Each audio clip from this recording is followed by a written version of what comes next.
Welcome, upcoming intraday legend. So, if you see this video, you obviously finally made it. You're one of the chosen ones. So, congratulations and welcome from, first of all, myself. Obviously, maybe you never heard my voice before. I'm Rima Fax, and yeah, that's my voice. And as you already can see, I make you force to look at this infinity background as your journey is about to begin to discover this beautiful intraday wonder world or galaxy universe, litiverse, whatever you want to call it. We will obviously have a few names in your overall adventure and journey. But let me start off with a few points, right, which will be very important for your ongoing journey and adventure. So, first of all, you have been one of the chosen ones, right? As we showed you earlier, even on websites and all the stuff like that. Maybe you saw it on our social media. We have a shit ton of student requests. Overall, the moment I'm recording this video, it's well over 6,500 student requests, and we limited the whole bootcamp to 250 students. And if you see that, obviously, congratulations, you've been one of the 250 students we chose for the entire year. So guess what? Make something out of it. Don't sit on your ass. Don't be lazy. Everything we present you to you in here in this overall lit adventure is everything you need. That's a proven process. We gave obviously a lot of students before that, and they saw massive results, right? So of course, everything we do is for your benefit and for your overall journey. It gives you guidelines over everything. So just trust the process, and then of course we will put you on the right track to become an intraday master also. So just to give you a quick introduction, and obviously I know what to talk about. Obviously my name is Remy Fax, and I almost have 1 decade of trading experience, and I literally made everything you could imagine, like literally everything I tried. I did every knowledge course there is. You cannot name it I did not have heard about it or even traded it or tried it out or even programmed it, because of course I'm not only a trader, I also have programming knowledge and background, and that's also why we figured out this market slowly but surely. But what we did with our curriculum over lit and of overall of how you will see it in here, you will not find somewhere else. That's for sure. Like what we did is everything is based on our understandings, on my understandings, on everything. I backtested over almost a decade and putting everything together with proper guidelines, checklists, rule sets, and of course we give you everything you need in terms of your lit adventure. Is it again? It doesn't matter if it's templates, complete guidelines checked, and I told this stuff before, but everything will be provided to you inside this overall adventure. How it will look like though, it will be recorded for multiple reasons, right? So first of all, we did two boot camps already, but they didn't have this crazy pleasure as you have now having an 8-week program. It was a 3 week or every weekend, like 2 days in a row, Saturdays and Sundays, for like 8 hours a day. So you can imagine if you sitting into a live session like that, of course it has its benefits also, as you experience a live experience and can obviously ask questions live in the recording, not always in the presentation. But as we have to experience from other students, and as we have audience over the whole world, technically, we discovered that it's very hard for most people, first of all, to make time free. So again, maybe you have like 15 wives or 3 children or something like that, and it's a little bit hard for you to then join every weekend and 3 weekends in a row for like 8 hours. Maybe you have a full-time work, or you just overall busy, or you're like in Australia or something like that, and then we have the live calls. It's like 5 a.m. in the morning, and you have to concentrate because you obviously want to learn something, and then you just collapse over the chair, and that's not what we want, right? So efficiency is very important to us, and that's why we switched from live calls to recorded content calls. Of course, there still will be live calls, no worries about that. And that will be community calls though, right? So as we did, for example, even yesterday, when I record this video right there, we had a community call on Sunday, just two and a half hours slandering of the chart and stuff like that. Of course, we will do that. That's not guaranteed. Let's say we not guarantee, okay, there will be 17 live calls a week. If it's one call a month, it's one live call a month. If it's 15 calls a month, then it's 15 calls, right? So overall, you experience everything you need in terms of the recordings in your adventure, right?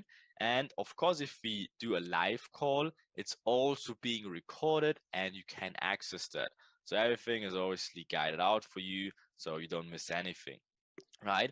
The next benefit is you moving on your own pace. So let's say again, live sessions, we pick up the pace. Like we have to obviously determine the pace because you only have so much time available on a day, right? With the recordings now, again, also everyone has a different learning curve. Maybe you didn't pick up something right away, not a rush, but life it's a problem because we have to keep on. We can't wait for everyone. Of course, we try our best and answer everyone's questions, but guess what? Maybe that's even disturbing for you if you get it and then someone else has a lot of questions and that kind of ruins your flow anymore. You can walk in your own pace and obviously in your own speed, and you don't have any rush. So if you want to watch topic 3 out of week 2 17 times because you maybe don't get it right away, no problem. Then just, of course, revise the whole thing, watch it again, and then continue with the next curriculum.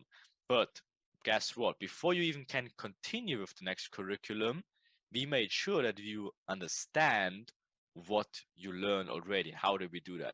We're putting questions, or we put questions, tasks, and even quizzes below the sections, and you have to answer that. So you actually have to practice also while not only just sitting there with your hands on your chin and falling off the table and being bored.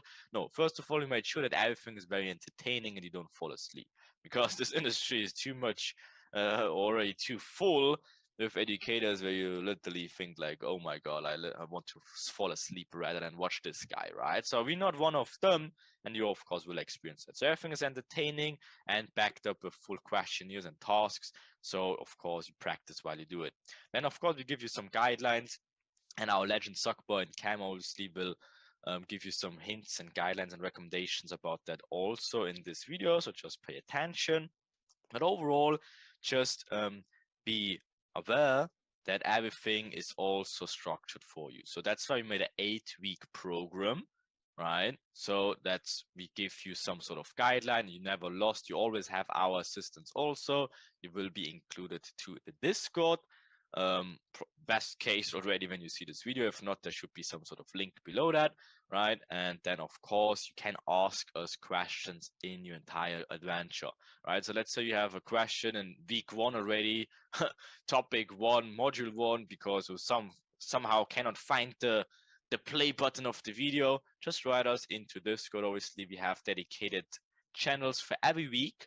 So if it's for week 1, you have the week 1 channel. If it's for week 7, we have the week, oh sorry, that only goes for week 5, because in week 5 you will get access to the full community, right? And then of course you can ask questions wherever you want, right? But for week 1 until 5, we have dedicated channels for that, because week 5 is where the content will be completed, and then you also get access to the community to see all the winning sections, everything we have. You have multiple channels of course with a shitload of value, and you get access to that obviously in week 5. Why not earlier? Because of course you have to get the content in your brain first, understand it, because there's no need or no benefit if you jump into the community right away, see all these markups, see all these trades, and don't know what's going on there. So right, so that's why we give you the content first in like 5 weeks, and then of course you get access to the community. Before that, you can obviously chat with us if you have some questions, some issues, whatever. We will be here for you. Of course, you also know Christian for non-trading related questions. If you have some technical issues or whatever, then of course myself, our Queen Sukba, the legend Cameron, we all be there for you, of course, to guide through the process, right? So the overall overview, as you can see, is week 1 to 8. And just let me say that beforehand, of course, that can take longer or less or shorter, right? Depending on how much time you have available every single day. So we base it if you're putting 2 hours every day, plus some tasks, some back testing and stuff like that, then you should make it in 8 weeks. Of course, if you're having a little bit of slower learning curve, if nothing wrong with that, it can of course take longer for you, but it's even better If you don't rush the process and just walk in or experience the whole thing in your own pace. So it's a really nice journey for you also. But of course, if you want to put in like 7, 8 hours a day, just grasping everything we have, you can make it a little bit shorter than 8 weeks. Of course, we don't really recommend that though, because of course it's learning a skill, it's learning a lifetime, very, very high valuable skill, and you should not rush it, right? Again, always the best example. If you want to become a doctor, they spending years and years just practicing, learning, studying, and of course, you don't want to rush being a full time into a master just in like a few days or weeks. That's obviously not what it is and not what it's about. So of course, take your time, grasp everything, and then it's a proven process. You can walk. Again, everything is guided to you. Okay, so let me just introduce you our two legends in our beautiful community as well. Let me start off with our Queen Sakpa. She, of course, is one of our best traders we have, and now also mentors and educators inside our community. She will also provide you with the Beauty of the Day episodes, where she breaks down daily setups, like not cherry-picked ones, just the most beautiful setup there is on a daily basis. Just think about that. And it's even sometimes very hard to even pick those because there's a lot of really nice setups every single day, but she just breaks it down for you and show you the best opportunity which happened in this day. Absolutely beautiful, gives you a shitload of value. And of course, she made the whole process as well, from student to educator, now absolutely into the master. And of course, she's with us. So Sukba, if you want to say a few words and give also our upcoming legend a little introduction, some recommendations about process, that would be very appreciated. Thank you for the kind words, Reen. I'll just give a brief intro about myself. So, it's been around a year since I've been with Lit, and the journey, honestly, has been nothing short of incredible with the growth as well as the highly valuable knowledge. No other industry even compares in the slightest, like, no joke. Like, I've not known a single mentor course or whatever even compared with how much knowledge is provided as well as the knowledge itself, which isn't anywhere at all. This is purely lit concepts. And with that, of course, it did bring a lot of imitators. I would say that's a compliment. They throw around inducements everywhere, but don't know how to use it. So lit has put a pretty strong footprint in the social media industry, I would say. But regarding the lit adventure, I would give a bit of advice regarding of how I did it and what helped me, little tips, and how I think it could help you as well. So I think the most important thing is to learn at your own pace, a pace you're comfortable with, whether that's 2 hours a day, whatever it be, just learn at a pace that you are comfortable with. And don't be afraid if you're not understanding, say something, take advantage of the vault. You now have a vault which wasn't here a year ago, and now you can watch things again and again and watch recordings that may be particularly challenging, just so you can grasp the concepts. Um, and with that, I also would say do not jump into the charts straight away or early on in your journey. To avoid FOMO, I would strongly suggest implanting this in your head that it's pretty obvious, but lit is intraday mastery, and therefore there's trades every day. So what is the reason to rush? It's not like you're waiting for a swing trade once a week type of thing. Then you get FOMO. With lit, you have no reason to do that. So don't hop on the charts just for the sake of it or with that initial excitement you get when you understand something. It's all about practicing, back testing everything, and as well as studying and loving the learning process. I think that's the most important thing is you have to love the process. And with that, take advantage of the vault as well. So you now have a vault which wasn't here a year ago, and you can rewatch recordings, especially ones that may be particularly challenging. You can rewatch them. And also with that, you can reach out to us in Discord as well as other students. And I guess that leads me on to my support as an educator. So I couldn't be more honored to be an educator and provide value to the community. And with that, you can reach out to me for any questions within the Discord regarding, I guess, anything trading related, psychology, whatever it be. As well as that, I provide the Beauty of the Day calls and a dedicated channel for any conversations regarding that. And yeah, I guess that's it for me. There's a lot. So enjoy the lit journey and a big welcome to you.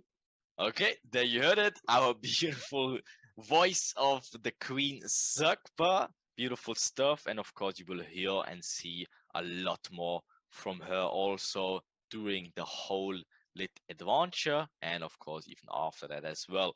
So then let me introduce you our green wizard, our green bunny, the legend wizard Cameron. We call him Stocksy, right? And absolutely, this guy literally has one of the most beautiful journeys you can ever imagine. Like becoming obviously multiple six figures fund trader from like normal trader, always destroy a little bit at the beginning, put in the effort, and now is 100% one of our best traders inside our community. He not only already talked the talk, he walked the walk, did everything he promised to himself and also to our educators and also me. And now it's just beautiful to have him. Absolutely blessing for the whole community.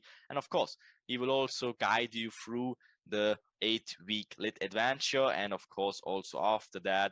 So let me just introduce you to him, to you guys, and to you specifically watching our legend green wizard Cameron. So Cameron, if you want to say a few words, you're more than welcome to also introduce our new upcoming legend here. Of course, thank you, Reem. So obviously, I think compared to Reem, not a lot of you are gonna know me. So I'll just talk a little bit about the route that I took, that Reem sort of elaborated on a little bit. It sort of started off with the same as a lot of you, like looking up to Reem, seeing all of his trades. Oh my God, this is amazing! All of that sort of stuff. That led to me making several promises to Reem before the boot camp, and then obviously tried really hard, put in the work. It was a lot of work, and then I became a student from the boot camp, and then obviously more work entailed, and then eventually a couple months after the boot camp I progressed into being an educator, and that was sort of like the path that I took.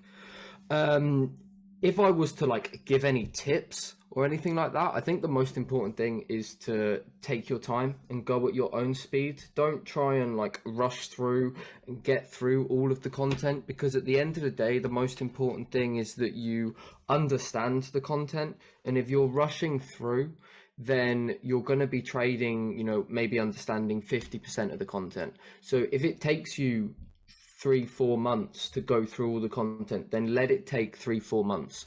don't try to don't try to get it all done in like a week or whatever. I understand that it's like exciting, but you don't need to go really far ahead. Just go like whatever speed you want. Like Reem said, week 1 through 5 you have like a section in Discord where you can ask questions, and then after that you actually have access to the entirety of the community. And in the community we've got things like study lounge and also educators that you can ask questions. And not just educators, we've got like strong students who will be able to answer any of your questions as well. But it's important that if you do get stuck on something, you don't just ask questions straight away. It's important that you do sort of try to struggle through it, and then when you're really really stuck, that's when you go and you ask questions. Because I do think that if you take the time to sort of have these breakthroughs yourself, it's much better than just asking questions as soon as you get a little bit stuck. But yeah, that's pretty much all the advice I give. Obviously I've got the Edge series, so when you watch them you can ask me any questions about that and I'll get back to you. I'm pretty good at responding, so I'll definitely get back to you if you ask a question. And yeah, that's pretty much it. That's all the advice I've got. Lovely, lovely stuff. So with that being said, you had a little glimpse of what to expect, of course. Now we will dig straight into the next video where we show you what to expect in week 1, the overall process. Of course, we will give you all these little intro videos or for every week, so you know exactly what to expect. But if there's any question, again, use the Discord. From now on, we obviously will be here. And guess what? You're in very good hands. We know exactly what works, what doesn't. And of course, we will give you the process and overall guideline for doing so. So just trust the process and you will obviously have a very, very fun and amazing time with us. And of course, we make sure that you will smash your goals very, very soon. Just stick to the process. Don't rush it, as Cam said. And we will see you in the next video. Have a good one and enjoy. Cheers.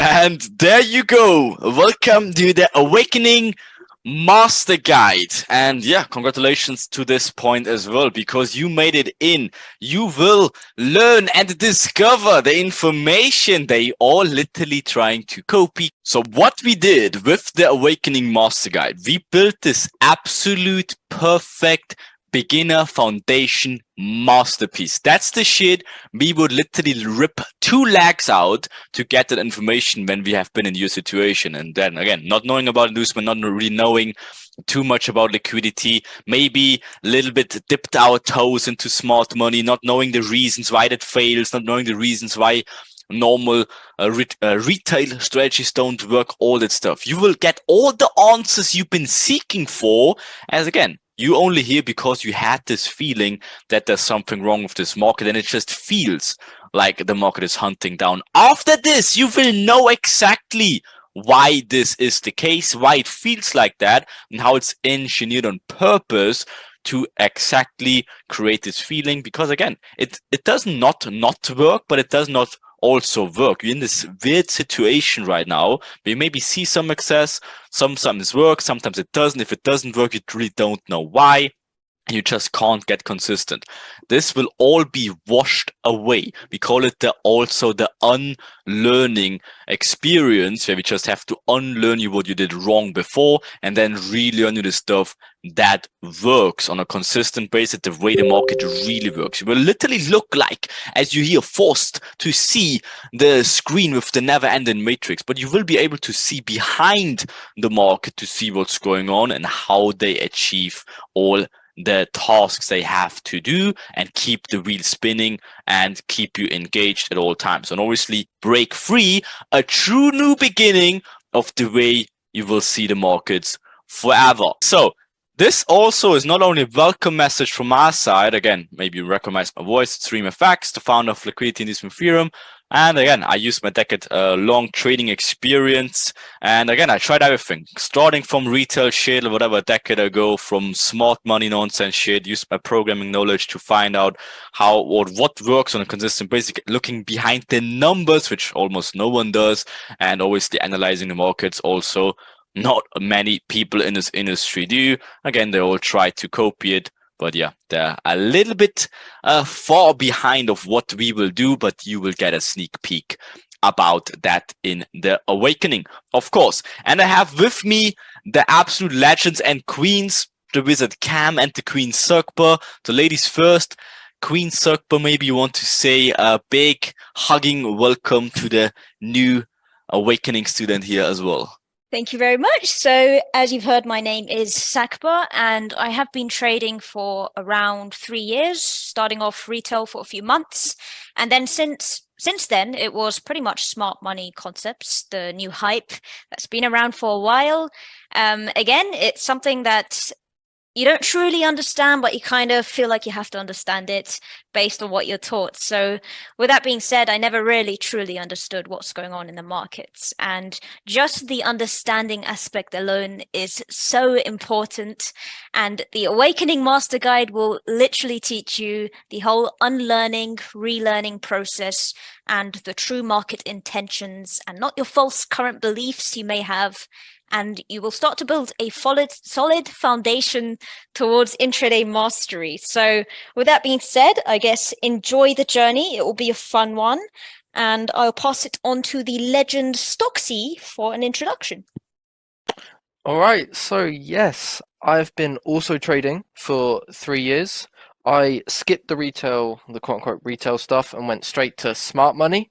I probably had a very similar path to a lot of you. I had some nice wins, and then I seemingly had some random losses that I couldn't explain.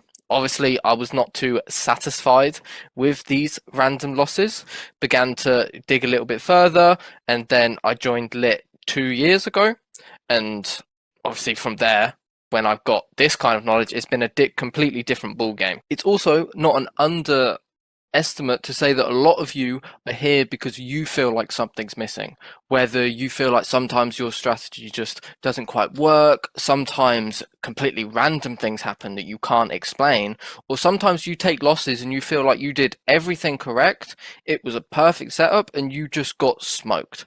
And trust me, that's not an unfamiliar experience, and I can guarantee you that after this, your chart vision will completely change.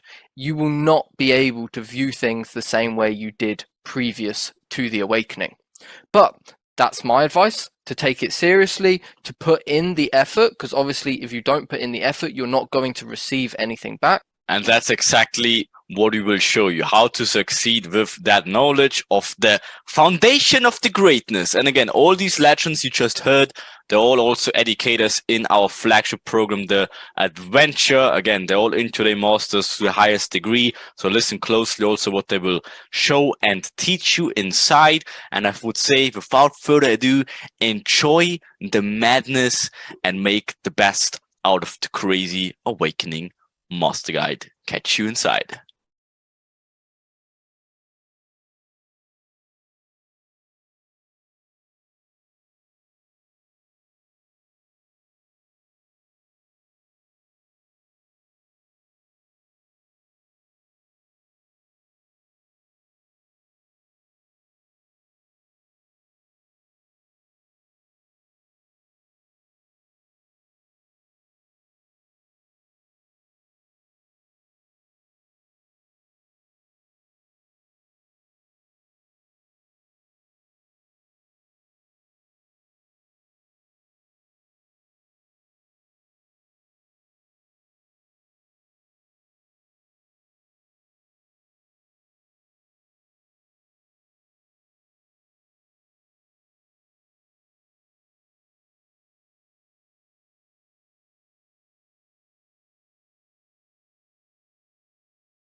The fundamentals. Okay, of course, a little bit of a controversy topic, and a lot of people want to talk about that. But as I said, it is essential to understand this point, and that is, what is money actually? Because why do we need to know that? Obviously, what we do is we're trading the financial markets. And what is the financial markets? Obviously, we're trading the foreign exchange markets. Of course, what we show you, you can use in any markets. You can use in freaking stock trading. You can also use in whatever crypto trading. But we focus, of course, in the foreign exchange market, which is definitely nothing else than just currency against another currency, which pretty much is money. So we need to understand the foundations about the money first and understand of how it actually operates and works, and then we can build the puzzle and understand the true reasons that these markets in general are most likely something very different than you ever thought they might be. Okay, so what is this money in general? And the simple answer is, it's actually an illusion. And a lot of people will be like, what the hell? Like, why is it an illusion? That definitely sounds really real to me. So if you do something for today, and for today as it is the foundational side of it, please do me one favor and please do yourself this favor. Okay, so if you do one thing today, then be like this happy dude inside here. Okay, so what does this happy dude do? So if your mind, pretty much you have to understand, your mind is like a parachute. It only works if you open it. So if you, whatever, be like a goat and like go sideways and don't accept what we will say or whatever, and whatever, don't want to accept the reality and something like that, that is not good for you anyways. It will not lead to anywhere. And again, you need to understand the essentials behind what we show you in order to understand the very deep material we show you later. So please be like that and be open-minded and just listen to what we say to you and give it at least a real thought. And then obviously you can judge yourself afterwards and we can have some discussions afterwards, whatsoever. But please be open-minded and just keep it with the whole presentation. Because what we will do, we will plant a lot of seeds in your mind. And again, the potential of a seed is that something grows out of it. But if your mind is like a concrete surface, we can throw so many seeds at you as we want, the chances that there will be grow something out of it are very limited. So your mind needs to be like a nutritional soil in order to make something grow. And obviously that's what we want to achieve, because we give you so many seeds, but you're the person obviously need to evolve and need to grow. So obviously we start like slow, planting the seed. Of course, then we need to water it and take care of it. And over time, of course, it will grow. It will not come immediately, but that's why the seed always needs to grow. You cannot throw a seed into like even the most traditional soils ever. It will not grow immediately. It takes some time. You need to take some care of it. You need to do some treatment, whatever. If you're good at singing, you can sing the plant something, maybe it grows faster, who knows, right? Anyways, it just grows and grows, and all of a sudden a tree grows. But guess what? It doesn't stop with the tree. Best case, a wood, a whole forest grows out of the trees, right? And then again, then you can start harvesting the wood and obviously get the material out of that, and then you take the material and you can start constructing a house, right? And of course, then after some time, that's when you want to go at. Obviously, you want a pretty house, you want a nice car, and obviously you want some good money out of the whole thing, right? So just trust the process. Everything what we do is obviously not even a theory anymore, okay? So just trust the process. All the stuff we show you is obviously well and back tested over a period of months and also years before that. Just stick with us and we can show you some pretty good ways.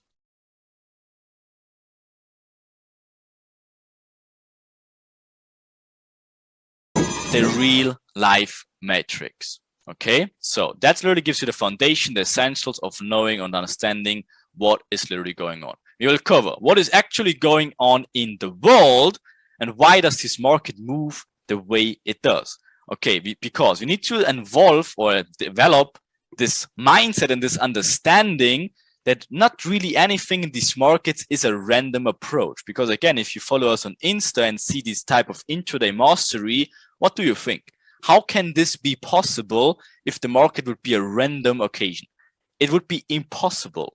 So we need to understand that there needs or has to be reasons behind the pushes, and not even the pushes, but every push. And we actually can figure them out if we understand what is actually going on. But first of that, before we even understand the trading aspect of what they're showing us, we need to understand what is going on. And that's pretty much what is going on in the world and who is in control. First of all, we don't really know exactly who is in control, but we have a very good understanding of it. For example, the Federal Reserve is some pretty good candidate for that, right? Obviously, the Fed, they have the license to legally print money. We dig into a little bit more further, but first, obviously, we have to understand like that they are definitely a candidate for those people, okay? Then you're not trading money, you're trading emotions. So we dig a little bit into the emotional side of trading as well. And of course, a few different types of psychologies, false belief systems, because again, anyone in here probably has some false belief systems that hindered you to get to the levels where you wanted to be. Could be like the false systems, could be like mindset issues, could be like no discipline, could be all sorts of areas where you might struggling it. And of course, we dig a little bit into the money aspect of how it is actually a drug and the dopamine aspect to it, and why and how this actually works, and how also this modern trading platform works. And that sums up the Trusted Real Life Matrix. First things first, though, the most controversial topic of all, money. So what is going on inside this world? So first of all, again, just remember, please be open-minded, even if it sounds a little bit suspicious for you. It's okay. We can talk about it later. Just give it a listen, okay? So first things first, money is delusion. How is it a big lie, though? Like, how does it even make sense?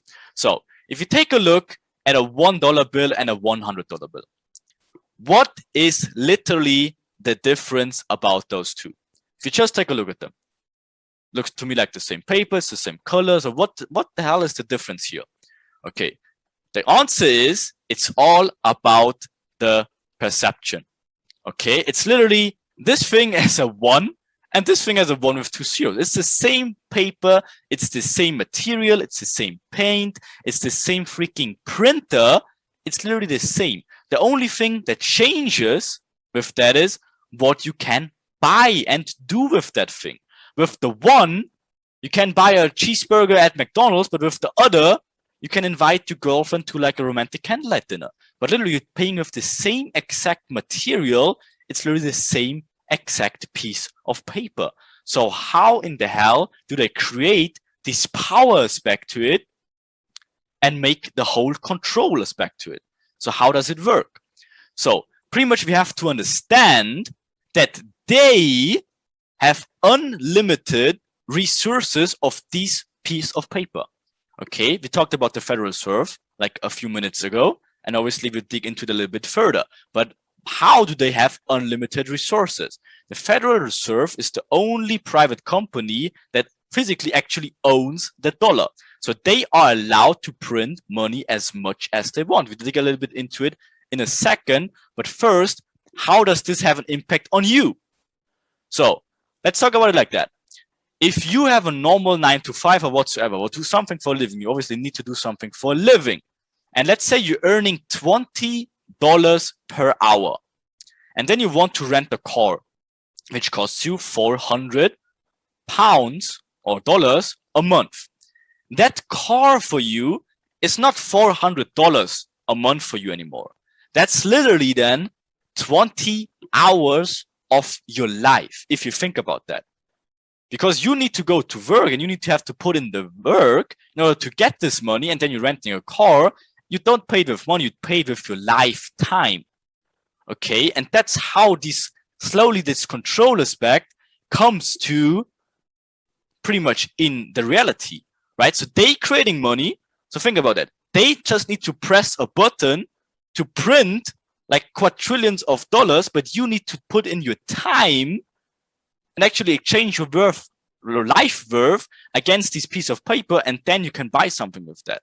But for you, it's literally your life. For them, it's literally their finger on a button, and it takes them 1 second to print that money. You literally takes you a year to earn yourself. Sounds crazy. Unfortunately, that's the reality. Okay, well, let's dig into a little bit more further though.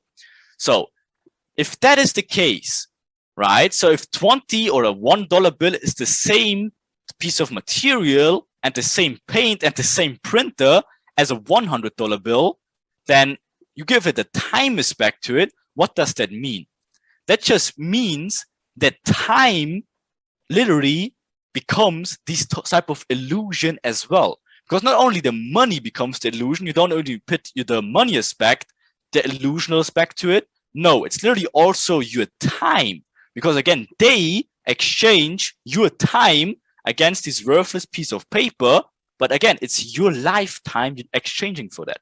For them, it's not that. And that's how they use also time against you. And they do it in the markets literally exactly the same. That's how you have to understand that they use the money aspect against you plus the timing aspect against you. What do you mean by timing aspect against you? If you think about it, it's physically impossible if you want to monitor 24 hours price action. You simply can't. Best case, if you're really good, you can sit 10 hours in front of the charts and being concentrated. That's good. But guess what they can do? They can just put a pair on hold. They can just make it range, whatever, it goes sideways forever. Whatever, they maybe use it, move it in Asia session when you're asleep and stuff like that. They have no time aspect. They have machineries which creates price. Obviously, we dig into it later, but you just need to understand that time works against you also in the markets, and they know it. And that's why timing, and obviously timing will be a huge aspect inside lit later on. But first, you need to understand the basics, and then the money. Again, why the money? Again, if they have unlimited resources, they can move the markets as much as they want because, again, they have unlimited resources. But how do they get these unlimited resources? Right? So where does the money come from? And again, one answer, for example, there's obviously multiple institutes, for example, on the euro, and of course, for the pound, it's something else. You're just talking about the dollar in this example. And for the dollar, it is the Federal Reserve, or in short, the Fed, right? And they are printing money however and how much and whenever they want. They don't have a limit to it. They own it. They can create it as much as they want. It doesn't cost them anything. It literally costs them the paint, the freaking paper, and to run these machines. That doesn't cost them anything, right? So it doesn't take them any time neither, because they just go to sleep and let the printers run while they're sleeping. So they're pretty much creating unlimited resources as much as they want. And again, we talked about it, how they're using the money against you in that sense, because they know exactly what causes desires, temptations, and all these emotions pretty much attached to the buying to you. Because if you think about that, what is money to you? It's not only like this piece of paper. It's literally what you do in your life. It's what car you drive, what clothes you wear, where you go to dinner, where you invite your family, in which clubs you go, like what type of phone you use, like the social status and how other people look at you. That all comes from money. Think about that. That's crazy. And they just create that. But people just attach the whole emotions to the money aspect. And of course, that's why they're doing it in the market as well. And you most likely heard the quote that trading is 90% psychology. And if you now think about these reasons, you know why. Because you have so many money attached emotions that, of course, in the market, you're putting your money in and they're using these emotions against you. Of course they do. And that's even a proven fact, because friendships, business, and even private relationships, if you look at the numbers, and of course, you will hear me talking about the numbers as well, because I don't like to talk about like whatever random nonsense and try to back it up with numbers instead, right? So if you just look at any failed relationship or whatever, business relations or even friendships, and look at the failed ones, the major number one reason of all of those is money issues. Doesn't matter if you have a wife or children or 3 wives. If there's money problems, you will have problems. If you borrow or lend a friend your money and he can't pay you back, guess what? That probably will ruin your friendship and shit like that. So you need to understand that money is way, way more than these literally piece of paper, because they're creating this whole cycle around that. And that's how they induce, and obviously that's one of my favorite words, you hear it a lot. So they induce greed and desperation with these aspects. They show it in the markets all the time. You just need to figure out how they show it, how we can identify it, and then we use it as for our advantage instead of getting tricked into it. Okay, so that's how we're getting out of the whole thing. Then, of course, they use the illusion of money and time against you. We talked about it briefly, and we talk about it even more in the upcoming slides. Okay, so just understand they do it in the markets all the time. It doesn't matter when and at what time frame. We dig into that later as well. But again, just to give you a light introduction and prove it with the numbers, in 2020, the Federal Reserve printed 9 trillion US dollars in just 2020. That is literally 22% of the entire US dollar which circulates currently. Think about that. They just created so freaking much money in just 1 year, just like that. Just like that. It's insane. And then they're talking about inflation being like 3%. Like, what in the hell? If they printed in 1 year 22% of all the money which is in existence in just 1 year. And obviously that's just proof they can do whatever the fuck they want. And you just need to get it in your mind. Okay, but later about that more. Okay, because I swear too much.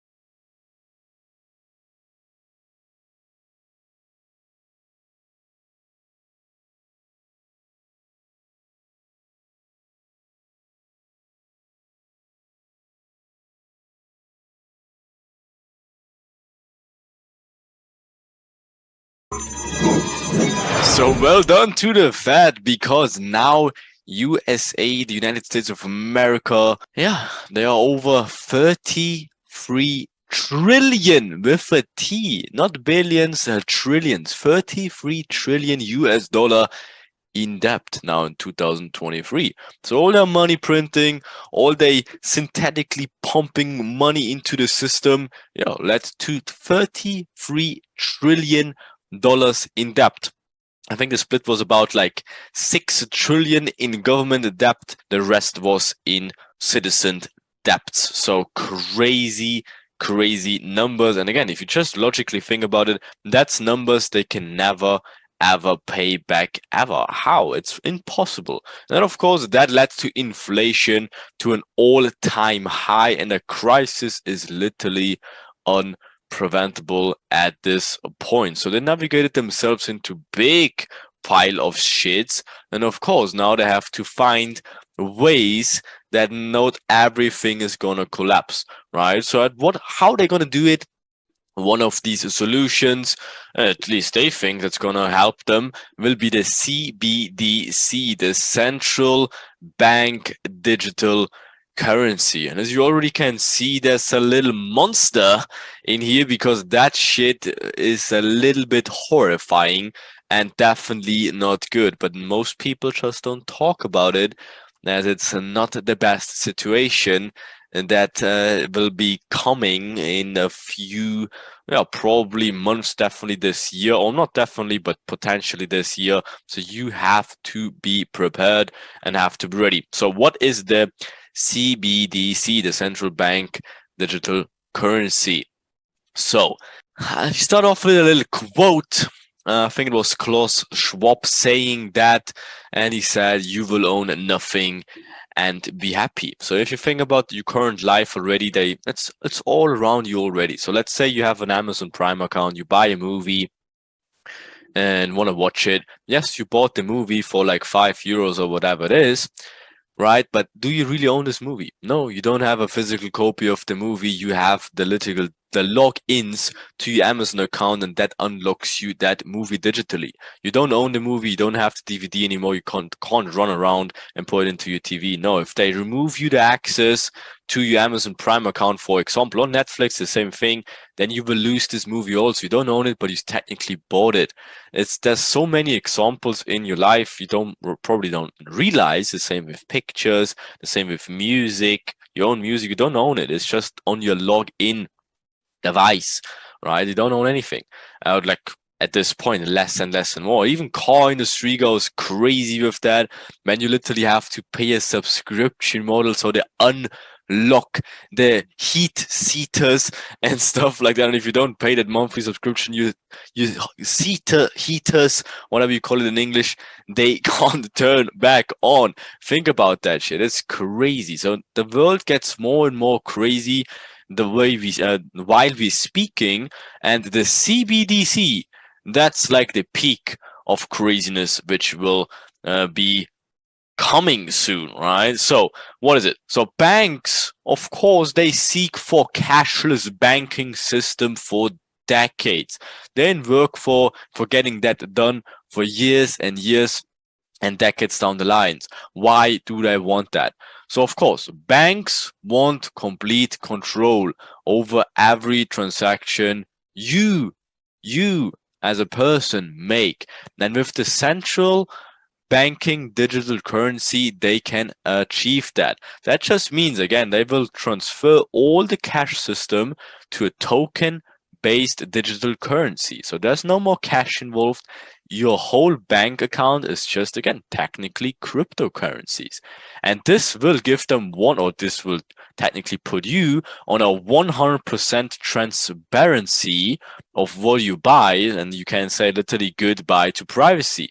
Because again, if you only can buy stuff with digital currencies, you can't go in a shop, buy something with cash, you can't help your neighbor, and he gives you €100 to help him, whatever. That's all stuff which will be very tricky. So the privacy thing, again, where you just sell things off, whatever, help someone do some services. No, everything will be 100% transparent, and they will see and obviously monitor everything you will do and can do. And they will force this digital bank currency upon us, right? Again, at some point, they will be like, oh, you saw it in the quote unquote pandemic a few years ago, right? And they'd be like, oh, cashless systems and don't pay with cash. They obviously started it slowly but surely. But of course, at some point, they will quote unquote force this digital bank currency upon you, and then again you don't really have too much choice. So that scary part about that will be, again, they kind of really orientate themselves upon China, how they do it there with the social credit score system, and that's where the scary part will come in. And the monster we saw earlier, as again they can decide what you can buy and what not. And that's obviously the scary part, when they be like, oh, you have a bad social credit system, you can't buy product X, Y, Z. And obviously they can push products, they can literally ban products. It will literally be the most controlled environment you will ever see. And a lot of people will be like, no, that can never come. They are in the works right while we're speaking. They already rolled out these testing programs, and they do it. They literally do it while we speak, if you want it or not. Again, if you think that's never gonna come, you will have an issue, because they will do it. They will not ask you for for permission to do that, right? So you have to prepare for that, right?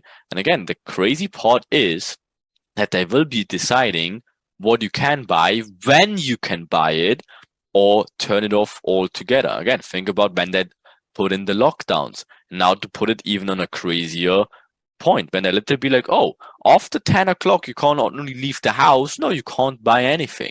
Oh, you can't send this person money. No, you can't buy from this shop. No, you can't go in this district and buy something there. That sounds crazy, but that's what they're planning literally right now.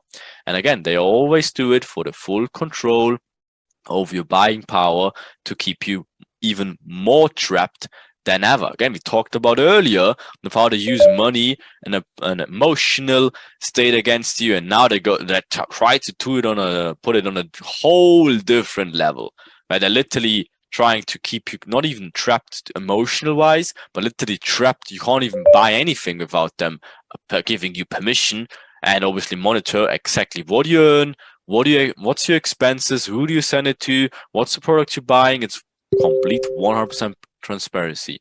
And obviously that's not a nice thing, because freedom as we used to know it will change, right? So it's up to you to obviously escape everything before that, get that fuck you money in quote unquote, where you can just live a normal life, don't worry about all that shit, and just get your freedom, right? Again, what they're also going to do, directly tax customer accounts, negative interest rates, where they just be like, okay, sorry, we have to remove a few $1,000 off your bank account, because again, inflation is so bad, we have to stop it. They're just going to book it, right? And with a CBDC program, they can easily do that. And of course, they monitor every transaction you do. And again, this is not something conspiracy, get your tinfoil hat on your head. No, that's what they're doing right now.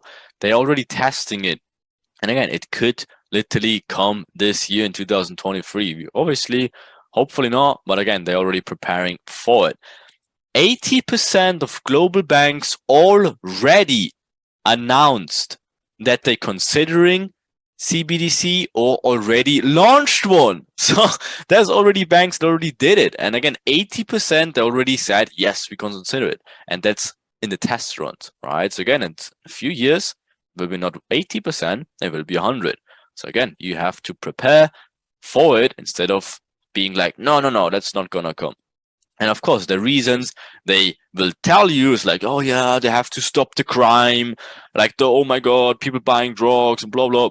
We have to stop it. Border control, like sending money across borders internationally will be much easier and all that stuff, and much faster, and it protects you from this volatile crypto markets. And oh my god, you don't know what you do if you buy crypto, so let us protect you from this evilness. Like, it's all garbage. Of course, they try to give you some reasons that people are fine with it, but the scary quote, of course, is also from Augustin Carlson, which is the central or the general manager of the Bank of International Settlements. And he said, quote unquote, the central banks will have absolute control on the rules and regulations that will determine the use of that expression of central bank liability, and we will have the technology to enforce that. So of course they can do whatever they want with these systems. Again, if they want to prevent you from buying anything at a specific time, a specific product, yeah, they can just shut it off. Again, they can limit you with a literally flick of the finger. Again, maybe you're aware of this Andrew Tate situation, which is one of the biggest crimes in human history, if you want to say so. Again, like him, love him, or hate him, it doesn't matter what they did to him. Again, he was just speaking, like, again, truths, facts, again, his opinion, right? Again, if you disagree or agree with him, what they did to him, like just lock him up for like months and months, right, without real reasons, and again, completely shadow banning him, completely like cancel him on a flick of a finger, bank accounts being frozen, everything like that. It's like crazy. And if they can do it to a person like him, they can do it to everyone, right? So again, they will do it. It will be rough times, and it's for you 100%. So it's your time to set yourself and your family free from all this craziness. Again, just get the freedom you deserve. You have the skill sets to do it. Just get yourself free so you can escape all this craziness, and nothing has to bother you from there on. So again, take this opportunity, what you will learn in the awakening as well, and then set yourself free from all this craziness.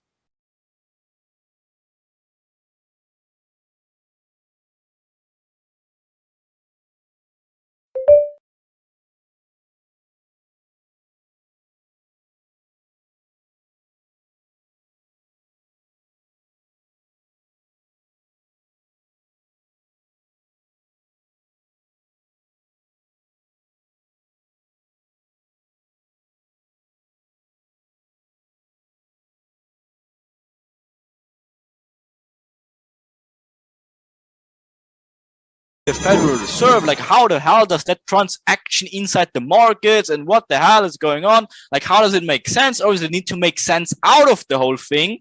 So we need to understand who are those people. And again, we don't really know, but we have a really good understanding and can obviously put the numbers together and build our overall picture. Okay, so let's dig into that. First, of course, it's one of the, or not even one of, but the smartest people in the world. We have like programming companies also, like additional stuff where we do a lot of programming stuff and AI development and also machine learning approaches. And we try to hire people, of course, that obviously work with us along that lines.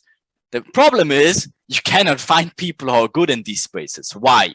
Because the banks, the institutions, they snag these people away immediately. So the moment you have these type of skill sets to actually make a change, they just hire you or they just buy you out and stuff like that. So you need to understand that whenever someone is getting in these huge rosters, they will obviously approach you and they will get you on their side. So that's why they're having the smartest people in the world. Okay, but what else? Of course, that's not even by far enough. So let's dig into some more facts though. What do they have? They have the so-called syndicates. What the hell is the syndicates?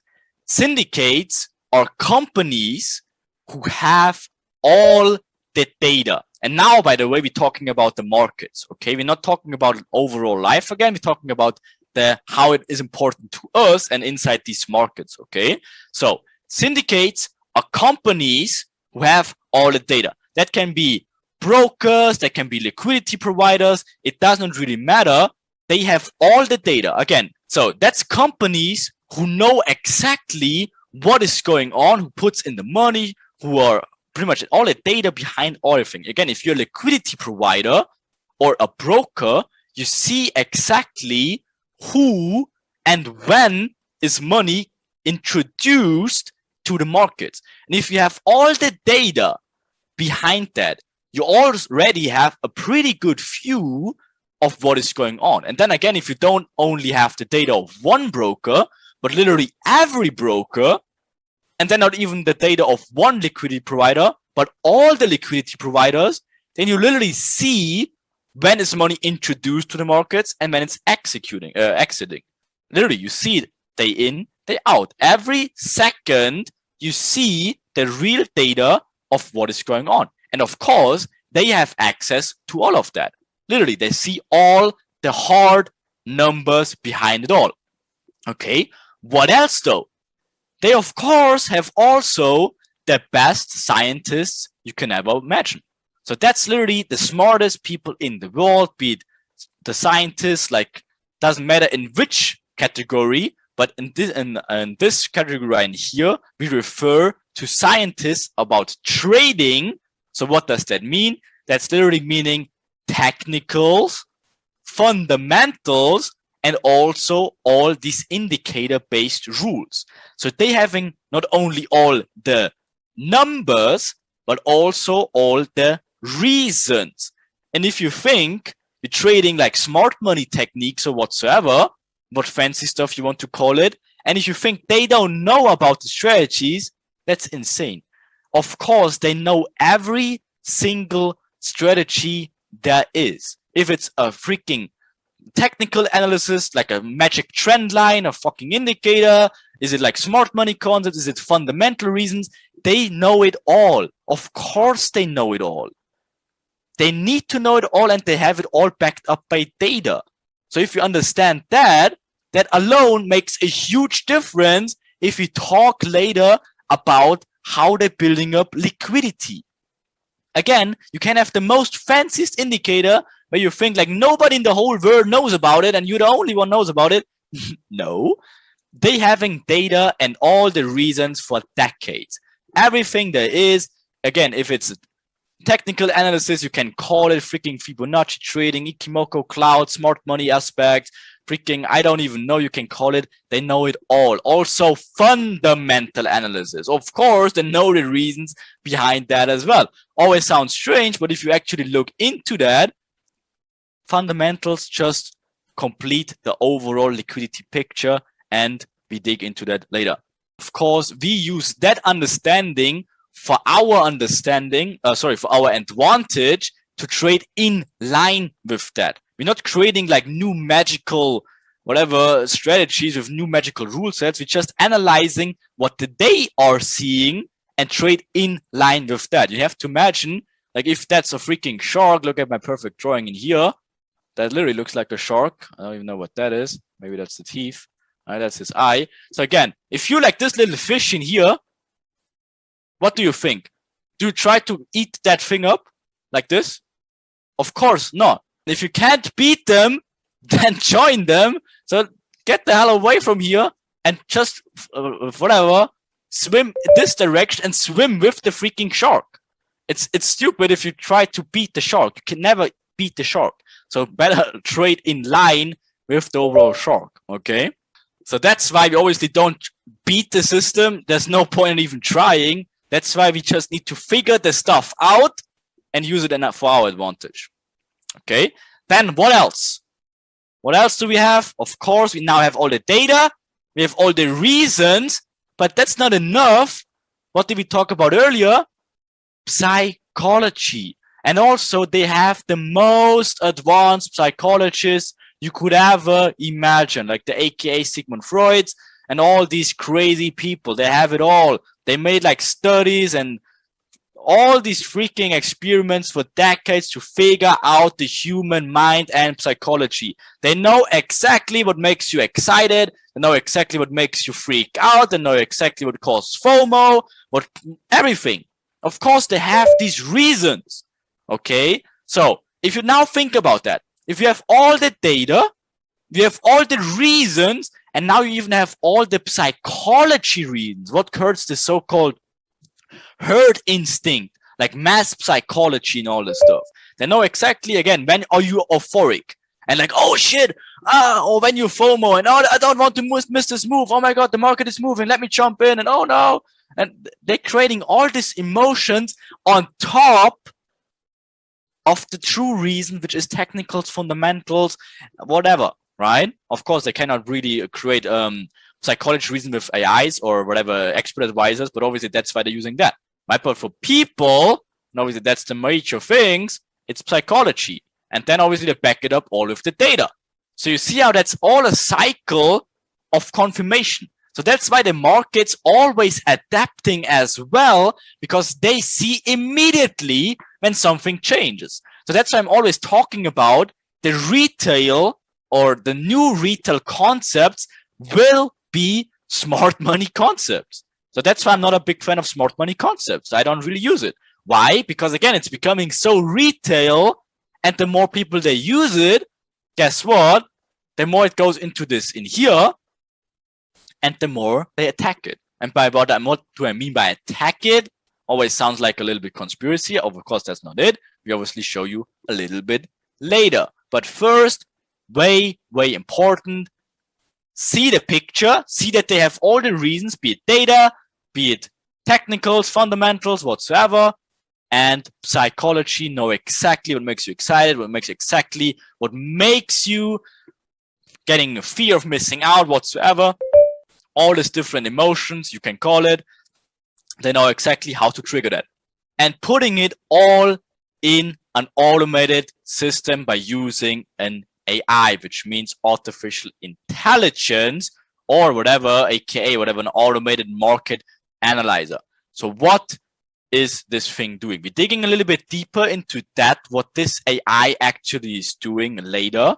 But first, understand that this AI gets fed by all the data, all the reasons, all the psychology reasons. Everything leads into this system, and that system literally, and now sit close because that's not a conspiracy whatsoever, that's real life, it delivers the price. Price is not random, price is delivered. Okay, you need to understand that the chart you're seeing is put there obviously on purpose. Okay, that's why obviously technical analysis works.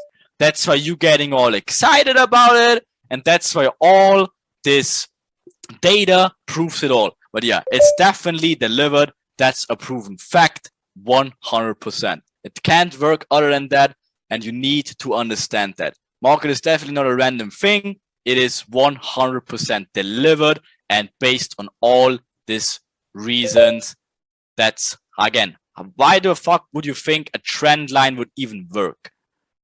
Because this thing is creating a trend line on purpose to give these people a reason to press the button, and then again having psychology to not want to missing the whole move and then getting a stop loss. Then goes straight into data. Worked. Awesome.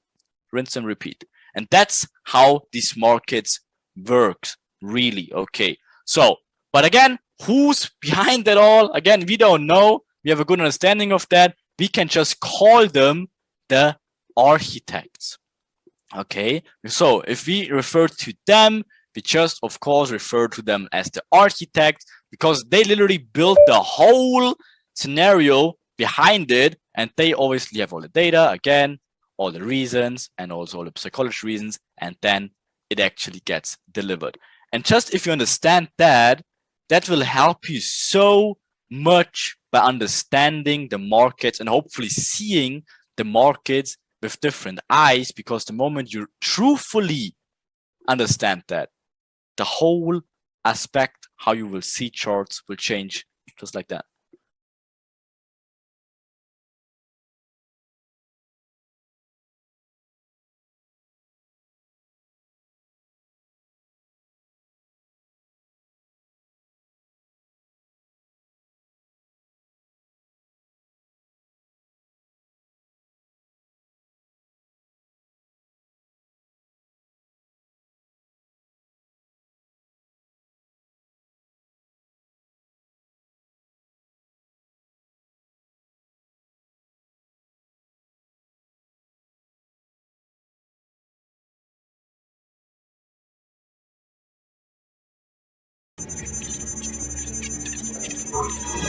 We talked about the machinery behind it. So what is that?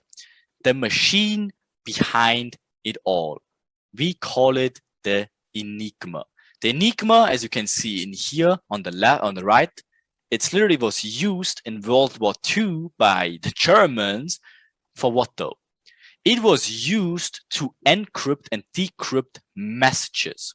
Okay, and it was literally almost impossible until someone figured it out, like from the UK, to actually encrypt this thing, right, properly, but the purpose of this machinery were to hide or encrypt messages. They used it to, again, send messages through each other, but hide the message. And now if we make the transaction of what does it mean to the markets, they use, we call it the enigma, to deliver the price, but guess what? They hide it. That's why it's the enigma. It's encrypted. Obviously, if they just make it so obvious, the price is delivered and they create these things on purpose whatsoever, everyone would understand that. But that's why they encrypted with this enigma tool to to make sure that you don't figure it out. But guess what? We kind of did, right? So there we are. So that's why we have the understanding of what is actually going on. And again, it's not something they're doing recently, right? That is going on for decades, okay? So they're doing this literally, if you look at a freaking whatever rice chart in the 1700s, 700s, it's the same things we will show you like on the oncurring days. Market intentions will always be the same. They're always hiding it. They always hide their true intention. They're always manipulating it also.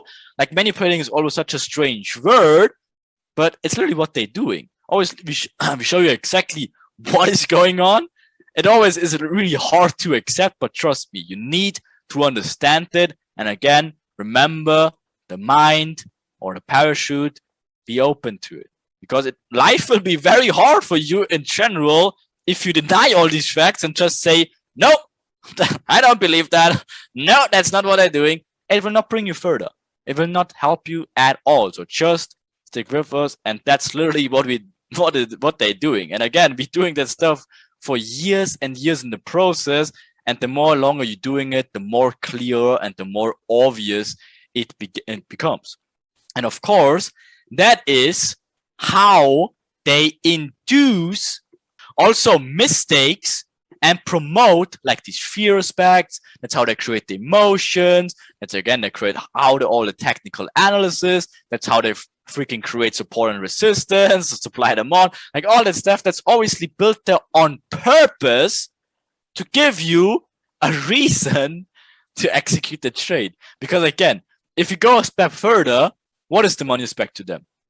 For them, it's not about the money. They literally are the money. They have unlimited resources. They don't care if you lose money in the market. They don't really care about that. And again, if you think that, no, that's not what they're doing. For them, it's all about control. Okay, control and being in control and keep being in control. That's why they're trying to hold this thing as long alive as they possibly can. Okay, but again, they don't care about your little lot size you open up. They don't care about, they don't hunt you down. They don't whatever. They target the overall strategies to keep everything in control and everything delivered, because that system literally works for them for decades. And that's why, if you look at the real numbers, that's why 95% of people in the markets are usually on the wrong side of trading. How can it be? How can it even possible be? If the markets literally go up and down, like what? How can it be 95% losing? Again, the official numbers say it's a little bit less. People dig into it a little bit more. But if you look at the real numbers, it's definitely about the numbers.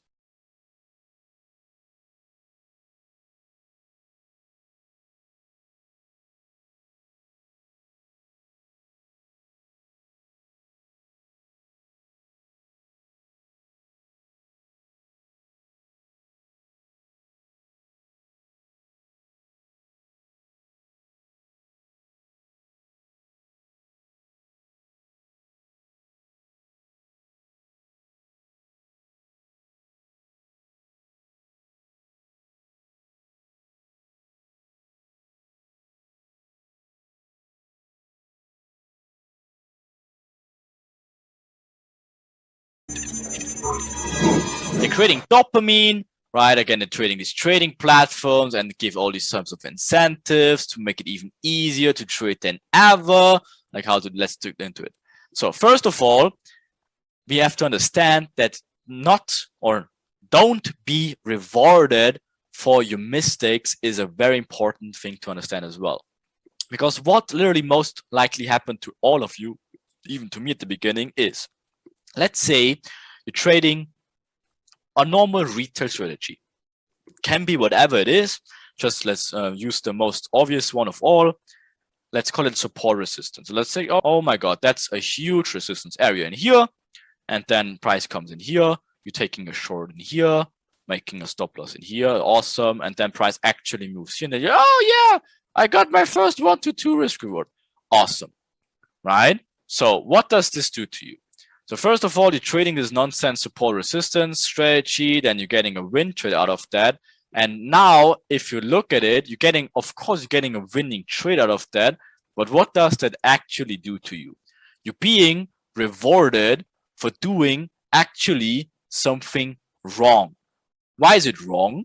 Because it's not support and resistance what drives the price whatsoever. That's completely nonsense. And again, if you take a short in here, getting rewarded with a winning trade, you're being rewarded for doing something which makes absolutely zero sense, and you're getting even a treat for that. So that's how, again, we need to learn first that trading wrong strategies, just getting a win out of that, maybe gives you a reward, but it hurts you in the long run because you're just getting rewarded for doing something which is not the true reason or not makes the true impact at all. Okay, so that's the first thing you need to learn. And also understand that don't let them induce fear. Again, like fear is the #1 killer of everything. Be it like goals, be it like anything you have in life. Fear is the most likely killing factor ever. Okay, so again, fear, we'll talk a little bit later, and we have to understand that practice makes perfect, but only with the right material we will show you later on. So now you have the understanding of the basics, and now you have to understand that if you know the enemy and know yourself, you need not fear the results of 100 battles. It's one of the quotes of like the best books ever, which is Sun Tzu, The Art of War, right? And again, we need to understand like what is going on. And then finally, we need to understand ourselves, meaning we need to understand the strategies we're trading, the rule sets we're following, the true reasons why we're entering trades and stuff like that, and also know the enemy. And if we know all that aspect of it and do some training, then we don't need to fear the overall process, and we don't need to freak out if you execute a trade or no, because we have all the reasons behind that. Trading is becoming the new gambling. Also, like again, they try to reward everything with dopamine. Like dopamine, of course, is a huge issue moving into trading, because again, you're getting so much positive rewards out of it. You're getting so excited. You're getting all this adrenaline kicks and so much emotions by trading. And that's, of course, why they're using it all against you. They go even further than that. They even build like platforms that makes it so easy to get into trading. You probably heard about like whatever, the Wall Street bad boys and all that stuff, like Robinhood trading and all that stuff. It makes it so easy nowadays to become like a trader and put like all your money into the market and then lose it all, because they make it so easy and put it on the news. And oh my God, there's Wall Street bad boys, look at them, they're crashing the banks and all that stuff. Of course, like that's all nonsense. You need to move away from that. And crypto, in my opinion, of course, maybe a lot of you people know like crypto, and a few people will disagree with this point on me, but crypto is the worst of all, because crypto is literally a currency without any value at all. But again, you give it so much value and it's so easily controllable, and that's why so many people also make money, but most people lose money even with crypto. So again, just stay away from that stuff, which like pretty much hints you or lures you in like with this quick success and quick fun and oh my God, become rich overnight, and start digging into the real reason of what is going on and really make a living out of that, and not chasing like a hype or chasing like whatever this freaking Dogecoin and nonsense. It's crazy. It's crazy. That's why you're here, and obviously that's why you learn the true reasons behind it and need to stay away from that stuff. Because again, even if this platform gives you like experience and whatever for even mistake trades, you're not playing Call of Duty. You don't try to level up. You don't try to whatever get the prestige rank. You're actually here to make money. Okay, and that's why we need to treat it like a money business.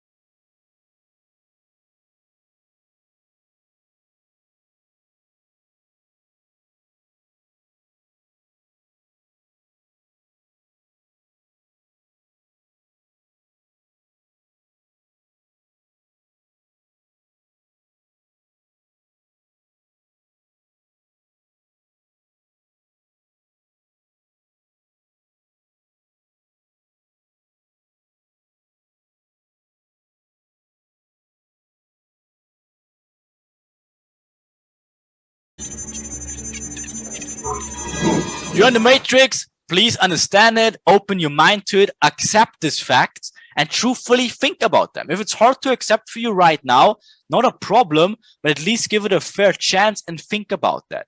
So our point is, first of all, how do they keep you in, and how can we get you out of that? And we start with the how they keep you in. So again, we talked about all this stuff before. I just give it a quick summary here.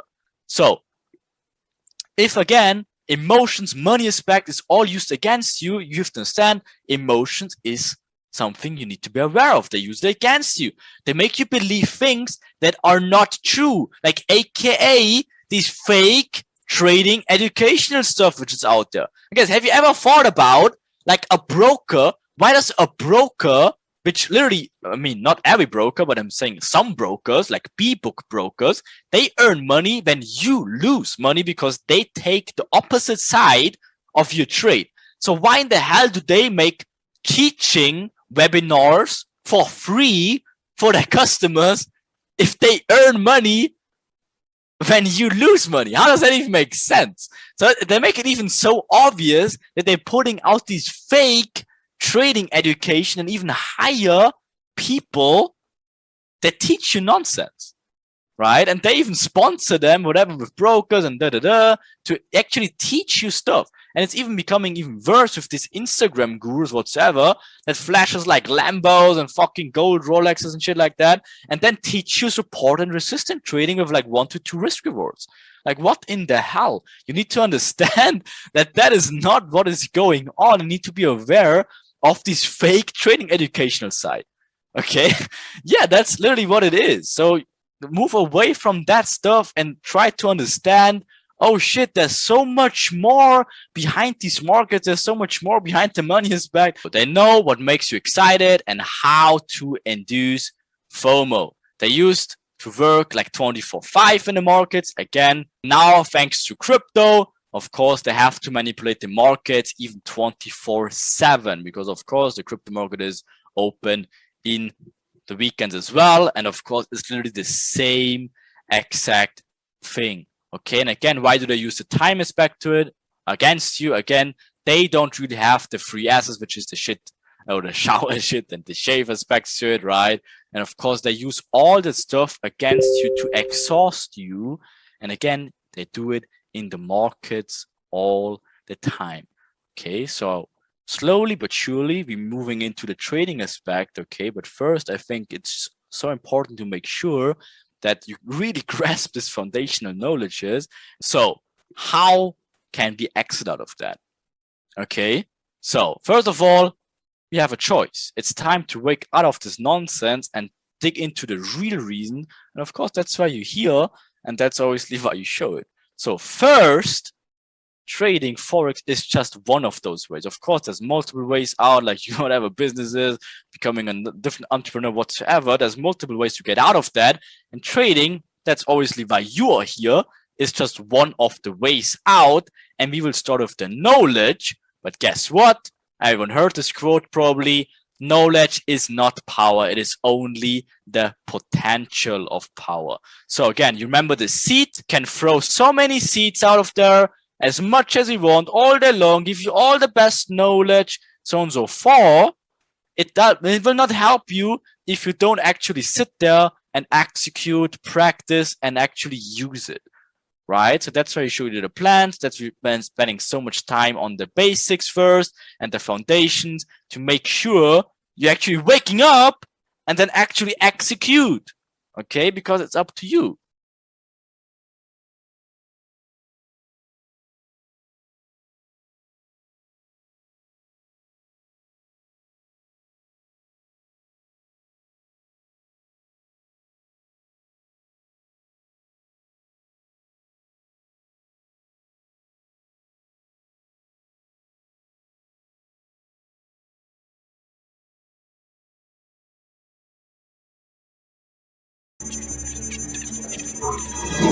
The liquidity inducement theorem basics. So finally, we're almost there. Okay, so, but before we take action, we need to understand what the rest of the world is doing, but who is the rest of the world?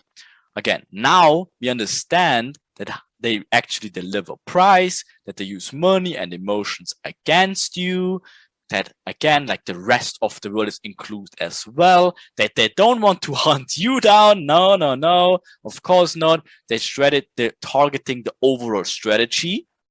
But first, we need to understand like what are these overall strategies are in order to identify them.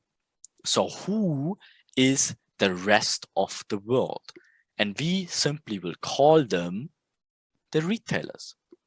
Clear and simple. What is the retailers? And that's the entities you trade with and also trade against. Because again, it's very obvious, for example, in stock markets and whatsoever, if you try to sell a stock, someone needs to buy it. In Forex, it's a little bit more difficult because like there's multiple parties involved. It's not directly like that, but of course, everything is the same thing. If you buy, someone else usually takes the sell and stuff like that. So again, the whole retailers, it's a buying and selling game. It's always in some sort of balance. And that's how you have to understand that the entities you trade with and trade against are the so-called retailers.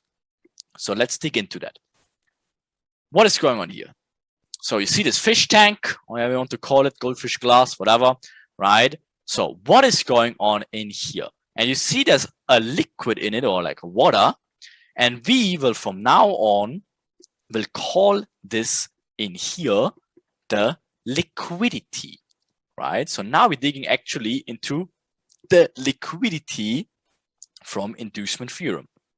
So what is this liquidity and who is in this whole fish tank to create this so-called liquidity, right? So let's take a look deeper and let's let the water drop in here and see, oh, out of a sudden, we have 20,000 banks in this fish tank. So what is going on here? So that's 20,000 banks in the world that actually has to do with the financial or the Forex exchange market. So what do they think? What do you think they do?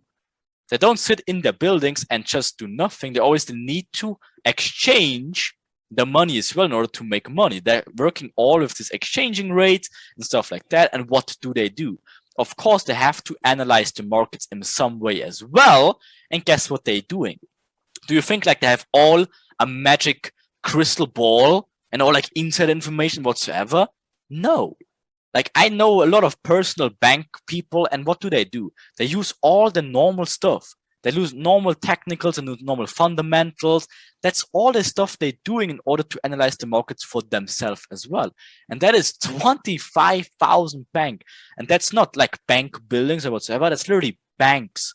Like whatever, if you call it Goldman Sachs is one bank, whatever. Any bank, like you can call it, that goes into this 25,000 bank. And that's all over the world. That's a shit lot of liquidity just by these banks alone. And guess what? They have the same reasons than you do.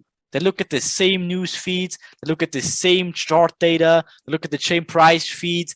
It's all the same for them, and they have the same reasons as most people to analyze the charts as well. So that's why they're coming into the liquidity pool as well. Okay, so what else though? If we just add a little bit more liquidity to the whole thing, out of a sudden, it's 32,000 private banks, even more. So now we have like the big institutional banks, but now all of a sudden we have 32,000 private banks. So you think about your local banks and whatsoever, all around the world, that's so many new banks that are involved in the whole liquidity tank as well. And guess what they're doing? They're doing the same exact thing. They need to work with the money at some point. That's obviously the money industry. They need to obviously put the money into the foreign exchange as well, and has the same reasons, the same tools as you do. What else does go into the fish tank?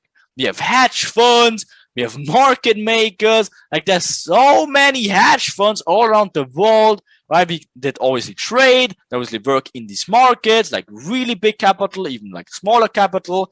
Doesn't matter what type of sized hedge funds, they go all in there. They're all doing the same stuff. And we add on a little more on that. We have like prop firms, which becomes a new hype nowadays. Like that's a whole topic by itself though, but that becomes so popular. We will dig into a little bit later if you want. And we have so many private offices, like all these institutions, whatever, private companies. We have what else? We add some more. We have all these companies. We have even all the educational courses, even like whole countries, even like whole governments.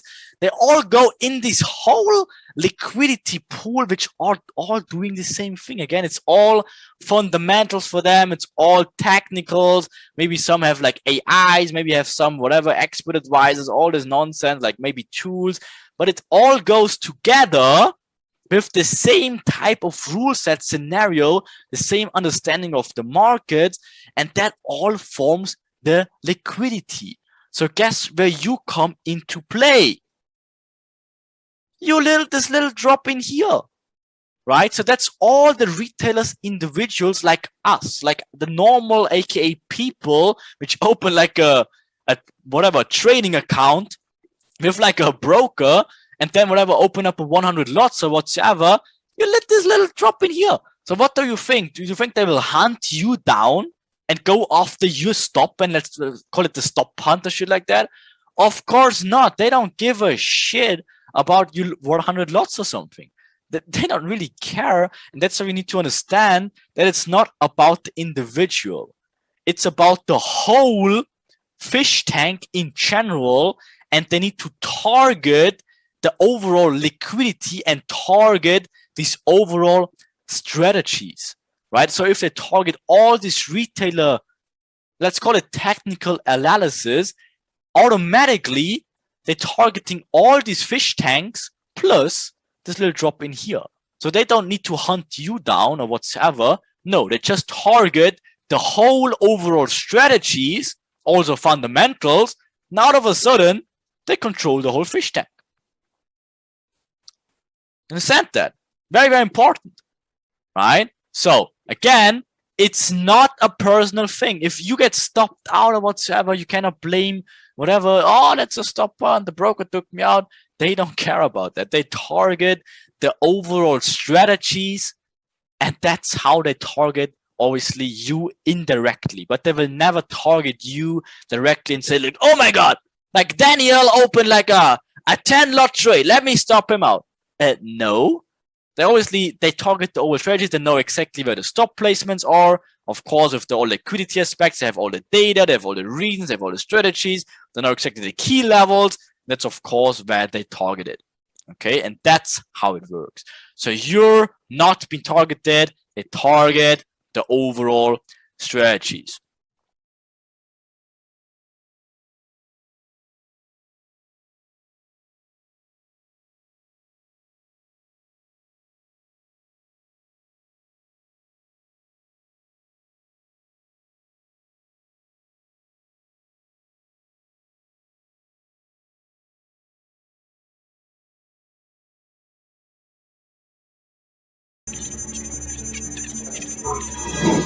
Just dig very deeper and just, let's say, like, Down the rabbit hole we go, because that is where our journey begins, right? So let's see what is going on the other side of the rabbit hole. You remember this guy, right? So what is this guy doing in here? Just observing like the little fishy tanks and stuff. Like, what is he doing? So he's gonna say, I gotta feed my little fishies from time to time. And that is literally why retail strategies work from time to time and seem so reliable. Because guess what? If they stop out all the retail strategies all the time and it would not work at all, guess what? Why would you place a trade? If you place a trade and get immediately stopped out like all the time, it doesn't make sense. So that's why they need to make it seem like these so-called retail strategies work, because you need a reason to push or to take your hand. First of all, get your credit card out of your pocket, open up a broker account, put your hard-earned money, which you exchange for your lifetime, whatever, make a deposit in a broker, and then look at the chart and see like, oh, I learned that guy who drove a Lambo showed me if I take a trade here now, it should go down. And now you're putting your hard-earned money into putting the sell button, and then why is that? Because you think that's a freaking trend line and that's where the market should reverse here, but it does not. But you need a reason to execute your trade. That's why they need to show you that it works in hindsight and make it so reliable, like, oh, whatever. Oh, yeah. That support resist, look at it, how good it works. Oh, yeah, and then it retests. Oh, perfect. So you just buy it here. Oh, yeah. That's so garbage. You need to understand like the real reasons and obviously not this nonsense crap, because again, they need to give you the reason. Your money gets only taken away from you if you have a reason to execute the buy or sell trade, put your stop loss in, and of course, then most likely losing the trade whatsoever because you're trading the wrong shit. You understand that? And that's why they need to make these retail strategies work from time to time. And if you go into the charts, then again, you see how they're doing it all the freaking time. To what though? To build the liquidity. They need to build up liquidity to make sure people putting in the money into the market, and then they can take them out. Okay? Because guess what? Why does he need to feed the fishies overall? So I can feed me. So the architect like, you look at them buying the fucking trend line again, right? So when retail strategies get induced all the time and statistics of all brokers even show, like that's the official numbers now, by the way, that 80% of the traders overall lose money. Why do they still come back trading? We talked about like all the aspects, like the emotional side to it, getting like addicted to trading, like getting all this dopamine certificates, trying to find a way out, like all this stuff, right? So that's of course why they're coming back, because they try and then again they're getting stopped out, but then look at the markets again, like, oh yeah, but here again it worked. The trend worked so good again. Oh shit, why didn't it work for me? Let's try it again. Let me sell it here. And then, oh no, oh my god, happened again. But then look at a different chart. But yeah, it worked here, and the support worked so good here. So I mean, it works. I see it in the charts. Look at that. That's a perfect retest here. That's all crazy, right? And that's why 80% of people lose money inside the market. And that's again the official numbers.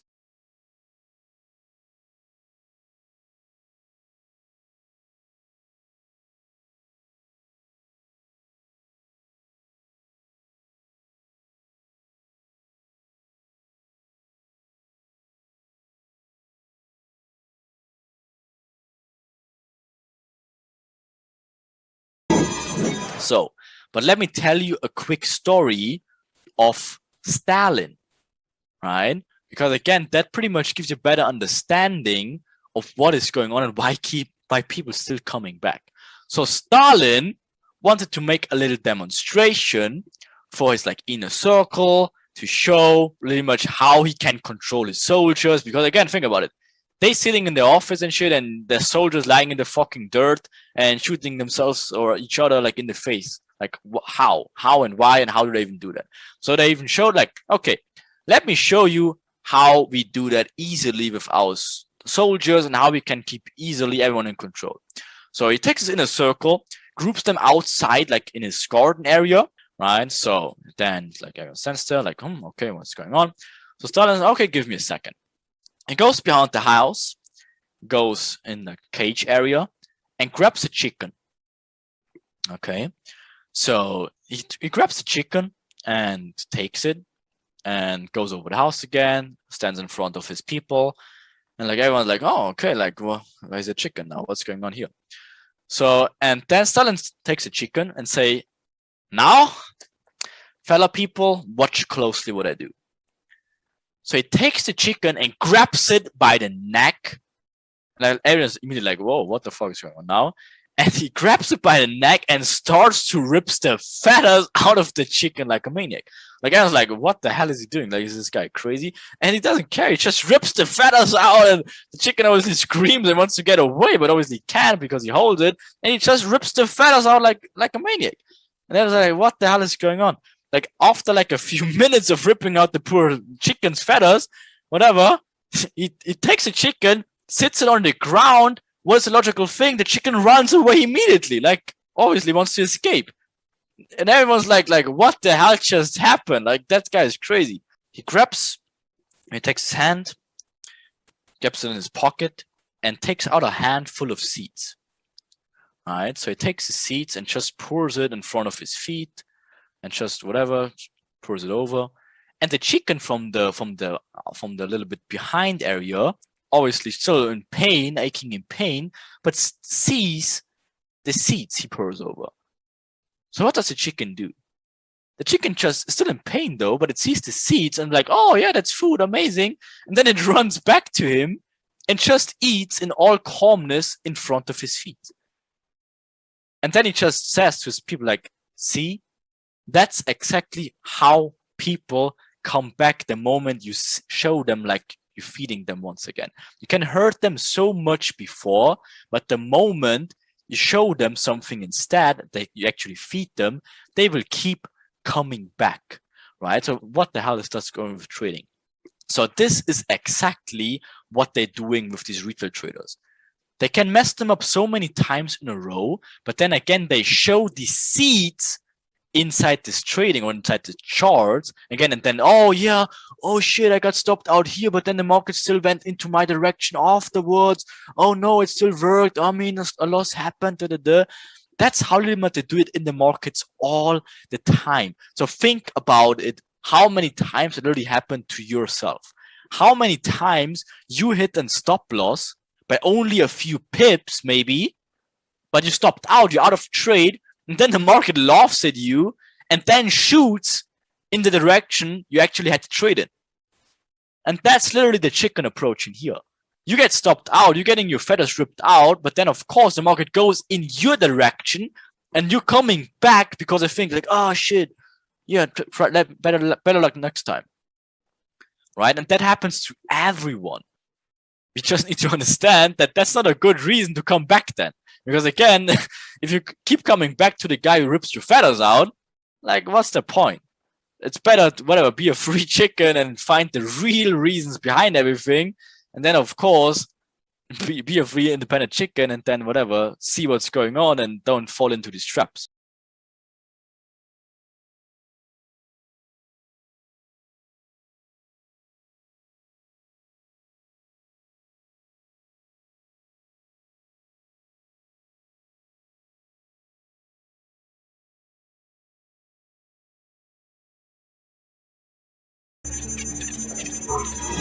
Let me tell you something which you'll be positively surprised about, and that is, you are technically starting your journey at one of the best times you possibly could imagine right now.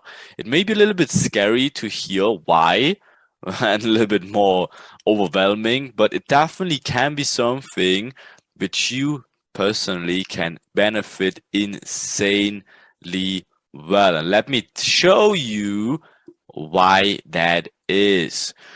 Because we are currently in a time right now as we speak, after even COVID hit, and obviously the market has been synthetically pumped up insanely, right? But of course, this cannot be sustainable for much longer. And before you think about conspiracies again and stuff like that, no, we will also into some market facts very later of why this cannot be sustainable for that much longer, right? But first, maybe you realized while COVID happened that, of course, everyone was staying at home while, and that's very, very important to understand, trillions over trillions of dollars and other currencies has been printed all around the world. And of course, if you print and print and print money, money, money, money, money, left and right, of course, the logical counter effect is inflation, right? So now officially we're having an inflation of 8.5%, but if you look at the real numbers, we will dig also a little bit later into some numbers also, but they printing money left and right. And of course, it's 8.5% they're trying to tell you.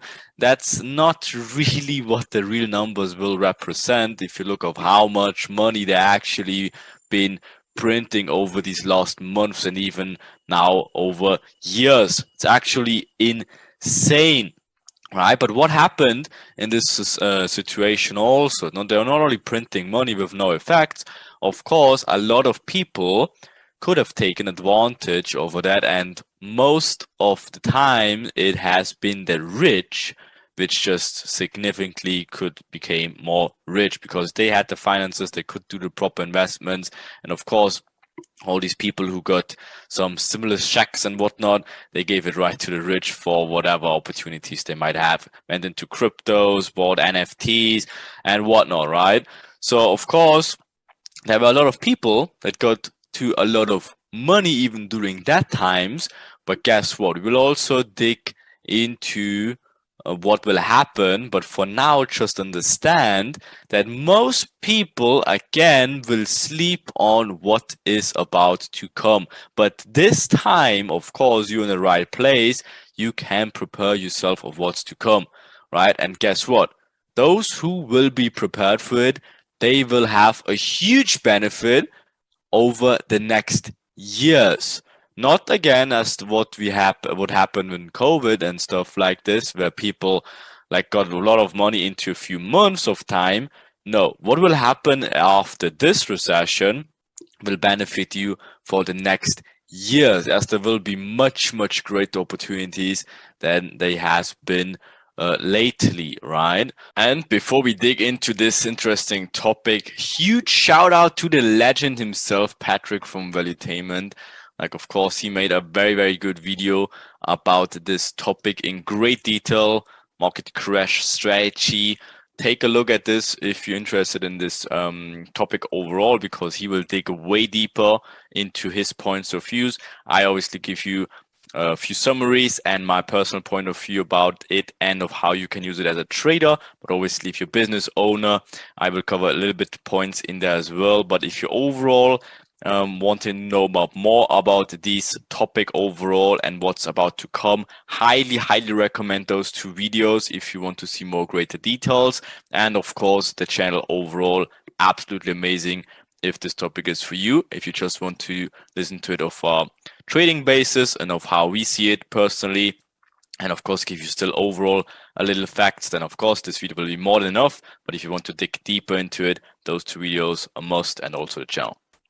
Based on the current market situation right now, okay, very important, we can expect a market recession in the next 6 to 24 months. Okay, so we don't know exactly, of course, when it will happen. Of course, you never can, but we can expect something in the 6 to 24 months. Why 24 months? Because of course you never know how much synthetically they keep it alive before the crash comes, right? But if you just look at some facts, that will obviously indicate there's something very bad coming very soon, is if you just look at the numbers. For example, of course, the official inflation rate has been hit a 40-year high, which is 8.5%, as we said earlier.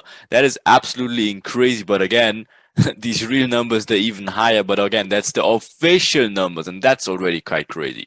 Then, of course, gas and oil prices absolutely skyrocket. Of course, has some other media, other reasons. But let's just say, maybe that's not all the truth what they try to tell you. But again, we will not dig into any conspiracy routes here, because again, we don't want to make anyone mad, whatever. So we just look at the real numbers right here. Then rental rates, absolutely insane, right? If you live in America or whatever, like London or something like that, you have absolutely insane rental prices. I think the average home in America, based on other forms and database, I think it's 2,000 a month, which of course for the average person is a lot of money, and of course that cannot be sustainable for the long run. Overall, real estate prices absolutely skyrocket, right? It's absolutely crazy. Again, the normal person, the normal average person with a normal salary is almost not even capable of getting a real estate. Obviously, that's not sustainable. That will definitely change very, very soon. So now, again, I'm not a financial advisor in any matters, but don't go into real estate right now. Don't pry real estate properties if you can. Avoid it for now, because chances are very high that there will be a huge discount in, again, next 6 to 24 months, as the market has to make some sort of correction, right? Then, of course, grocery prices, they are up around 10% alone this year, of course, with indication even going higher. So every price is obviously rising, obviously also based on inflation. Then if you look at the financial markets, S&P 500, right, of course, crazy, 13% down this year alone, right? So guess what? Even if you don't have your money on your bank account, losing your money there based on inflation, if you invest in the S&P 500, down 13% this year alone. Also, Nasdaq down 23% this year. And then major stocks, of course, like Apple, Netflix, Facebook, Tesla, all these companies, they are down multiple double digits, right? Not only that, like the S&P down 13% overall, but Tesla, crazy loss. Facebook, crazy loss. Netflix, insanely lost, right? Stuff like this. Of course, some people might think, oh, buy the dip, whatever. Just wait a little bit. Again, there will, of course, maybe it is just, again, the start of a bigger market recession. And of course, we can expect that if you just look at the numbers and can be prepared of what to come, okay? So just be aware of these numbers before you do any major investment deals right now. Of course, there probably will be better opportunities very soon, right? So the good news for you, this could bring, of course, a lot of opportunities for you, right? Which can change your life forever and bring you to the absolute new level. That's something that can increase your net worth by not only one, but a few digits, right? So that's definitely something you have to keep in mind and be prepared. So what we will do, obviously, and we will show you a skill set, which obviously is an evergreen concepts of that's how the markets works, even in a recession, even after recession hit, or if the recession doesn't hit. So for you, it technically doesn't matter anyways. Let's say, okay, we're digging into this recession concepts and say, oh, whatever, recession will come, blah, blah, blah, blah. But it will not come. So guess what? You couldn't care less anyways, because you learn a skill which will make you money regardless. And you are able to make money in these markets regardless also. So if it comes, if it doesn't come, or after it came, right? So that's the good news for you. And of course, you will show you exactly what will go on inside the markets and how you can benefit and how you technically trade every single day, not based on news events, completely independent from fundamental analysis and all stuff like this, because again, we are intraday traders and you will learn the most beautiful craft there is, right? But first, let me just back up these statements, because of course you don't need to listen to my words. Of course, there's other people, for example, not so unknown Bill Dudley, right? So the former president of the Federal Reserve of New York, right? Of course, a very influential guy back then. And his his words were, quote unquote, it's very, very unlikely the Fed or the Federal Reserve can tame an inflation without sparking recession. And as we looked earlier, we're already having a very high inflation, even with the official numbers, right? So it will be very hard for them to tame that without sparking a recession. And if that guy says it, he probably knows what he's talking about, right? On top of that, 75%, again, that's out of a Forbes article, don't listen to me, right? 75% of the CEOs of the Fortune 500 companies said in the month of June, they said they're preparing for market recession. How crazy is that? 75% of the Fortune 500 CEOs said that. Again, look up the Forbes article to do your own research about that, right? So I just want to make you aware about it and show you the opportunities you could maybe have after something like this happens. But again, I'm not saying this will happen, just saying, again, chances are very high that this can be a potential outcome very, very soon also, actually, right? So what will happen and how you can benefit about that, right? So first things first, obviously, bad companies, the pronunciation here is on bad companies will go out of business because they will not be prepared for what's about to come. And of course, they cannot sustain what's about to come. And this brings, of course, opportunities for new companies. So if you're owning a business, if you plan to own a business, of course, something like this will be huge for you because, again, you can use the lack of other companies for your own benefit, right? And of course, make an opportunity for your own company. We will dig into it a little bit later also of how maybe we can do that.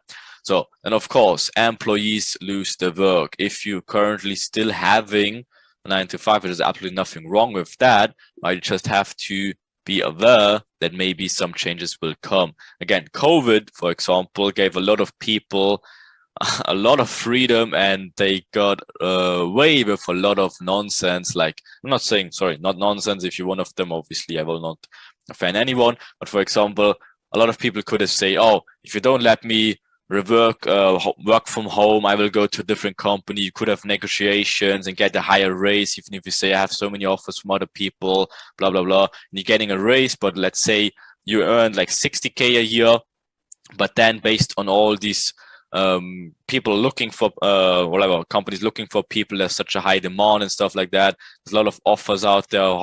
Remote work from home obviously led to a very high, overly paid skills, is right. So people who are worth 60K a year, they are all of a sudden getting 100-year contracts just by jumping from company to company. But guess what? This will have a very bad look after a recession because you will look at your CV and they will say, oh, you jumped companies like 15 times a year. Why did you do that? And then again, it will be very hard for normal people to get work again because that's a very bad look, right? But guess what? New workforce will be for hired after this will come into place also. So if you're looking for employees and you want to build a business or create a business, of course, there will be very good people available based on this also. Loans will be harder to get, of course. Everyone and their sister and their dog can get a loan right now with crazy rates. So, but guess what? Cash will be king, obviously, very soon once this all happened, right? Again, not saying it will happen. Again, say this again, but if it happens, cash will be definitely king. Everyone says like, oh, crypto's this, crypto's that, but cash will be king after this stuff will happen. Then for the point number 4, which is a crazy one. So these fake success people, it all will be balanced. You probably know them, like these cryptocurrency billionaires, millionaires, NFT millionaires, blah, blah, blah, all these crazy people out there. I'm not saying that's a bad thing. If you're one of them, highly congrats to you, obviously. Again, we have a lot of people in our community made a shitload of money based on that too. Obviously ourselves as well. I'm not saying that's a negative thing. I'm just saying, quote unquote, fake success will be balanced. Why fake success? It doesn't really require a big skill set back a year ago to buy like cryptos and then it skyrocketed like insanely and then people made like millions of it. That's not a skill set and that will not help you after a market crash, guess what will help you? A skill set, knowledge, and obviously work ethic. And there's a lot of people who don't have anything of that, but they came to crazy wealth during these times, again, as everything just skyrocketed, like with cryptos and NFTs, right? But guess what? They will be balanced out and they will have a huge issue a few months or even years from now, once this recession will come, and obviously they will all be balanced, right? And then guess what? The people with skill sets, of knowledge and work ethic, they will be on top, and that's where the money transfer will be big time. Okay, then guess what? Another thing, market will have less consumers, and again, we talked about these overpriced things. They will be balanced. Like again, there's so many stuff right now which just sells for absolutely insane values. It will all be balanced very soon. And there's also a lot of people that don't even know what to do with their money, right? And of course, also that will be balanced out, which is technically a very good thing. All right. Then stock, last point, stock and forex market will go crazy. That's of course, stock markets will go south.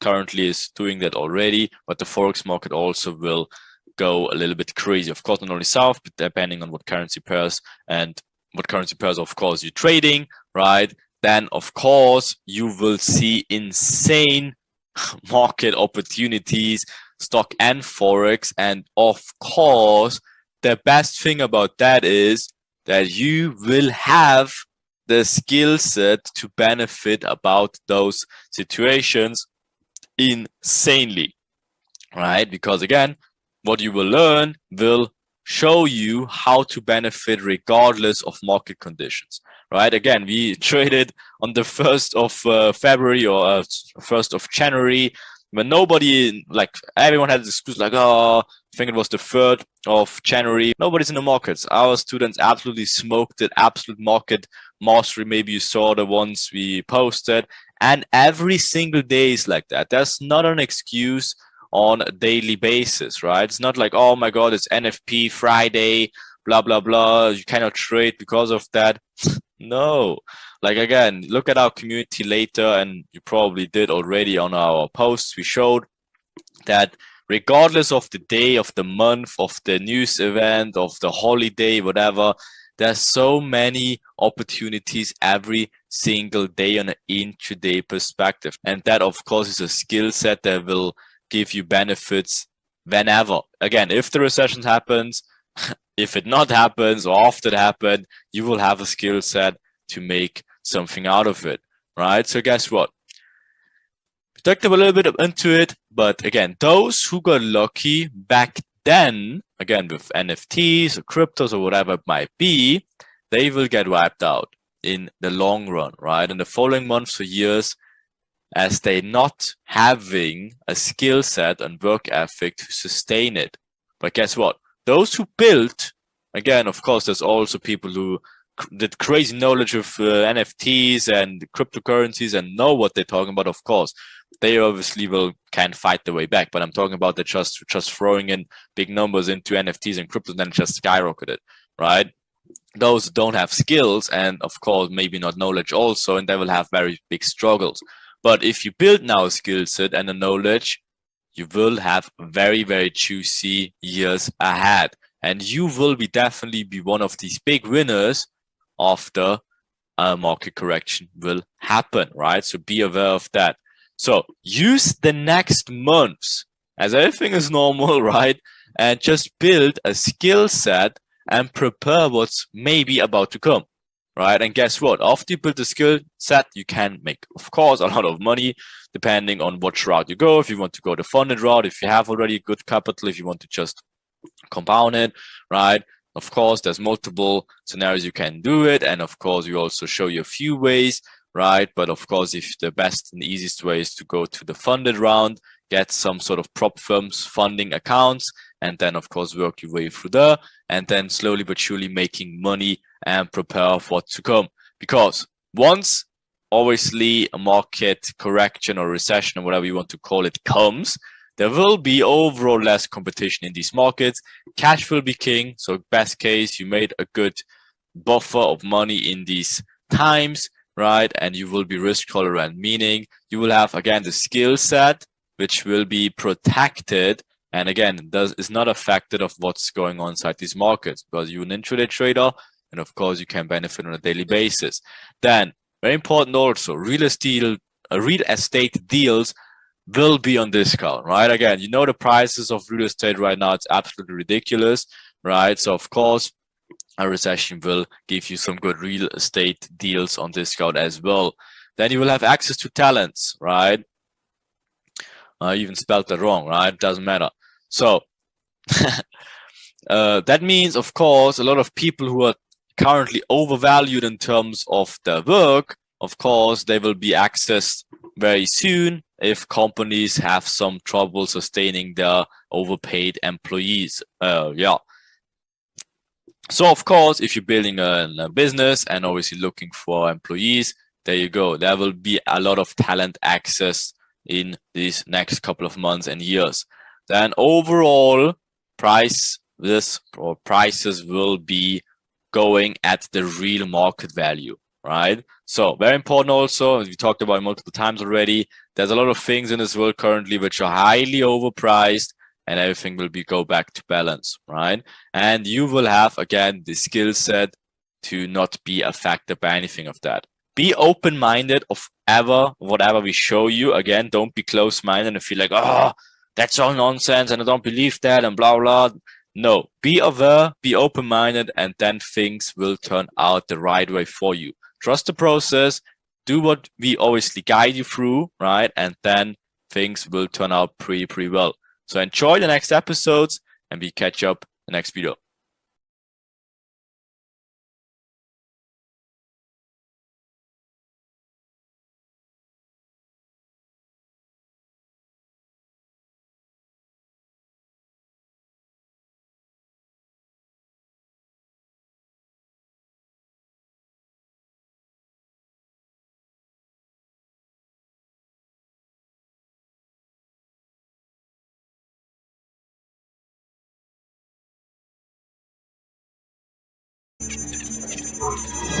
It's so essential to understand these basic things, because again, if you truthfully understand that, and again, will make your life a lot easier in the current days. And remember, we're doing that shit for years. So of course, like when we dig into these concepts, we discover like that there needs to be more like that, and then you dig deeper and deeper and deeper, and then just, yeah, you're putting the pieces of the puzzle together, right? That's how I mean, it's not that you find something like that like from now to tomorrow. No, it takes you a lot of time, and it did it for us as well. The next thing we're gonna do is we will dig into liquidity, like what it is. Like it can be a little bit basic for a few people, I know, but again, we need to put everyone on the same level. And again, you need to identify liquidity properly. That's why we also need to dig into what liquidity is. Okay, so digging straight into it again. So in the first 90 days of trading, 90% of traders lose 90% of the money. A lot of you maybe heard this quote before. It's all part of the unlearn, relearn, and improve process. Because again, we understood now like how the market actually works, of how to actually deliver it, of how to actually build it up on purpose, and what is actually going on in this world, and how they're using this against you, and also in most cases against these so-called retail tactics or retail strategies, and how they make it fail but seem like they work. Okay, the psychology of each trader and the tactics, we will dig into it now, and also show you some market maker tactics and how to identify the true intentions. And we will use a quote which makes life a little bit easier for you, because you need to see the pain in the markets. So what does that mean? If you think about that, if you try to see the pain in the markets, you have to understand, like, let's put yourself into a situation of like let's even say like a normal family person. You're having 3 children, best case 1 wife, maybe you have 2, depending on your preference. Anyways, you're learning something, whatever, in some course or whatsoever. You spend your hard-earned money on that. And then you're putting or executing a trade you learn in that course whatsoever, because that guy has a Lambo, you want one too. And then you're actually executing that trade in the market. And then again, at some point, you need to put your stop loss at some point of level. And if the market hits these levels of these so-called retail strategies, this guy literally has pain. This is money. He's put all the time and effort into it. His freaking wife screams at him because he lost the money whatsoever. So you need to identify actually where the pain, or AKA the stop losses of these retail strategies are. Because it will be hard to identify the liquidity in the long run if you can't understand these basic forms of retail analysis, right? So that's why we're digging into the retail tactics now. We will only focus on the most common ones because they are bringing the most liquidity into the whole market, which is breakout traders, the craziest one of all of them, even the biggest one of all of them. You don't believe it. It's actually a true fact. Breakout strategies bring in the most liquidity in the market. It's crazy, but that's actually a fact. We dig into reversal traders. We dig into trend traders. Also nowadays, smart money traders, they're becoming very retailer nowadays. Also like this nonsense pattern stuff and candlestick formation shit. Also like indicators, also expert advisors, and last but not least, tool traders. That stuff, none of those stuff we will do inside Lit. But why is it so important to dig into this stuff? Because in order to identify the liquidity, you first need to understand how exactly it looks and what are these, or majority of people doing, and then pretty much do the opposite of them, right? So we need to understand, like, obviously that's very basic stuff. Everyone heard about that stuff, but we need to understand what are they doing? Because again, most of you probably know about all these retail strategies. That's not a secret whatsoever. So what is the purpose of digging way deep into that? So, because again, all of those people, remember the fish tank and whatsoever, they all think like, oh man, this strategy, like this breakout, whatever, trend line, it works so amazing. Like, oh yeah, it gives you so consistent results whatsoever. How accurate it be sometimes. Like, oh my God, like how accurate sometimes it can be. How reliable that shit is whatsoever. Like all these lies have been told to people for so many years and decades. That's why so many people still trading that stuff. And if you just whatever, baby pips and stuff, that there's so much information about it. And if you want to learn about trading in general, you of course learn all these stuff and you obviously get introduced with that. And if you think about your own journey, you probably started with something like those strategies, right? Hopefully by now you moved away from that. So I hope not everyone likes trading like these retail strategies anymore. But now we need to identify that for our advantage. So the reality is that they are just being used to give people the reasons to take a position, or in other words, getting induced to putting the money into the market and becoming the so-called liquidity. So that's why we need to dig into these basic retail concepts now a little bit further. So it's very clean for you how they build up the liquidity, how each of them getting into that, and how you identify the stop loss areas in order to build something on understanding further. If we go into the advanced material of us, of course, because we take that understanding of their stop losses for our advantage. So it can be a little bit basic now, but guess what? If you cannot identify liquidity, you are the liquidity. So that's one of the best quotes. Maybe you saw it a little bit because I used the quote for a while. A lot of people try to steal it nowadays when they refer to liquidity. I love it because it means it's a good quote. So anyways, that's so important. If you cannot identify the liquidity, you are the liquidity. That's why we have to understand what this guy is doing and then do the opposite, right? So what is liquidity, how it's been built up, and where, most important, where it is been taken out. So where do we start? Question though. Why do we need to know what the retailers do? The hint is it's got to do a lot with where their reasons are. Remember, like always, people need reasons to do something. And the answer is, if we understand where everyone else is entering, like based on these overall retail strategies, we know where we can expect price to go in order to make it seem legit to the retail world, pretty much the rest of the world. And then obviously they need to be taken out in order so they can fail and then become whatever 90% of the market, which is the fact that they lose the money. So that's why we dig into it and then use it as an advantage later.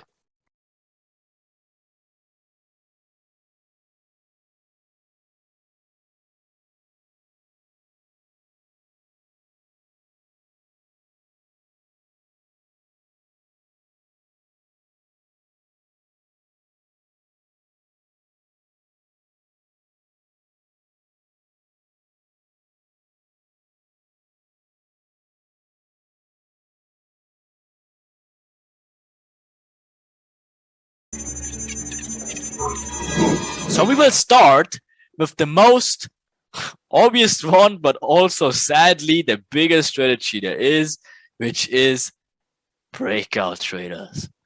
And as you can see, this fishy, he represents breakout traders. So what does he think? He says like, okay, so what goes up must go up, right? So, and what goes higher goes higher.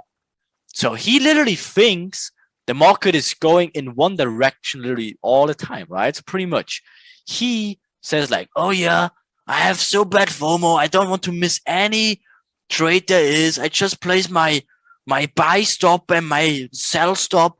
And the moment the market breaks out of a range, I buy it because the market will go in this direction forever, right? So he can't wait for confirmations whatsoever. He just places his random buy stops and buy limits all over the place. But guess what will gonna happen to these strategies? So now watch closely what is going to happen with this little poor fishy. Chip! So of course, he's getting induced. Like, what the hell? Why would a breakout trader like make money out of the trade, out of the markets? So how does it look so in the markets, right? So of course, like these breakout trader characteristics, it's even horrible to dig into it, but it's so important for you to understand what they are doing because they're putting so many or so much liquidity into the market. It's kind of crazy, but that's just what the number says. And that's why we need to dig into that. So they're getting excited over every movement past a certain price point. So they identify like a structure point and they see some sort of like, in this case, like some sort of a resistance type of thing. And the moment they're putting like a sell stop in here and a buy stop in here. And the moment price actually breaks out of this zone, you see these little breakout fishies, they're all happy and think, yeah, price will go forever in this direction, right? So of course, they love these types of builds up. They identify these areas, right? And see like, yeah, of course, the moment it breaks out, they in, doing it obviously in the different direction as well. And they're just taking these significant structure points and putting their limits all over the place, right? Because they believe the market will go in the direction forever. And when price goes in their past point, pretty much meaning the breakout zone, they're in for the long run, or in this case, they are in for the short run the moment it breaks out of the zone. Like, not make sense at all. They're just doing it like crazy. We just need to understand why they're doing it and how they're doing it. Okay. So more important though, all right. So how does it look in charts? Very, very easy stuff. Like everyone saw that like 50,000 times already. So of course, as you can see, chart breaks out in here or breaks out in here and they're all in and they think it will go forever in this direction.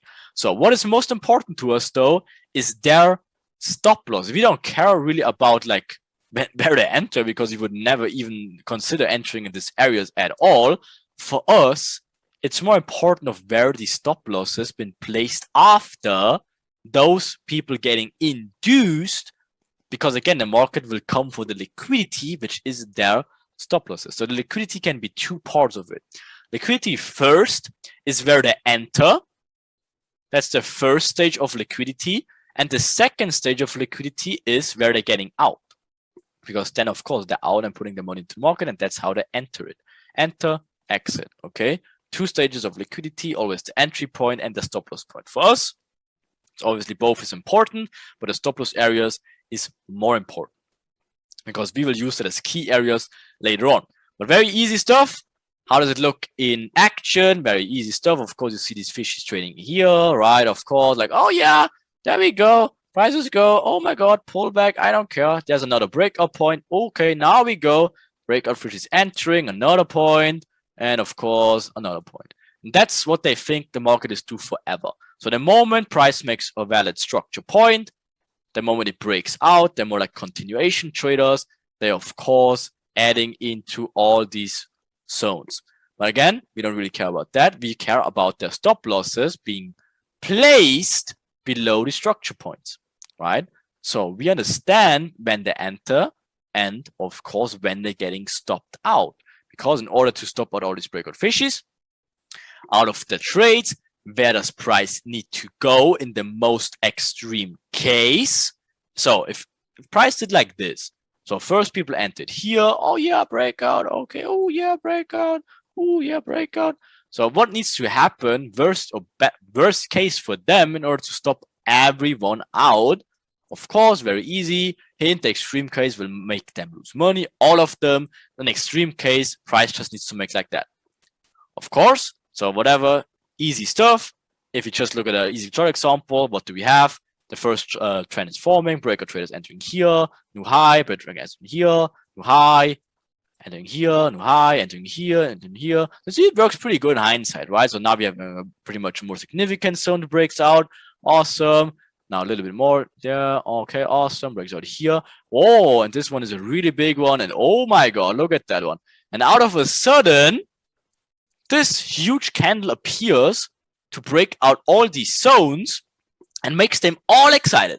So now they're seeing this huge candle and like, oh my God, this thing goes to the moon. No doubt about that. Breaks out of this zone. So guess what happens? Oh no.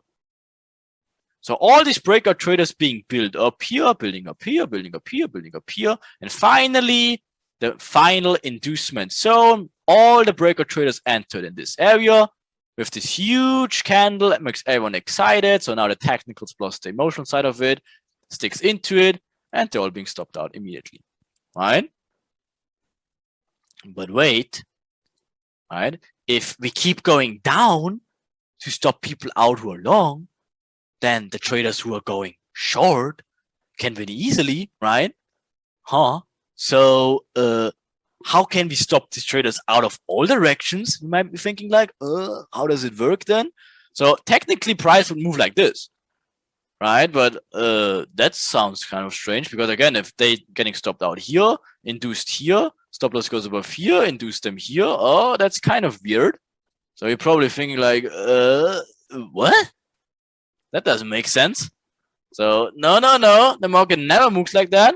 So well, you happy you said that because you're correct. So that's why we need to identify it properly and make a little bit more sense out of that. So does it look more familiar like this? So when the price makes like this, goes for this stops, right? So now breakout traders entering short.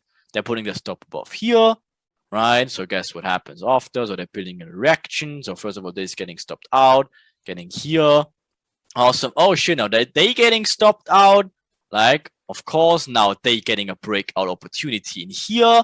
So this people are getting stopped out, but also new breakout fish is entering along inside here. They're putting their stops below this area, of course. So guess what? Oh no, getting stopped out here. So now they have a new zone where breakout traders enter. See the fish is in here. They're putting the stops above here. Oh no, they're getting stopped out. So guess what? They're entering long. So guess what? Oh no, they're getting stopped out here. Oh no, where did they put the stops? Oh shit, new breakout traders entering here, here. And that's literally what's going on all the time. And again, that looks a little bit more familiar. And that just shows you how many breakout traders just using a breakout strategy is getting induced all the time, getting stopped out all the time, over and over again, right? So in this type of manipulation is really important to understand because they're doing it with everything. They're not doing only to breakout traders. They're not doing it whatever on the 1 hour time frame. It doesn't matter if it's a weekly time frame. It doesn't matter if it's the 5 seconds time frame. It does not matter. They do it on all time frames and to all these traders. So it doesn't matter what retail strategy it is. It's always the same thing. And I will show you obviously in a bit. So why is it on all time frames though as well? Because there's a very good quote which says, people are stupid at all time frames. A little bit offensive, but it is unfortunately what it is. So again, like a person, they just sees the chart and it doesn't matter what time frame it is. That's why it's always the same. And if I show you charts, it wouldn't matter if it's again a 1 minute chart or 1 hour chart. The price action with the strategies are literally always the same. You can call it fractal. It's literally always the same, right? But of course, we need to understand now more reasons and not only the breakout trader, because of course, people have more reasons than just these obvious ones.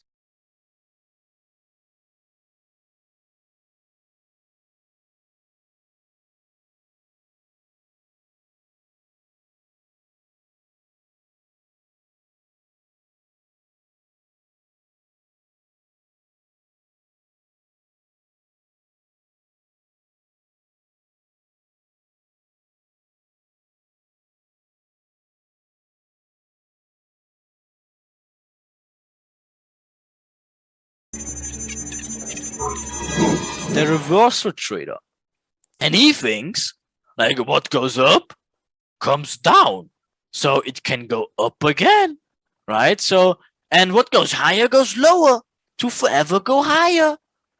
So yeah, that's a good quote, I would say. But guess what happens to the poor fishy? Choop. Unfortunately, he gets induced. So what does that mean?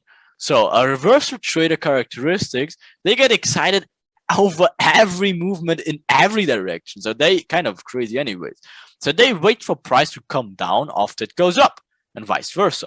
So if you look at this illustration here, you see this color, the breakout fishies. So they enter it here. So the moment price makes this retest, these reversal traders enter it here because of the retest of this zone. So they're getting the retest, so they enter it long in here, right? So guess what happens here? A new breakout fishes enters in here, right? So because they believe, again, the market will have to make pullbacks, of course, and next resets, and will go up higher. So they're also continuation traders, but they're taking the reversal of that, right? Because again, breaks out here, makes a retest, they enter, right? And then wants to price to move in this direction again. So more important to us though, again, is like, first of all, like a little chart illustration. So again, if they have this zone in here, price breaks finally out, makes the retest, right? And then here another zone, makes the breakout, retest, and then look at it, moves in it forever. Or easy one, like here, of course, a valid zone, zone, gets breakout, first retest here, another one here, and then of course goes in this direction. Awesome. They think that's fucking amazing. That's exactly how the market works, isn't it? So guess what? Obviously not. So we just need to understand that their stop losses are as well, right? Because we now know the reason when they enter, but now we want to understand like where are these stop losses? And of course, it's very similar to those poor fishies, and they're putting it below these major structure points as well. So if we do the same thing again, like the little fishies in action, as you can see here, the first breakout fishes enter, they're putting the stop loss below here. The moment the market, the price comes back here, the reversal traders enters. The moment price goes in here, new breakout fishes enter, then they get the break and retest. Of course, the reversal fishy enters in here, and here new yellow or orange fish would enter in here because of the breakout. You see how that works? And that's literally exactly what happens in the markets all the time. So guess what? In order to stop out all these traders, what does need to happen? Of course, it's the same exact thing, just stop them out in here. So how does it look like in the real charts? As you can see in here, Obviously, you have the break and retest. Here you go. Another one, another one, another one. So they think, oh, that's so amazing. Look at it. It works so good. Finally, huge candle to the upside, making everyone excited and think like this thing is going up forever, right? So guess what? All the reversal fishes are into the play now.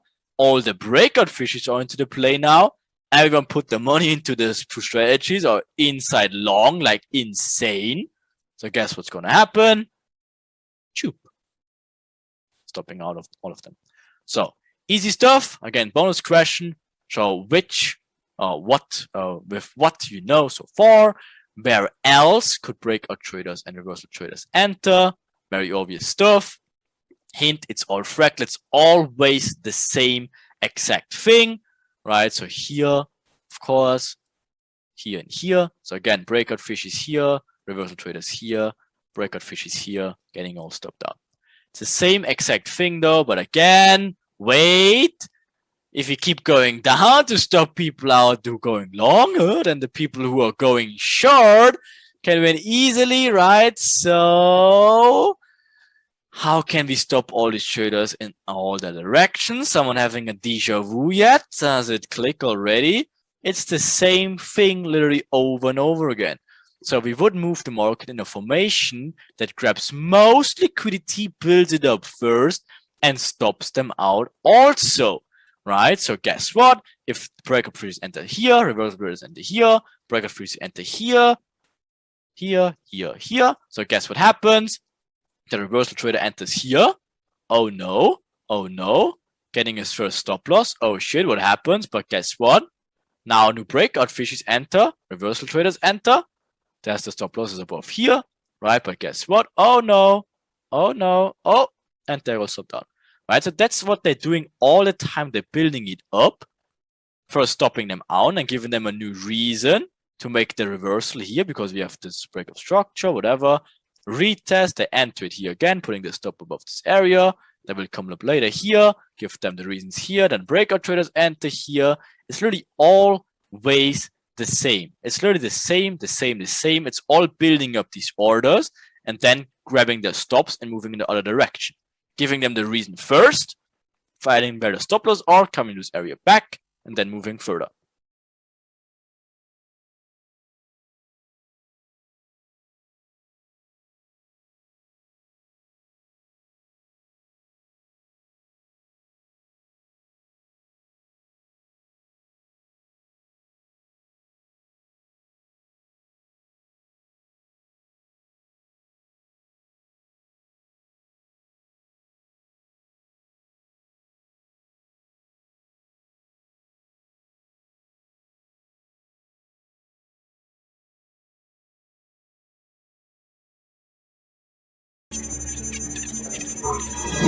Trend trader, because I follow all the other fishes and a line gives me all the confirmations I need.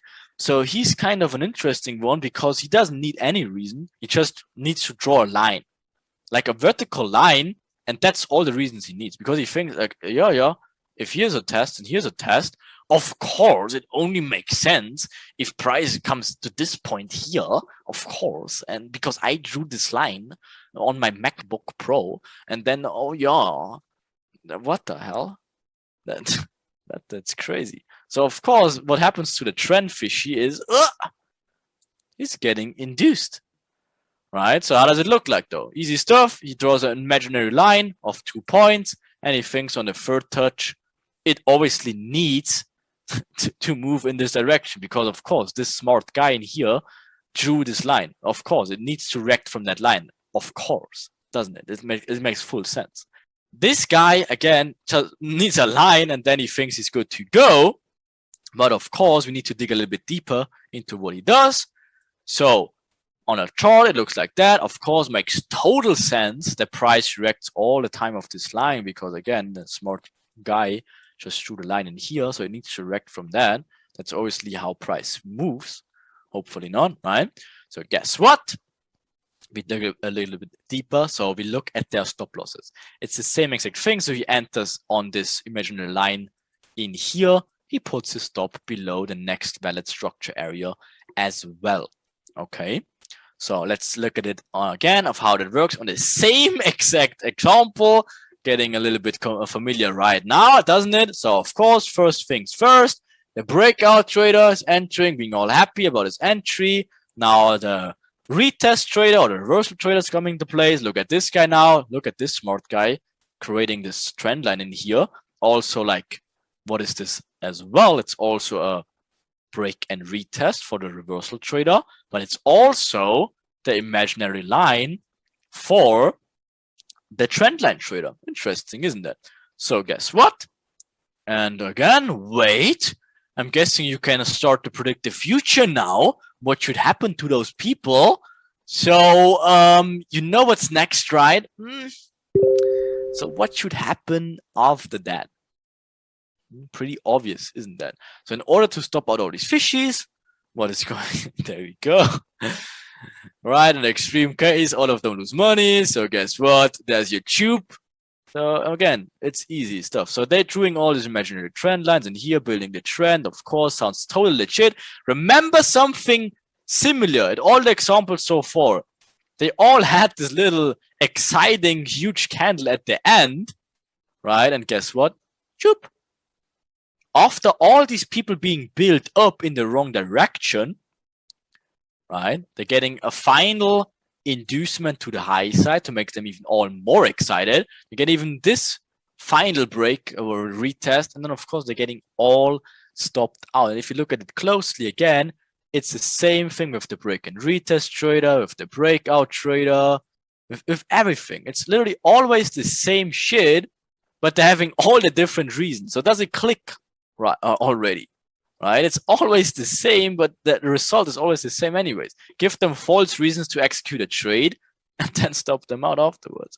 So how price would actually move, again, is giving them the false entry here, then giving them whatever, the retest in here, right? So they're building a new trend line of this, right? So then again, the reversal trader enters in here as well because there's a new reason. Stop loss is below here, below here, below here. Breakout traders entering short in here, then again retest traders entering here, the trend line, the stops lie above this area though, then they're grabbing this stop and then they can go lower again. It's always the same exact thing. You just need to identify and understand how they build that shit up when the most people are inside, and then identify their stops, and that's the logical next area they will go for. And at some point, of course, that's the basics of the basics right now. We don't even did any content so far. That's everything we just showed you so far is just logic. But guess what? Already we can put our glasses off and look behind the matrix and figure out what is going on.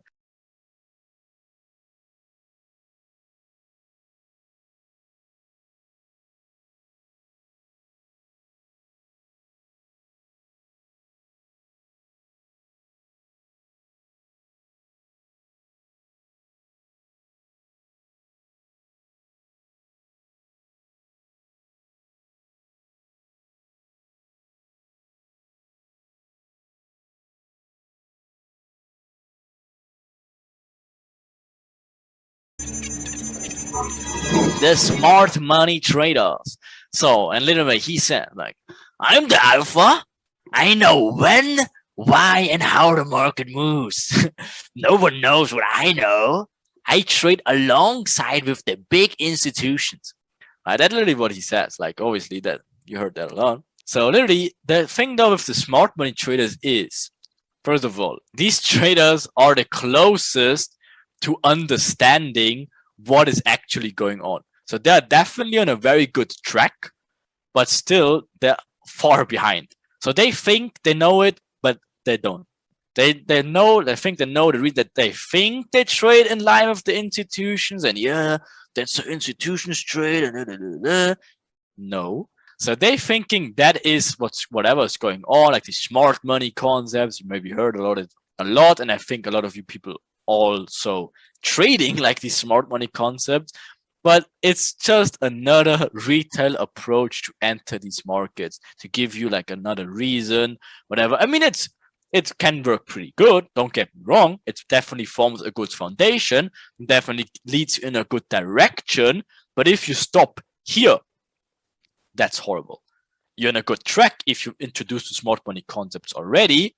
Definitely the way to go, but only a step on the journey. So there's so much more to it. That's why we in Lit are not really smart money traders by any means. We're liquidity traders and cycle traders.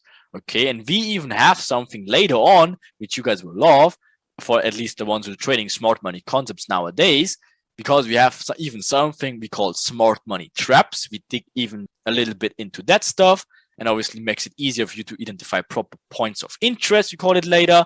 But first of all, just a brief introduction, like what is going to happen with the smart money trader. Most people already got it, right? Choop. There we go. There's the shock again. Of course, it's the same thing with them. Again, same thing all over again, right?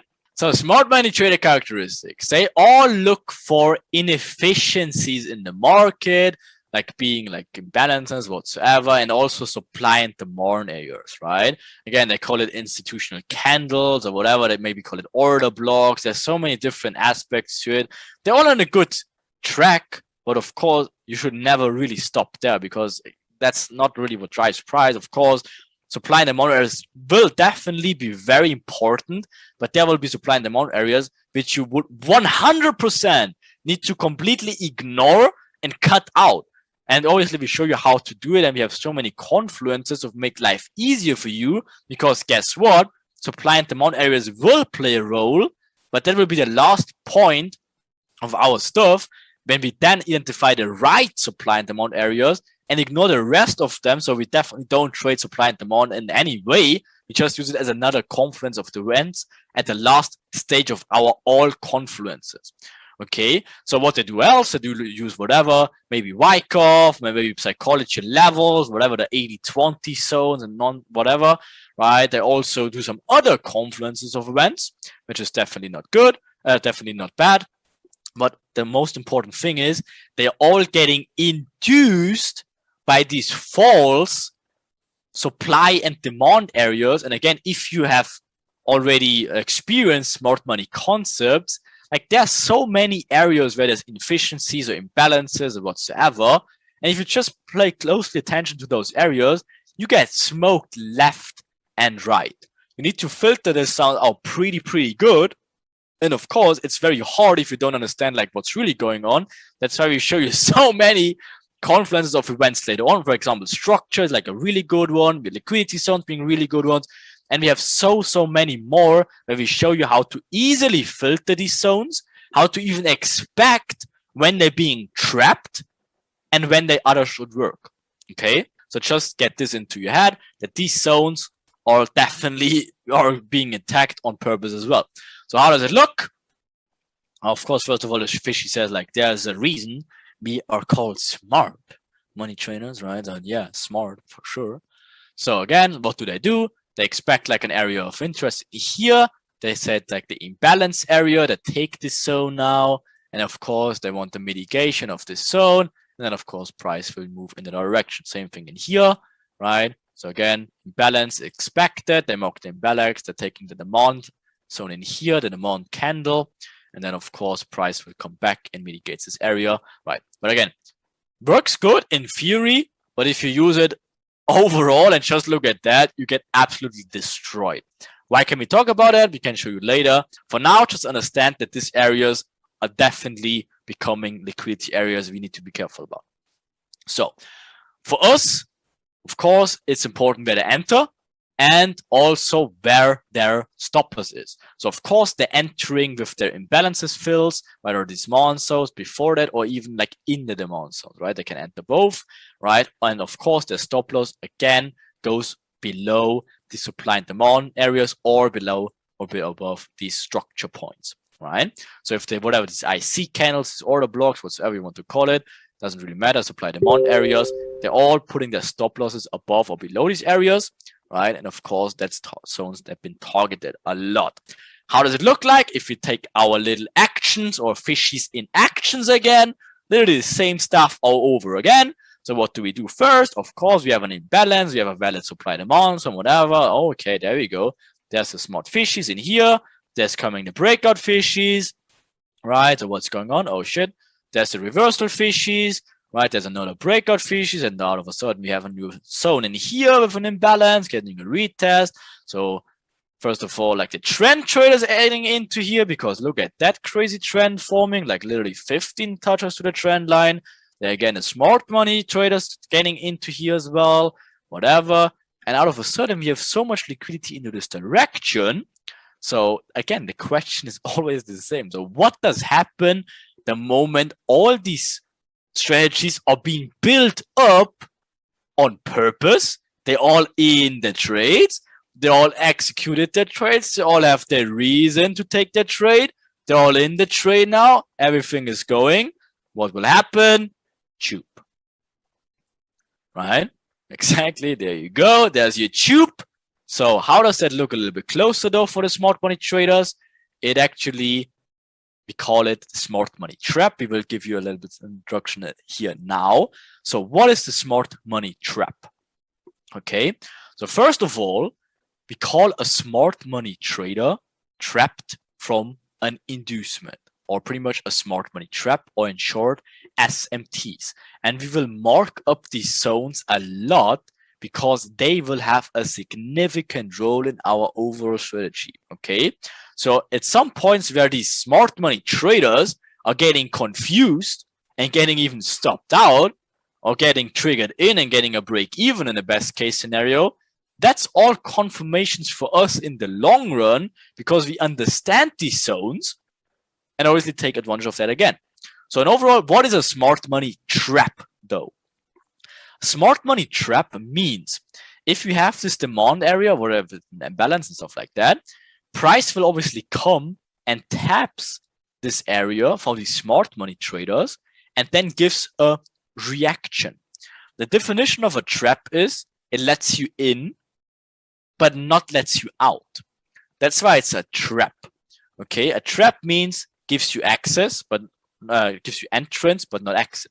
Okay, so a smart money traps needs a reaction in their right direction. They want to see the price go higher. That's why they show the direction higher and then they break later.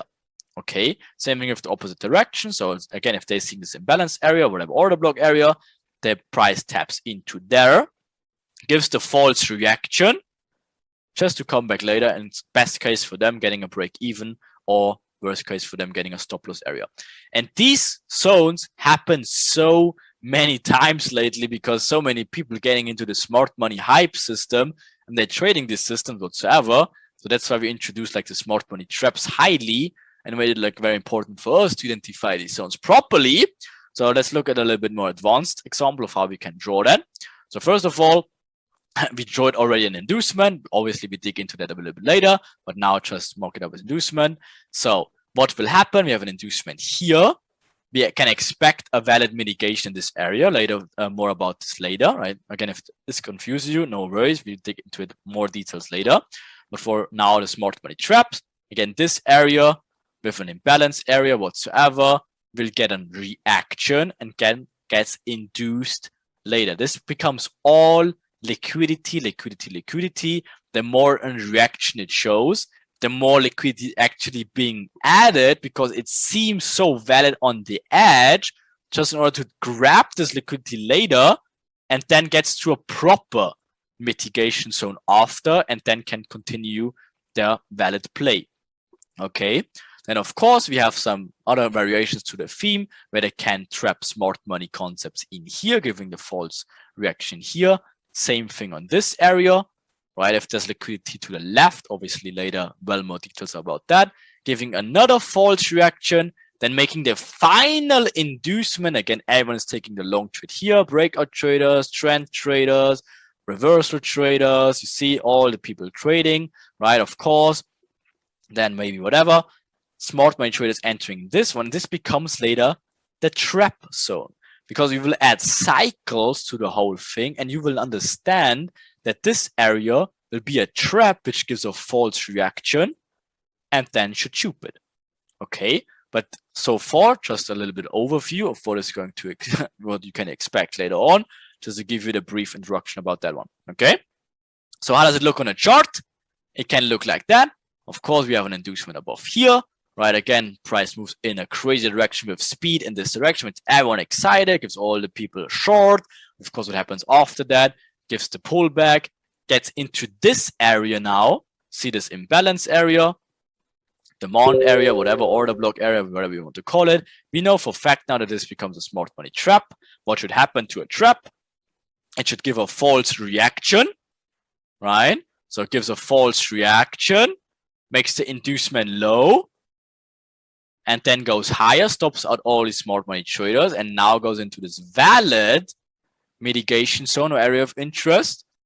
Obviously taps into there and then can move lower.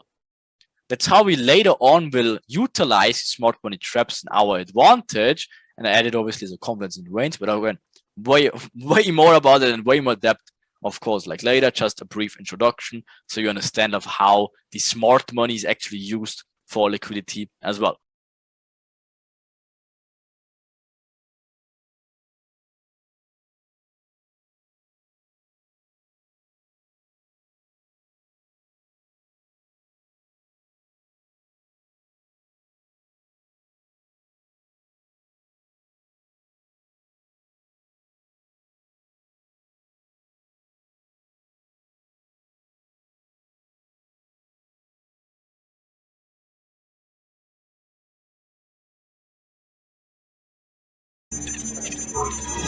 Pattern traders, candlestick traders, and all these crazy people, right? Whatever, what normal people see, a lot of people might saw this, whatever, what these people see, right? So they see head and shoulders like this, of course, and they're more like, follow the light. The candles don't lie. So they think the answer lies in the candlestick formation. Of course, it makes so much sense if a freaking chart talks to you and builds like a head and shoulders, maybe you just need to draw like a face in there and like ask him a question. Like, look at how friendly he is. He knows the answer. So maybe ask him, right? And they really talk with the charts and like, yeah, my friendly guy. But guess what happens to them? Choop! They're getting induced, of course. So pattern traders and candlestick traders are the worst ones in my opinion because it makes zero freaking sense whatsoever. And they see stuff like that. They see like, yeah, left shoulder, right shoulder, that's the head, so that's the neckline. If that breaks, yeah, I entered there because it's a head and shoulders formation. Like, I don't know the reason, but come on, it's a head and shoulders. Like, it has to work. Like, what? What's the reasons behind that? So if I draw a cat on the chart, is it then a cat pattern? Like, what? So they have like huge OCD or whatever. Just kidding, or not? Maybe we don't know, right? But just the question is, they see all this crazy stuff, like candlestick, like dojis, like spinning tops, having all these fancy names for it. Whatever, like spinning top actually sounds crazy, like shooting star, whatever, right? So they call it all the craziness. And yeah, that's of course why this moves the market, right? So in overall, of course, we can ignore that stuff completely. We don't use that stuff, right? So again, that's the legendary dinosaur pattern. I mean, that's pretty good though. That makes sense. I mean, that's legit. You cannot say something like that. That's really good. So that's like, of course, included in our lit stuff as well. We trade highly depending on that one. And yeah, so that's very good. So he thinks like candlestick dinners are my best, right? So then again, what do? They're having all these crazy candlestick patterns like bullish engulfing, piercing line, evening star, right? That's all this craziness, which makes zero sense. But there's like one really good one, which works even better than the dinosaur pattern, which is the Dogecoin thing, right? So that's like what happened to Dogecoin. So Dogecoin is that actually, and see how the pattern actually would like fulfill the play. So the chart was ended here, right? But if you just include the pattern, it makes total sense. Like that the chart will go down, and it kind of worked. So that's what price should have done. And look at it, like it's legit. That stuff is legit. Like, so we should not make fun out of pattern traders because that stuff is literally there. You see, that's the proof that works, right? So anyway, so what do? Like, obviously we can include all the fishies. So guess what? So breakout fishies enter here, breakout fishies enter here, whatever. Now they're starting to see like a shoulder, head, of course, like, oh, there you go, there's the right shoulder. So this needs to be the neckline. So they enter it here. So now smart money traders maybe come into place and see the imbalance area, and there we go. So now the breakout traders entering the neckline. There we go. Retest traders. There we go. Everyone is going short now. Makes complete sense, right? So guess what happens? What should happen? You already know the question already. So answer is, of course, the tube, right? So let's look at a real life example. So that is like a head and shoulders pattern. I think it is. So there you go. That's whatever the shoulder, that's the whatever, you cannot even draw. That, I don't even know what that is. You know what I mean? That's another shoulder. So what should happen? Of course, there you go. Like making the neckline and stuff like that. So having the break of here, like making new low lows now makes complete sense. So guess what? Oh, there we go.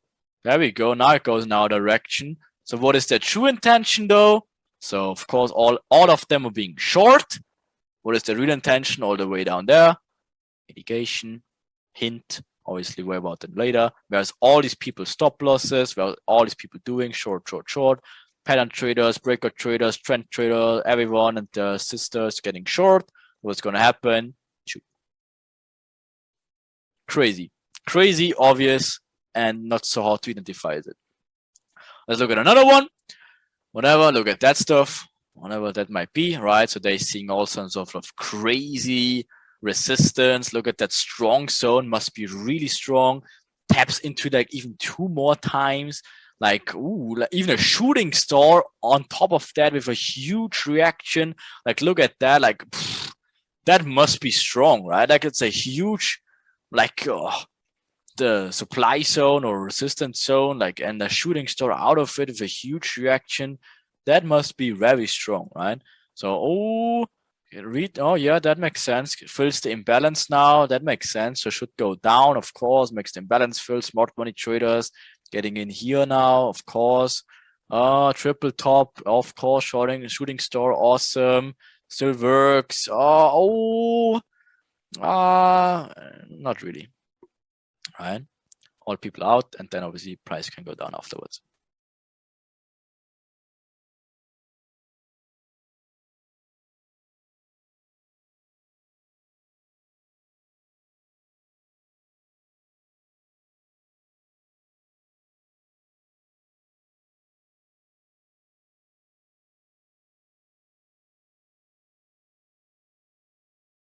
And we're almost done with making fun out of these people. I hope nobody's getting offended by that. But anyway, so what do we have? We have tool traders. So, you know, I'm something of a scientist myself, he says, because he has all these tools. And like, I learned the Fibonacci sequence. So watch out. Like, we have badass over here, right? So that guy is like very smart. So what is going to the tool traders? You know all this stuff already. Choop. So again, we will not we will not dig into that too much, but guess what? They're trying to find like the magic formula in like the Fibonacci sequence and stuff like that. Yeah, that's not really what we do. They believe in the golden ratio and like whatever, that freaking nature controls the markets and whatever. I don't even know and at this point anymore. But they have all these reasons, so they're entering on the really strong whatever Fibonacci areas, because it makes complete sense, right? It has to make sense. So yeah, pretty much the universe directs the market and it gravitates to the golden ratio. So maybe we can even include like moon cycles and stuff like that. Maybe, yeah, that sounds legit too, right? So of course, like that's complete garbage, and we obviously just need to identify where the stop loss are, where the entry levels are, and again, of course, price will show you that it will react out of this zone sometimes, so you believe that this is actually a legit thing.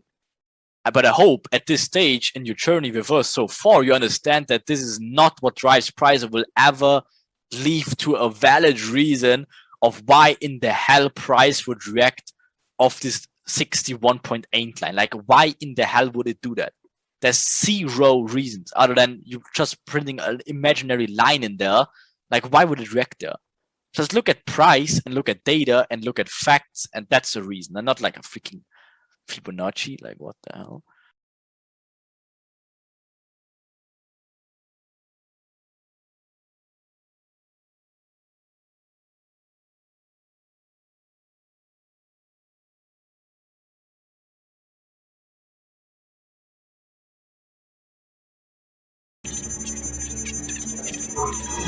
Then there's indicator traders, like this rainbow trader, like everywhere, double rainbow, like wow, like so many colors, and oh my god. So what happens to all these indicator traders? It's the same thing on over again. They're getting all induced, of course. So let me show you a real life example of their charts. That's what that chart is looking right. Exactly. You see pretty much how it looks, very clean. And they're obsessed with colors for some reason. And typically are vampires and part of some weird groups, like these kind of strange people, right? So they fooled by scammers though, because like indicators, like yeah, so pretty much, and then they overcomplicate simple problems and solutions. So whatever market might do, they just create a huge magic indicator for that, so they can sell it. Exactly, the harmonics very strong, right? So yeah. And yeah, so must get this latest software update, right? So then it will work better. Just it's a software update. So that shots look like that, completely legit. And then we have, last but not least, we have the EAs and auto traders. So they just pretty much putting these indicators into automated systems. So it's a gray box. I don't need to know anything. I just click yes or no and it works, because I was told it does. So they have no reasons about anything. They're just buying like these random tools and then think they're getting a million overnight. Completely legit. Guess what? Getting eaten. So they're taking all this stuff, whatever. You see that like there's millions of this shit out there which predicts all this stuff, like algo scalping. What the fuck? Hippo trader, of course, like the Asian scalper, very good. Yeah, but the best one, London breakout, of course, that is very good. But yeah, it sounds legit. Like definitely you should use that. Yeah, so that's pretty solid reasons. Anyways, enough for that.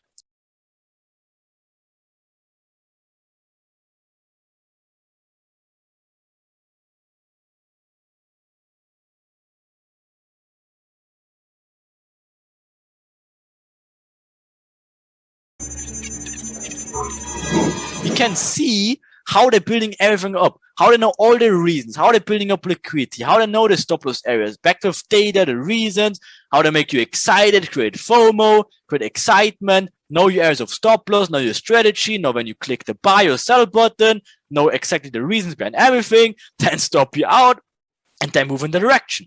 It's literally that in a nutshell, okay? And we just need to understand that, and then the rest will become very, very easy. And that's just very, very basic stuff. And of course, we dig into the way more advanced stuff like later on. But so far, you have a good understanding of the basics of how everything should work. And then we're pretty or almost there to dig into the real material to show how we can use everything and add so much on top of that. And yeah, and so much more confluence of events, like very, very soon. Short examples, some very easy stuff. So just to get it in your head once again, just very basic stuff. Just grab it in your head. So you see the buy trend, of course, makes total sense, right? We drew this trend line in here, which is completely reasonable. And of course, retailers see a strong pin to the trend line or the third touch, right? Completely makes sense at this point. And again, it pulls back, right? Of course, makes complete sense. Then even gives the reaction or the false reaction. So they're getting excited. Oh, what's going on here? Oh, still looks legit. Oh, okay, I can enter it here. My stop loss goes here and here. Awesome, makes sense. Oh no, is it still valid? I don't know. Oh. And first of all, even breaks high, so don't give people the opportunity to enter the short trend, but never gives the retest because they want the retest in here to make a short, never gives it to them. But guess what they do in the process? This is the next area to be induced to stop people out in order to go lower. It's the same stuff all over again, okay? So they induce all the time in all directions. Okay, they're not doing it in one direction, they're not doing it in one time frame, they're not doing it in whatever. It's literally, it doesn't matter. If you understand the fractal approach to it, again, if that is the 1 hour, then again, it's the same exact shit in the 1 minute inside in here. It's literally exactly the same. You just need to understand the true reasons behind it and to put the pieces of the puzzle together and then understand what's going on. And once you understand this, your chart vision will change literally forever. That's that's literally what changes it forever, right? Understanding the liquidity buildup concepts to it, it's crazy if you just identify it in the charts properly. Because why? Again, same thing all over again. If you take this with a trend line, third touch of the trend line trader, awesome, makes complete sense. So they're making the stop loss area in here because of a look at that trending market. Makes full sense to go up now, doesn't it? Oh no. So what is going on now? What is going on now? Of course, they're getting, first of all, a false retest, getting stopped out in here. Stop loss areas above in this area, getting stopped out in here. Guess what? They induced impatient FOMO traders because now they think, oh shit, the trend is changing. The trend is direct. Look at that. The third touch already. Oh, stop loss goes above here. Oh no. Induced momentum. FOMO again. Oh, still valid. I mean, it broke it technically, but it's still valid. It's a trend line. Come on, it needs to work. Look at that. And there we go. Guess the reaction. Breakout traders getting in, right? Again, breakout traders getting in. Look at this huge reaction down there. Makes it all excited. Guess what? Not more people adding in. More people adding in. There we go. Stop loss goes above here. Look at the reaction. The trend is changing, right? Awesome. Oh, there we go. There's the reversal trader coming in now because that's a valid break of structure here. And then, of course, a retest. Man, this thing needs to go down, right? Look at this trend forming. Oh my God. That's crazy, right? So they can adding their stop loss, their trade short as well. There we go. Right, adding even more stop losses. Look at how many stop losses are just based off this basic retail understanding of it. So what should happen next? Right, as you can see, there's so much quote unquote liquidity here in form of stop losses alone. So, question: what do we expect? Answer: liquidity to be hit. How does it look usually? There's the liquidity. So guess what? Oh, and chup them all and do it with speed to make them all figure out, and then obviously you can go lower. That's literally how the market works in a nutshell right there. We need to keep in mind all our tools we learn and build up of each other. So the first thing we need to understand is how they did it in the process of keeping everyone in the false direction. And then of course where the stop losses are, then when they stop them out, and then when we can enter. Right, so that's just building up on each other. But first, we need to understand like how they're building up these false nonsense and people entering, and use that later for our advantage. Okay. So what else though? Because there's more than just trend line, whatever reversal or breakout. There's even more.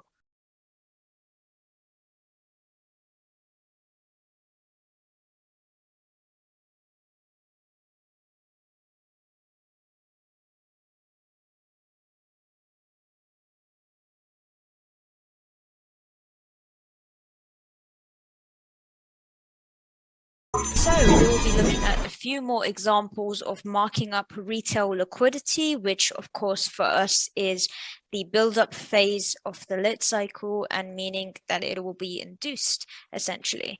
So currently on the chart in front of us, we will be marking up relevant areas of liquidity and what retailers essentially see. And many of you probably could relate to this.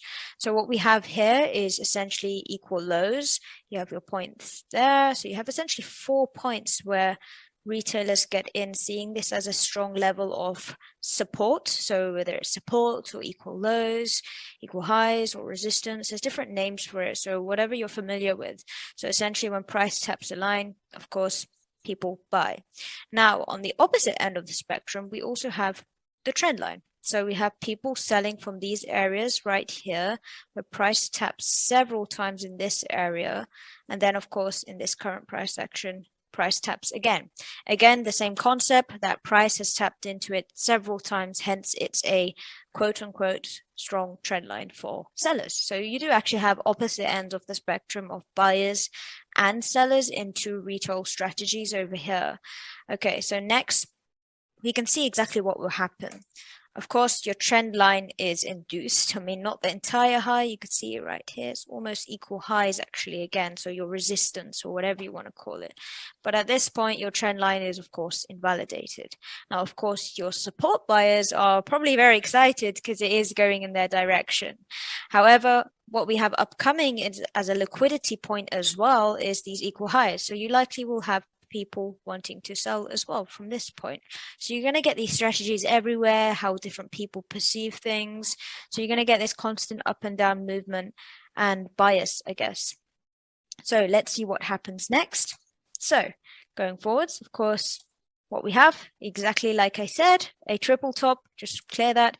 You can see it taps one more time, perfect equal highs. And of course, people likely will be selling right here.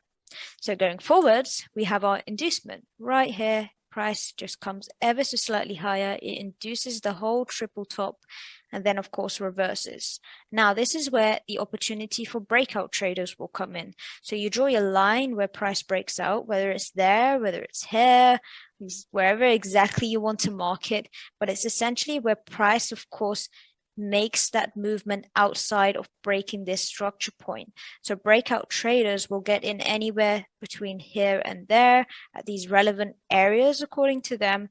And of course, what they see is that price now will tap into this area and continue going higher, right? So let's see how that plays out. So firstly, you've got it tapped twice right here. So your breakout traders are now getting in. And then of course, we also get equal lows. So again, your support buyers. So we have two types of strategies now. We have also your equal lows / support. So it's a very strong area essentially to buy in the retail realm, you could say. And then of course, you're getting your reactions as well right there. So let's see how that turns out. But before that, let's see if there's any other liquidity targets. So what we currently have to the left is a trend line.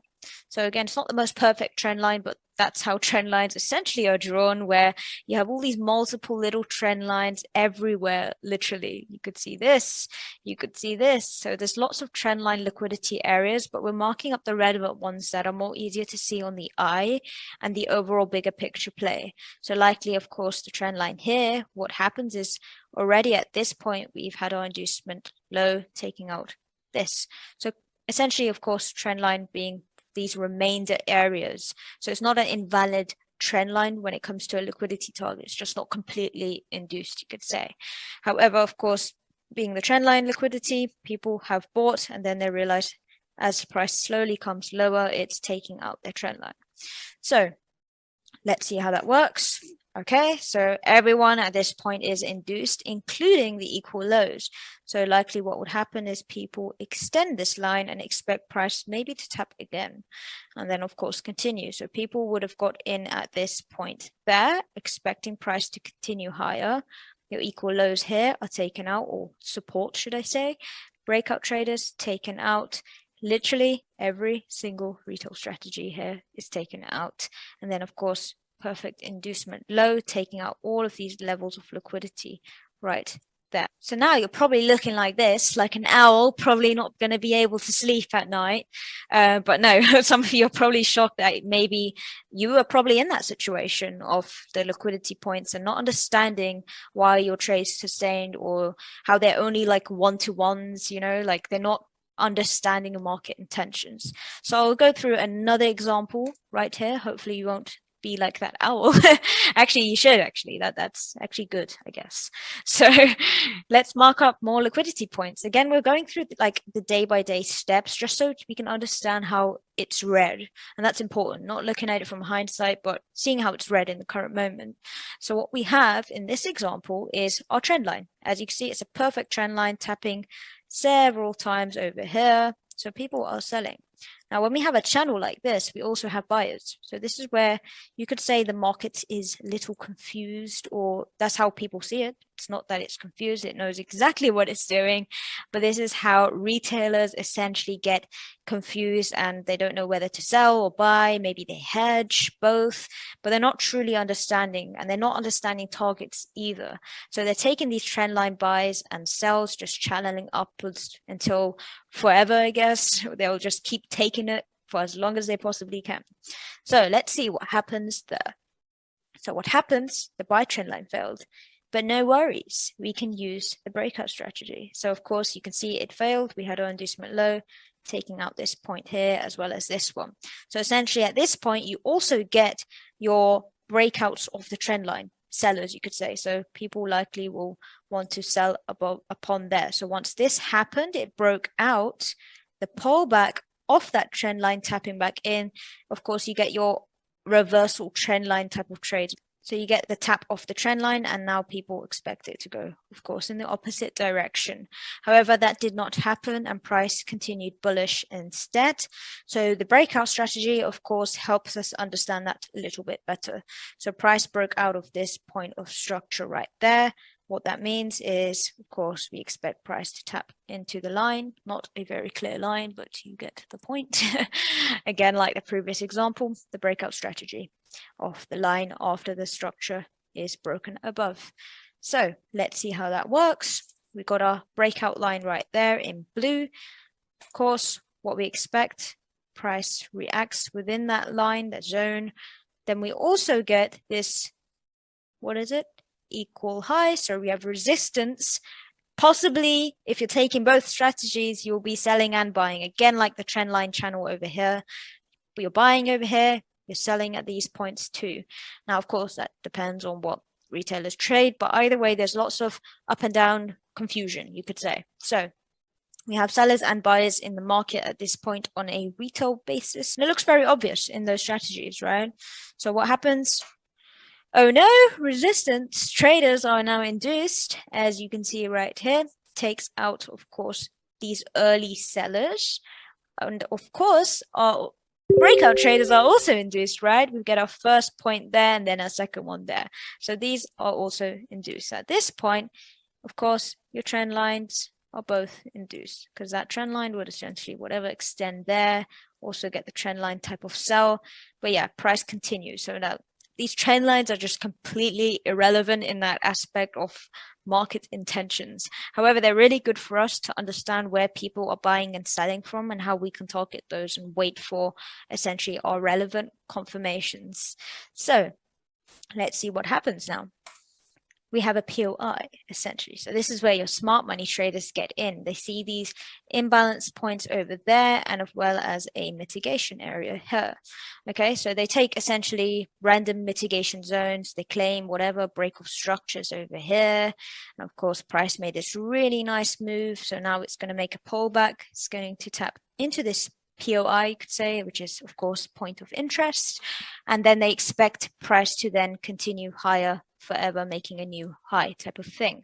Now, there's a lot of those ones trading. There's a lot of Instagram ones, you could say, and that's kind of like the new trend, you could say, in quotes, that people trade smart money concepts, not really knowing what they're doing, but claiming to know what they're doing. So let's see how price reacts. Perfect. So price now does that pullback that they want it to do. It reacts actually really nicely. So that's really good. Let's see what price then gives us. Okay, gives us a perfect reaction, right? And now this is where, of course, we're mocking our gurus, where they post against their Dubai window and be living the life, posting these screenshots of trades, showing this push, and it looks really pretty in the moment. Now, of course, this is just reality. I know it's probably me mocking them a lot, like a lot of people, where they show this lifestyle and a trade like this, but they're not actually understanding it. And that's just a reality. So they don't like to admit this. But the reality is they don't understand market intentions. So once price gets here, they're not going to tell you that it actually reversed on them and it's a break even at this point, or they partial the 1 to 2 maybe over here, expecting this so-called decisional zone to have sold from. So they take a loss there too. So that's important to understand. Again, it's a little bit mocking, I know, with how I've worded it. But of course, I hope you can understand that this lifestyle type of what goes on Instagram and all these social media is not how you should trade. They don't show you how to trade. They show you a lifestyle based on them selling, of course, courses. Anyways, I'll stop that rant. But nevertheless, of course, that's not wrong to take. So that's another thing I will tell you. Of course, we know it as a trap, also known as a smart money trap. But the point being is they can be traded, but you also have targets. And of course, in lit, you will also be taught targets of how you can exit at this point right there and take sells instead. So that's why intraday trading is really, really nice, because you can take trades like this. You can take the sell, you can take this buy as well, and the sell, and take these consecutive sells there. So you can take multiple opportunities and really take advantage of the market, as well as understanding your targets for take profits, which is really key, as I don't think most mentors, so-called mentors, should I say, know how to do that. So anyways, of course, price reverses on them, your smart money trap or your POI for smart money concepts is taken out, and then they just claim it's whatever, like a justified loss type of thing. Anyways, this is where, of course, your structure traders also get in. So they see this as a break of structure. It's ever so slight, but it's, of course, a break of structure. Considering this is your point of structure, we go bullish. That's your new, well, essentially that's your new high. You see what I mean? Those are your new highs. You get these kind of reversals. This is how they basically mark up structure, saying now this is a pullback, right? So we get that. And then, of course, we can take sells. Now, where would structure traders essentially see sells? They combine smart money concepts, meaning these imbalance zones, these areas where there's nice POIs, you could say, or mitigation areas. So essentially, we have one right here. We have a really nice imbalance. Now, looking everywhere else over here to the left, there really isn't anything. So essentially, your only real point is this zone right there. Maybe you could also mark up there, but of course, this is your essential zone. So marking up this zone, we have a POI, we have strong confidences. It's our only remaining imbalance after this break of structure over here. Now, at this point, we also get our trend line sellers getting into the market. And this lines up actually perfectly with this POI. So you have major confluences, or whatever you want to say, the major area where you should sell. So we have trendline sellers as well as your smart money concepts combining structure traders into this zone. So perfect. We have our reaction. As you can see, this reaction right there, we get the reaction, which is really, really nice. Unfortunately, it's considered a justified loss. According to all these retail traders, they say that's a justified loss, when reality is that is not your loss. What you've had is an inducement, not a so-called break of structure. So now we can actually expect price to continue higher. Now, this is where it just gets very interesting. And then, like, I really don't understand when people say it's a justified loss. And it's because it's really frustrating for you as a trader as well. If you've been told it's fine, it's okay, when it really isn't. They just don't understand the market. So they say it's okay.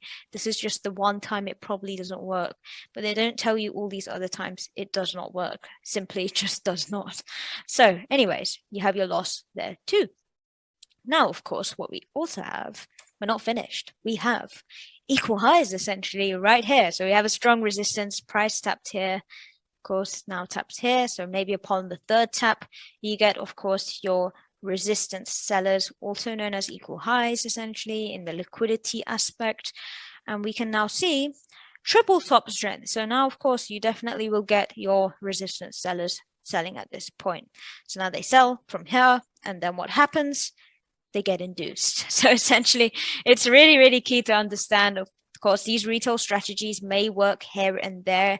They give you this illusion that you get a 1-to-1, or you practically lose 10 times and stuff, and one out of those times it's fine. But of course, it's not. You get your inducement of every single liquidity strategy we've marked up here. Not liquidity, sorry. In our eyes, it's liquidity, but it's retail strategies. And of course, the perfect ones are these equal highs, equal lows, and trend lines. So you also get, of course, inducements of liquidities like such here, only to continue higher, right? So it's really, really key to understand marking up your liquidity levels. Now, of course, it will take a bit of time for you to probably get out of that mindset. And of course, once you see it, you can't unsee it. That's the biggest thing. Like, so now you've seen it, you're probably like, wow, like I traded that, or maybe that's how I saw the market, or in a similar way. And then you realize that actually, wow, like, you know, it's wrong, and you're actually believing that it's wrong and not being told these false lies. So I hope you understood these two examples of liquidity. Now, it's of course important that you now start to mark up the same levels and wait for the inducement.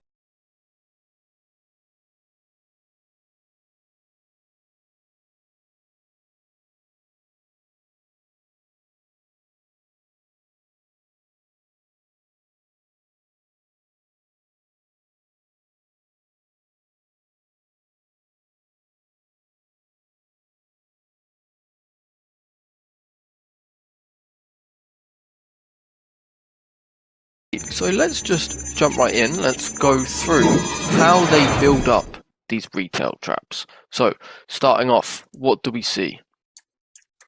Boom. First off, we see equal highs with a push away. It's obviously important. When they see that push, they're getting excited. Oh yeah, it's going in my direction. They're getting all excited. Obviously, they're starting to jump in. And then what do we also see? Boom. We have 1, 2, 3. Oh, that's the third tap of the trend line. And then they get their push away. So they're getting excited. Where are they putting their SLs? If they're jumping in, of course, right here.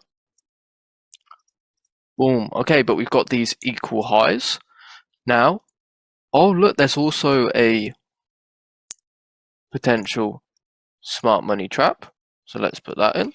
Obviously, it lies on equal highs.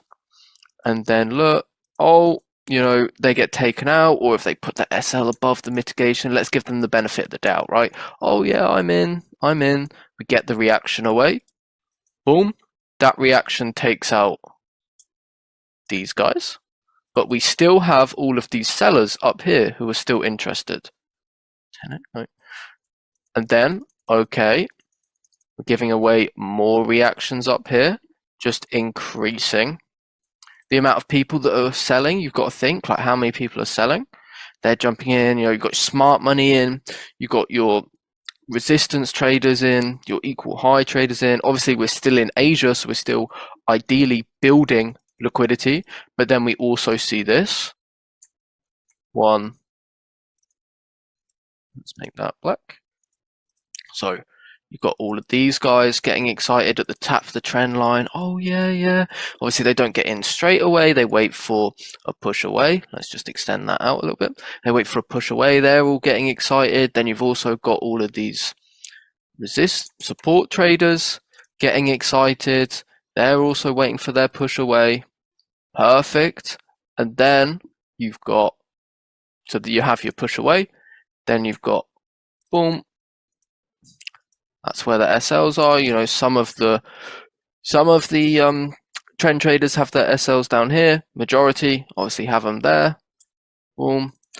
And then look, what are we going to be coming for? Oh well, we've still got all of these guys up here. All of these guys who are selling. We can't let them profit. What happens? Again, another smart money trap. Ideally, we give a reaction away, get them excited. What does this do for the trend guys also?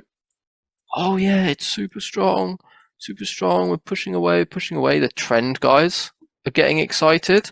So now all the sellers have been taken out. The buyers are now heavily in. So what can we expect? Of course, we collect all of the buyers, but then you've got your breakout traders who are also getting excited, entering here, and then here, of course. They're also waiting for the breakout of Asia low. Oh, there we go.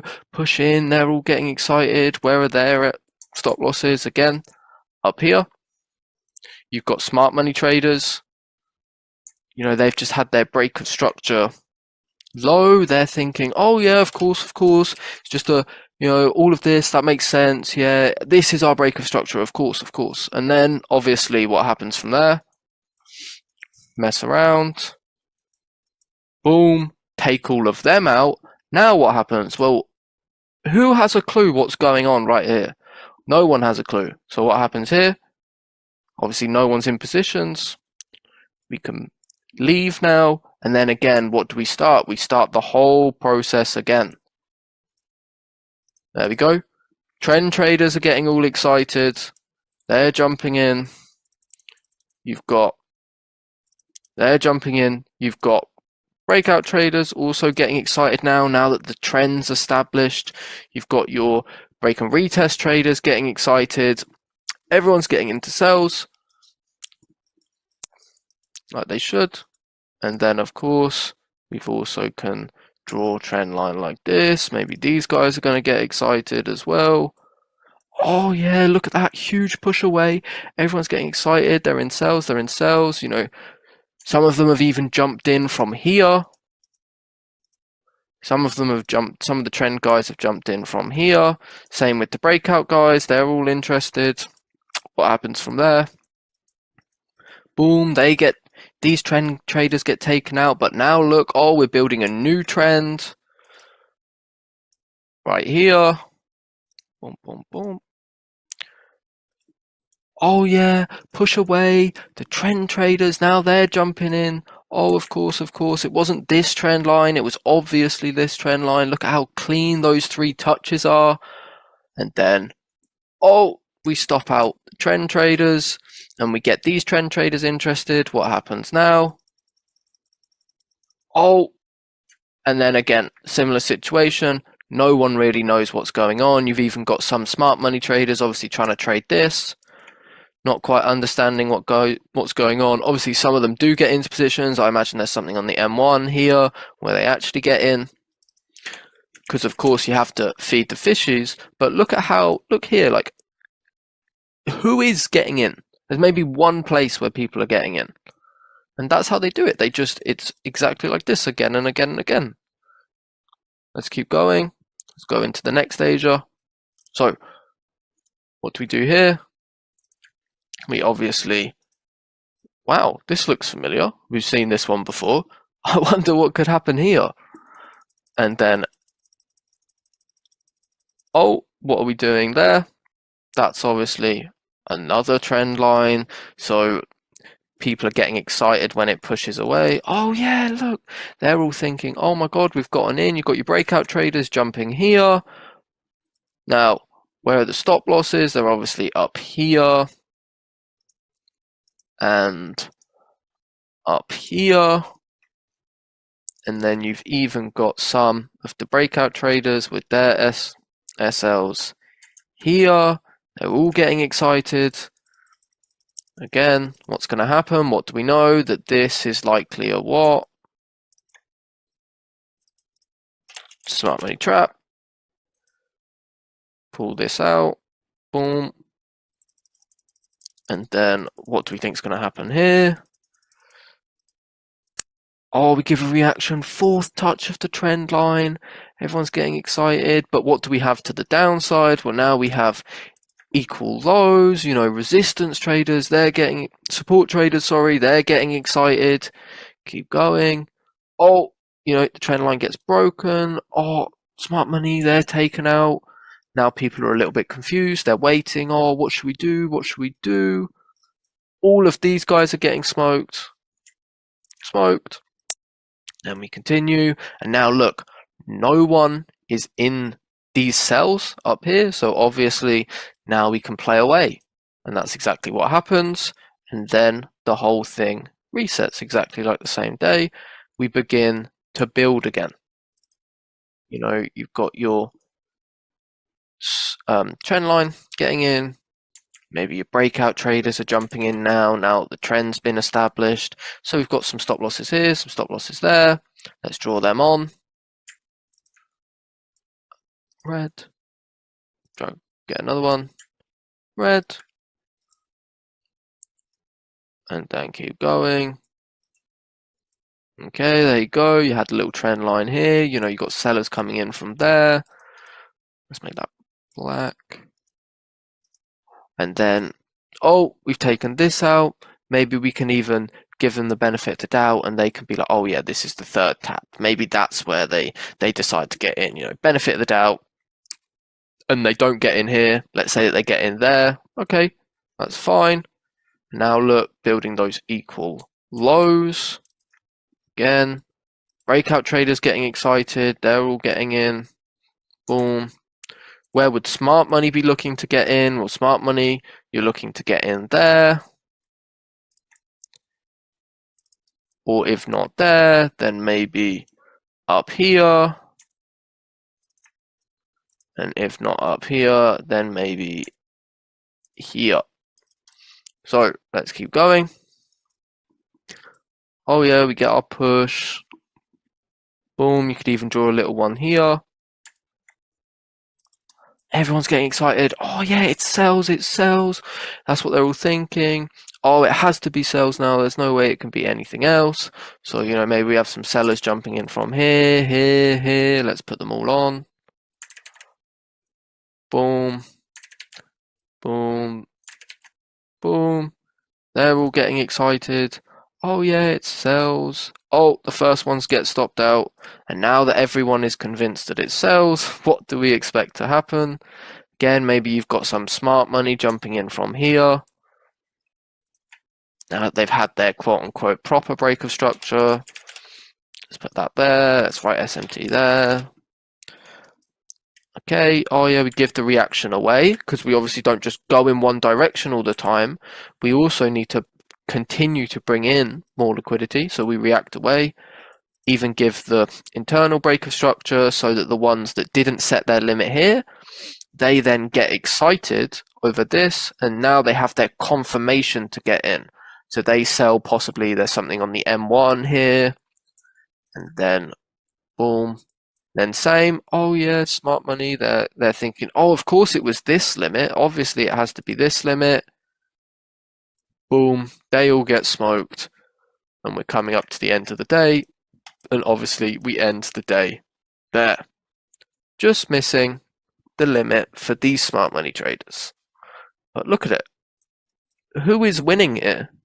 And it's the moments where either everyone is out or everyone is in completely the wrong direction. That's when they get you. That's when they just go.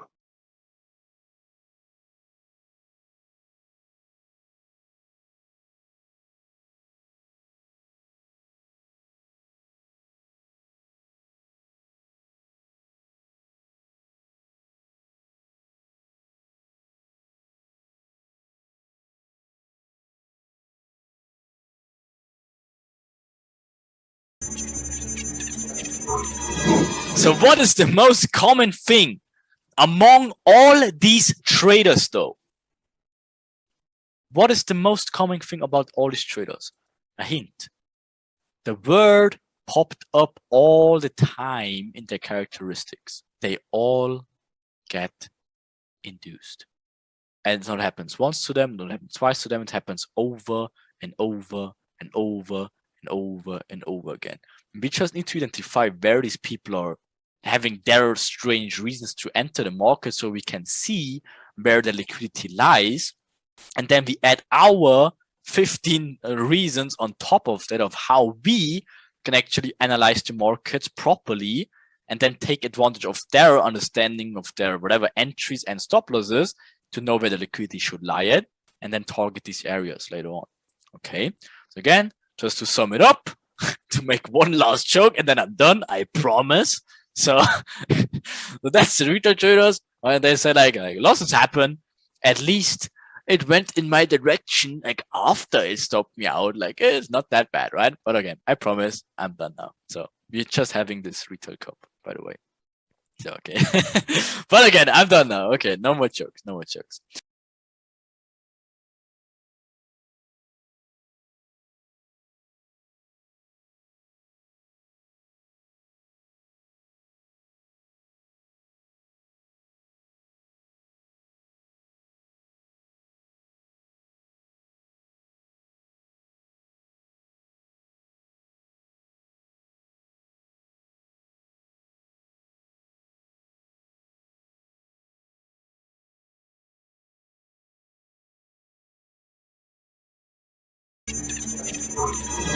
So the most effective and easiest to identify, we need to focus obviously on the bigger aspect of it, because we don't want to know like where the fucking hell like an indicator trader is entering the market, because we go crazy. So we just focus on the breakout inducements, the trend inducements, the reversal inducement, and also the smart money inducements.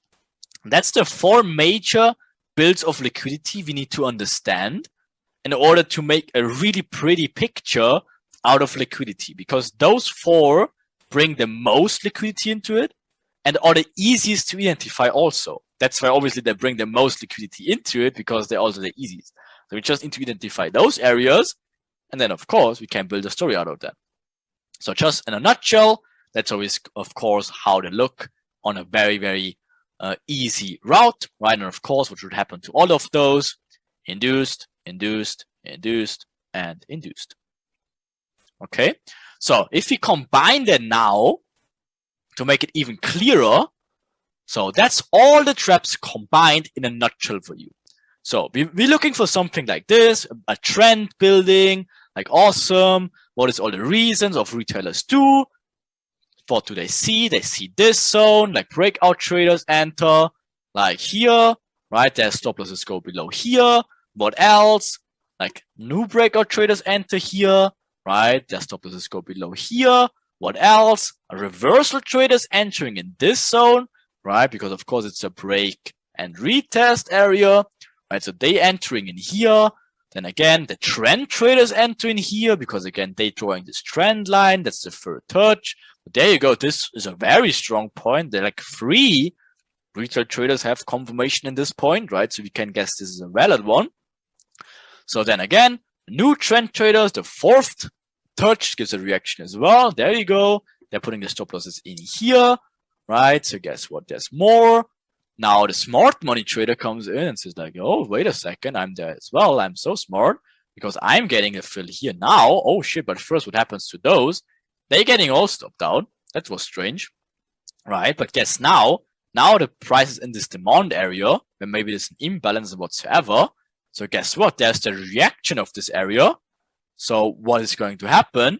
Like all these smart money traders jumping in with their stop losses below this area. Everyone is being the long trend, right? Now even smart money traders. So what's the logical thing that happened next? The tube, right? So before they do it, they build the third false direction in the continuation, and then they tube them all, and then easily can go in the other direction. Okay, makes sense? So let's look at some recent examples though, because again, we don't want to show you stuff which is literally maybe in like whatever, 1964. No, we want to show you some recent examples. So what can we do in like real examples just by this understanding alone? So first of all, we see this area in here, this area in here with both these demand areas and balance areas, right? So we can mark them out. So first thing, what's going to happen as they progressing, they're building the channeling trend. They're already making the breakout traders, selling it here, right? Of course, stopping them out, but first of all, but the trend as well. What do they doing now? The consolidation, right? Reaching now the smart money trap zone. So smart money trap traders thinking this is still the trend to go for, right? So they're entering the main direction, following the trend whatsoever, entering with the imbalance zone, right? So they're getting the reaction. Oh, they're getting stopped out already. So, but guess what? Now breakout traders having this zone for the long trade now. Interesting, isn't it?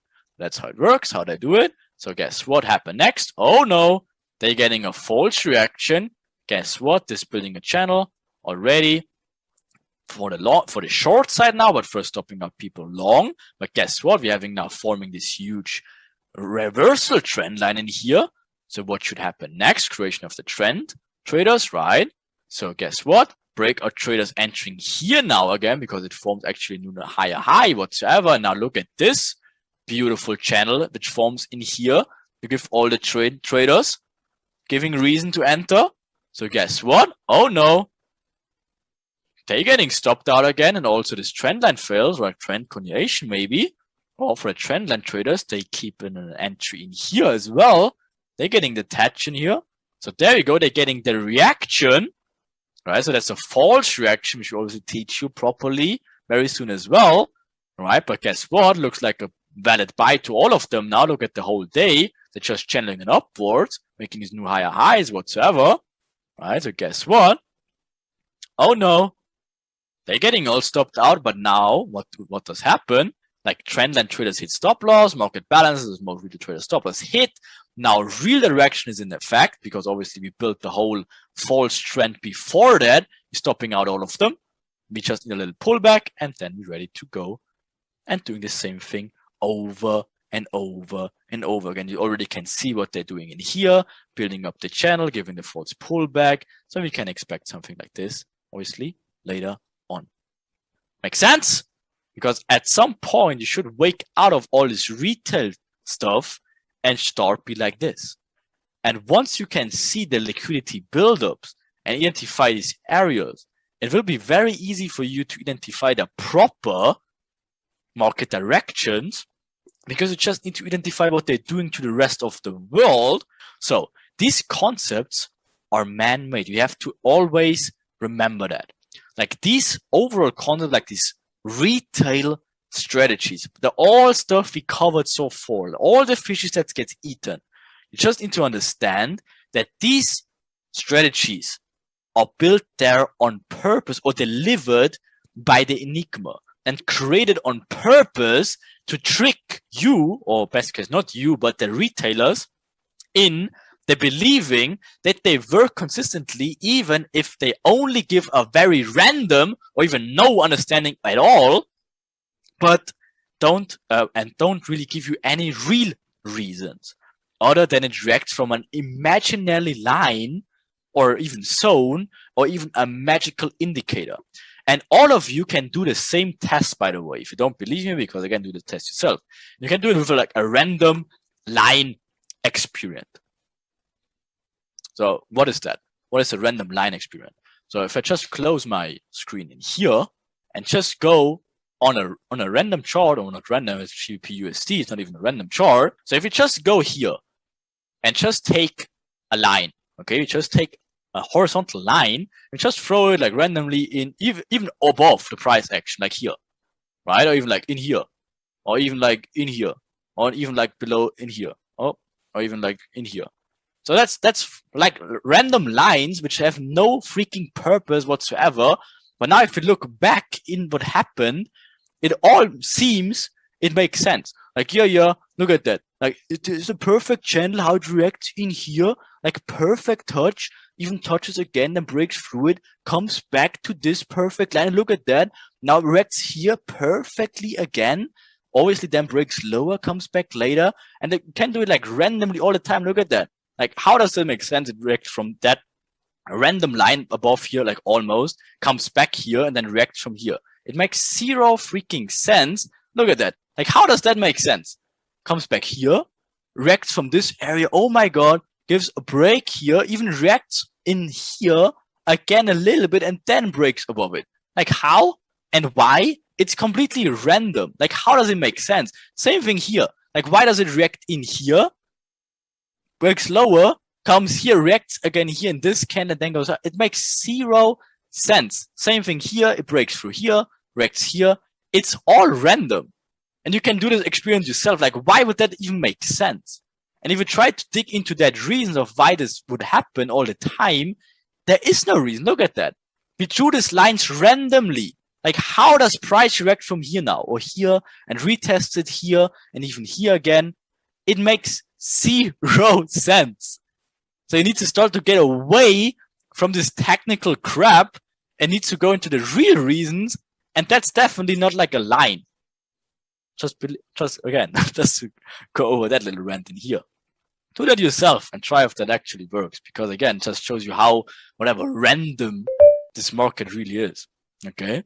So what did we learn from this? In hindsight, that's the keyword in here. In hindsight, all these retail strategies seem magical and so reliable, because again, you can go into a random chart and then find like a working trend line. Of course, you will find a working trend line, of course. But what does it do? It does nothing. So, but again, the obvious thing is that they are completely random and is a very easy to make you believe that whatever these 3 lines we just drew are like magical lines and price reacted on purpose of them. It was fucking crazy random lines. Like, why would the price even react from that? It makes 0 sense. And that's exactly the same thing with this trend, with these retail strategies. If you throw in a random indicator, it will give you like a random working system as well. If you throw in like a random Fibonacci somewhere, it will randomly react of a 68 whatever zone somewhere. That does do nothing. That will not help you. That will not bring you further. That will only confuse you and push you even in the wrong direction, because you're even getting, again, these rewards for doing something wrong if it actually works. So we need to move away from all that stuff, and we need to find out the real reasons why the market moves, how it moves, and how it really operates. Okay? And that's when we're starting digging into our material and leaving all the basics aside and actually can look at charts.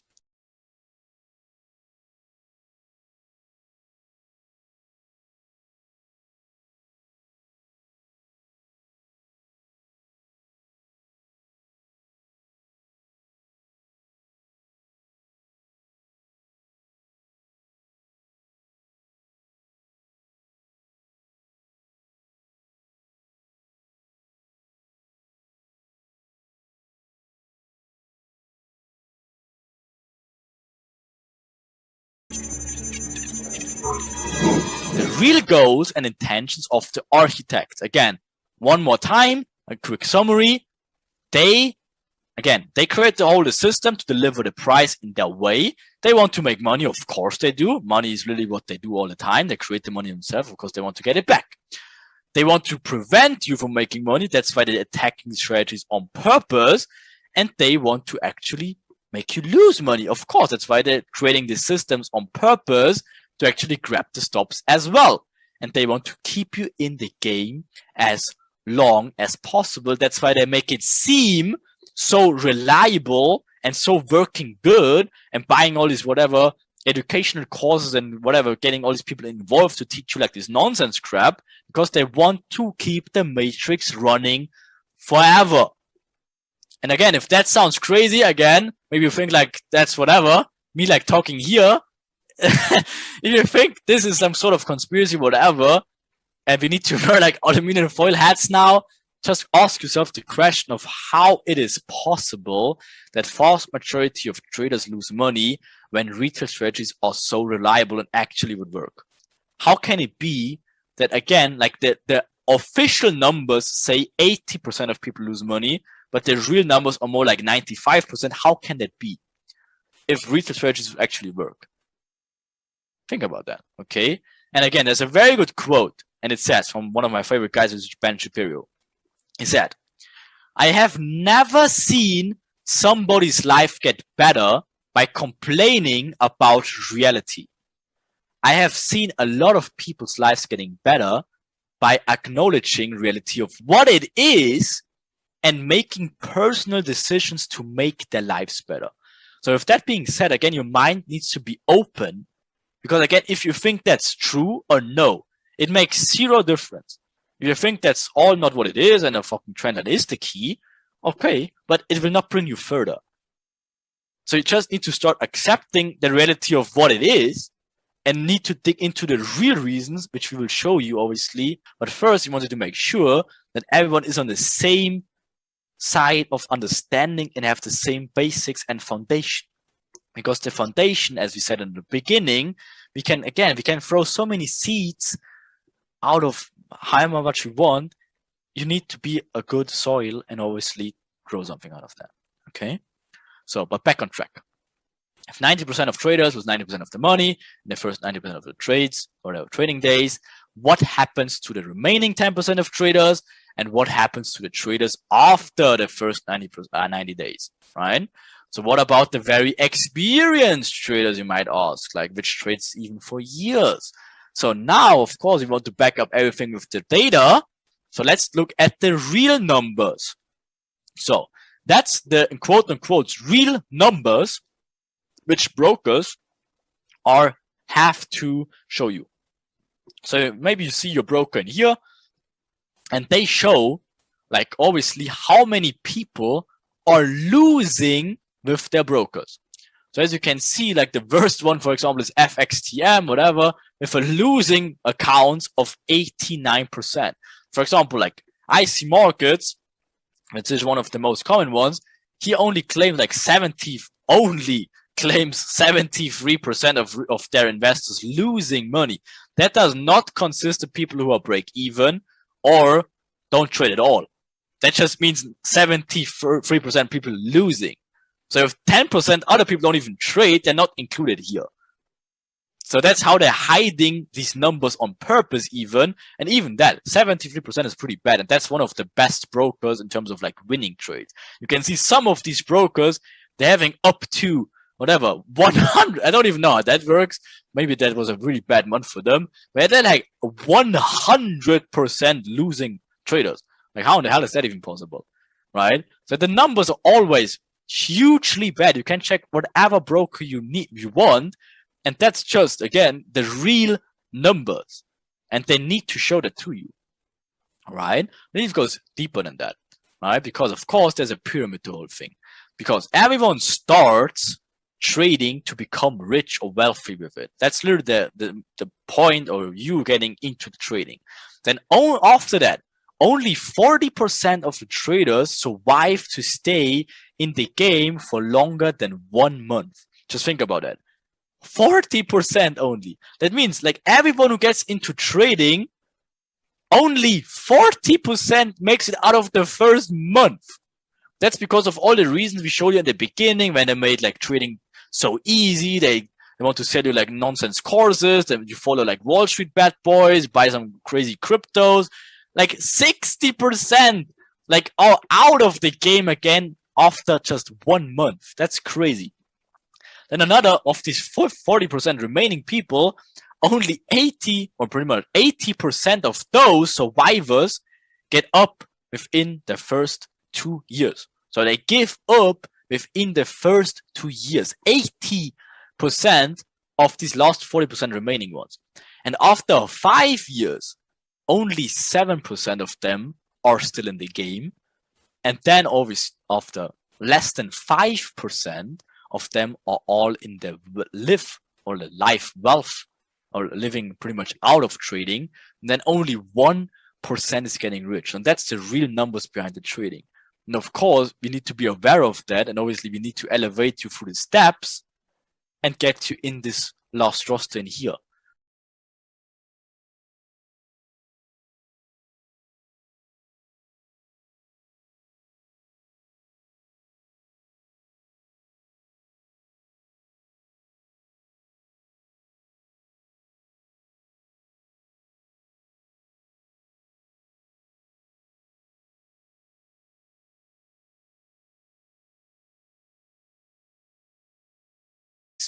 Might recognize some. If you remember this fish tank in here, some of you Hawkeyes might recognize something different in here. So what's going on in here? So have you realized something is wrong here? So remember this guy? So there you go. There's a little shock in there. Like, what the hell is that guy doing in here? So, and that's the so-called market makers. And they are also involved in the whole thing, which makes life not even easier for these so-called retail traders. Because again, these market makers are literally the big banks, like the brokers, all these people who kind of having their strings in the market as well. And their main objective is to make as much money as possible. They are fine with manipulating price for their own benefit and target liquidity to make money themselves. That's literally banks that are not afraid to getting sued billions sometimes just to make money out of the whole system, because they understand like that market is delivered by liquidity and they use that as their advantage. And that's how they're market making price sometimes as well. How do they do it though? So first we start with the big banks. How does big banks do it? So first you see like a few articles where they're getting fined like whatever billions for rigging the Forex market and stuff like that. But let's first dig into that. So how does banks actually trade? There are only a few banks which have the so-called buying power to put so much liquidity into the market to actually push the market around if they wanted to. So first of all, you have to understand that not every bank can do that by any means. There's only a very few amount of banks that actually have the buying power to put so much liquidity into it that they actually can make a little bit of a push in the market, right? So usually they're using a specific way as they chase as they're chasing each other. They see the market in a very different way as us, because for them, they are very, very inflexible. If you think about yourself, you can trade whatever, whenever the fuck you want. For them, they don't have this luxury. They need to actually monitor all the price. It needs to have key zones where they can put their huge positions in, right? And they need to wait for the ideal entry area by entering their positions and to create these big wicks from time to time. And that's what creates sometimes so-called stop hunts of people, which always is not meant to stop you out whatsoever. That's just big institutions having now their huge liquidity fill, and they can enter it, and that sometimes creates these little stop hunts or whatever, these huge wicks in the market. That's really what happens in there. So we can identify these areas and wait for their so-called whatever stop hunts, and then trade in light of that, because that signals us that now a huge institution entered the market, right? But guess what? They also can take advantage of the fact that Enigma delivers the price but to high liquidity areas by placing so-called ghost orders. What is ghost orders? So pretty much that is orders in the market, and it's huge limit orders. And as Enigma seeks liquidity orders and is gravitating towards those limit orders before price actually gets the limit orders triggered, they delete them, and price is forced to move rapidly in the different direction. And that creates these huge wicks also. You've probably seen like a lot of times already, right? It's called spoofing. And spoofing, by the way, is illegal. They still do it. And you can see them getting fined like left and right by that. Now, how does it look like in the charts?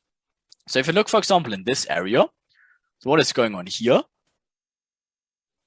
Right, so what do we see? We see like price obviously making a false low in here, building the false channel all the way down there, obviously then moving higher, higher, higher, building all this buy trend, buy trend, buy trend, giving this false channel whatsoever. Finally, getting like to a reversal area. Obviously, you will know later why they're doing that or how they're doing it and how you can identify it more easily. But first, let's see how they spoof the market actually, because technically the market, with our understanding of lit, this zone would actually be valid for reversal now, okay? But what can banks do in scenarios like this? For some reason, they are not filled yet or need to grab more liquidity for their purpose. How do they do it? They need to grab, obviously, the liquidity which lies above this area. Of course, they cannot push the market up themselves, so that's why they need to come together and place huge limit orders inside here. Can be stop orders, can be limit orders, doesn't matter. They need to put huge orders inside this area. And as Enigma is gravitating towards this huge liquidity above here, right, what does need to happen? Price needs to gravitate towards that orders. The moment they're breaking this structure, though, to grab out all the liquidity, the limit orders is here, they press one button and exit and cancel all the limit orders. So there is no limit orders anymore. So Enigma is forced to make this. Immediately smokes lower. And that's why they sometimes can spoof these little areas in here, and then price is rapidly forced to push lower. And you probably saw examples of this a lot. They're really annoying because there's not really trading opportunities in here, because you can see they're not really giving you any possible trade opportunities after that. They spoof the price higher, grab all the possible liquidity, then there is no liquidity, and then they smoke price lower and never give you a proper re-entry and not even like pullbacks where you could re-enter afterwards. And that's how banks actually manipulating it and getting even sued for that. but they don't care. They do it all over the place. Just to show you a little bit one examples. And then there's brokers.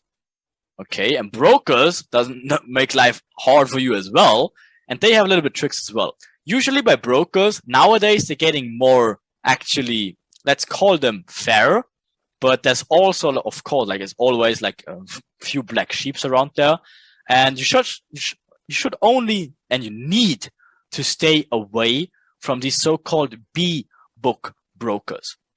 B-book brokers are literally brokers that offers you like a huge leverage, like even some incentives is you pay in like whatever, pay in 1K now, whatever you get like whatever 500K, 500 extra and shit like that. They lure you in like with whatever incentives and this huge leverage and nonsense like that, and they just taking, because they know the numbers as well, and they taking the other side of your position. So if you're taking a buy, they're taking the sell. Right? So if you lose money, they make money. But that's B-book brokers. So what can they do? Right? So they literally can have a lot of tricks. And that happens, by the way, to a lot of your mentors in Lit as well, like back in the days, because they can freeze your price fee or just disconnect you, a block and reconnect it. For example, you are entering a trade and have not placed a stop loss yet, whatever. They can just freeze your fee. And again, they can mess around with you a little bit. And they just make sure that you're getting whatever slipped or whatever. They can widen your spread, create your stops. They can also create ghost wicks. That's really annoying. Ghost wicks are literally whatever price usually is made like this, and your stop loss was above here. They literally create a ghost wick to grab your stop, and then you stopped out, and then for you there's a wick. But then if you refresh your chart, the wick is gone. Price never really went there. They just whatever essentially made the price to go there to grab your stop, just to order stop you out. That can happen as well. But usually, again, that's with these B-book brokers, just so you know, they're having a lot of these tools. They used it like years and years ago, like almost like daily. Nowadays, it's getting a little bit harder because there's so many, obviously, authorities behind everything, and it's getting a little bit more fine in that sense, right? It's not that worse as it was like years ago. Okay, so just be careful with picking the right broker and stay completely away from this exotic nonsense, because that's usually B-book brokers and they actually can do that for you, to you easily.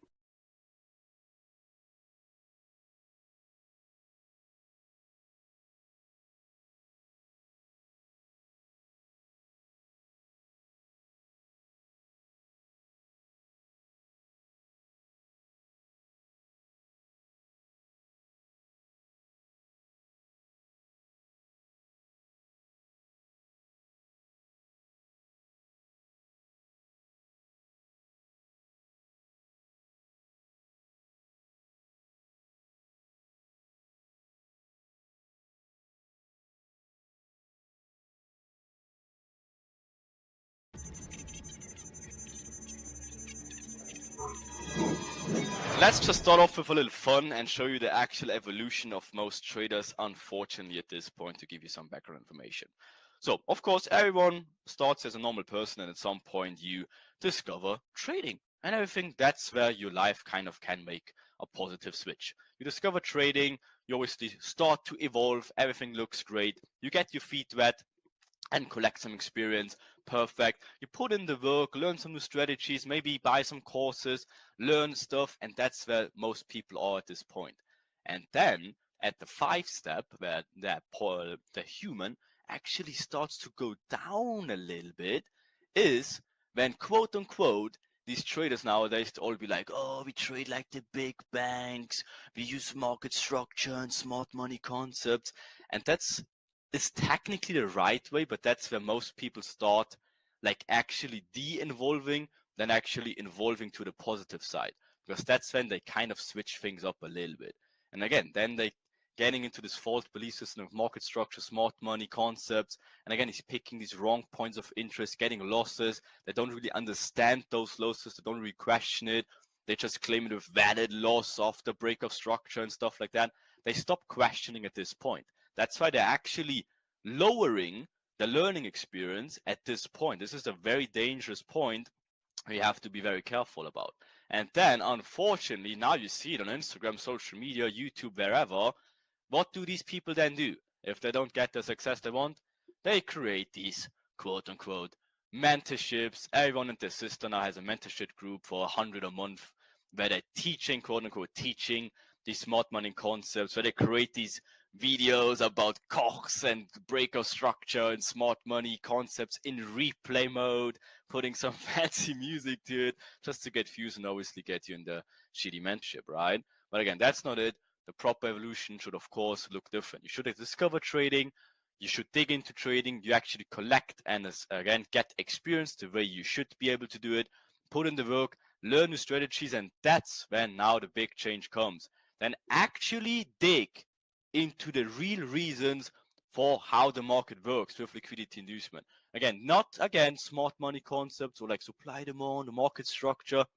Just think about it for a second. Market structure is the first thing every trader learns in baby pips. Everyone knows the higher low, lower low, whatever, this change of character when it makes the breaker structure. That's the first thing everyone learned in their experience. Of course, that's not how it works. Of course, that will not work on the long run. You have to actually question the strategies and how the market really works. And we will show you in this webinar. And then again, that's when you actually should be quiet, silent for a few months to discover the true market intention, what works for you, and how to actually you can make it work. And again, question everything. And then create a proper trading plan based on proven concepts you tested over the last months, not even weeks, months, and then stick to your trading plan like a robotic-like discipline and put emotions aside. Again, emotions are very dangerous. We will dig into it a little bit as well. So also, what you have to understand first, and this is probably your first essential learning lessons period. Traders, robots, EIs, whatever it might be, they need reasons and trade confirmations to open a position. No one ever will open a random trade. Again, when do you open a trade? When you learn something, when you found a strategy, when you test it a little bit, and then, oh, it's the third touch of the trend line. Oh, it's a valid break of structure, taps into mitigations, open a point of interest. You need these reasons to open a trade, of course, right? And most traders likely have similar reasons. Have you ever questioned that? Again, everyone has the same exact chart in front of them. The whole world. It's not you sitting in your living room with your fancy iPad drawing in a fancy box or a line in the chart. No, the whole world obviously sees the same things, right? So the majority of traders, though, they can't explain why they seemingly can't make a living out of trading. Because maybe you follow the rules of your mentor, maybe you follow the rules you've learned, but for some reason, you just can't make it work and you just don't know why, right? So following what is taught and learned may not be enough to succeed because, again, very dangerous. There's a lot of wrong knowledge out there. A lot of it, right? Again, just to mention a few retail strategies such as support resistance, trend line, supply demand, Fibonacci, volume trading. Again, there's so many stuff, even nowadays, smart money concepts, all that stuff. The problem with that stuff is that you will not been given any real reasons for how this market works. Do you actually think a $6 trillion a day market works because you drew in a trend line on your MacBook and then a market comes back and reacts to your little trend line? Do you actually think that? Or if the zone you draw in the chart, do you think that? That's obviously not the case. They need to give you those reasons so you'd be like, oh, that's supply demand. I know that. Oh, that should work because this and this and this. They know that. They obviously know you're going to open a trade, and that's how they engineer and actually can deliver the market how they want. And smart money concepts nowadays is just another fancy way of using market structure, which is the most basic thing, period, in combination with supply and demand. Breaker structures, Kochs, and sometimes even worse, Y-curve. Okay, and then YouTube traders and Instagram gurus may be showing ineffective strategies to just sell your dream. Have you ever thought about that? Okay, but again, before you getting all mad and write some pretty bad comments about us just because we want to help you, no. Again, you can't just blame it on psychology or experience as well. Again, some people will be like, oh, I have to just get one more year experience of smart money traps and then I will make the breakthrough. No, it's not going to happen because you don't even question the core issue that smart money or like retail strategies are not the way to go to. And just because you see someone on Instagram driving a Lambo and then tells you that support and assistance is amazing, it's probably not going to be a good thing for you in the future, right? And experience will not change it. You can also not blame psychology. Yes, psychology is a huge reason why most traders don't succeed. But again, you can have the best psychology in the whole world. If you don't understand how the market works with the real reasons, it will not help you shit. So you have to start with actually getting the real reasons of how the market works. And yes, I know some traders may be very successful with random strategies, but again, we just give you the basis. Most of these strategies will not work for most traders. Again, I had a friend, actually, he worked for not for Goldman, for Deutsche Bank, and he actually explained me a strategy, and I programmed it. And I discovered, hey, wait a second, that's not really a working strategy. So how can you make it for you? And this is a guy who literally, again, at this point, he wasn't that big at this point. He only made 7 figures. And I met him the first time and become friends with him.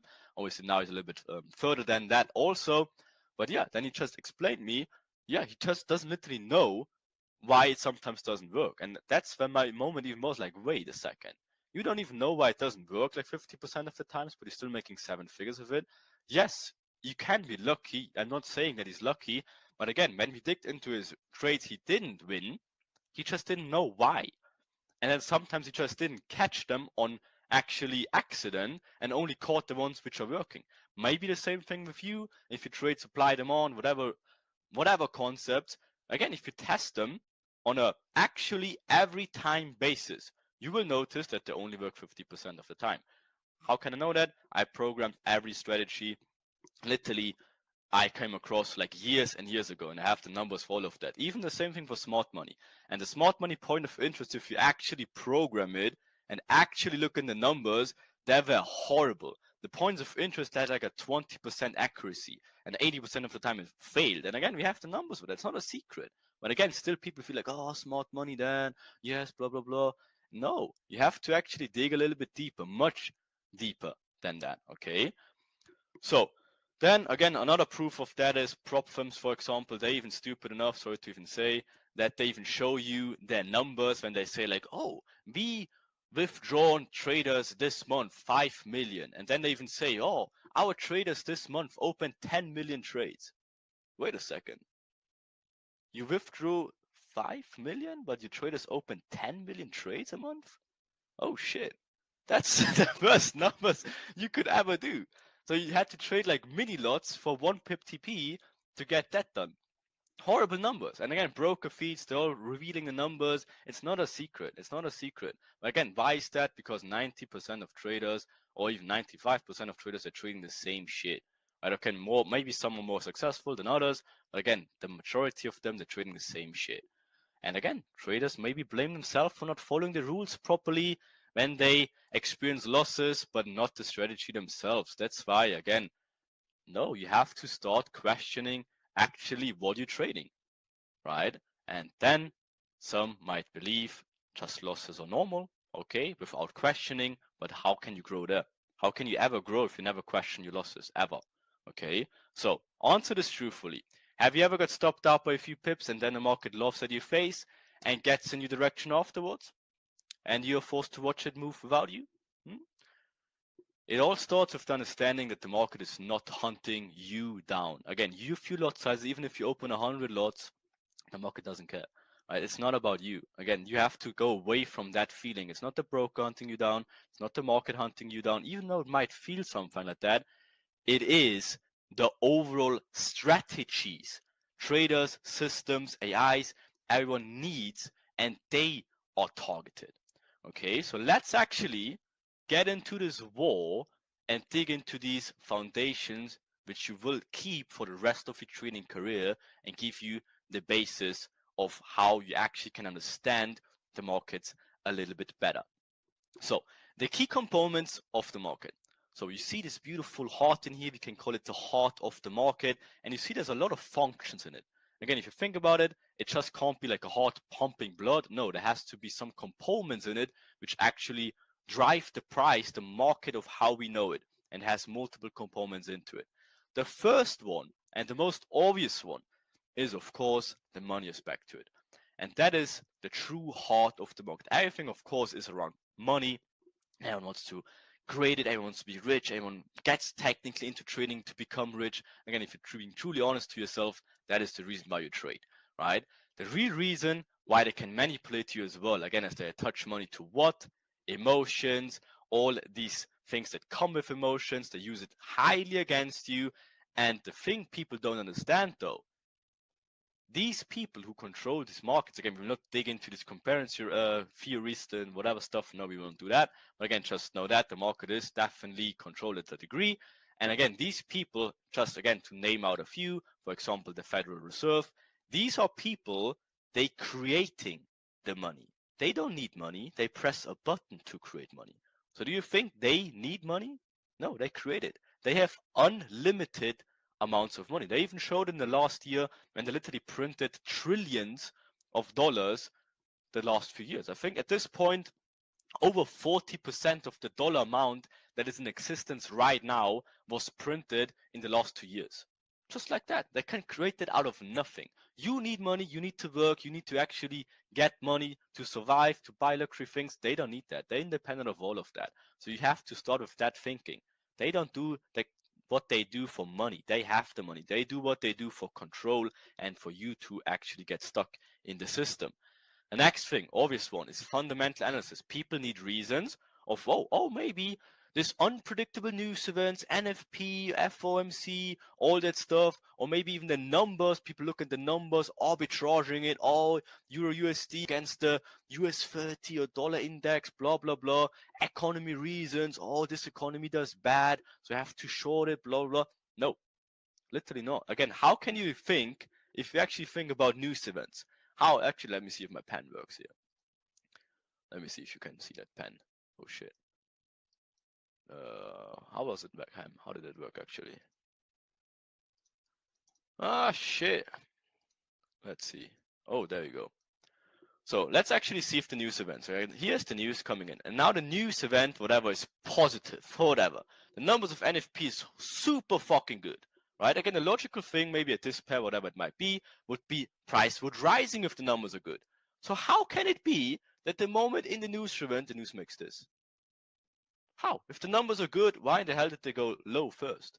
To stop out all buyers and then go buy based on the news event. How can that be? Did you ever question it, even just for a speckle? Again, news is not what drives price. It's literally not. And now I don't even know how to close that drawing thing. Cam, if you maybe help me out here. How can I? Oh, thank you. Right, so again, start questioning these things. Another thing, technical analysis. Again, retail strategy, smart money concepts, indicators, all this stuff, Ikimoku cloud, everything like that, that lines into the technical analysis. Again, everyone sees the same chart. Everyone needs these confirmations. People will not open trades. Systems will not open trades without confirmations. You need whatever strategy you might need or trade. Again, if you're a trend trader, let me wait for the third touch of the trend and after break of structure. If you're a smart money trader, let me wait for the break of structure into imbalance, into mitigation. That's your reason why you open a trade. You don't question anything else. You just have these reasons and think you can become a billionaire just by following that. No, dig deeper. Again, you need to know why people take a trade and risk their hard-earned money in the markets. Again, they will not just randomly open a trade, is it?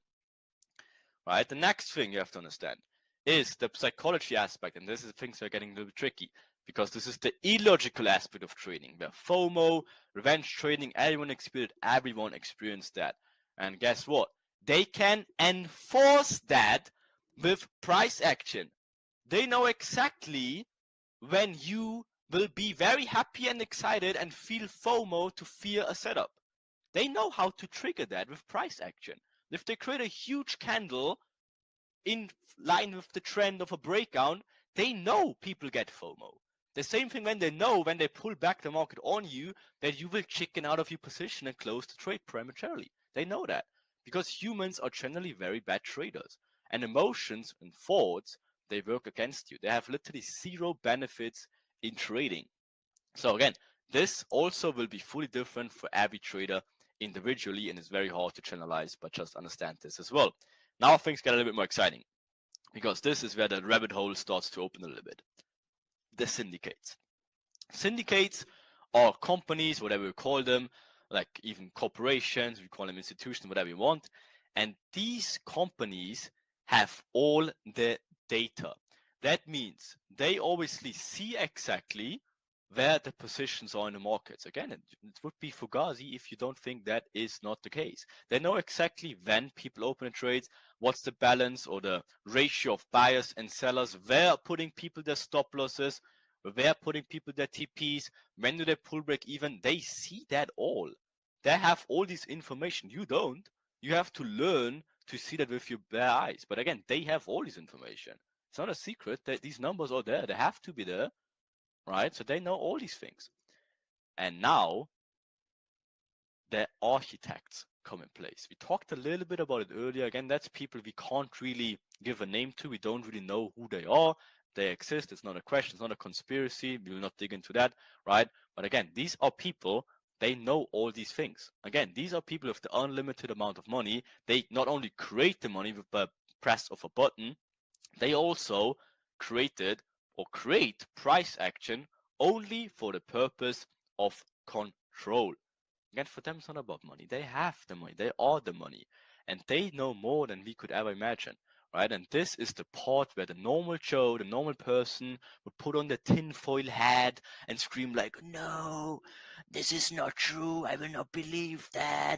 And this is where you're literally gonna be stuck forever if you don't wanna realize that. Again, there's no benefit for you if you deny that. Where's the benefit? Again, for them, it's just about power and control. They don't need money. They just want to control the way people behave. They want what people do and all that stuff, right? So you have to understand that truthfully without even thinking about conspiracy. No, this is the way the market is and the way you have to understand it. And now the most important aspect about it all, and this is the enigma, or how we call it, the enigma. And that is the machine behind it all. And we will dig into it in this webinar even. And this is the AI. Again, they created this AI. We will dig into it years and decades ago, right? And this is actually the AI which delivers, quote unquote, delivers price action the way you see it, the way everyone in this world sees the price action on a daily basis, on a minutely basis, on a month. Every time the price moves, it's actually delivered by an AI.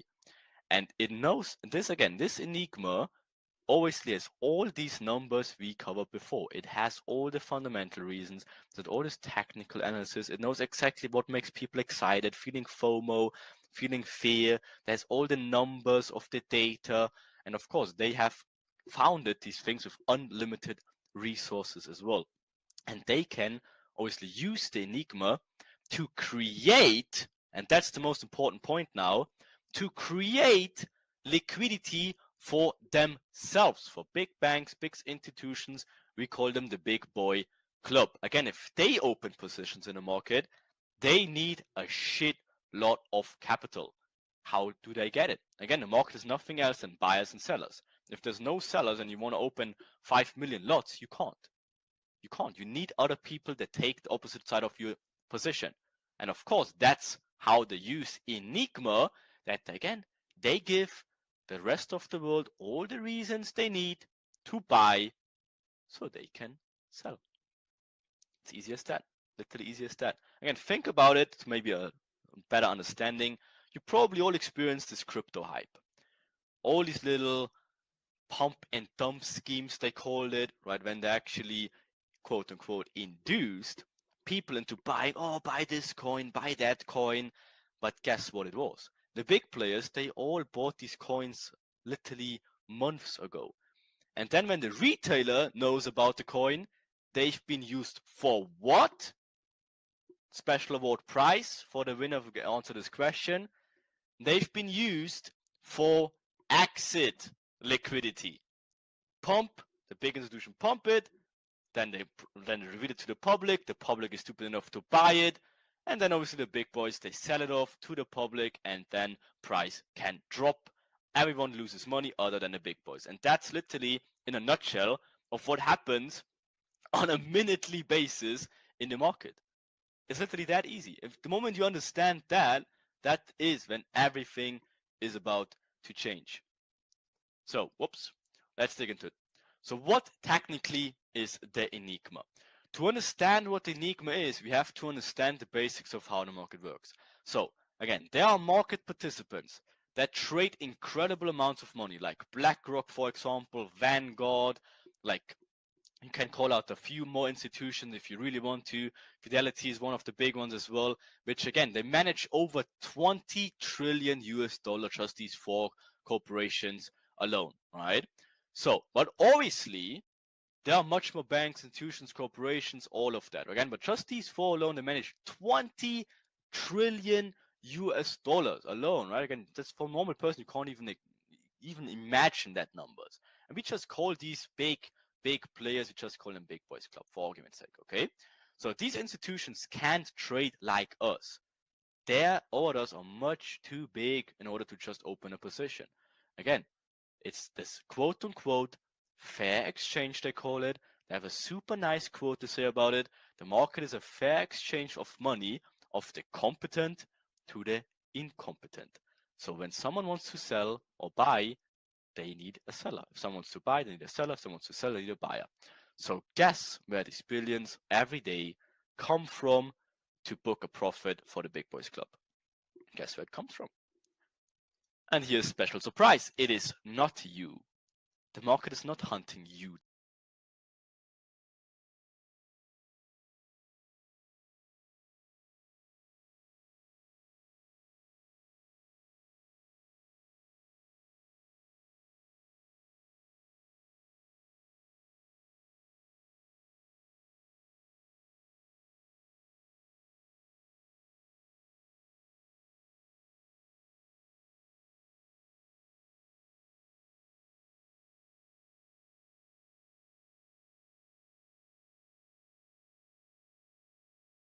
Down. Again, we talked about it earlier.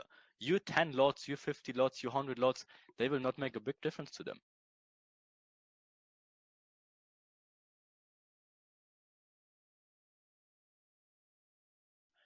They have to create these billions in order to target the overall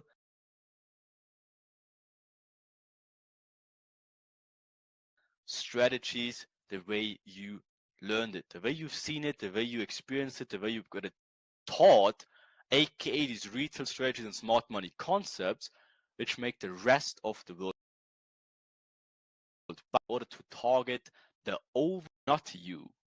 The market is not hunting you down. Again, we talked about it earlier. Your 10 lots, your 50 lots, your 100 lots, they will not make a big difference to them. They have to create these billions in order to target the overall strategies the way you learned it, the way you've seen it, the way you experienced it, the way you've got it taught, aka these retail strategies and smart money concepts, which make the rest of the world buy and sell. In addition to that, they create emotions like FOMO, fear, of course, to add on top of that fire. Again, when 90% of the world is buying, they sell. When 90% of the world is selling, they buy. How else do you think the official broker statements claim? And again, 90% of traders lose their capital. They're trading the same reasons. Again, as we said, they call it a fair exchange of the competent and incompetent. Crazy. If you dig deeper into it. So again, we talked about it. When do you, banks, smaller banks, hedge funds, everyone who's not part of their club, when do they trade? Again, they need reasons. They need technical analysis, they need retail strategies, they need indicators, they need fundamental analysis, they wait for the news, they trade smart money concepts. Again, and they will give you very happily all these reasons. They know exactly when you buy, when you sell, where your stop loss is, where you take profit is, when you pull break even, when you chicken out, when you close too early, when you close too late. They know all of that. And they will give you that reasons, right? So here's the twist. They have to keep the wheel spinning though. They obviously want you to come back and trade it. Again, if smart money traders will get stopped out every day, all the time, they will not trade it. If trend lines would always get smoked every single time the moment they show, no one will trade it. If an indicator never provides a proper trade, a winning trade, nobody would use it. So of course, at some point, they have to throw people the bones and they have to show how it works. That's why you see double tops. Yes, they lead to a big reaction sometimes. Yes, a smart money point of interest will lead to a 1 to 10 at some point, for sure. It has to be like that. Again, they have to give you the illusion that it works. But again, now think deeply. Why is 90% of traders using them, losing them? Why? If it apparently works so good, it's hindsight trading. It's not how it works, right? So Enigma is very good at delivering price action exactly to make them win enough to keep them coming back, keep them in the game. Maybe you remember and imagine this quote of the Wolf of Wall Street when they actually sit at the dinner table and Hannah explains Jordan Belfort they have to keep the wheel spinning. That's literally exactly how they do it. They have to keep them in the game by providing them some profit at some point, but not too much that they actually can make a great living out of it. That's the same for Limit too. You have most likely heard about, again, ChatGPT, one of the craziest rising things, and already experienced the power of AI at this point. So now imagine that ChatGPT was developed by OpenAI literally only a few years ago by a few developers under strict limitations as a trained language model and only has data for a few years, only up to 2021. And you see how crazy that shit is. Now a funny thing. There's also an AI called Aladdin, and Aladdin is an AI-driven platform that was developed by BlackRock. BlackRock, one of the most craziest companies, whatever you want to call it, institutions there is. They literally own almost everything. In the early 2000s, so about 23 years ago, they created Aladdin. And it's now used to manage an estimated amount between 10 and 20 trillion dollars. And that's an AI-driven platform. What do you think that thing does? Right? So and now think about it way deeper than that. Again, BlackRock is an actual normal institution, but Enigma was developed way, way before that and with unlimited funds, and they don't have to follow rules. Again, that's created by the people who don't give a fuck. They have no rules. They created them. They are the rulers. Again, they don't need money. They need power. They need control. And that's why they create the Enigma of obviously deliver the markets the way they want to deliver it, of how to control and obviously empower themselves and obviously take the power from everyone else. And that's obviously how they deliver the daily markets with a volume of an estimated 5 trillion US dollars every single day. It has to be like that. Nothing in the market can be ever random. They can't leave it up to chance. They obviously control it. And that's how they actually engineered and developed Enigma over the last decades. And look how freaking amazing they did it. So to give you a simple explanation, Enigma is the AI that drives or delivers price action on a 24/5 basis in Forex.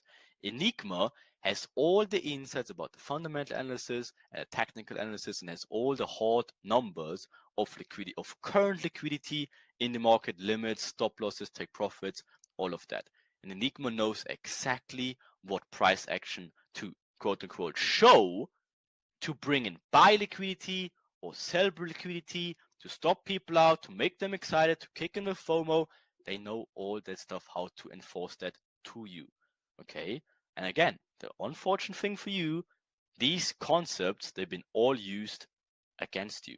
So your strategy creates liquidity for them so they can take the other side of your trade. The objectives are pretty easy. It's create liquidity, trap people, early reversal sellers, induce them to give them the last push to jump in, and then repeat the whole process over and over again. And if you don't know about these 4 essential objects, you literally will be trapped in this liquidity cycle forever. And that's literally a promise. An easy way to compare it, again, look for example BlackRock and Vanguard. Just those 2 corporations alone. They literally own majority shares of all the major brands you could think of. Just those 2 companies, right? And now think about food, for example. Majority of customer brands, how you know it, you go in a supermarket and you think, oh, let me buy a variety of food. No, you're literally buying from 10 companies. That's it. Same thing with retail strategy. You think, oh, I'm trading a variety of retail strategies and combined with smart money concepts and market structure. No, it's one thing. It's the Enigma giving you that reasons. It's very easy if you think about it. It's actually very easy. You just have to escape this. And again, our most stolen quote to this point is probably, again, we brought that in years ago, is if you can't identify the liquidity, you are the liquidity. And nowadays, especially with smart money concepts, because there's so many people out there that try to explain you that exact thing and show you smart money this and that. No, it's crazy. Again, we brought that in, what is it, 3 years to this point, and how is it that not even anyone is like close to understanding? Why does no one else show you intraday mastery other than us? Isn't that strange? Right? So actually, let's dig into some more theory, and then we actually dig into charts because you understand it better. So let's look at this little illustration here so you actually get it into your brain deeply. Okay, so the easiest trick in the book to create liquidity for the big boy club is this, for example. Imagine the big boys bought positions right down there. Okay, so this cloud in here represents their open positions. Okay, their open positions obviously don't do shit. They obviously have to close their positions to get actually money for themselves, right? So when they want to book a profit for their buys, they need someone taking the other side of their position, as they want to sell off the buys. And if they obviously want to close the buys in profit, they need the other buyer to take it. It's easier than that, right? So they have to create buy liquidity so the rest of the world, aka retail strategies, buy off their positions. Again, think about these pump and dump schemes we talked about earlier. Okay, just a quick side question. Everything clear so far with the Enigma? Makes sense? Just give me a quick heads up if everything is good there, because it's very important everyone understands that. Because I have to sip a quick water here as well. Brain exploded. Okay. Very good. I see some very good aha moments there. And we will go deeper than that, don't worry. Okay, so now think about it this. Again, they open all these, again, think about it as a crypto thing. So they bought these little shit coin down there, and that's all the money they want to liquidate for themselves. Okay? So obviously to be like, okay, let's buy here. At some point, obviously, the price actually starts to develop.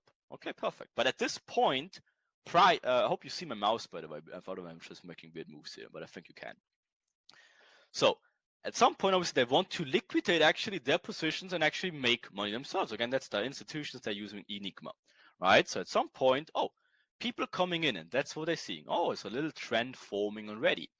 That means buyers come in, and these buyers obviously taking the buys from the big boys. So perfect. They actually can close a few buys and put it in their bank account, like visually speaking, right? Perfect. So they create a few buyers. Perfect. They got a few reasons, a little transforming, break and retest, blah, blah, blah. They can close off a few buys. Perfect.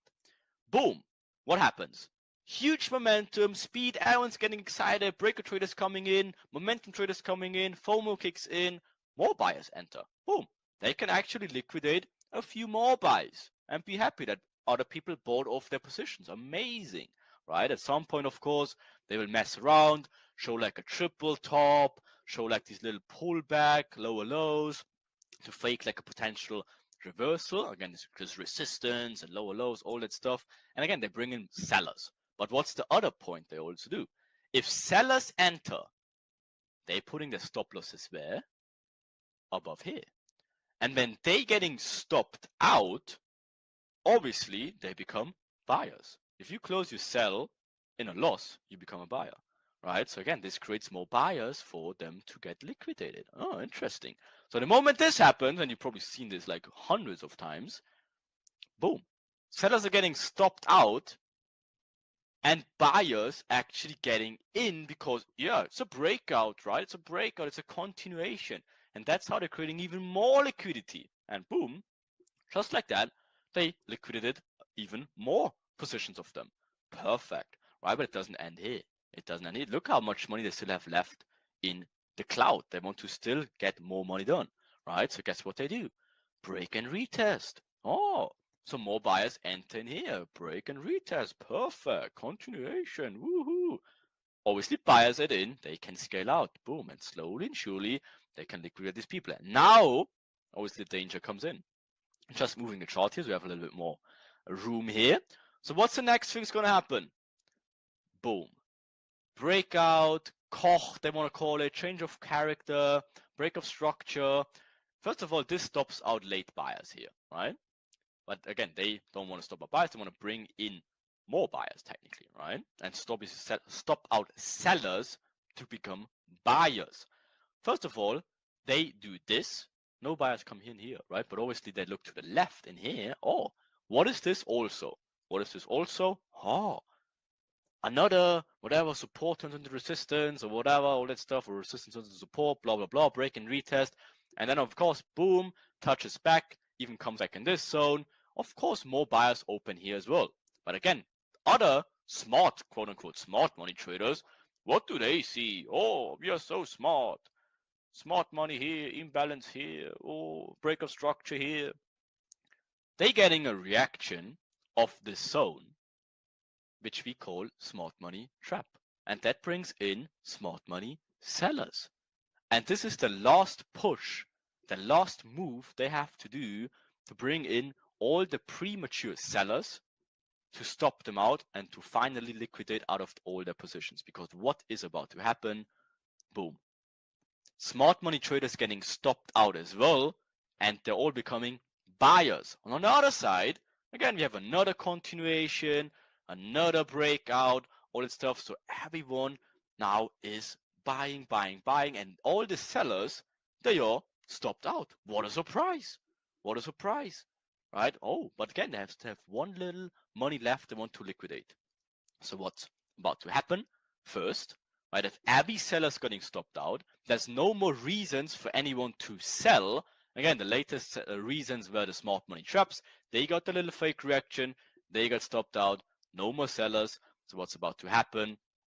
Right? First, the big boys come into play and be like, oh, look at all the money we liquidated. Let's actually reverse the whole thing, and now we can close finally all our buys down there. We made our pump and dump work successfully. We found a lot of weirdos who actually bought off our buyers. Also by bought off, I mean, again, selling and then getting stopped out. You're forcefully getting to a buyer, right? And there, yeah, perfect. Let's actually open our big sells up in here. Boom, market pulls back. Last break and retest in here for the buyers. That's when the buy positions just like that.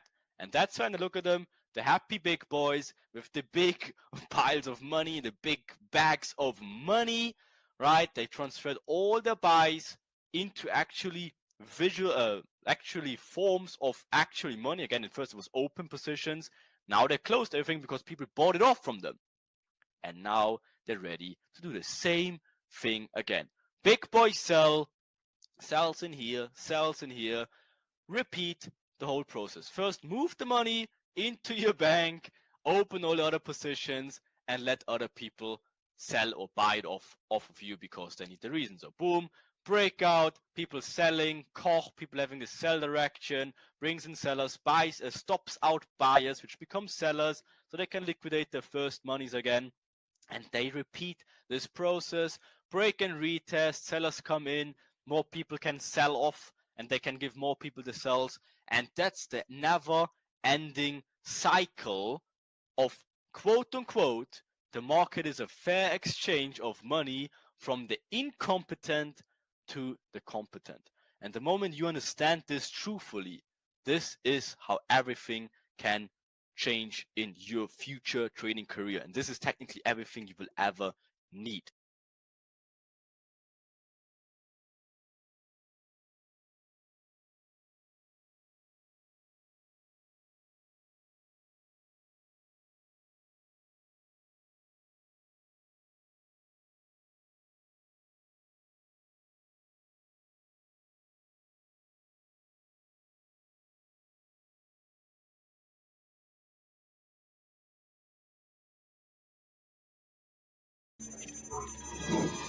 Okay, so let's actually dig into some charts.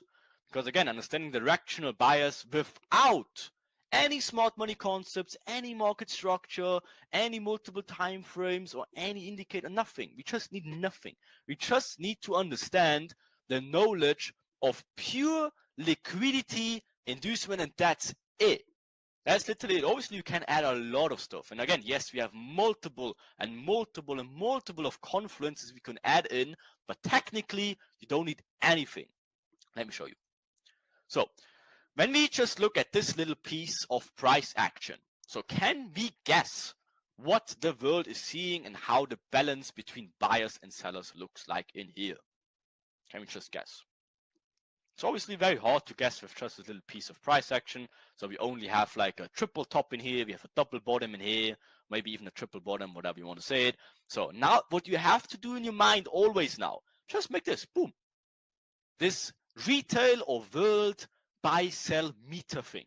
So you don't know, it's just a range, double top or triple top, double bottom, triple bottom, whatever. Maybe there's a little bit more sellers in because you have a very clean triple top in here and whatever, just a double top bottom on here. So again, this is what you have to do in your mind, right? So again, then just do nothing here, just do nothing. You just wait until something like this happens.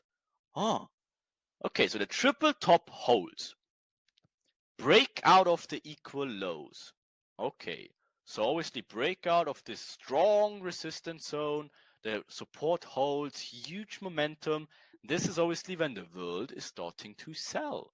But again, it's not enough. They want to drive price lower. That's why they show a trend. They show the speed. They show the momentum. And at some point, the world is selling. The big boys, they closed off their sales. Maybe they opened it up in here, right? Again, they closed off. The world is selling enough. Again, they can't close off any more sales because they closed everything. So what's about to happen?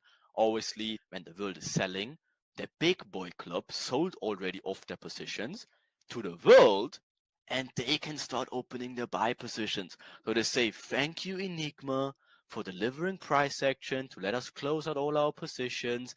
And now everyone is selling and giving us the liquidity so we can open our big buy positions. So question to the chat here. So what is going to happen when the world is selling and they have the final inducement to the low side? What's going to happen to this price action here? Exactly. So obviously the moment everyone is selling and the last inducement is in place, price actions start reversing. Sellers getting taken out, buyers enter. And you always have to think about this meter, again, how it changes slowly. But again, not every seller stopped out. It does maybe seller stop losses up here.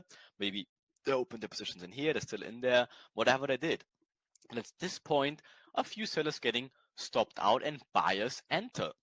So this meter is about to change slowly, right? So more buyers are starting getting in. So they have to make sure to add some more sellers into the game to balance a few orders. Again, they can't just move price action in like one way up. They very rarely do that. So they have to give all these people reasons to buy and sell so they can scale out, create liquidity to stop out these people then. And at this point, they do what? Again, they show the equal lows, they show the support, they show the little trend, right? So how can they create this, right? So of course, boom, now they're showing also this quadruple top. Crazy, can't get broken, there's imbalance, there's your little supply area. Again, smart money traders getting excited here because they have the break of structure, blah, blah, blah, all that stuff, so they're getting direction. But on the other side, again, there's a little trend forming as well. So buyers getting in, sellers getting in. It balances out a little bit. So again, we have the reaction of the double or triple top, and we also have a third touch of the trend line. So now, at this point, all hell is breaking loose, as the invincible resistance of the quadruple top just literally got broken. So breakout party is going on. So also the third touch of the trend line is skyrocketing. So the smart money traders obviously are stopped out anyways if they sold off the imbalance, whatever supply in here, right? And again, but trend traders, they're getting very excited. Breakout traders, they're getting very excited. Support traders, they're getting very excited. This overall momentum, very excited. Again, what is actually about to happen? So what is about to happen when you have this inducement in here, and the world is getting a little bit too excited about buying in here. Thank you, Enigma, the corporations say, and again, they can literally start opening opposite orders because people buying like crazy, and again, sellers are getting stopped out, so they have the liquidity to open pullback sells. What a surprise! Boom! All right, but at this point, obviously, a full seller is getting stopped out. With the structure here, there's a Koch in here, right? So you have the break of structures, so smart money traders. Again, they still might be trading the buys in here because yes, equal lows being taken right into a little demand area in here, right? So it's still a trend in here. Yes, break of structure to the left. Oh, so buyers getting in. But if you look at the meter, buy liquidity is literally in overhand. Smart money traders come in guns blazing, looking for the continuation order flow. But again, they know that. They know that. So note that the majority of the world is literally buying. Once again, there is a trend forming. You had a massive breakout zone, and price is showing a reaction of the smart money demand zone in here. Right? So what is about to happen? You maybe notice. So what is about to happen right here as well? If the most of the world is buying, do they want to make buyers money, or do they want to actually sell them off, stop them out between these zones, right, and actually make profit out of them? Of course, they say, thank you, Enigma, for delivering price action to give this reaction, right, for first of all, the majority of the buyers of the smart money zone, right, to also fake sellers in for the overall plays, right? But again, now we of course want to stop out the buyers as buyers are getting too much. So how do I do it? Boom. Here is what? Majority of buyers are either stopped out or out of break even, and sellers enter, as again we have the Koch in here, the change of character, the break of structure, momentum of the trend line, third of the trend line, and of course support double bottom, right? Got broken in here, right? And a little counter trend reaction as well from here as well. So obviously sellers are getting in. Buyers stopped out, they got liquidated. But again, now the world is selling and there's no buyers because usually normal buys off of here. They usually buy off down there or maybe in here, but no one buys in here. So what can the big boys do, right? So what's continue to happen? Inducement of all the sellers. Again, the sellers getting excited, buyers getting stopped out. So in what direction can the market continue? What's about to happen? Thank you, Enigma. We can close our positions. We take the opposite side. Again, people are forced to buy as again, forced to obviously sell off as they're getting stopped out, right? And obviously they can open their buys for themselves. What's about to happen? Of course, a reaction. Buyers slowly getting back in. Better add some sell liquidity to take out some buyers again. How do they do it? Creating a double top in here, trend line. The trend line trade is getting stopped out to become, of course, liquidity in the long run. They show again the fake Koch in here coming from a double top order flow reaction with imbalances in here. Again, so what's about to happen? And people selling, of course, they continue the buy push. Buyers getting attracted now, though. As again, look at this reaction. They have always create counter side liquidity to balance the market. Again, now buyers are getting into control. How can they easily create it? They just give you another double top. But also for buyers. Oh, Sakba? I don't think your pen's working. I We think I can't just see do it. with my mouse. I don't really draw. Oh, okay, cool. Yeah. Because everyone's So- like commenting. No, we can't see the mouse either. Oh, you can't see the mouse either. No. Okay. The problem is if I use my pen, I can't switch the slides because this thing doesn't let me. Let me just try like this.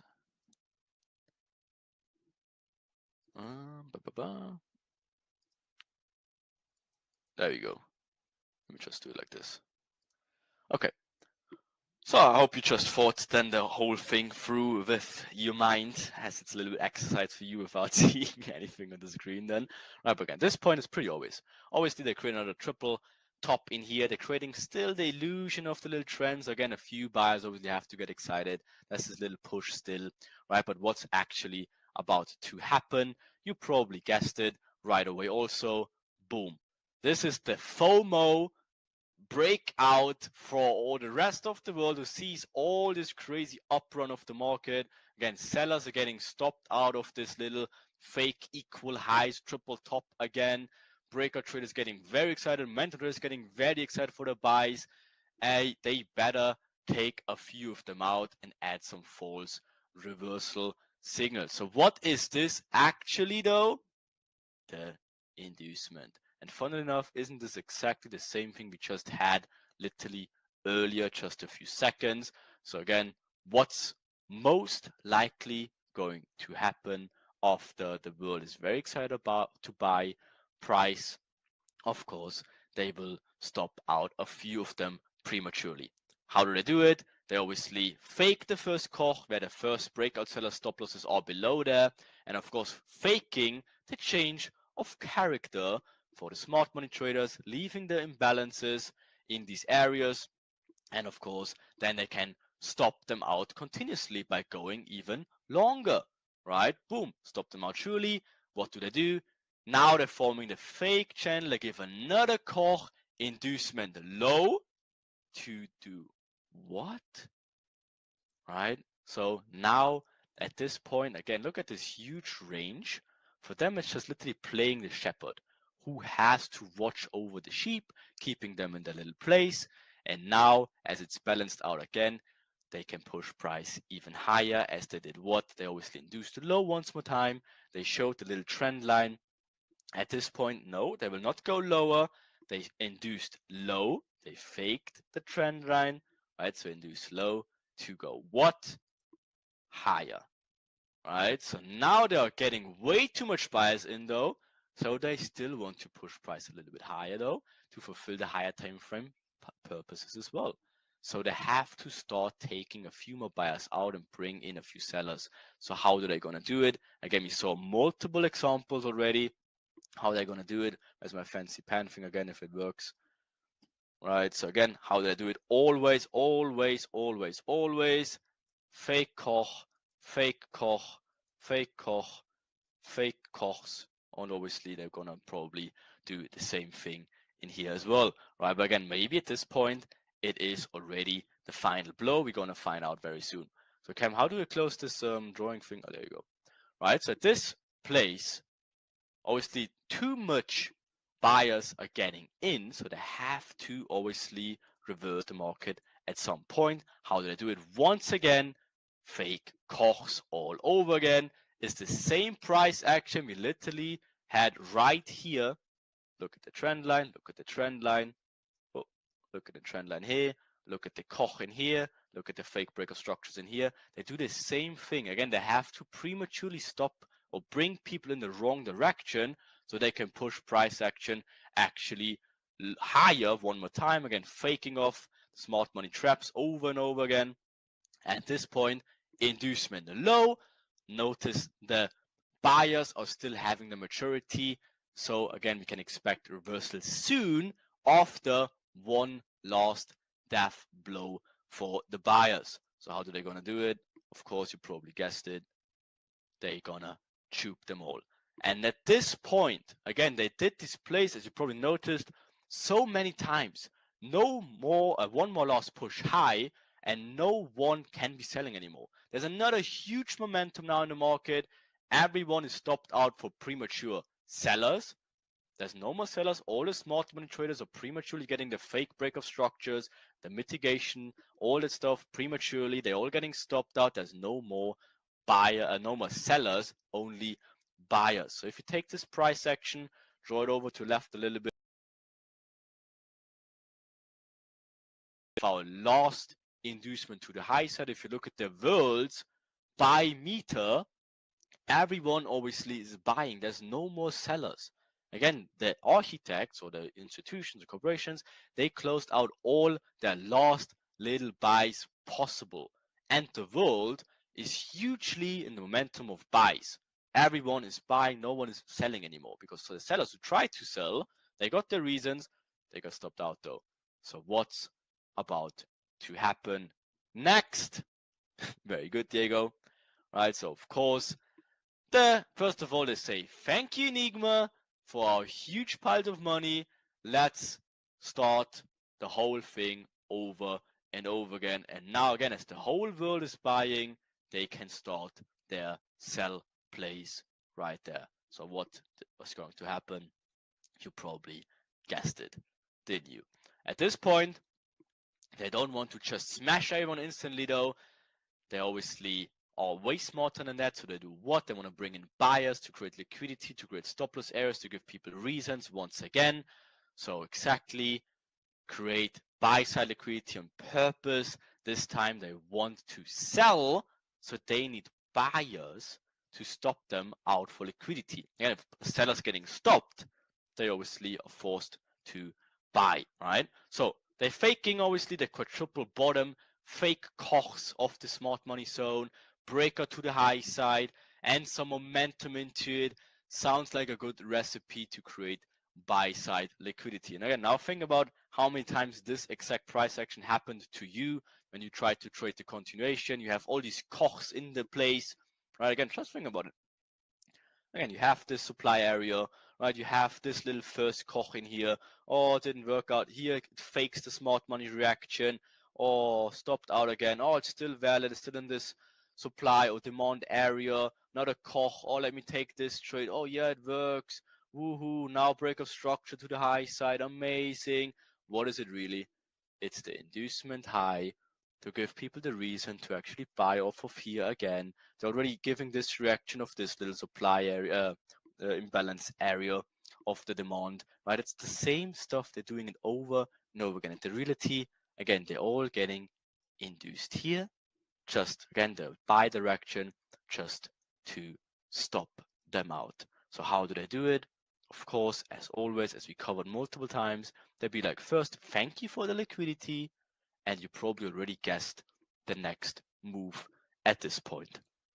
They're all gonna tube them, and once again, they'll be like, thank you, Enigma, for giving us the liquidity to inducing people the other side of the direction.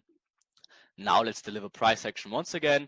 Let's give them the trend. Let's give them the reasons they need to sell so we can scale out of our positions. And obviously, the moment we enter the next demand area, what are we about to do there? Of course, let's switch the chart first. Let's give them the fake reaction. Okay, obviously it's a demand area, so it has to obviously react from it. Smart money traders, oh yeah, sure, of course. So we obviously need some reactions from there just to stop them out. Too bad for them. Get out the buyers as they're taking the sell side liquidity from you, and add some trend sellers, support sellers, breakout sellers, continuation sellers, momentum sellers. So again, look at the meter. Everyone is starting to sell though. So of course they have to fake some moves. How do they do it? Right? So again, boom. First of all, it's the same thing. It's more unbalanced as the more sellers are in. So how do they have to actually get out a few sellers? Easy. They just make one little easy trick, give the world this Koch, the break of structure, stopping out the sellers who took the equal highs, the breakouts, the momentum. Again, and now look at the momentum to the upside. It's the same thing. People are getting stopped out, and as you look at the meter to the right, again, the sellers are getting less, and a few buyers actually enter. And that's how they can keep balancing these orders for their benefit. And again, what does this also do for the smart money traders in here? Let's see. What is this here? Do you think this is a valid POI or no? If you look at the sellers and buyer meter, it's probably not a good idea to sell it, to buy here. All right, so let's dig into it. So the next point, obviously, what they're about to do is they do this over and over again. Right, so again, they're showing the Kochs, they're showing the fake break of structure, they're showing the liquidity, they give another trend in here, they're just doing it over and over and over again to a certain degree where they just can't get more sellers stopped out. And again, everyone is selling anyways, and they scaled out all of their position. And at this scenario, again, if you're a structure trader or whatever, smart money trader, this is happening to you. Koch, break of structure, poof, poof, Koch, Koch, Koch, Koch, break of structure. And they're getting stops and stops and stops and don't even know why. They just be like, oh, break of structure, imbalance, into mitigation, oh, too bad, stopped out again, valid loss, blah, blah, blah. It happens to them over again. Look at them. They don't even know what's going on there. Again, there's so many sell opportunities if you actually understand liquidity, and they induce high to go lower. You can trade inducements with the trend. Of course they can do that, right? Again, inducements doesn't mean reversal all the time. If they want to continue price action to push lower, they just have to induce high first and then continue lower. Look how they do it. Trend line, 1, 2, 3, 4 touches, 5 touches. Oh, induced high to go higher. In the process, just faking some Kochs of like a demand area. Perfect. Another trend line. Oh, just induced it high to go lower. In the process, just create some Kochs in the process, some Kochs in the process, some touches of the trend line. But at some point, obviously, you notice, oh, the sell meter is getting too much sellers getting in. So obviously, they have to return price action soon. So how are they going to do it? Obviously, now at this point, early FOMO reversal traders taking a deep breath as they're getting a good whipping for the last hours. Right, so they're being like this guy, like, ooh. They just don't realize what is going on even. But again, everyone is selling. Now at this point, everyone is selling. So what do they just have to do? Giving the last death blow with the momentum, with the speed, building another trend line, like all that stuff. And now really sellers are in full control. They can't close off any more sells for themselves. The whole world is selling at this point. So what's about to happen when you identify that properly? Thank you, Enigma. Look at this big pile of cash the world just provided to them. They obviously can close off all the cells and open their buy moves and start the whole thing over and over again. Obviously, they're not going to stop at everyone at this instantly. They're going to build it up. First, guess what? Let me just get my pen again here. It's the same thing. It's the same thing as always. They're faking here the Kochs. Where's my little pen? They're faking the Kochs in here. Again, they're building the equal lows in here. They're faking the smart money trap in here again with the reaction. Right? They're faking Kochs in here to the low side. They're building the trend line, inducing it short to go higher though to push price action and slowly start trading the trend to make reversal traders excited. Again, but they're already in the moves to prepare their long moves. So how are they going to do it? How are they going to do it? Let's see. Do they stop out every buyer instantly though? No. Do they create liquidity first to bring in new sellers on purpose and then stop out all the buyers to then liquidate them for themselves? Of course. So how can they now look at this chart if they actually want to go long, as again the majority of the world is selling, they completed their sell moves and now they want to go higher? How can they achieve to stop out everyone short to go high? Very, very easy. Boom. Just one last inducement to the low side. Just showing one last trend. Just showing one last Koch in here. Break of structure. You're taking out all the buyers from these areas. And again, the only people who can buy here is actually the ones who understand liquidity properly. We have all these liquidity created. They all created, they completed their whole tasks. They're preparing the reversal. In the process, they stop out short to go longer. They stop out short to go longer. They give people the reasons to sell. They give the false smart money traps. They show the trend. They fake the Kochs here and here. They show the momentum now. They break out of all these little zones internally in here just to mitigate one more time of the extreme of the inducement to go what? The $1 million question. What is about to happen next? Of course, they all getting tubed and it's the same process over and over again. At this point, they just say thank you, Enigma. They literally made billions in the process while the rest of the world didn't know what the hell is going on. They just literally make a heart with the Enigma. They ride into the sunset, and that's literally all you literally have to understand for the rest of your life. Your task is only to find out this retail meter on a proper way and see that direct liquidity is getting induced to push price in their favor. Induce high to go lower, induce low to go higher, and induce high to go lower. It's the same thing. Again, they can do it for continuation. Opa. Let's actually go one shot back. That was I will show you that. This pen thing, I'm gonna tell you guys, it's crazy with this software here. Right, again, if they do it for the reversals, obviously okay, let's see if I can figure that pen out in here. Because usually Zoom pens work a little bit more smooth. I have to draw on this one. So when they're gonna reverse, no, come on, give me my pen. Give me the pen. There we go. So if they're gonna obviously build liquidity to the high side, stop out the trend line, faking the cost, induce high one more time, that's when obviously the price action is done, inducing to the high side. When they're gonna continue price action to push higher, again, easy, they just stop out people to the short side and continue higher. They can do that over and over again, and they do it all over again. So inducements work for continuations, for reversals. You just have to identify them properly. It's pretty damn easy. Again, to show you actually some very recent chart examples here, which are really easy to grasp, and where you see where everyone else is getting stopped is this like little pattern in here, if you want to call it like a pattern.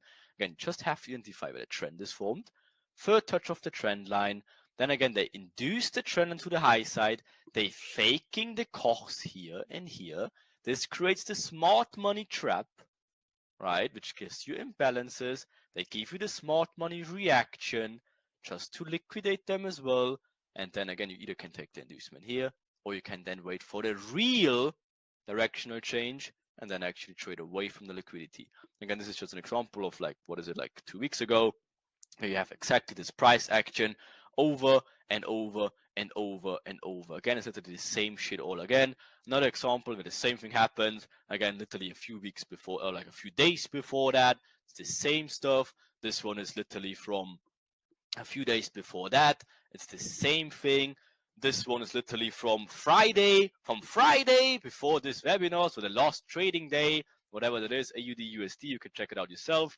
It's the same shit all over again. You just have to identify again where the masses are getting the third touch of the trend line, where they're faking the course here and here, where they're creating the smart money trap, where they're giving the false smart money reaction, where they stop them out, when they give the real actually direction of the change, when they actually then complete the moves, and then when they fake the liquidity, give them the reasons, make another breakout here, fake the double top in here once again, fake the breakout to just stop them out to the short side, stop out all these buyers in here, the trend to just continue higher. It's the same shit all over again. You just have to identify again also where smart money traders getting stopped out to complete the move, and that's on repeat. Again, another one. What is it? A few days also from Friday, a different pair. It's the same shit all over again. The moment you get this in your head, it's that easy. Just see the meter, and then people getting excited, and everyone's getting stopped out, and then wait for the real directional change, and then enter the right way. So a lot of talking. We're almost like 1.5 hours in at this point. So I'll give you a quick summary here. So know the main strategies that bring in liquidity. Know when they actually get in, when they get out, where the stop losses is, where the take profit is, what they feel, what they react, what gives them FOMOs. Create this form of liquidity avatars and know exactly when they enter, and then actually just wait until they're getting stopped out and then trade in line with actually what the big boys do. And if you only do this alone, literally, you're better than 90% of traders who only think about their own strategy and don't even think about outside the box and other market participants or other true market intentions. And again, they don't even think about the goals of the architects, the goals of the Enigma. They don't even know that this exists. Again, you already elevated with this mindset, with this knowledge already in the little minority of people who know about that. And this, again, will bring you more clarity, patience, reduces FOMO. You can literally wait patiently while everyone's getting stopped out, then trade in line, away from the inducement if it's a continuation or even a reversal. You will be able to identify it.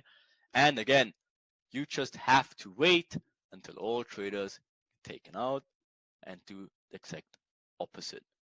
Everything in this market is a fair exchange. The market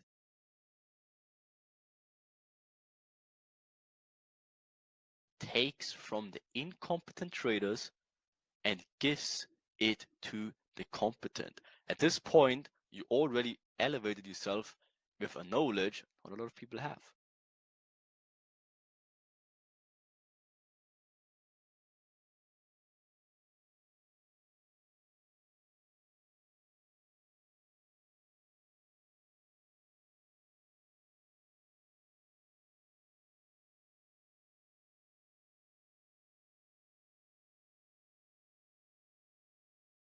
The right way. So a lot of talking. We're almost like 1.5 hours in at this point. So I'll give you a quick summary here. So know the main strategies that bring in liquidity. Know when they actually get in, when they get out, where the stop losses is, where the take profit is, what they feel, what they react, what gives them FOMOs. Create this form of liquidity avatars and know exactly when they enter, and then actually just wait until they're getting stopped out and then trade in line with actually what the big boys do. And if you only do this alone, literally, you're better than 90% of traders who only think about their own strategy and don't even think about outside the box and other market participants or other true market intentions. And again, they don't even think about the goals of the architects, the goals of the enigma. They don't even know that this exists. Again, you already elevated with this mindset, with this knowledge already in the little minority of people who know about that. And this, again, will bring you more clarity, patience, reduces FOMO. You can literally wait patiently while everyone's getting stopped out, then trade in line, away from the inducement if it's a continuation or even a reversal. You will be able to identify it. And again, you just have to wait until all traders get taken out and do the exact opposite. Everything in this market is a fair exchange. The market takes from the incompetent traders and gives it to the competent. At this point, you already elevated yourself with a knowledge not a lot of people have.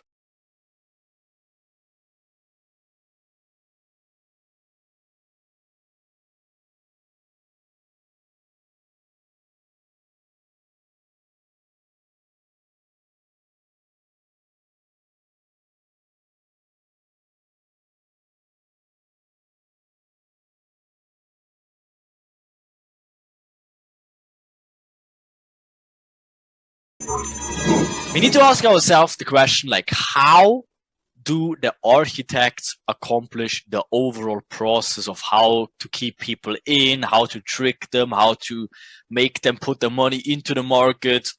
We call it the build-up. And how to actually get them out of their position. We call it the inducement. And then in the process, accomplishing their own goals, meaning like the imbalances fills, mitigation, in other words. We'll show you exactly what that is in a bit. But that's the main three intentions they have, which is build-up, inducement, and mitigation. And that brings us to one of our first cycle we will do all over the process. And that is very, very essential to understand. But of course, we will dig you or explain you the whole cycle in depth. So get ready, because now we are going to go deeper in the rabbit hole. And finally, we want to introduce you the inducement concept. Pretty much we covered the L of liquidity inducement theorem. Now we go into the I, which is the inducement concept. Okay, that's a lot of discussion in the public eye about that so far, because a lot of people get noticed about this concept, and they're throwing this word around like crazy now. You know where to have it from, anyways. So let's bring some light into the tunnel, pretty much about the whole inducement aspect to it. Okay, so pretty much Inducements in overall. So we show you like what it is, where does it happen, the 4 main focus areas. Of course, we show you the more liquidity aspects to it. Now you show you how to accomplish these inducements.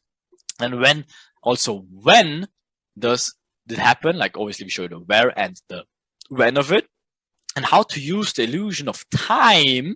Again, time will play a very important role in our overall thing, and we use it, of course, for our advantage.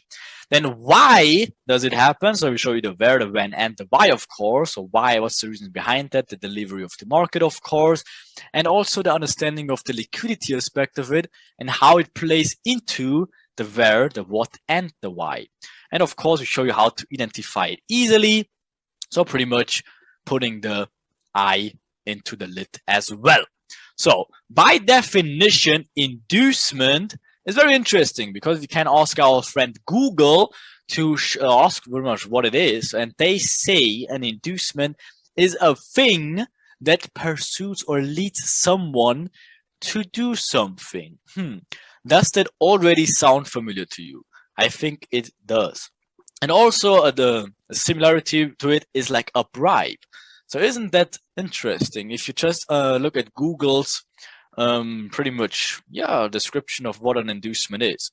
So meaning by that, people are induced to do things like all the time in the market.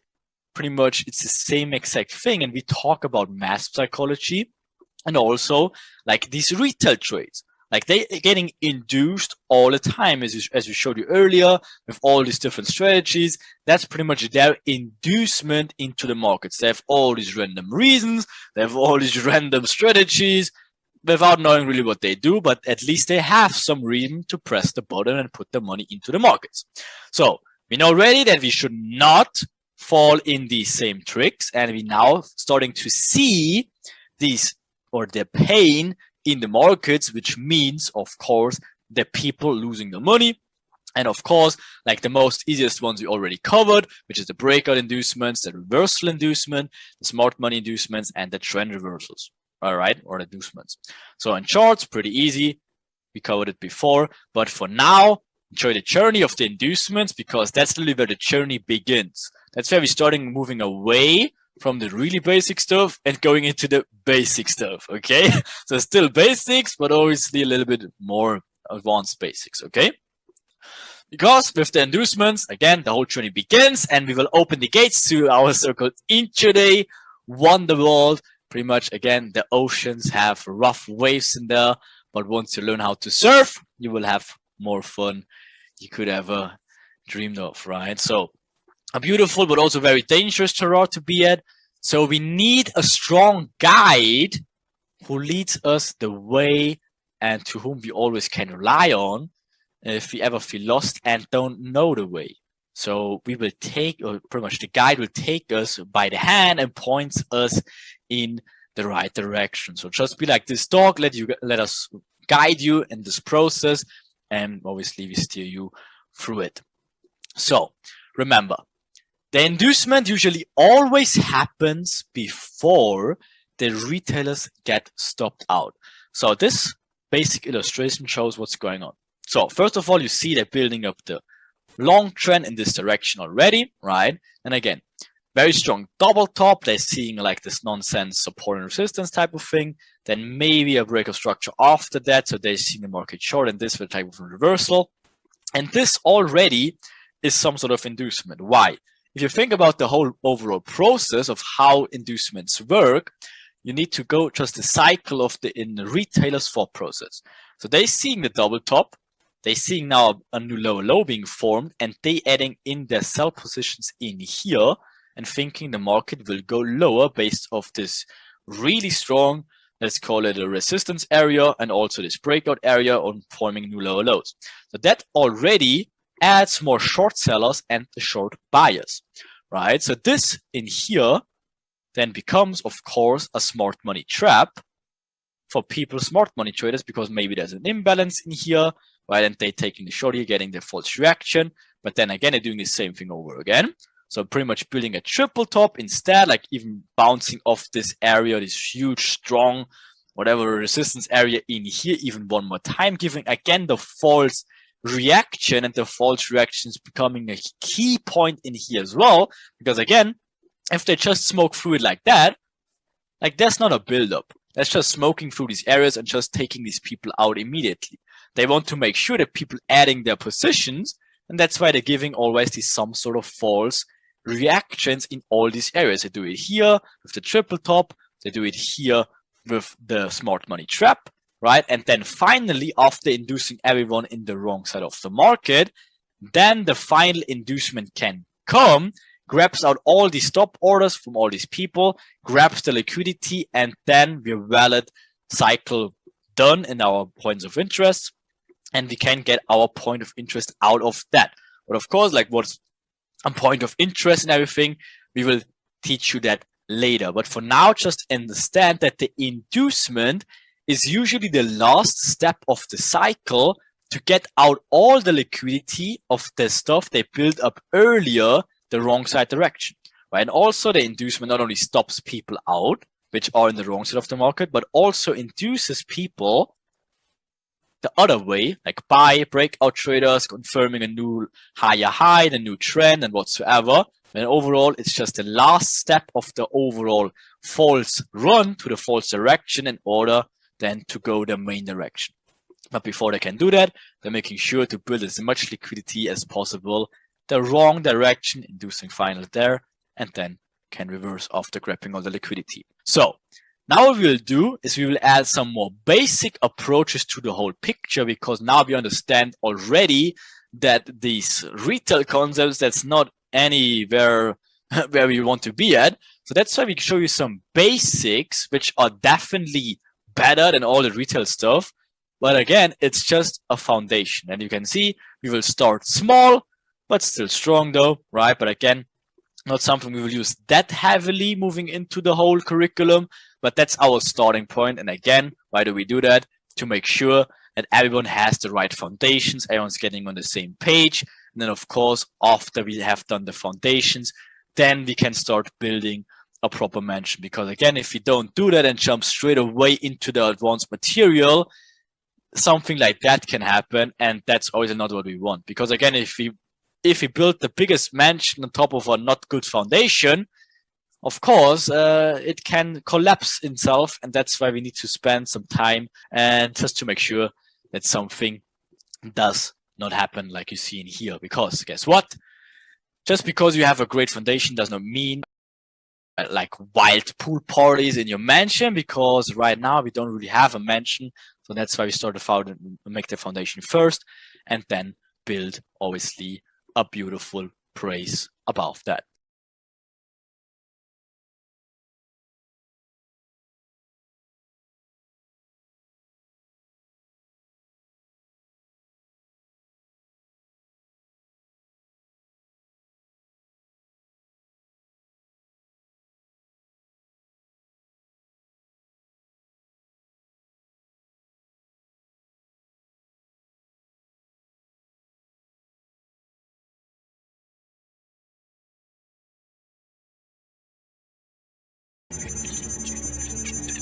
Alrighty, and there we are with some legendary shit to kick stuff off. We have a beautiful pirate map. Look at that, because of course everything we do has some sort of fun aspect to it. You want to make it very clean and visible also. Very first thing you will see probably, and it's changed from our beautiful lit logo to lit basic. So what is going on there?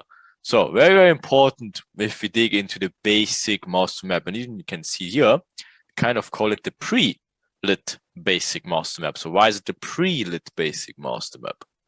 The reason behind that is that what we will show you in this beautiful pirate map in here are technically the basics, and everything we will show you inside our pre-lit basic master map is considered like trading knowledge basics, right? And you should technically understand before we enter it like into the mastery, because of course we dig into very advanced material, and before that we want to make sure that everyone is kind of on the same page and understand like these basics. We will always dig into what these basics are, but very, very important, be aware that this is not, very important, this is not of how we will trade later on. Again, it just brings the basics together, right? And we obviously show you very soon of what is really going on inside these markets, of how we utilize everything on an intraday basis, right? And then dig properly into curriculum. So what we will do with this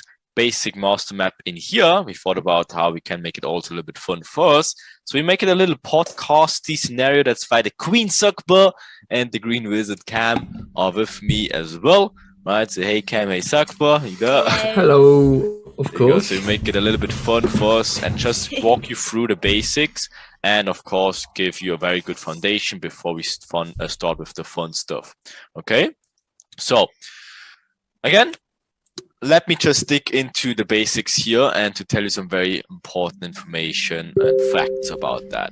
So first of all, again, we will have a little fun with that one, but this is not to make fun out of anyone. So if you learn somewhere else, like something we maybe show you in here and we make a little bit fun about that, of course, that is not to talk shit about anyone or make fun out of anyone. It's quite the opposite. We just want to show you that it's not your fault if you may be struggling or maybe haven't seen the success you wanted yet, because of course there's a lot of false education out there and a lot of gurus and these Instagram whatever gurus and copycats and whatnot that try to teach you the smart money concepts, the strategies, whatever, blah blah blah.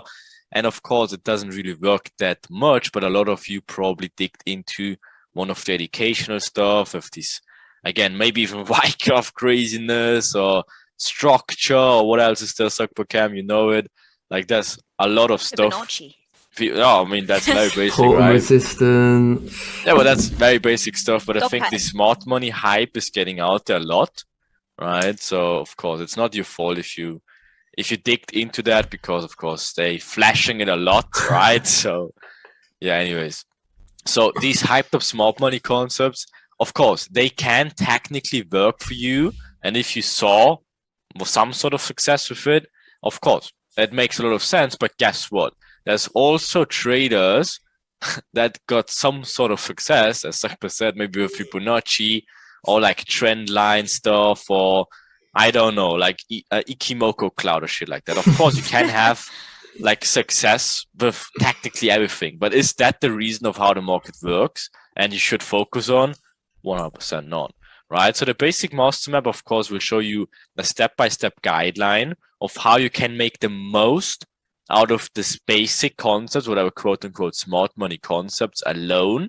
But of course, again, we mentioned it before, it's not of how you will trade. It's just to show you and bring you everything together. And then, of course, how we can utilize this basic knowledge into the advanced stuff and combine it. And that's where the power comes from. So that's everything we show you in here is not meant to obviously be traded alone. Of course, it will be a good combination later on and gives you additional confluences. And as we will show you, of course, everything is a game of confluences of events in terms of how many confluences you have and yeah, get the most out of the concept. And of course, these basics and the foundations, they're very good to have also. Okay, so step by step, basics first, and then we'll dig into the fun stuff. So bear with us. If that's a little bit too basic for you, just still bear with us. Of course, maybe there's some stuff you may be missing and can help you in the foundations also. So what we prepared for you is a beautiful, beautiful pirate map in here, and we blurred out the steps. But as you can see, the journey goes all the way until 11 spots, right? 11 points. We start, of course, with very, very basic shit. And of course, we have to start somewhere. And that is just a very basic understanding of supply and demand, okay? So Cam will dig into that, walk you a little bit through it. So I will pass it to Cameron on the stage.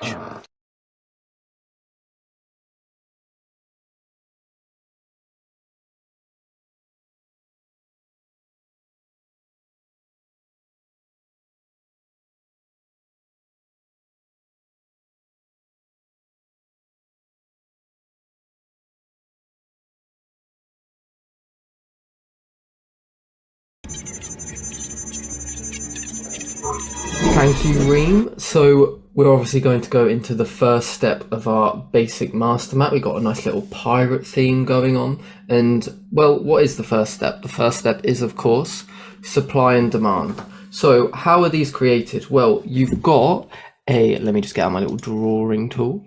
You've got, first off, your range or consolidation. Maybe this is coming in from another demand and this is being created. And so here we're creating supply. We break out of that, collecting all the orders, come back to it, and then continue downwards. These areas obviously provide us with a POI or a point of interest. This allows us to keep watch for reversal and continuation points. Obviously, we do not use this on its own. We have to combine this with lots of other things, but let's jump into a couple examples of that. So as we can see, price has formed a consolidation zone right here. It then pushes out, and then this gives us the intention. We come back to the supply zone before continuing in this direction. Here, again, consolidation of buy orders. Maybe we've come into something on the left as well. We give a reaction out of there. We come back, revisit these areas before continuing in the intended direction. Again, we'll just go over a couple more examples. Our consolidation range, price pushes away, even builds some kind of liquidity, comes back, revisits, down. Very similar, our consolidation range, price builds some kind of liquidity, pushes away, comes back before continuing. We'll just go over a couple more. Again, don't worry, these are complete basics. So if you're thinking, oh, why is he going over this? We're just making sure everyone is at the same point. So again, consolidation, pushes away, revisits, continues. You get the idea. Same thing again and again and again. Like I said, we don't want to be using this on its own either. So here we have our demand zone created by the, again, consolidation. We push away, come back, revisit again and again. I'm sure you get the idea. But like I said, don't worry if this is boring you. We just need to make sure everyone is at the same point. So again, look, we create our consolidation. Yeah, and plus you have to also be aware, like this obviously will be some sort of beneficial later on, but of course you will see in the next step. So don't exactly. that just like nonsense. Just bear with us for the moment. Don't panic. Oh, they're teaching us nothing. Don't worry. We just need to. This is, like I said, lit basics. So here, same stuff. I'm sure you guys get the idea by now, where we're creating our consolidation. We're pushing away, creating the supply zone, and then continuing in that direction. So just a few more. Consolidation. Here we even build some kind of liquidity above it before coming back and retesting and going in that direction. Same thing again and again. I'm sure you guys get the idea by now. And here we will touch on this very briefly, but we'll touch on this a bit more later. This is where you get your supply, which gets broken but gives a reaction and creates the demand. Same with this, your supply that gives a reaction, gets broken, and then creates the demand, which we then can take here. Again, we don't take this on its own. We need lots of confluences, not just one or two. We're not retail traders. So again, demand creates the supply, which comes back, and then we continue. Demand creates the supply, which comes back, and then we continue. But I'm sure you're a little bit bored of this now, so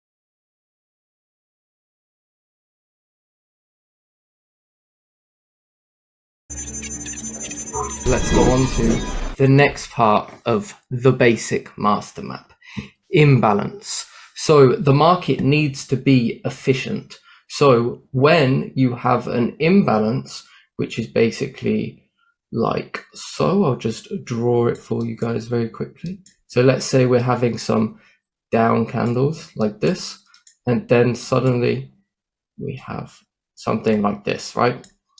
Well, our imbalance is from here. Let me show you. It's from here to here.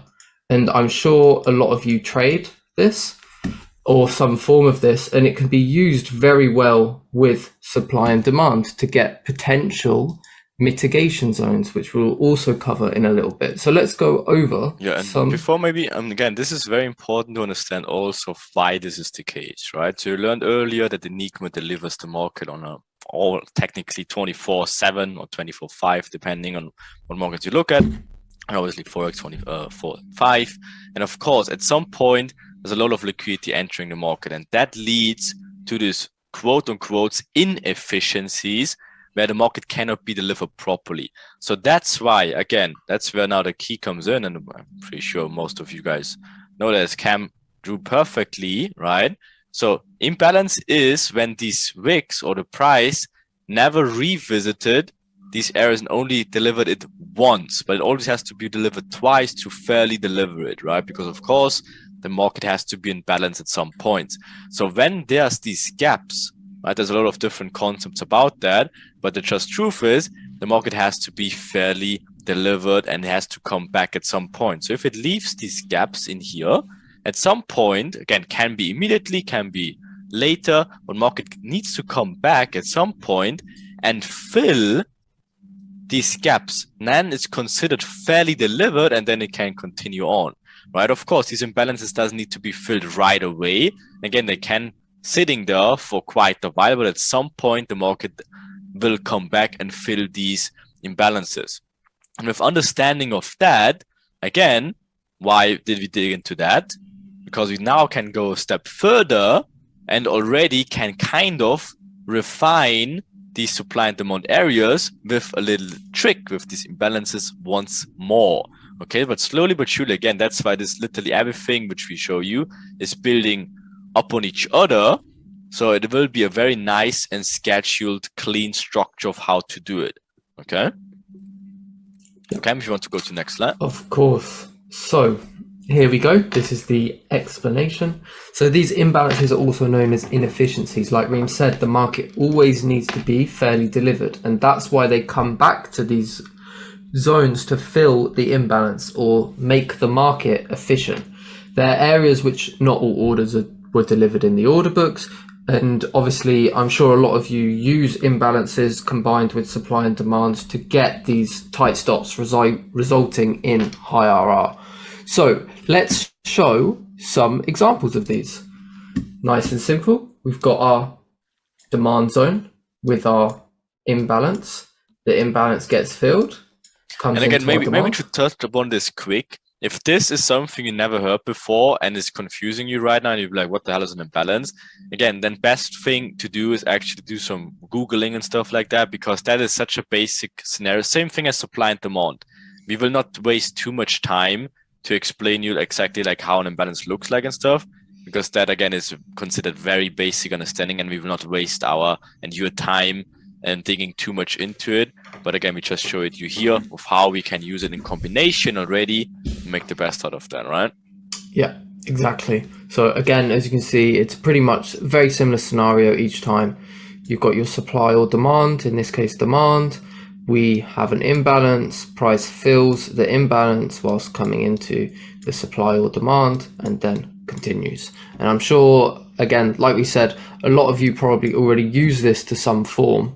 So we're just going to cover it very briefly rather than sticking on it too much. So here we have our supply zone, we have our imbalance. As you can see, price pushed away, left this imbalance, price came back up, fully filled this imbalance, and then continued in the intended direction. Here, same again, imbalance, price comes back, fills that within within the demand zone overall, and then after it comes back, it continues in the intended direction. Let's go over some more. Same, imbalance gets filled, continues in the intended direction. Same as this one here, and as you can see, again, we'll get into these obviously, but I don't want to rush in too much. We're just wanting to make sure everyone's at the same point, because obviously not all of you will have traded some form of smart money or anything like that. But as you can see, we create our zone, we push away, we leave our imbalance, price come back, fills the imbalance, and then again, same as always, goes in the intended if direction. you go maybe back again to cover it, maybe for the ones who have not heard about it. Again, it's always when you need 3 candles for that. That's technically it, right? Again, you see here, this candle, this wick does not connect with this wick, right? And of course, this in here is the imbalance. And as you can see, comes back, fills this imbalance, right? Perfect. And then continues low. If you check all the wicks all the time, it's always connected. And you see here, leaves a gap. What does it do? Comes back, fills this gap, right? And obviously continues lower. Same thing here as Cam showed. Here, right? Leaves the imbalance, push lower, fills the imbalance, comes back, right? And of course, even here, for example, now this is where market left a gap still, right? You see, this is the wick, right? But the next fill is only here, right? So you technically still have overall this gap left, right? But again, if you look, all in here, everything is properly delivered, but delivered. Even here, perfect, delivered. Here, for example, you have mini imbalances left, right? And here, for example, mini imbalances left until this point. It was like here, right? But guess what? Comes back again, fills that. Same thing here. So you always have to be patient about these imbalances where they are. But as you already can see, if you just look at this randomly and look for imbalances, you're getting smoked all over again, right? So that's why he's saying we don't want to bore you too much of what these imbalances are. But again, just to cover very briefly again what an imbalance looks like. And again, already saw, we just combine it if it's some sort of supply and demand area. Then, again, as we saw in here, this is some sort of supply and demand area in here. Then we leave the imbalance. Then it becomes interesting because it should tap back into. Again, if you just look randomly at the supply in these imbalance areas without being supply demand, it really doesn't really work out that much. And that's why we don't focus on it specifically, but just to show you briefly of what this is, because it of course can and will become later a little bit more important if you refine it a little bit more. Right? Yep, exactly. And like Reem said, we're not going to be using even supply and demand. We don't just use that on its own. There's loads of confluences that we're about to get into. So let's continue. So again, what do we have? Boom, imbalance from like here to here, comes back up, fills it, and then again, this zone here pushes away. We leave this imbalance and we fill that again, and then we reverse down in this direction. Just a couple more examples to go over. So as you can see, we've got our supply zone, price pushes away, this imbalance gets filled, and then we've also got this imbalance which gets filled over here, and then this imbalance which gets filled here, and this lines up with the supply and demand zone, and then price continues in the intended direction. Same again over here. This is our supply zone, price pushes away, we've got this imbalance, and then we've also got this imbalance up here that lines up with our supply zone. Price comes in, taps into the imbalance, continues lower. Just got a few more examples. So again, price pushes away, leaves an imbalance, we come up, we fill that imbalance into the supply zone before continuing. And also notice how all of these imbalances here get filled. And then here, obviously, we do leave a little one, but the most part, they all get filled, and we are trading a efficient market. So again, last one, what do we have? Same as always, we've got our demand zone, which leaves this clean imbalance. We even build some kind of liquidity. We'll go over that later as well. Price fills the imbalance, comes into the demand, and then obviously continues, or in this case, it's likely a reversal upwards.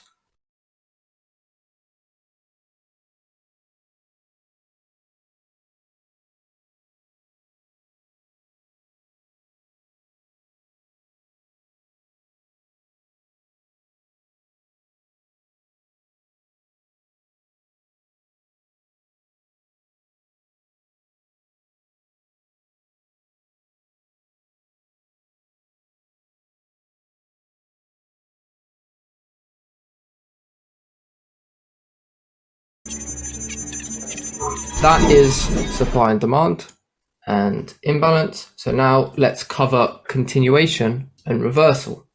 So continuations are obviously following the trend, and reversals are obviously reversing the trend. There are conditions that we have conditions to trade either one, but we're not going to go into that too much. And obviously we even know when the continuation will actually become a reversal. So as you can very see, important also, maybe again, don't get too excited about this trend. No, we're not trend traders and stuff, but sometimes of course it makes sense to trade in a line with the trend, right? Of course, but it's not based on we are trying to be trend traders and stuff like that, right? It's just again very helpful to not get caught into all these reversal trades all the time. So of course, sometimes you can trade in line with it also. Yeah, exactly. And as we can see here, we have our build-up of orders. Price comes back in to our demand zone, likely fills some imbalance, and then continues. Same here, except the opposite, of course. We have our build-up of orders. Price pushes away, and then we come back, fill the imbalance, and come back to the supply zone. So let us go over a couple of examples. So here we also have what we covered a little bit beforehand, which is supply and demand and continuations in line, combining that with imbalance. So as you can see, like we said, 3 candles to create imbalance. So the imbalance is from here to here. In this case, it's from here to here. So that should all make sense. And again, if you go back. Of course. So again, yes, slowly can see that's where some sort of sense slowly comes into it, and that's where you probably understand why we digged into this basic shit first with supply demand, then imbalances, and then combining it slowly but surely with a few more stuff. But you will see in a few minutes that everything will make much more sense. But you can see we made out of a huge supply demand area, right? Again, breaks out, should come back, but then we're using the imbalances usually on lower time frames, right? Obviously, you can stay on the same time frame as well, but to refine and have a better understanding of where price is most likely to tap into in these huge supply demand areas, right? So again, we slowly but surely refining it, and of course can refine in terms of is it a continuation or is it reversal, but it's the same stuff. So we slowly but surely refining zones. But again, of how to find these zones, everything will be covered later. But as you can slowly see, we're building the sense into it, okay? Exactly. So let's go into this. And again, so now we're going to, obviously beforehand, we were taking supply and demand as, this build-up of candles. But when we get into it with imbalances, what we can do is we can learn to take the actual candles themselves. So if you're looking for a buy, which would be in this case, you actually take the demand candle is the last sell candle. So that would be this one here. And then obviously if you're selling, it's the opposite. It would be the last buy candle. So that's what we mean by this supply candle and this demand candle. So now we can sort of dig into, as you can see, we're showing a little bit of liquidity here, maybe getting into things a little bit more. So let's jump in. These are the different variations of them. Obviously, we're not just saying that, oh, you're just going to have imbalance here. You can have imbalance here as well. In this case, obviously, imbalance here. In this case, basically what what this is let's say you want a better chance of being tagged in, then you can take this instead of just taking the demand candle. Same here, you can take this. It's basically down to personal preference. So, yes, so if you stay on this quick, again, as you can see, there's not this ultimate guideline of you always have to use this specific candles, but as you can see, there's multiple variations to it. So, but as you already can see of how to do it, like, again, using the imbalance to find out what is the candle that more technically price probably has to be filled. And then we use the candle below that, or again, we've switched this around the next slide of above that.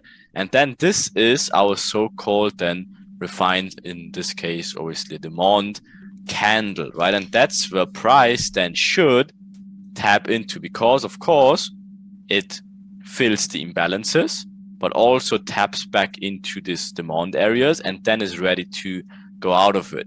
So how to refine these zones, as Cam said, you have multiple different variations to it. So just, again, maybe you print this out or just note this down, because of course this right here is obviously our ideal scenario if price looks like this, if this candle, again, is the last down candle, and also left imbalances above that. This is our ideal candle, but sometimes, again, it can look a little bit different.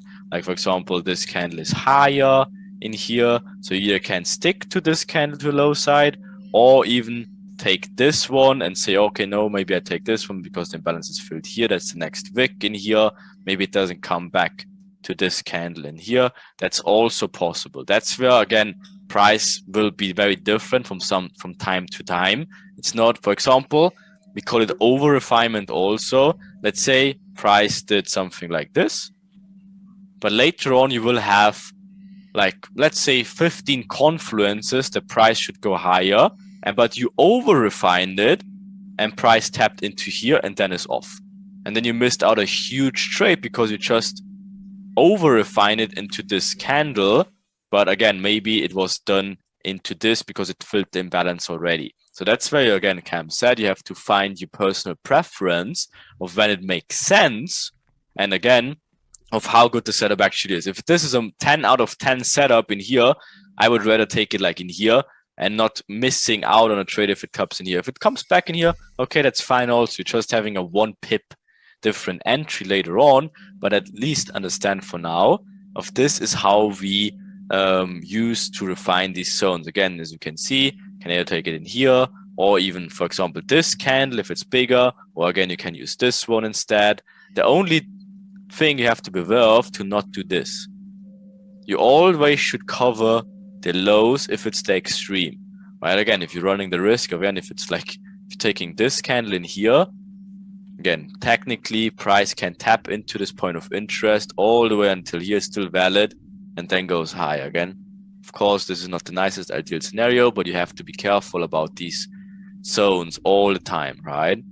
And of course, if it's the other direction, add spread a little bit also. So again, as you can see, huge imbalances from here. Technically, you just marked it up in here, but as you can see, it's technically all the way. You just didn't want to make the gray box too big, right? And then this is, of course, some sort of liquidity grab in here. We dig into it later also. Left imbalances.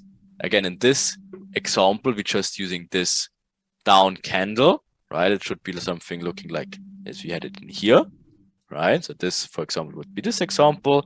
As you can see, price comes, first fakes the imbalance fill, gives a false reaction, comes back lower, taps into now this refined demand candle, and then is out of it. So guess what? If you refine it too much and say maybe I take this candle in here, like this one, then again, this zone would have been missed. So that's where this personal preference comes in of how to use it and how much opportunities you want, or if you want to not even trade the extreme at all, because again, you will dig in how to use this properly. But for now, just get these pictures into your head of how to refine these bigger, again, supply demand areas, and then refine it into just one candles using the imbalance for helping you, okay, to make these zones very precise and obviously having a very good understanding of where price actually should tap into and fill the market properly, right? Yep. Makes sense. So we'll just quickly show you the other way. So obviously this is all of our previous examples, just bearish. And here you can see we have our imbalance, we have our supply candle, price taps back in here and then continues. Exactly. So okay. So sorry, Cam. go ahead, no worries. Well, if let's say we have this zone in here, right? So this is obviously our supply demand area, whatever, right? And instead of whatever expecting, price will tap into this whole thing. Again, we're looking for where's the imbalance, then looking at this point above the imbalance, break it down into these candles, right? And then obviously find out, okay, what technically is my supply demand candle, like where's my imbalances. Again, you see this beautiful drawing, like looks even better than real charts. Imbalances would be here, right, from this wick to wick, this wick. And then again, it's our personal or your choice technically of what candle you want to use. Do you want to use this zone overall, right?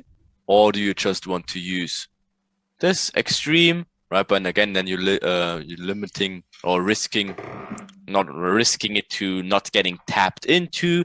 And that's again where your personal preference comes. And that's again, you will find out very soon, because we show you multiple examples of how then to use it. For example, in this one, as we showed in here, we showed just using this candle. Again, without taking the bigger one. Again, this technically the supply area is all the way in here, right? But guess what? We're just using this candle for this example, right? And again, not maybe this one in here, but also you could have used this one, would have worked also perfectly fine.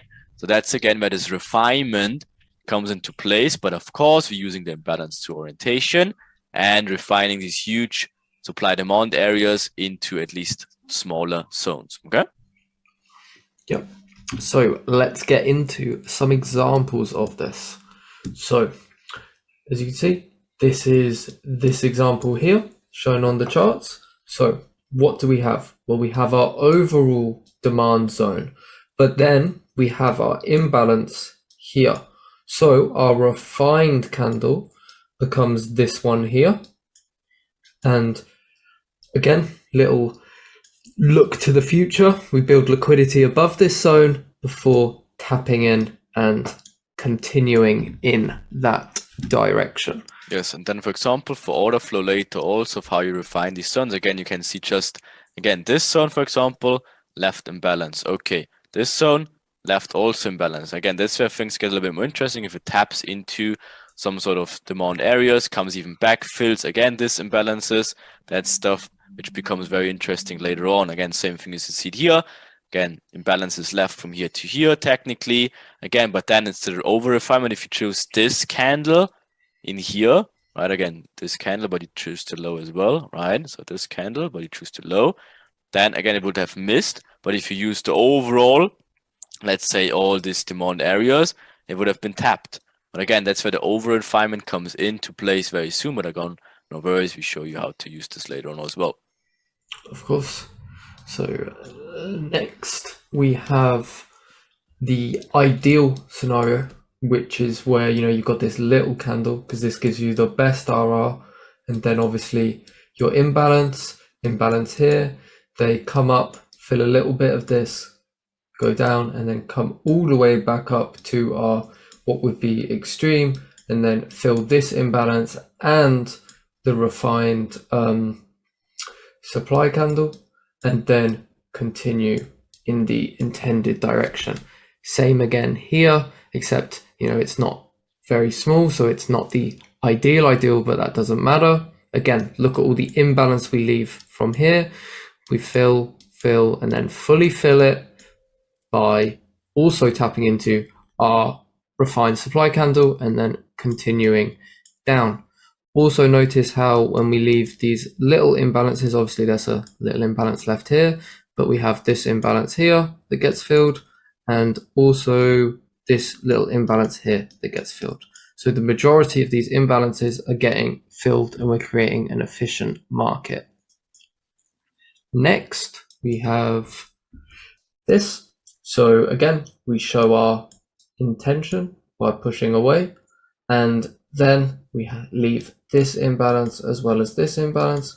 we come and fill the full imbalance while also coming into the demand candle and continuing away. Again, here we leave a huge imbalance with a very nice supply candle, tap back into it, complete the reversal, and again continue downwards. Few more, goes up. So this is our supply zone, this is obviously our supply candle, or one of the ways you can take it. Imbalance, we push back in. It would also be fine to take it like this as well. Here, supply zone, push away, leave our imbalance, and then again, supply candle, we come back, tap in, continue. Nice and simple. Same thing again and again. Imbalance, demand zone, demand candle, push off, continuation, like so. And then again, so what do we think is going to happen here? We've created liquidity, we've taken out that liquidity, now we have left an imbalance. This here is our supply candle. So next, what do we see? Well, we obviously see a fill of this supply candle. If you had have over refined, you likely would have missed it. And now what do we see from here? We now see what Reem spoke about a little bit, and what we'll get into a little bit later is our order flow. So now we have here imbalance with our supply candle. Again, very similar. Liquidity taken, imbalance left, supply candle, taps in. Imbalance, supply candle, taps in, before obviously continuing in our direction.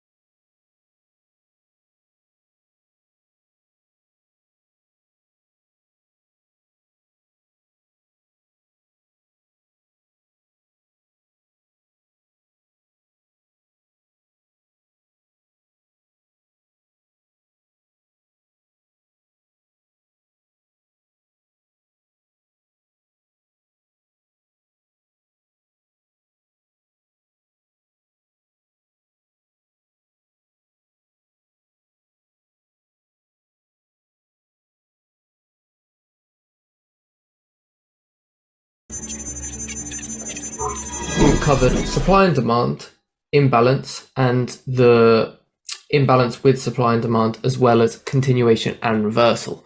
But I'm sure for a lot of those smart money traders, they make a lot of use of multiple timeframes. If you don't know what this is, we can go into it. So basically, we want to use our higher timeframes we want to refine our higher timeframes down to our lower timeframes, because using the higher timeframes gives us a higher probability of success. And once we use the lower timeframes, this also increases our RR, which increases the amount that we make from our trades. So as you can see, we had our H1 demand zone, and then within that H1 zone, once we came into this, we created our M5 zone, and our M5 zone left this imbalance, and this would be where we would enter, something like this.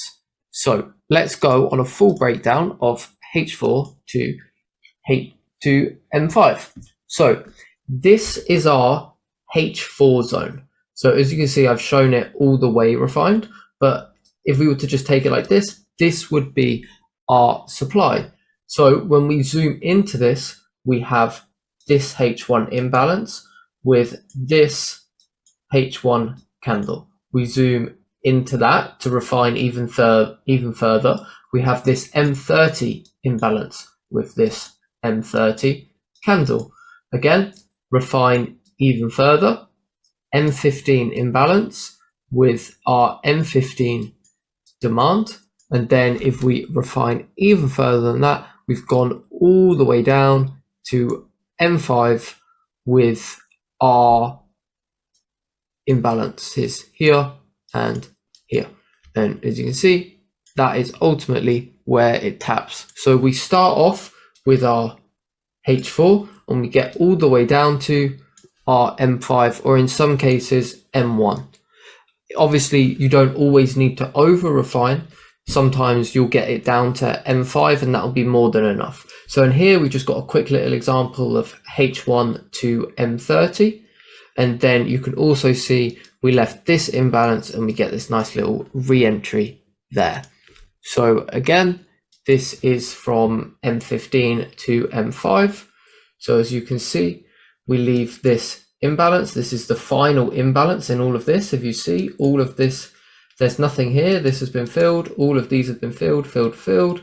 This is our final M15 imbalance. We refine that down to our M5. And as you can see, this zone represents the M5 zone. And as you can see, it taps in and then continues in our direction. Next, we have a lovely one from H4, again, all the way down to M5. So H4, you can see this is our demand candle with our slight imbalance. This is our imbalance with our demand candle on H1. Again, demand candle with imbalance. And then last but not least, imbalance. And that is that. So this is... Maybe if you go back a of little course. bit. So, for example, for a few Hawkeyes in here, where you think like, oh, why not this one? Why not this one in here, right? Because all imbalances and stuff like that. That's, again, where our stuff will come into place, and you know exactly, for example, why you don't look in this one, but this one instead. Again, this is just, again, scratching the absolute top of the iceberg. And of course, there will be so much more clarity. This is, again, just to give you the basic understanding of when price comes back into the supply demand areas, filling the imbalances and giving us our supply and demand candles to know where price should have tapped in. But don't worry about it too much for now of where to get these zones, right? Or not to get these zones from, because obviously everything will be covered. But again, this is, for example, I kind of marked it up very nicely, of where smart money traders and stuff, they don't have the understanding of, oh, why not this one? And then they take something in here and then take an L. Because they don't understand, like literally 95% of what we will teach you. And still keep in mind, everything is still very, very basic, but of course it will have a very big role later. And we will show you how to use it and when to use it. And most importantly, when not to use it. Okay, so keep that in mind, very, very important. Exactly, and like Reem said, I'm sure many of you with Hawkeyes were looking at this. Oh, what about this one? And obviously, a lot of you will be trapped in here. You'll see this, boom, and it will continue in your intended direction. I'm sure a lot of you have felt that before. So don't worry, we'll teach you how to avoid that, and we'll actually teach you how to get in there. But obviously, that is for a later point. So this was our original H4 zone. And this right here is our final M5 zone that we refined from that original H4 zone. So let's continue. H4, here is our imbalance. Obviously you can take it like this or like this, but this is our candle that we refine. We then go down to the H1 and we have our imbalance here with, again, our H1 candle, and then M15. You can take it like this if you please, or like this. And then once we refine down, we actually have our first little quote unquote issue, because we now have two zones on the M1. But don't worry, what we will give you at a later point, again, this is just the complete basics. At a later point, we'll actually show you the lower time frame confluences once it comes into either one of these zones and how you can know which zone it'll be. So don't worry about all of that. But as you can see, it ended up being the lower zone. As you can see, like I've said, you will not always be able to refine down to one zone. As we progress with the content, we will show you how you can narrow it down between the zones. But for now, we're just showing you the absolute basics. So H4, again, our supply candle with imbalance. Price taps in, but we can do better than this. Imbalance, our final imbalance on M30 with our supply candle, and then down to our final imbalance on the M15, and this is the candle. As you can see, yes, we may think, this is M15, we need to go lower, we need to be on M1 or 30 seconds or 1 second or whatever you want, but no, this is a 2-pip zone. Once you get to this point, you don't need to be going crazy refining down to 0.1 pips or taking a limit off that. Like, we don't need to over refine, and it's very important that you actually don't over refine because it's not worth it. So again, original H4 POI down to our M15 POI that's shown on the H4.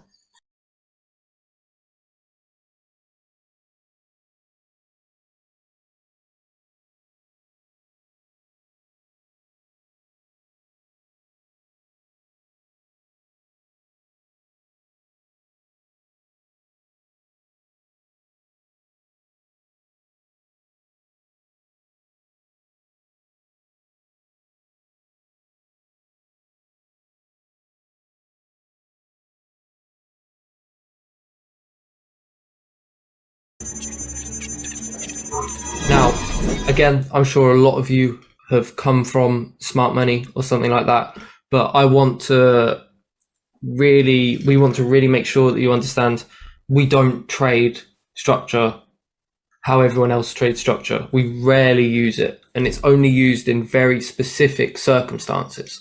So we don't want you to just go applying structure whenever you feel like it, because that's not how we trade, and we'll show you how we incorporate structure into our trading. So obviously you have to understand the difference between main structure and internal structure. Internal structure is going to be the structure within the main structure, basically. And internal structure allows you to identify the sort of next type of market behavior. So let's jump in to some examples. Maybe stay on this one quick. Of course. Again, so it's important about this one. Again, first, as Cam said very well, we are not structure traders and we neither smart money traders, right? We will be cycle traders and intraday traders and liquidity traders. Again, that's why everything you see here, on which again, maybe you saw, maybe I knew this, maybe this and this, you will see how different we will use everything very soon and how much clearer everything will be, and that's actually a promise. It's like literally trading a different strategy. Okay, but again, let's be aware to also understand the structure basic shit. Again, nobody of us really use it, but it's important to understand again the basics of what is internal structure and what is technically a main push. And here in black, everything inside that is the purple one, right? And everything inside a purple one, that's the red one. That's why you're not getting confused about the structure too much, right? And again, we'll show you very soon of how to use it. I mean, yeah, and also not to confuse anyone too much, but eventually later on we will get to the point where we are trading directly against structure, and these are some of the some of the nicest moves that you'll have. So let's jump into it, because it's important that you understand it. Even if you're just going to be trading against it, it's still important that you understand how it works. So obviously here we've hinted at it a little bit, but let's go into structure. So basically, this structural point, although you can't see it, has reacted from a higher time frame POI to the left. It'll also we'll use structure if it's induced something to the left, but we'll cover that at a later point. We don't want to throw too much at you right away. We want to get you to like a strong point. So as you can see, we do use the internal BOS after it has done something that we like. That's either a higher time frame POI or an inducement. So here we can now look to trade away from this. And as you can see, we have our main BOS. We come back up, we fill this imbalance. Probably some of you would have been waiting for this. That's fine. We have confluences on where to get in here again, and then we're just creating new lows. And as you can see, we've got the lower time frame here. So on the lower time frame, this is also like our internal BOS, and you can get in there as well. So that is that one. Let's jump Do you want to cover this a bit more? No, I think that's fine. If you go to the next one, Mm-hmm. again, if you see in here, like, why do we use some sort of structure? Because obviously you maybe question yourself, like, oh, if you just said you don't use structure, like, why are you showing us?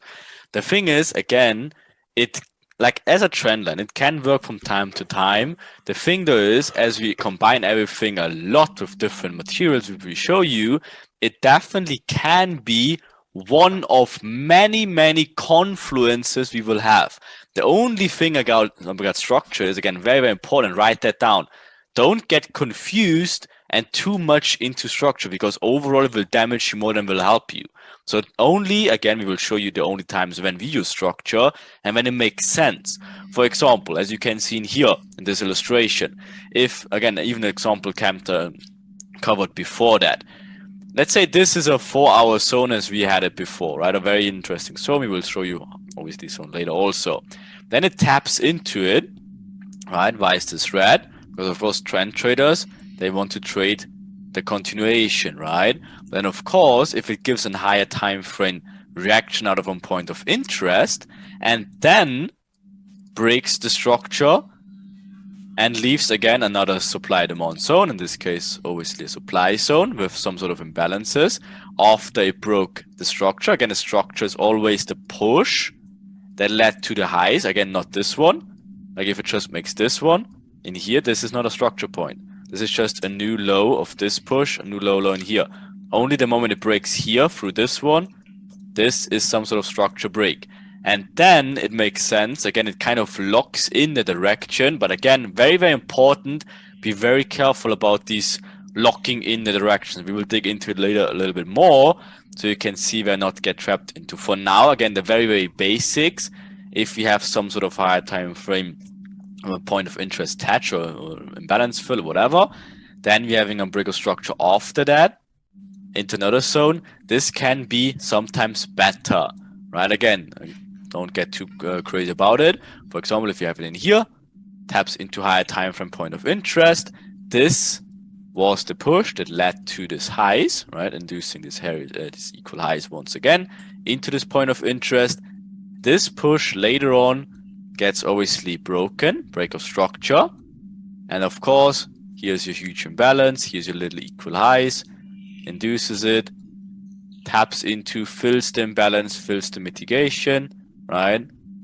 And then of course, continues in the other direction. And again, we never think we covered it, but yes, if they, for example, do exactly this, in filling the imbalances and tap into it is called mitigation, right? This is the mitigation. Why is it mitigation? Because of course, Enigma, hedge funds, banks, institutions, they're having orders everywhere. And of course, they just have to get out of the orders at some point. Again, price has to be fairly delivered, and they just call it a mitigation because they have to, at least mitigate the chaos they created, and of course closing the orders at some point as well, right? That's the mitigation, and we will obviously use the mitigation and show you the mitigation on a later point much more. But of course, just be aware of how we slowly but surely combining everything, right? Higher time frame supply area of the structure being broken, left imbalances, gives us our supply candle,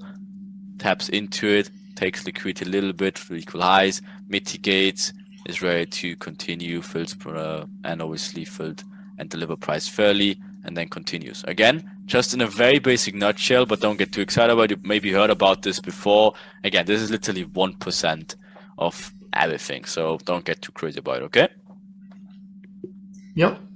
Let's continue. So, little points about market structure. It's similar on all time frames, weekly to M1. We call this fractal. Downtrends and uptrends should be traded with continuation trades. Consolidation is where you can trade in every direction, obviously not left because that's trading in the past. You get multiple POIs, internal structure plays, momentum mitigations, which we'll cover, extreme mitigations and structure break mitigations. Main time frame should overall be M5. M1 should only be used for refinements and entries, and M15 and higher is used for overall direction. Breaker structure is used after a previous high or low is broken in the form of lower low, lower high, higher high, higher low. So this is market structure in the ideal sense. So this is how people portray it. We'll show in a bit that this isn't quite how it works, but we do need to explain it so you understand it. Right, how to read market structure. Main structure is the main push. So basically the whole push from where it started, trade in line with the trend, and you can have internal structure plays inside the main push. Internal structure and pullback. So this is basically any structure within the main push, and this is used to trap buyers and trap sellers as well. So let us go on to the next one. Keeps in mind, they can become helpful in the future, but you have to be very careful with these kind of plays, and we'll explain why. So obviously this is just basically what we've been through. This is the push. This is the POI that you get from the push. This is obviously all internal structure. This is the mitigation, and then the continue. Obviously you're going to have within this internal structure fake outs and stuff like this. So just bear that in mind. That's what we love though, right? If you go back Yes. again, this is what we love to do. And then obviously our entry is in here. Again, then we would trade actually until here. This is our reversal trade. And then again, but yeah, this is stuff we will do left and right later on. Yes. But yeah, let's just dig into the next one. Absolutely. So the difference between boss and choch. Let me just explain it quick. So again, as you probably have some sort of smart money background, as you probably most of you guys have, and you heard obviously this break of structures and these whatever they call it Kochs, change of characters, whatever, and they technically saying like, oh, everyone else is using it, so guess what will not work if everyone else is doing it, is obviously this boss and Kochs. Of course, again, not to shit on anyone. If you see some sort of success with it, congratulations. Again, I can promise you there's people trading a trend line also which has success. So that's nothing really to be too proud about it. But of course, it's not anything against someone. But in a nutshell, this boss and Kochs, whatever, change of characters and break of structures, of how they use it. Again, if it's higher highs kind of thing, they say this is a break of structure. This is a break of structure, makes a new high. This is a break of structure. But the moment it kind of changes the directional bias, like again, this makes a new high. And then, of course, this one didn't break this one. Okay, so this one is just a break of structure to a low side. But then the moment it takes out this structure point to the left, it becomes their Koch, right? Or the change of character. And out of a sudden, they say that now the shift of the market changes, and then of course it goes on forever to the downside. The thing though is, this of course works at some points, but it will also work not so well on even more points. And of course we'll just dig you into that to kind of get rid of that ghost inside you and just wave it out when we light up the sage and whatever, like get the evil demons out of you, and then of course show you how to really do it. Okay? Yeah. We'll also show you some examples that maybe other smart money traders, like the smart money trading gurus, won't show you of when it doesn't work. And when you see this, I'm sure you've all experienced it. Oh yeah, it's a choch. So now I've got to trade this direction, and then it just gets completely blasted. And we'll show you some examples of them, of course. And again, it's in theory, it always seems so amazing, right? Again, that's where they easily can show you these examples left and right, because yes, of course, in hindsight and theory, yes, there's definitely a lot of examples you can find where it works. But again, as Cam said, how many times they literally speak about the examples that don't work? And the answer is they just ignore it, because again, in hindsight, it's getting covered up a little bit. But yeah, we will show you again why it's not such a good idea to focus on these Kochs and BIOS is too much, and then again show you how we use it instead. Yeah, so as you can see, here's some, obviously, like Reem said, there are times where it does work. So here we can see we have our choch, and then obviously our imbalance and our supply candle. Price comes up, continues. Lovely. Same here, choch into the imbalance, and the demand candle, and price continues in that direction. I believe we have a couple more examples of it working. So obviously here we're just creating a new low. So this is just a BOS, as they call it, just a BOS. And then here is our change of character with our imbalance and our demand. As you see, same old. Again, change of character into our imbalance and our demand candle.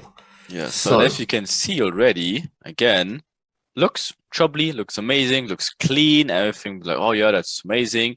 But of course, there will be a few issues already with that. And now, if you want to go to the next slide, we can find out like where these issues come from, right? So, and it already gets a little bit out of hand by just using structure and understanding the purpose of it. For example, if you just have something like this, so maybe whatever, just even for argument's sake, we say this was lower than here, right? Whatever, something like this. And this is your push that led to the high, and this is some sort of Koch, right? Then again, this technically leaves on POY, but the extreme is also on POY. So which point of interest would you pick on just a structure level? And that's where the funny thing literally comes in. And these people, they literally tell you, oh, no, both are valid. Whatever, just sometimes this point will work out, but sometimes it comes to the extreme. But what type of explanation of that? If they literally split it into two zones because they literally don't know what's going on. And that's where the problem with structure comes into, because again, sometimes, yes, it is very clean. You only have one point of interest and it taps into that. Congratulations, it worked. But what if it's not that clean? And like literally 90% of the cases, we have multiple points of interest and the structure will help you shit. But of course, then at some point it will work. And that's the example they show you and say, oh yeah, it tapped into that because this. So, but that's not the truth. Again, as you should see, for example, this can happen like this, where it taps into here, gives some sort of reaction, smokes into it and taps into here. But also it can happen something like this. But again, structure will not help you finding out the reasons of why this will be the case. Of course, it can help you finding some sort of these points of interest after some sort of Koch, whatever, depending on how the structure looked like in here, right? But it will not tell you of what zone will work and what not. That's why intraday trading will give you a very, very, very good directional bias and what to expect and what sort of zones to not expect will work out. Okay? Cam? Yep. So, exactly like you said, you know, the most funny part is when they have two or more POIs and they just split the risk and enter on them all, and then they call it risk management and trade management, and it's all just a game of probabilities. So, as you can see, in this case, you know, they split the risk. So let's say they're risking 1%. You know, you risk 1/3 here, 1/3 here, 1/3 here. And the thing is, this one gets smoked. This one even gives them a reaction so that, oh yeah, this was the one. This is why I split the risk.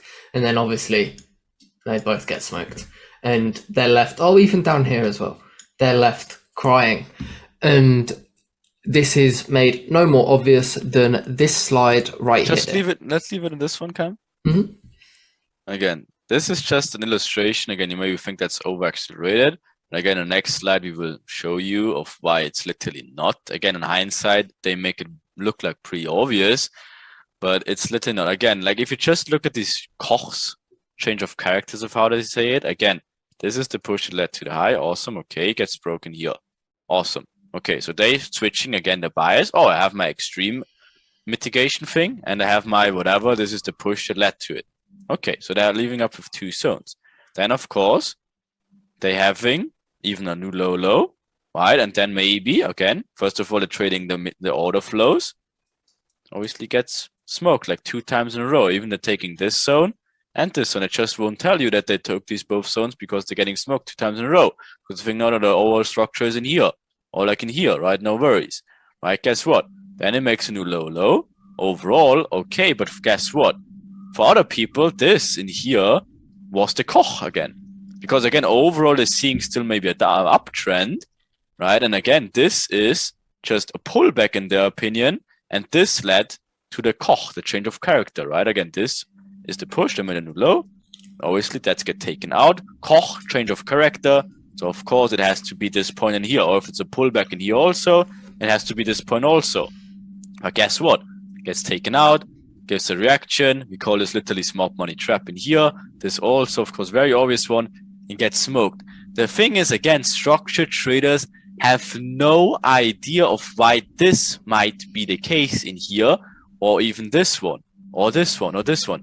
They literally don't have an answer. You will have multiple, countless of answers, right? But again, now just take this. Again, you maybe think, no, that's not true. My other guru told me this is not the case. Let's literally look at a real example of, what is it, Cam? Like a week ago? Something like this? So let's look at this. Okay, and again, this is not making shit up. This is literally just looking at Kochs and of how they tried to make it work, right? So just left to right. So guess what? Obviously, we cut out a little bit, gave a Koch to the downside. Of course, the extreme mitigation has to work. Of course not. Going higher, right? Obviously, this is a push, gets a Koch to the downside, right? So of course, it has to work in here for a reversal trade. Of course not, right? Next thing, makes a new higher high, gives a Koch, has to work to the downside. Not really, is it? And of course, no Kochs, no Kochs, no Kochs. Other than this, obviously, this is again the push that led to the high, right? Some sort of break of structures, right? Again, not literally Kochs. The Koch would be down here, right? Because this is the push and makes a new high. So this is just a break of structure. But guess what? They thinking, of course, it should go lower. Of course, it does not, right? Then guess what? Even takes out the high one more time, smoking everyone. Now, of course, this is the push that led now to the high. This is their Koch, right? And of course, this leads to the all the way to left interest, because now they think, yeah, it has to make new lower lows in here, right? Guess what? Taps into here, fakes again the continuation for, yeah, order flow traders, continuation traders, gives again the Koch to the upside. Again, tapped before that into here. And of course, they're taking the order in here, getting an immediate L in here. So now they're having a Koch overall, because this is obviously the push that led to all this, having a Koch. So they're looking for buys. Again, now internal Kochs, right? Of course, here's their zone, getting smoked. Maybe they're taking the continuation trade after, like obviously now this becomes the Koch to the downside, right? And of course, the continuation trades would be in here. Funny enough, here's the inducement just wicked it. Of course, they will not tell you. They just tell you, no, my stop was a little bit, I included spread. Then all of a sudden, their stop was in here magically. And then they just show you that they are in this trade, right? They have no idea of why they literally get stopped out, right? So now, obviously, this directional switch is to the downside for them, right? But maybe not. Maybe a few people still see this as an overall trend. And of course, they see this Koch, which led to a Koch in here, has still imbalances, has to work, right? So they're waiting for the internal Koch, right? So guess what? On an internal basis, maybe they have some sort of break of structure higher to confirm it. Obviously not, get smoked. Then they're having this zone, never get tapped into, they're left all confused of why they're getting not tapped in there. Then again, this is the push that led to the low, getting a Koch in here. So of course, this has to work out in the future. Funnily enough, gets induced one more time, right? And of course, you see it's going over and over again. It literally doesn't even end. And again, like there's just one example where it worked, just one. And even if you say maybe maybe no, I wouldn't have taken this one. Okay, what about whatever this one or this one, or like maybe whatever this one or maybe this one. If you're not taking this one or maybe this one. Like, what's the reasons why you haven't taken it? So where's the ones who literally worked? So maybe whatever you can find it. Where is it? Where's the just one example that literally worked? And even if you find one example, there's literally 15 losses in there. And that's this quote-unquote smart money concepts in combination with structure and supply and demand overall. It doesn't work as much as they try to tell you to make you believe. It works, it definitely does not work. Again, it can work if, for example, reasons we will show you later. But yeah, Cam, Sakpo, you want to add into something like that? Yeah, well, also, like, you know, what you've got to notice is even when they're waiting for their confirmed entries, right? They're not taking it straight off here. They're waiting for their internal choch. They're still getting smoked and they're still getting baited. And this is the thing. They're going, on hindsight, they can probably explain, oh yeah, I didn't take this because of XYZ. I didn't take this because of XYZ. But how do they explain, let's say you can't see all of this price action to the right. How do they explain, no, don't take this? They don't. They can't. But in hindsight, and I'm sure all of you who have traded smart money have felt this at some point or another, where you're at this point, you take a loss here and you can't understand why you did. And you go to your mentors and you ask them and they give you some lovely explanation that then you have another example where suddenly the explanation they didn't give, oh no, of course you don't do that. You actually do the opposite. And it's all just hindsight stuff that they love to give. Oh yeah, you do this. Oh no, you do this. And it's all explaining it after the fact. It's not explaining it when it happens, because this is not explainable. Yes, and then again, very important, again, maybe a few people getting upset right now because that's how they traded. And they say, no, that's not true. That's not how I trade, blah, blah, blah. Again, it's not to shit on anyone or you don't need to defend it. Again, this is literally out of experience because guess what? We had a cooperation with obviously smart money traders and we are in a community over a year now, right? And guess what? Every single one of our students moved away from these quote unquote smart money concepts and structure. Literally no one, zero successful students of us trade market structure or smart money. So again, just trust us on this one because that's literally the case. Of course, you can keep hold on it and say, no, that's not true. And this is da da da. But again, this will not bring you anywhere. Again, you will have so many different other explanations and reasons of how to trade. So again, just be aware that this smart money hype is not, fortunately not as everyone wants to tell you it is. But again, yes, of course, you can catch a very good trade based on that. But that's more like hit or miss, right? And this is not of how the market works, okay? So let's just go to the next slide of like looking at other people of how they do this. Again, they just obviously, again, if you want to switch the slide cam, again, the good news about that is all these gurus will not tell you that, right? So again, they will just say, no problem, blah, blah, blah. They give you another, now you have to combine with Wyckoff to make it work better. And you have to use 16 combinations of time frames. And only if you have 16 Kochs, only then it's possible. And yes, and you will find one example in 2 years, which it worked. But wow, then you're trading once in 2 years. But what's the point? Again, you obviously saw our stuff of how we trade intraday. And of course, there's opportunities literally every couple of minutes. That's not even a joke, depending on how much parity pairs you look at and how much you want to trade and how risky your entries are. So again, not to shit on anyone, not to make anyone upset or mad. It's literally just to open your eyes and hopefully you realize, oh wow, they have a community, a very successful community, and no one of them is trading smart money or structure. So there has to be something to it. Okay. So if you're one of them who trades smart money, that's something you probably have to limit a little bit more. Okay. So let's dig into a few examples though. Yeah, let's go. So let's get into some examples that they maybe won't show you. So here, what do we have? Well, we have our choch to the downside. So obviously, this is where they enter. Amazing. We get another choch to the downside. So this is what they would call the safe entry. So that's the safe entry. Literally, that's the literally very high confirmed entry. A Koch after a Koch, and probably even this one was like some sort of higher time frame Koch as well. Exactly. And then then they just get wicked out, and you see how we give another pullback into another choch. So at this point here, maybe we've had to say like no, because it was equal highs, right? So here, right? Exactly. And then they're getting another Koch, and no. And then maybe if they don't read it that way and they see this as a bullish choch, they're gonna enter here, and there you go. Or the more convenient one is where they get choch on both sides, and Yeah, that's the best one. they don't mention the time where it doesn't work.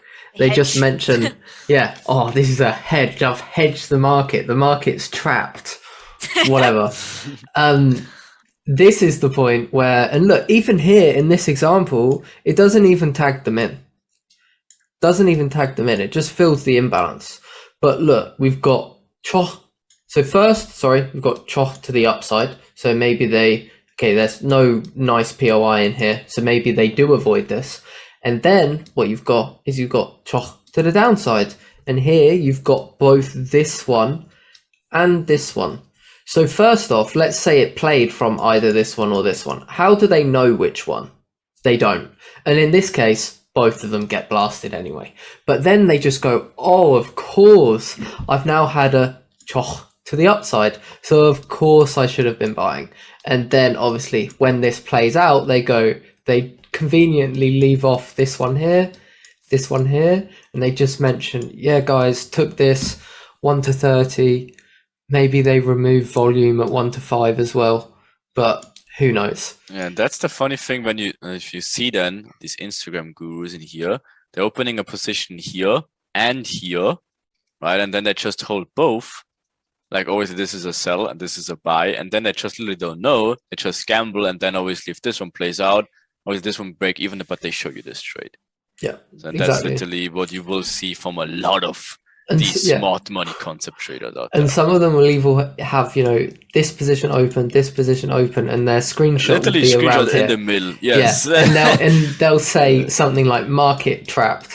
Yeah. That doesn't exactly scream that they know what they're doing, does it? So let's go over some more examples. Yeah, exactly.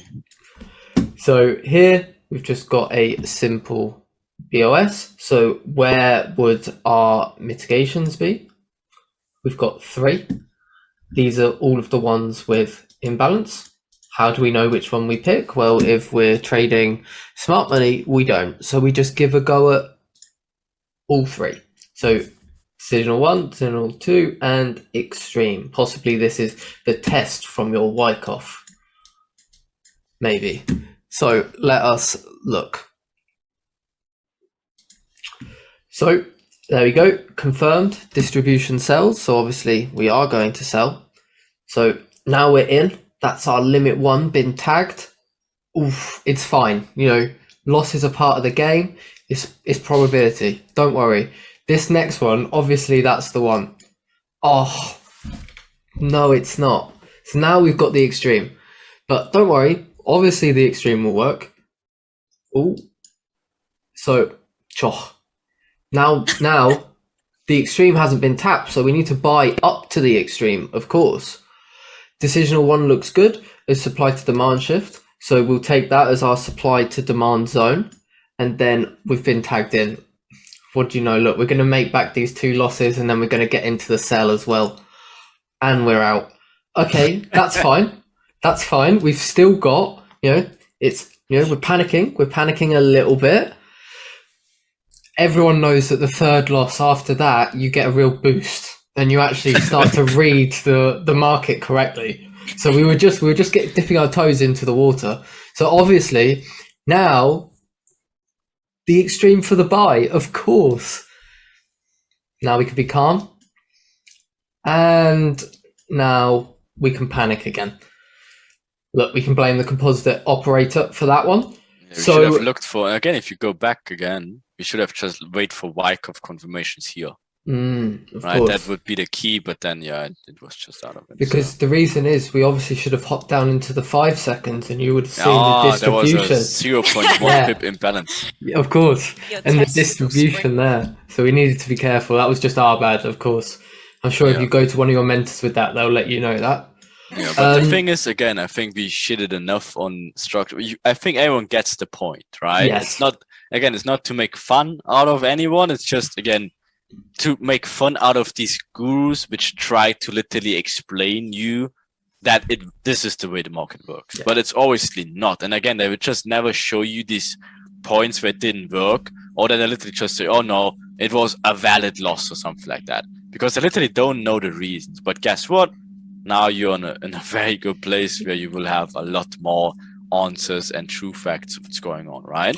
So if you go to next slide, Yeah. again, just to end this little shit talking a little bit off, the bitter truth about this market structure, or like this overall smart money concept, is that you probably realize that majority of these marketers, like literally marketers, not even traders, but marketers, try to explain you that market structure in form of like these break of structures and change of characters.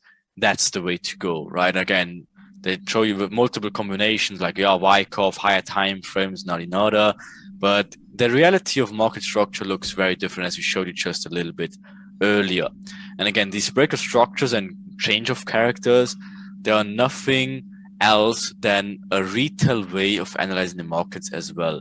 But of course, as we said multiple times, it will work at some points. And of course, it looks amazing in hindsight. And of course, it's amazing to look at these Instagram posts where they show you these little cheat sheets and like free whatever confirmations and stuff like that. Yeah, of course. But guess what? Do you really think that's what's going on if all these 500 Instagram gurus like out there show you the same stuff with this change of characters and break of structures? Do you really think that is what's going on? And that's the secret of how the market works?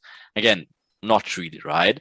The other thing is, and again, that's what the side you probably never heard before, is that we said it earlier a little bit, we had a cooperation with one of those smart money concept providers. And we had also one mentor, or whatever, educator, whatever you want to call him, that focused big time on structure. Right? Again, we had even people that focused big time on smart money, but also big time on structure. But guess what? Very, very soon, we realized, obviously we realized before, but of course we wanted to make a cooperation, but then we realized very soon that this is not good. This is not good, and this confuses people more than that helps them, right? And after literally a year, we couldn't do it. And again, now we realized that also everyone, again, of our students who sees very good success goes on our recommendation and says, don't use market structure and don't use like the smart money concepts. And out of a sudden, that's where the huge change came from. And again, now every successful student we have, they don't look at market structure. They don't look at Wyckoff. They don't look at whatever supply demand flips and shit like that. Again, that's not what we trade. Again, we liquidity traders, cycle traders. And again, we cannot be surprised of what's going on. We cannot guess. The last thing you should always do is guess. Oh, I have 3 POIs. I just guess this is the one I'm taking. Or, oh no, this is this push. It led to the high. It has to work like this. No. Again, we will show you a lot of different concepts of what's going on. And again, it's definitely not based on market structure, but of course, there is just one way we can use it for confirmations, and then it's okay. Then we can do it. And again, that's only one way to do it. Okay. But for now, get like rid technically of this market structure overall, and you will see it will definitely help you. And also get rid of the smart money concepts overall. It will help you in the long run, and focus solely on liquidity inducement cycles. That is where the huge aha moment will come, and you will see how clean it actually can be, right? And not guessing anymore, right? And of course, we get rid of this disturbance of this other stuff and bring clarity with the liquidity and the cycles. Okay, so if you go to the next slide, what we do with this break of structures and costs for now, we only will use structure breaks or change of characters in one way. First of all, you throw it in the trash, and again, we put it like in a more simpler way after we got other confluences, and then only then we will look for some sort of confirmations with some sort of break of structures. Again, we never will use Kochs ever again. You will not have us speak about that after this, right? So Kochs are gone. Again, we will only use it for other confirmations, and we just call it a break of structure. Okay, so we stick kind of to a break of structure, but only, and if you want to go to next slide, Cam, again, the only time you look for a break of structure will be after either an inducement or a higher time for mitigation. So let's say, again, our cycle plays in line. Of course, we will show you exactly what these cycles will be.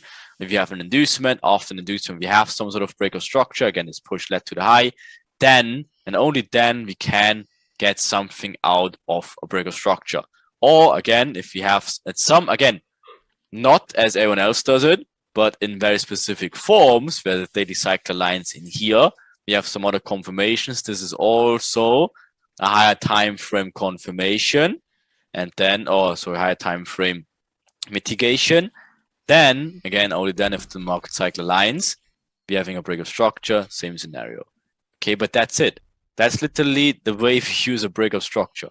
That's it. It looks very simple, but you will see why it's like literally 50 times more efficient than looking at 17 points of interest and every point possible and don't know what point to pick and what point not to pick. Again, this will make your life much, much easier. Okay, so let's dig into a few examples.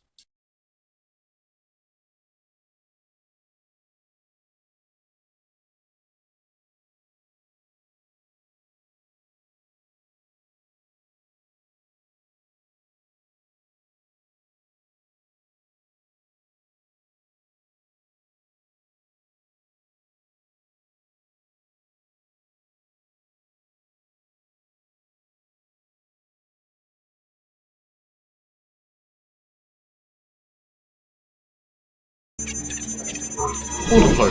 Again, I'm sure a lot of the smart money traders will be already know about this, but maybe there are some of you who don't. So let's cover what it is.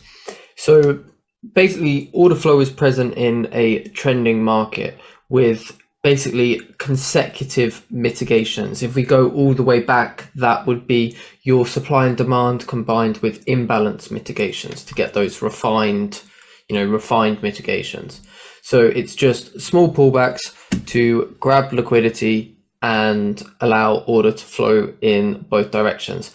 Very easy to identify, and it's also very good for trapping people in the long term. We'll expand on that in a little bit. And very important also about this, again, we look for our confirmations first, and only then, if our cycles are completed later on, only then we're looking into this order flow mitigation. But of course, we have to explain you first what this technically is. And again, as Cam explained very well, it's just getting into the right direction, technically after each other, right? Again, but only after our cycle will be completed later on. And this, again, just a very basic understanding of, yes, there is something that's called order flow. And of course, you can get after these pushes are done or these traps are done, then of course you can add into positions, or maybe you missed an entry. It will give you another opportunity of this order flow, right? Yeah. So here's what it looks like so this is like medium time frame, and then this is like our lower time frame. So you can use medium time frame analysis to confirm and refine analysis. Order flow on the higher time frame allows you to trade to trade the sort of in between bit a bit easier and more freely, and you want clean, strong movements to clearly identify entry opportunities. So I think there's no better way for us to go over it than to just show some examples. Yeah, but obviously multiple time frame approach, right? Again, if this is the 5 minute and okay, here's my imbalance, here's my some sort of demand candles in here, right? And of course, you go back a time from lower, use multiple time frame analysis, and then again see, okay, my imbalance was from here to here. Perfect. This is my demand candle, taps into here. Then again, okay, it could make sense to give you some sort of break of structures.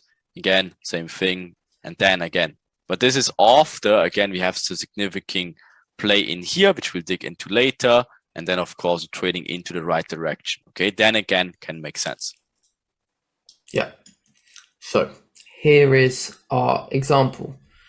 As we can see, we've got our M1 order flow creating internal lows and leads to a quote unquote main BOS. But as you can see, well, actually you can't see, but what this would be is this would be like the inducement, and we're now trading away from that, and this is where probably cycle complete as well, and we're now using our order flow to trade away from that. We don't just pick random order flow, so you wouldn't just pick like, oh yeah, we're going to trade this order flow. No, it has to be in line with our concepts first, and then it comes into play. So this is what it looks like on the M5. This is the M1 view, and then this is the M5 view, and this is our like refined zone to the left that we shown. So it started off as an M15 POI. This is what it looked like on M5, and then this is what it looked like on M1. As you can see, we did an inducement up until that point, mitigated, cycle complete. Don't want to go into too much detail because we haven't taught that yet, but just for what's to come. And then once you've had all of these confluences, likely daily cycle as well, you can then look for your M1 order flow. We'd also have confluences within this as well. So it's not just you just pick some random order flow and go, okay, I'm going to trade this. That's not what we do. But we do obviously make use of it the same way that we do make use of mitigations and stuff like this as well. It's just we don't use it on its own. Okay, so next we've got here. So here you can see this is M1 again. You can see clean, push, pullback, push, pullback, push, pullback. These are our mitigations. This is what it looks like on M5. So also you can see that we're trading towards a quote unquote main BOS, but this is more likely a liquidity point that we're going to be trading towards. So again, you wouldn't take this just based on the order flow. You'd have like a cycle complete down here. It maybe induces something to the left, or maybe it induces something to the left, or even comes in and mitigates some higher time frame POI that also has our confluences. And like I said, I don't want to get too far ahead, but multiple confluences here that allows you to trade this order flow. You don't just pick random order flow and trade it. So yeah, that's another example. This one, again, we had a POI to the left, and then what you can see is we channeled down, mitigated. Here we look for our break of structure after our cycle's been complete here. So break of structure into, again, mitigation, mitigation, mitigation, all of our order flow mitigations. But again, we're not just trading them blindly. That's the important thing. Next, so here you can see we channeled up, gave our inducement into our higher time frame mitigation with cycle complete here, and now again you can look to trade your order flow. Obviously this is the ideal entry with a break of relevant market structure after your inducement high. You can now take this mitigation, which is also an order flow mitigation. So this would probably also give some other confluences that we'll get into at a later point.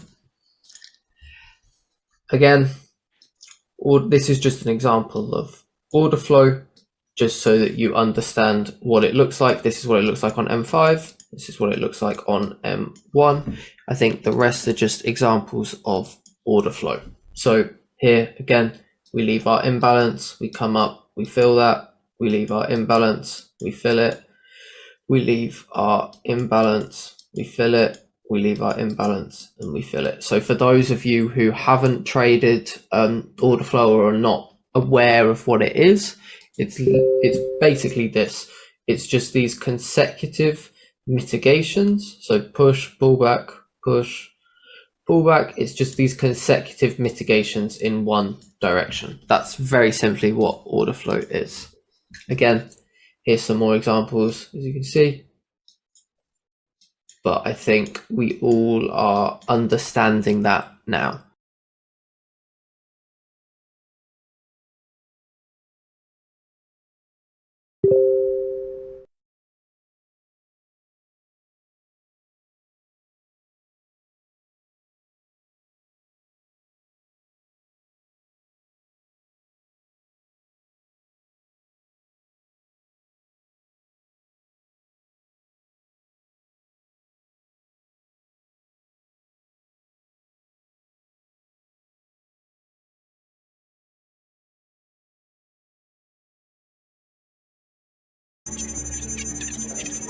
Okay, so if you look back in our beautiful pyramid map of the basics, of course, we covered very basic stuff first.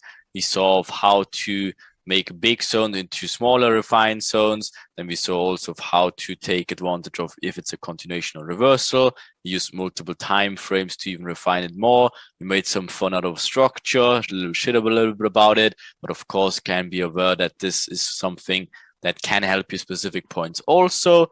Then also we identified of how we potentially could use the advantage of order flow if we identified the right moves later on. Then of course of how we can add into the trades. And now of course we also want to show you again if it's continuation or reversal setups. Of course, again, we can trade order flow.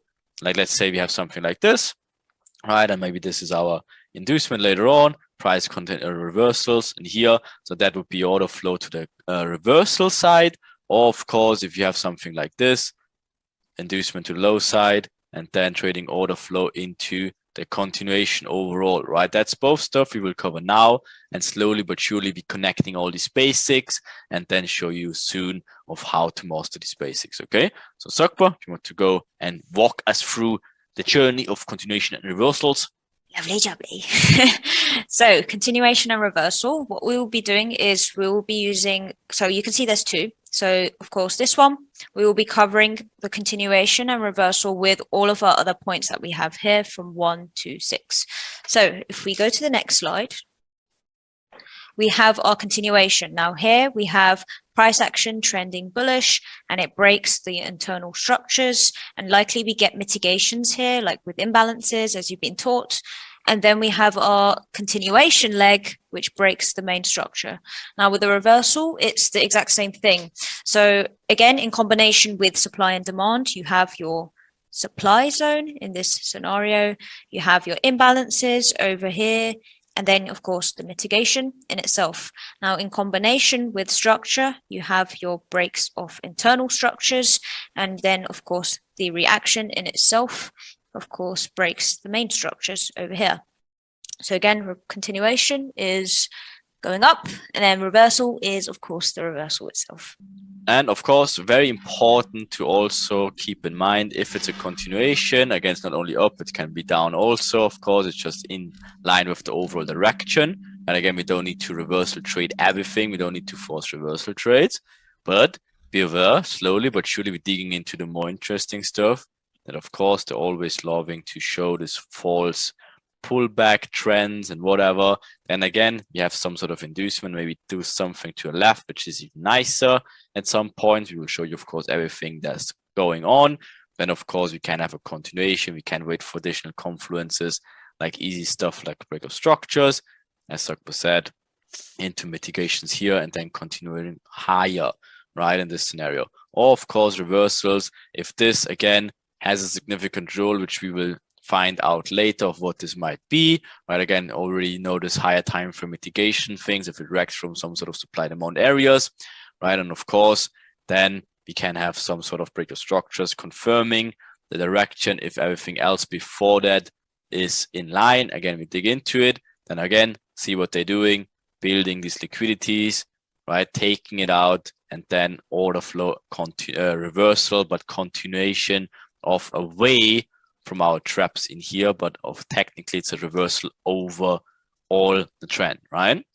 Okay, so what we have here is we have our channel of liquidity, we have the trend line of sellers, everyone selling down here. At the same time, we also have buyers in this channel. So essentially we have both buyers and sellers in the market.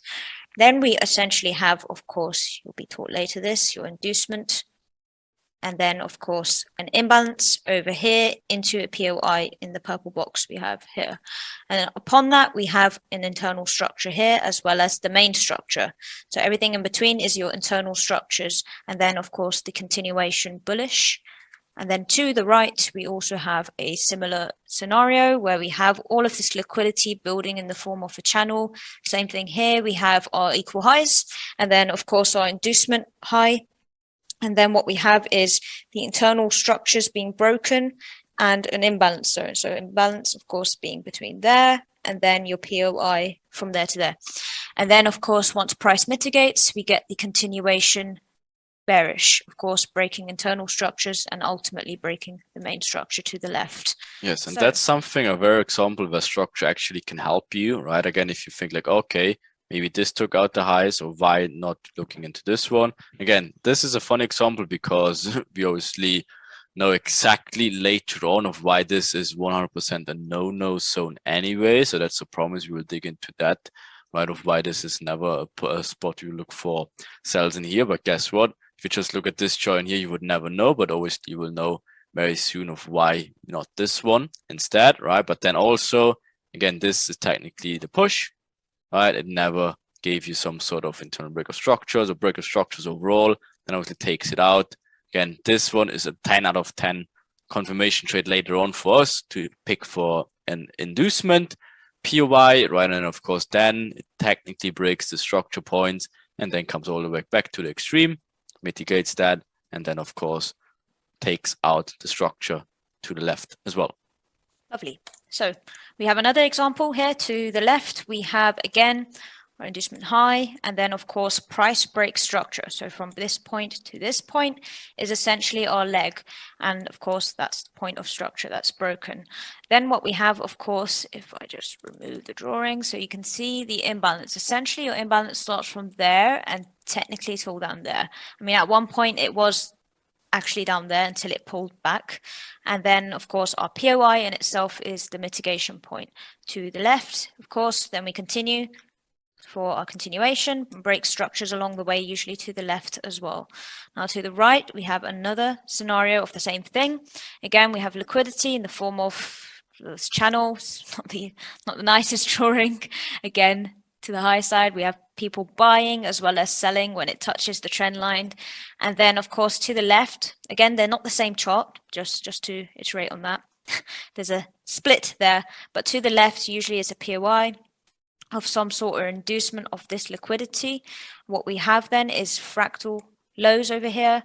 Before that we have, of course, price break those fractal lows, and then of course a POI with the imbalance between there and there.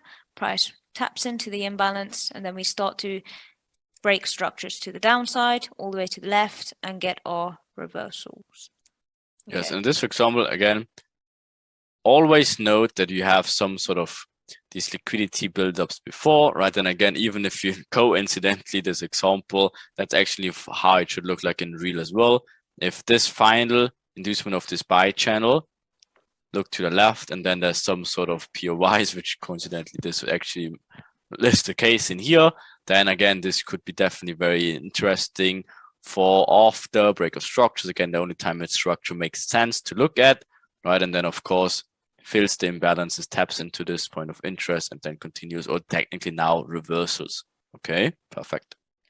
Lovely. So next example, again, it's the same thing. So we have a channel being built to the high side. Everyone's buying in the form of whatever trend lines. If it's your breakout traders, whatever it be, everyone's buying. And essentially we have our inducement high. Then what we have, of course, is price react from there. And at this point, it's very hard to see, but you can see the imbalance over here, and then you can see the POI. So essentially coming into the POI from the imbalance to the left. And then upon the continuation, we get the same thing. So now we've broken structures to the left, but we also now have the same thing where we have our imbalance zones between here, as well as a POI, well, the only remaining. Okay, so then what happens is price then mitigates into the POI, and then we get our continuation downwards. Again, breaking the main structures to the left over here. Then what we have going forwards is another example. So what we have here is essentially liquidity being broken to the downside. We have our inducement, and then what happens is this structure point here is broken. So we have our break of structure there. And then what we have is our imbalances from there to there into our POI over here. And then we get our reversal over here. And again, taking out structure points here to the left, and ultimately the main one over here. So now the next one we have is, again, a continuation example where we have price breaking structure here to the left. And then, of course, so from this point to this point, then we get a pullback into our POI over here. Alongside that, we have multiple imbalances over here between the 2 points into the POI. And from that point, we get our continuation bullish again. So going forwards, another continuation example is we have our channel of buyers at this point. Again, people trading support resistance, whatever. So everyone is buying. Then we have our inducement low. And then, of course, our internal structures are broken at this point. So from this point to here, we get our pullback into our POI at the bottom over here, as well as covering all of these imbalances on the way of the pullback. And we get our continuation bullish, taking out the structure to the left. Okay, so another reversal example is we have, of course, our reaction from there till here. We have our main break of structure, and then, of course, imbalances on the way over here into our POI here. So we mitigate this POI. Again, it can be used for multiple time frames. Maybe this is a 5M or a 1M. You use your time frames to your advantage. You don't necessarily need to refine it too much. For example, this could be your 5M POI, and that's good enough. Continue bearish, taking out structure points to the left. Of course, you will be taught this in the future lessons of why you wouldn't take zones like such over there. Okay. Next example, again, it becomes very repetitive. So I'm sure you can figure this out yourselves at this point, where we have, of course, our structure points here. We, of course, break the structure here for the sellers. And then, of course, we have our major imbalance from there to there, and our mitigation into the POI only for price to then continue. And then, of course, going to the next slide, we, of course, have the same thing where we have our minor breaks of structures over here. We have imbalance forming between here and here. And then we get, of course, our POI mitigation over there. And this takes out, of course, all the structures to the left, all these little bits down here for our continuation. Okay, so another example, we have, of course, our structure point here. It breaks out this structure point over there. So between this leg, we have, of course, an imbalance over here, as well as a POI. Price comes back upon a pullback and then mitigates this POI for a continuation, then breaking these structure points as well to the left. Now, so we have now completed the continuation and reversal. There's plenty of examples on that. And we will be covering liquidity. Now, liquidity is quite a, I would say, varied topic. There's a lot of examples of liquidity. And of course, you'll be taught those very soon.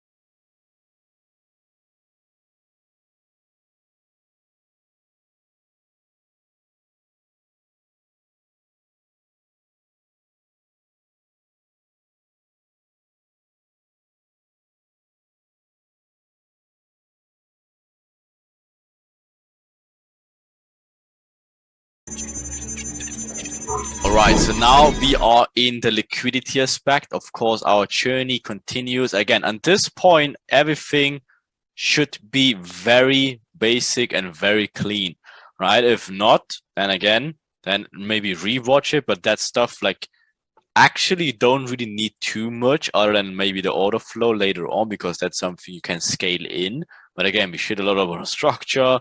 Again, we showed you how we use structure in terms of if we have some sorts of points of interest for our scenarios, if it's an inducement or a higher time for mitigation. But everything else before that should be very, very clean. Okay, so now let's into obviously one of the most important aspects about overall trading, and that is, of course, liquidity. We covered it before, if you remember the fishies and everything, of course, so we will not spend too much time again in covering these different liquidity aspects, but again, just maybe a little refresher of what's going on. So essentially, every market position, all the money that moves around the market is liquidity, right? Now, of course, that also includes the orders that are sitting and waiting to be liquidated. And of course means stop losses, limit orders, and stop orders. Right? Of course, not even orders that are currently running, but also orders that are waiting, even stop losses. Again, some other person stop loss might be some other stop order for another guy, right? And of course, therefore, stop losses are also seen as huge liquidity. Of course, probably the most biggest form of liquidity is stop losses by itself. And of course, its overall strategies. People and AIs, machineries, everything, we covered that before.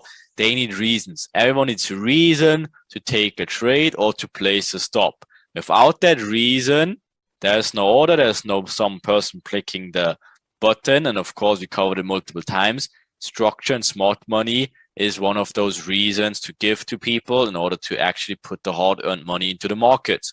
Right? So how does it look like? The liquidity, of course, is the L in liquidity inducement theorem.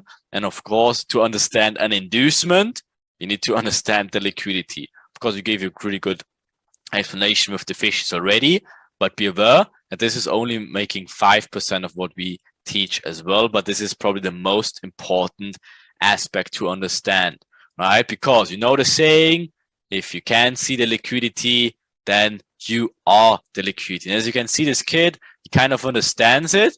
He kind of presses the button, be like, yes, lick water, woo. They try so hard to drink it, but you see, it doesn't really work that well. So Ben, pay attention to how liquidity actually works. Because again, if you obviously understand, okay, I have to press this button, but then just because you open your mouth doesn't mean it actually works out as you want it to, right? So be also very aware of course, these basic forms of liquidity we covered, but also the structure and smart money liquidity, right? So again, think about it this way. Every time there is a buy or sell from either people or machines, there are technically matched up with the opposite orders as well, right? So when a stop loss is hit, technically the same thing is the case. So if someone's stop hits, another person gets in. So of course, always is balanced. That's why, again, the market has to be fairly delivered to give equal amounts of positions to everyone, technically, right? And of course, it's only like overall, everything is supply and demand. That's why, of course, also these supply and demand areas get tapped in all the time as well, because that's where the market is consolidating and, of course, balancing everything out and sees where positions are at the markets, right? So the basics of the liquidity inducements, or only the liquidity without inducements yet, are, of course, the easiest ones are trend, probably one of the most effective ones. Then support resistance, okay, obviously everyone knows what that is. Then breakouts, also very, very effective.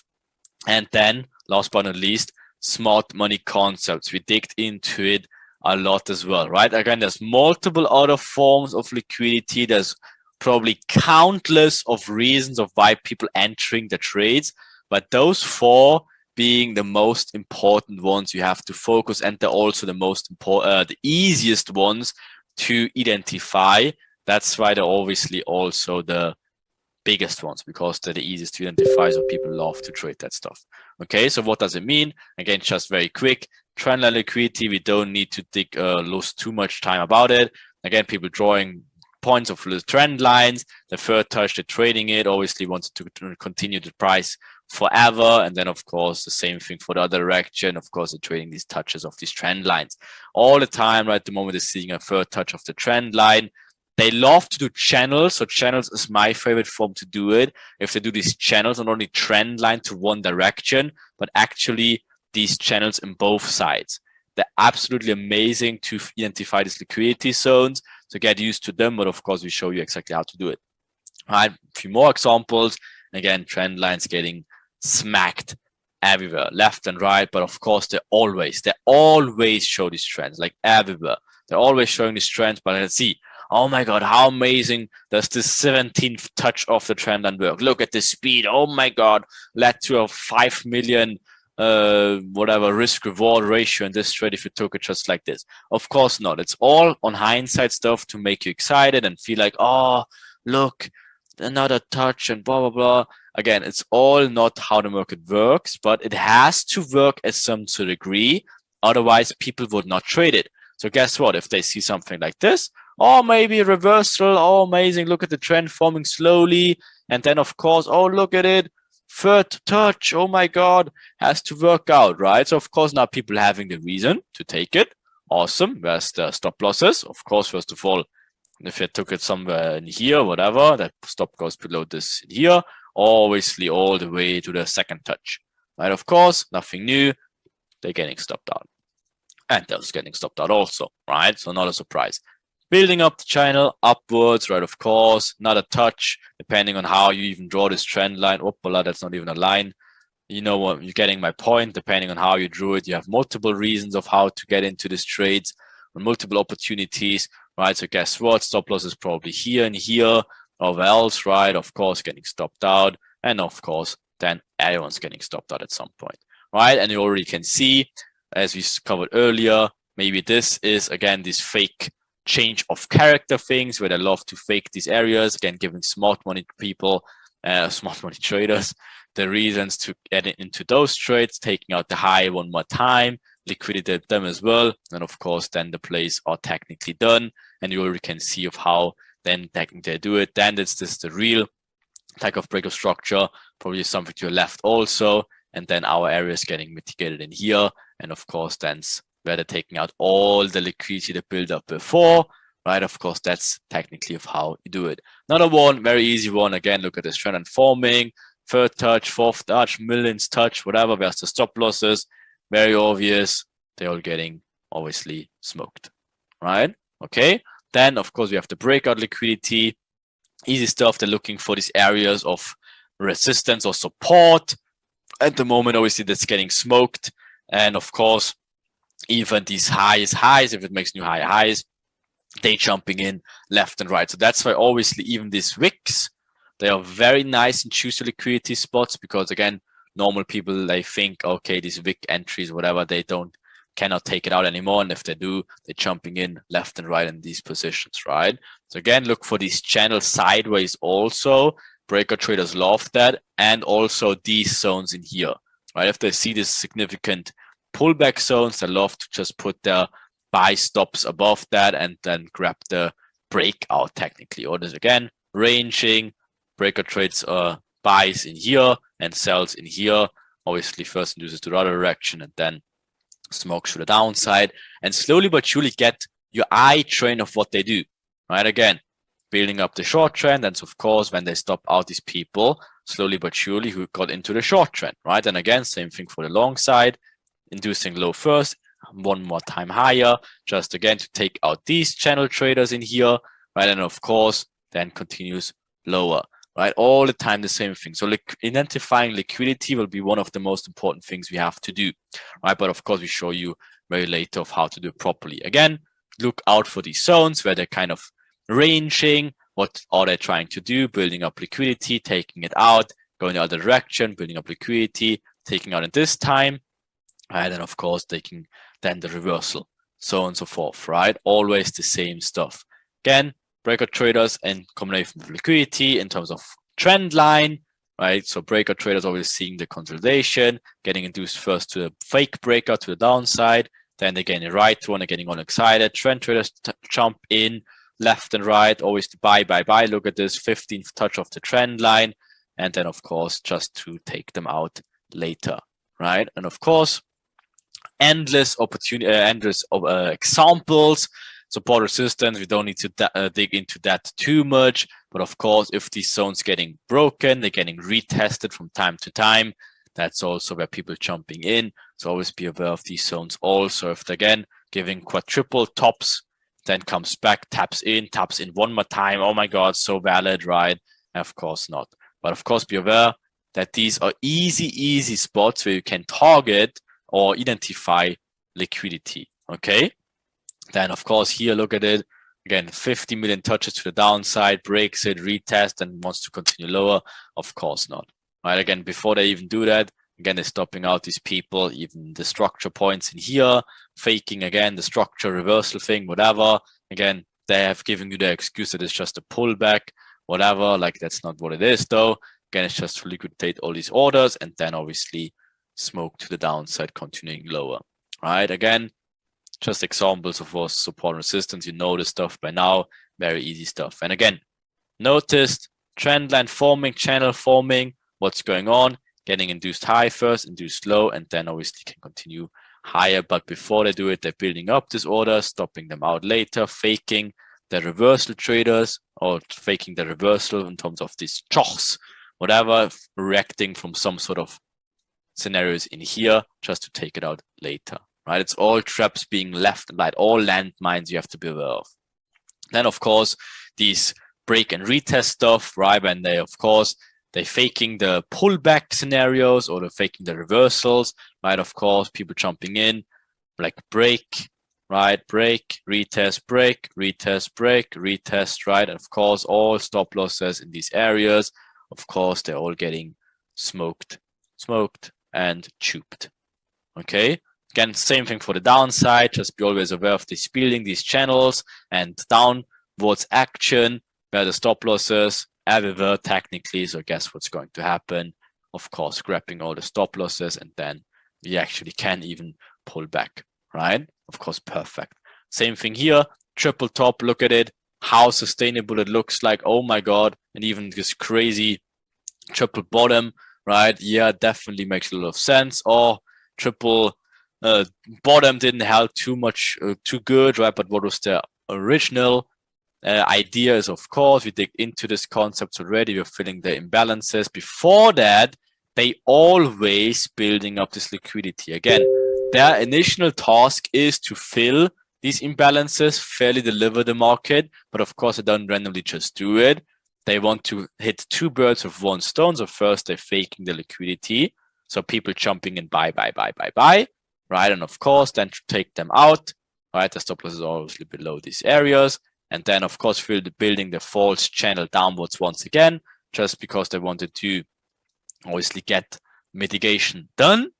Overall, filling the markets, fairly deliver it. And then obviously stopping out everyone who buys or sold, in the first place. Of course, boom, faking the quadruple top once again. So sellers getting excited. So guess what's going to happen? Taking them out, right? Okay, so you see how they're always faking these reactions left and right. But again, time and time again, it's always the same stuff. Same stuff as we digged in earlier with smart money concepts, right? So again, just to cover it one more time, and again, we stop making fun out of it then. But think about it this way. When all these retail concepts or smart money concepts never would work. Never. Like again, a trend line always failed on the third touch, always. Smart money concepts, they always fail in these mitigation areas all the time. Then who literally would trade it? Again, that's the reason, again, we digged into it earlier. It has to work from time to time to keep people and these strategies alive. Again, if it just fails all the time, immediately, no one would ever trade it. So of course, that is why sometimes a triple top or like a Wyckoff or like a mitigation or whatever, of course, it can lead to a huge trade. Same thing as a random Fibonacci retracement out of a sudden leads to a huge trade. Yes, because they have to show it to you. They have to show it and prove you that from time to time it works. Otherwise, nobody would trade it, right? So I guess don't get surprised if a triple top, again, gives a huge reaction, but it will get taken out at some point. But of course, it has to show it for all these triple top traders or these head and shoulder traders or whatsoever, because if it never would work, there would be no liquidity buildups. It wouldn't work, but the market has to be liquidated. That's why they have to make these random concepts like retail concepts and smart money concepts work from time to time. Well, that's not how it works, right? So always be aware. Again, using the smart money concept approaches with these imbalances, the POIs, of course, yes, we can combine it very well also later on, but overall, that's not what's going to work, right? Again, these points of interest after these break of structures, they're getting smoked left and right also, right? But again, smart money traders will not tell you that. Of course, that's why we have to tell you, okay? Again, same thing, break of structure to high side, whatever, takes it out. So whatever, that's in continuation maybe, or now, chocks to the downside, whatever, like it just isn't the case, right? Again, if they want to take continuations, again, they're getting stopped out. If they're looking for the reversals, there you go, right? But again, this is not what they think it is. It is an inducement. It's an inducement high. And of course, now this makes sense in terms of a mitigation. What is this? Liquidity buildup, right? But what is this? This is a smart money trap. Again, they're trading the order flow, getting smoked, right? Again, building up liquidity first, faking, again, the Koch. Right? Again, they want to take it lower. So this becomes, again, a smart money trap in here. The only reason is taking out liquidity, trading away from the inducement, and of course, continue lower. Right? And then process building all these traps in between. Okay, so again, we show you exactly how to use it. Another example, again, where they show, again, Kochs in this sense, not even break of structures, but Kochs maybe, right? If this whatever links to the high, making a Koch. So whatever, they think, oh yeah, comes back to the extreme, maybe this one, maybe this one, maybe this one. The reality is they're all getting taken out, right? Okay, so anyways, then again, there's endless opportunities. We'll not waste too much time with it again, because we will show you multiple examples of how to use it, and we don't want to confuse you with what not to do. But just be aware, again, these smart money concepts are also highly attacked by, obviously, the Enigma. Okay, so liquidity is the most important aspect about it all. Again, without liquidity, nothing works. But the good thing is, the moment you identify it, then it becomes very, very clean. You just have to get rid of this other noise, again, smart money concepts, structure, some other forms of retail concept methodologies, and we will show you how to do it later. So last but not least, once again, and then I promise we're done, smart money is not the way you do it. Again, seems very legit, but it's also, of course, has multiple layers to it, and the deeper you cut, the more, unfortunately, or the more layers you peel off of the onion, the more, obviously, the reality hurts. And yes, it's not good if you dig into it a lot of times and spend a lot of time learning all these concepts and hearing this from us that this is not the way to go for. You probably have a lot of false belief systems and you want to keep hold on it. And it's very hard, obviously, to just let go and accept that this is probably not what's going on, right? But again, we also not only based it on our personal experiences and our year-long journeys, and obviously our students, how they trade, and we definitely not train smart money. We also coded it, right? And we obviously confirmed that even if you just look at all these imbalance zones of these supply-demand areas and stuff like that, if you just look at all of them, hard-coded, again, not us finding zones, but actually rule-based codings finding these zones, around 80% of these points of interest fail. So again, that's why we will not focus on these points of interest. Again, first of all, we had to explain it to you before, right? You're probably thinking like, why the hell did you explain it in the first place then if it doesn't work? Because they can work from time to time, and we will combine it later on if the rest is done. Again, it's not saying like we will never use a mitigation ever again. It's the opposite.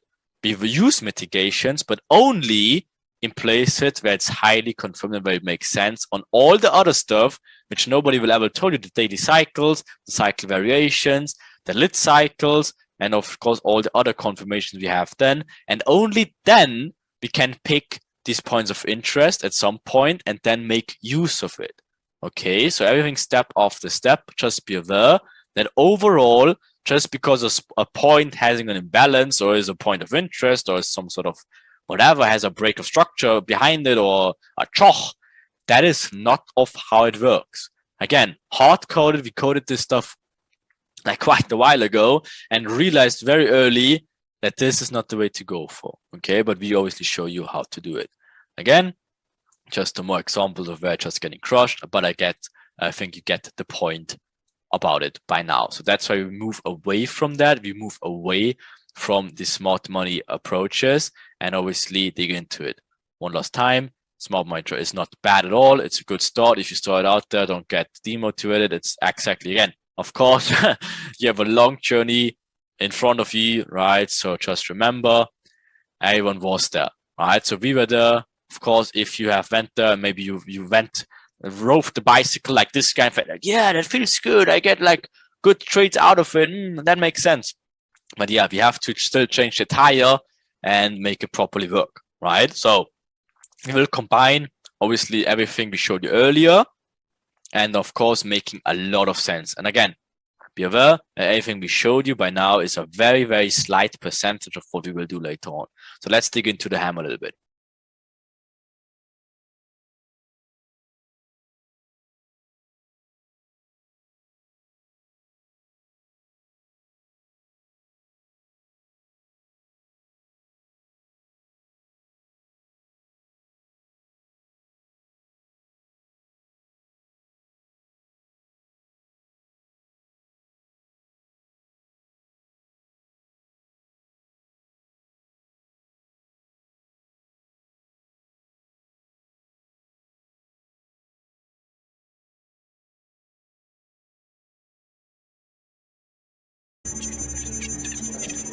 So now finally let's dig into the inducement. So after we went into the basic journey, basic, until here, where it becomes very interesting and where the technically the real journey begins.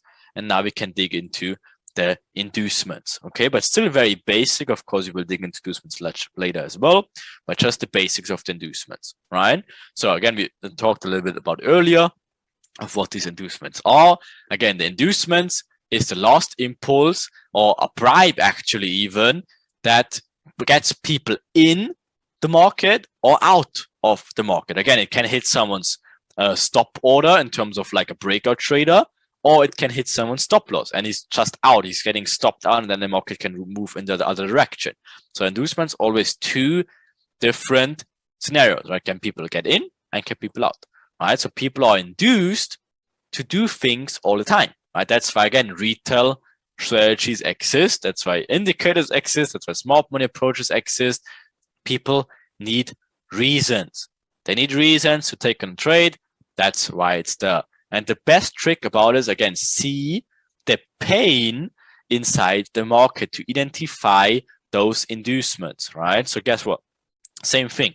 We can use it for continuation or reversal, okay? But that's, again, where the fun slowly begins because we understand of what they do.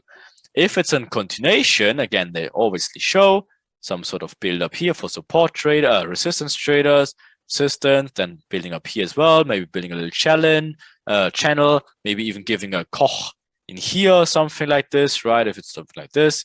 And of course, here's the Koch, but guess what? This is just an inducement to take people the wrong side direction. So we continue higher. Same thing here, building again some sort of support or continuation traders just to take them out, continue higher. For reversals, obviously they're way easier to spot, right? And of course, that's when you have an area in here, huge, some sort of resistance in here, finally takes it out. Obviously, all the breakout traders getting into the buy side. Obviously, everyone who's sold in here is taking stopped out, and then we can look for a reversal, right? So again, continuation inducements make people think the trade is going to the opposite direction and then continues. And reversal inducements are making traders believe that the market actually continues. Okay, so when the world thinks the market continues, it will reverse. If the world thinks the market will reverse, it will continue. Okay, so guess what? Not a very easy form of inducement. And again, this is an example where literally every retailer is getting smoked left and right. And we love that shit. So it's when they're taking out the structure points to the high side, right? Inducing to the high side, and even this to the low side, even here, internal inducement, even this one's building it up in here. Like, look at it, how they're building up these crazy equal lows just to take it out later. Like, we love that stuff. And that's obviously stuff which you will learn how to trade it. Even here, building up the channel in here. Guess what this is? A smart money trap, right? And just to get into this extreme mitigations later, but this happens before channeling build up. Smart money traders getting induced here, taps into this one now finally, and then it can reverse, get to next liquidity areas. But don't worry, of course, we will show you exactly how to do that. Just be aware of the structural inducements. They're absolutely amazing, and the moment you get used to them, it's just over. Okay, you will have very much clarity. Even if this one looks really maybe confusing to you right now, again, it's just the beginning of something beautiful. Okay, So be aware that always this inducement, when they take out these major structure points, then a reaction can happen. Again, it's faking these inducement points, even faking even first. Again, the continuation, taking it out so they can continue. Channel buildup, taking out the channel to continue. Channel buildup, taking out the channel to continue. Right? It's always the same stuff. These huge channels in here never been taken out until one. Obviously, whoops, I should show you like a little bit smaller like this. Never been taken out to the high side. Of course, that's why the market will come back and take them out all. And obviously then target the overall direction. Now, obviously, everyone's getting excited to the high side. So, of course, you can expect what happened next, right? So, guess what? Same thing all over again. And be aware slowly but surely of how they love to do it. Again, forming a channel in here, building what? Equal lows in here. Support traders getting excited, inducing the support traders, gives the reaction, comes back to this channel. Again, what is the initial purpose to do? Fairly deliver the market with this huge imbalances down there. But what do they do in the process? By building up a little cycle in here, right? And of course, they had the huge buildups before that, never got induced to the high side, right? So guess what? It's all always inside each other, right? So this in here had this purpose of induce this bigger channel, but also had this purpose of mitigating and obviously fairly deliver price and filling the imbalance, right? So it's always inside all the time. And again, same thing, little channel in here, getting induced to low side, just to do what? Fair deliver price, filling the imbalances, and continues higher.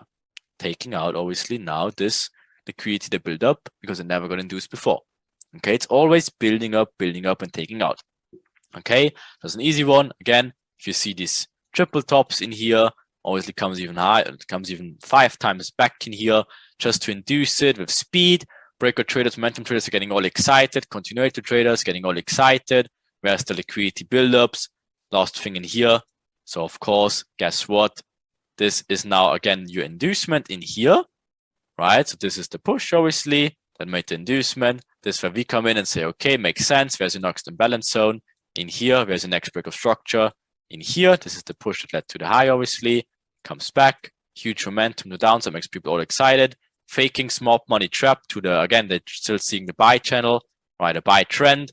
Getting the reaction, they're getting all excited. The original target is obviously to trade away from the inducement, stop out all the liquidity downside.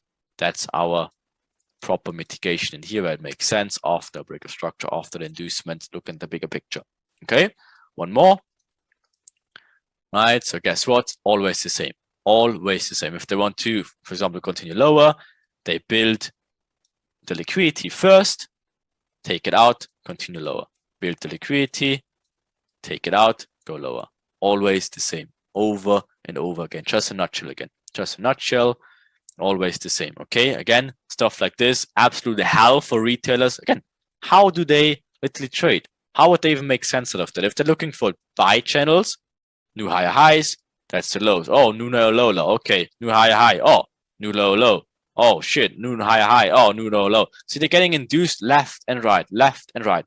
High, low, high, low, high, low. They cannot even get into the retail material anymore because stuff like this just smokes them left and right. That's literally retail hell right there, but our heaven later on. Okay. Then, of course, we talked about it. If you have some sort of inducement, again, they love to fake the reaction, induce it, then the high, giving some sort of break of structure, leaving imbalances in time, showing the liquidity downside, taking it out, showing the channel before that, right? Taking out the channel, building the channel in the process, with momentum and speed, mitigating away from the inducement, right? This was also something to your left. And then, of course, can continue lower. Stuff like this, okay? So, but be aware also that, very important, inducements can happen to both sides.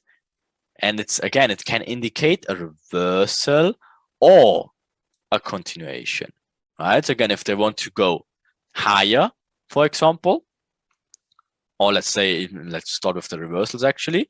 Let's actually say they want to reverse. They show you the buy channel upside. They induce high with speed and so they can obviously reverse it, because everyone obviously thinks it's a continuation.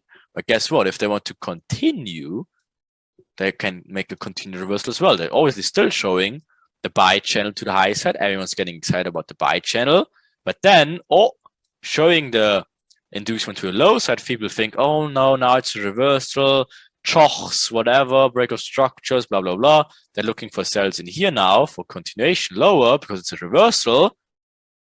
But obviously that leads to a continuation, and they love to do this. So be aware that the inducement can happen in both sides, and obviously both directions also. So it can happen to low side, buy side, of course. Sometimes doesn't need to necessarily mean that this channel has to look like this. And of course, it also can look like this, for example, right? And then let's say it's a continuation again, and induce high, and then like this. Again, doesn't need to be this direction of the channel also. It can also be obviously sideways, induces high, then goes lower, right? If it's like this, continuation, you get the point. It doesn't need to necessarily channel upwards. It can channel downwards, still induce high, and then continue lower. Okay, but you need some sort of build-up before an inducement. Obviously, you have a build-up before an inducement, and then you can take the continuation also. It doesn't necessarily always be a reversal. Okay, the reversal technically, if you want to say so, is you're trading the reversal of this, but it's a continuation overall. Okay, so again, how does it look like? Covered a little bit. There's the trend line people see, or like this, depending on how you want to draw it, right? So there's multiple ways to draw it. Just to give you the easy example, shows this channeling upwards, induces the channel low side, just to do what? Continue higher, right? But first it induces the channel. So what does it look like in both directions of how I do it? And now look of how they do it inside each other as well. Here's the channel, never got induced to the high side. So guess what? They want to go higher because they induce lower first. Okay, then again, you know this is your inducement now. Finally, this is again where we can look at the whatever break of structure, because this is the push it led to it, leaves imbalances. Now it makes sense because they never induced high, they just built the channel high. Okay, now you have your break of structure internally after the inducement. Comes back, mitigates, lovely. But then what comes later? Building a channel, induces high, but is still in the bigger picture channel, right? If you look at this channel, it's still inside there. You see, this obviously led to a new channel. Okay, perfect, but induces this smaller channel. So of course, the smaller channel gets induced high. So obviously, boom, but is still inside this bigger channel. So guess what? This is a touch again for trendline traders. So this is not an inducement. This is just obviously an inducement of this smaller channel, but it's still another trigger for trend traders to take a buy in here, right? So you see what I mean? So they're channeling upwards, inducing this channel with this push, but this push is still a trigger for trendline traders. So again, huge momentum to the high side now, making everyone excited. Everyone thinks now it's a continuation. So guess what? Inducement high, same thing in a different direction now. Building up a channel, channel's never induced to the low side.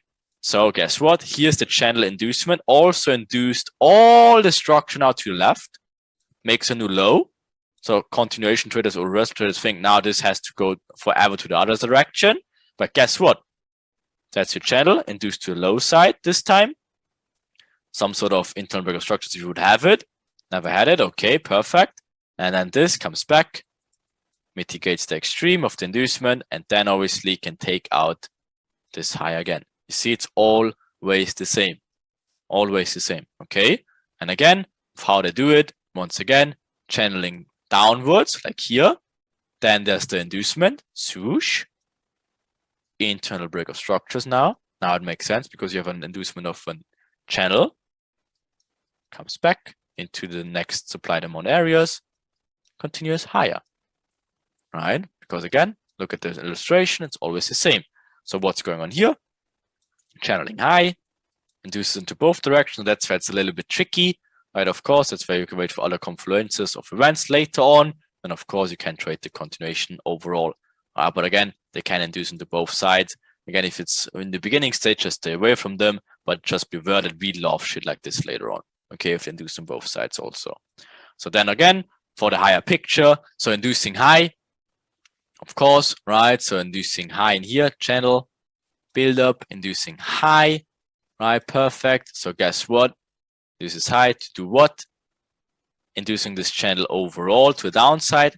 The overall direction is a continuation. So this is the channel. It first gives a last impulse to the high side, taps into the mitigation order flow, right? Of course, to continue a little bit higher, right? As you can see here, that's outzoomed or inzoomed a little bit out of this one, right? So guess what? After this one, you're having a huge channel upside. Look at this. I mean, cannot be a crazier build-up than this, right? So never induce to the high side. If anything, induces to a low side in here. Can induce all this channel in here just to do what? Mitigate and fairly deliver price. And then, of course, taking out all this liquidity up in here. But first, again, never induce to the high side in here. Just building up liquidity like crazy. And do slow just to go higher. Perfect.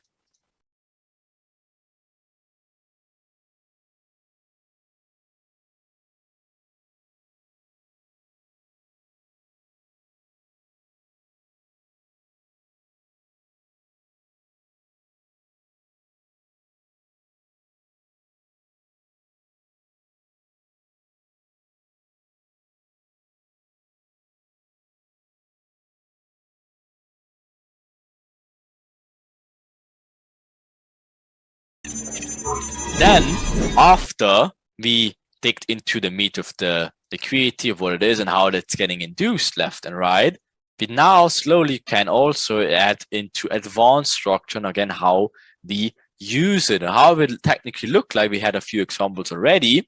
Is that again we had some sort of channeling buildup into an inducement. Again, even better if it's something induced to the left as well. And only then, again, we're looking at the push that led to the new high, which induced something. Then we can take a look at the breaker structure. Then we look at our imbalances left. We look at our next buildups. We look at the inducement of this buildups into some sort of mitigation, right? So again, identify your main push, identify your internal structure, wait for your breaker structure to make it even safer later on, right? Again, but this is all before we had a valid cycle going on. Again, we will dig highly into these cycles later on. But again, building up orders, trend, awesome, creating breaker trader support and resistance, giving them all the reasons, right? And breaks structure finally to a downside. Again, building up even more liquidity, channeling sideways. Again, right, awesome, inducing low first. Breaker traders getting inside also, just to come back, stopping them out into this valid supply demand areas, which we refine based on imbalances and our supply demand candles, right? Awesome. Then, of course, it will smack downwards. So this is how it looks like in real life. Obviously, still very unclear. It will get literally promised 5 times more clear. Okay. So again, this is your some sort of inducement or technically high time frame demand zone or supply zone. And then, of course, builds liquidity. So obviously, we can prepare some sort of tapping into these areas. And of course, continues lower. This is technically, again, this not really breaker structure. Breaker structure would be here if this is the push that led to the inducement high, right? So this technically already is done. So this is should be up here, right? Of course, and then liquidity buildups getting induced into the last mitigation zone with imbalances left, and then obviously continues to low side and then targets the next zones. Okay, then we have something we will call momentum mitigation, and we make another very good video about this one of how to use it, because this is a little bit more advanced and takes a little bit of practice. But how you technically can do it is, if the supply and demand plays they love to do, is again the what hits first type of scenario. So let's say you're having this again liquidity build up in here, but overall this is your perfect zone with imbalances and everything is done in here. And this is a proper point of interest. Okay, then again you're having your inducement low, perfect. So then this zone in here is purple and can be tradable. So if you look at this example in here, right, so this is where same scenario, every inducement low of this channel, perfect, giving you a break of structure, and then taps into this zone. But here, notice it missed the zone.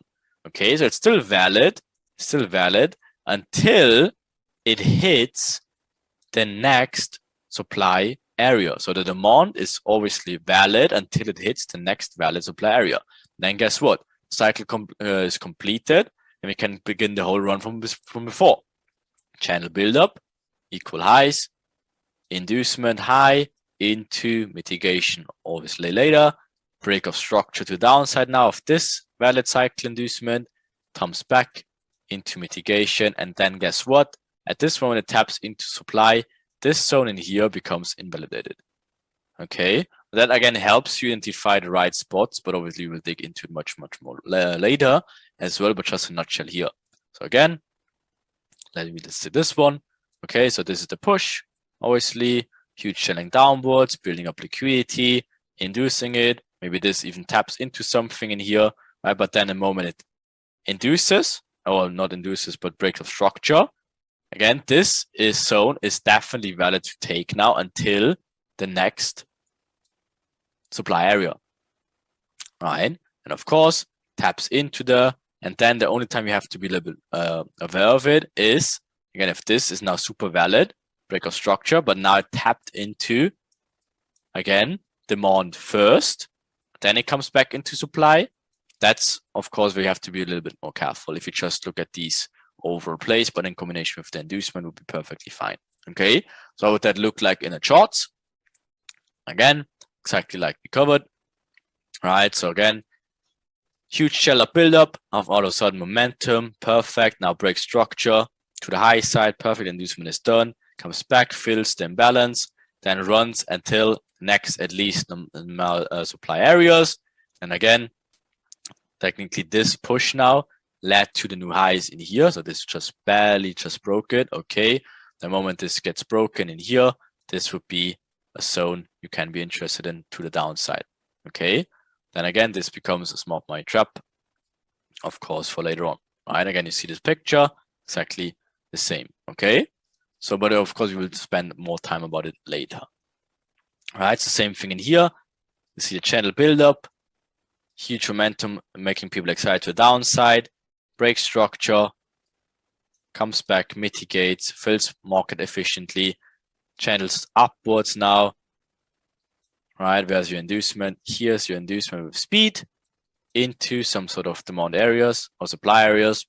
I'll switch it around. Right, and I guess what? That's the push, and led to it.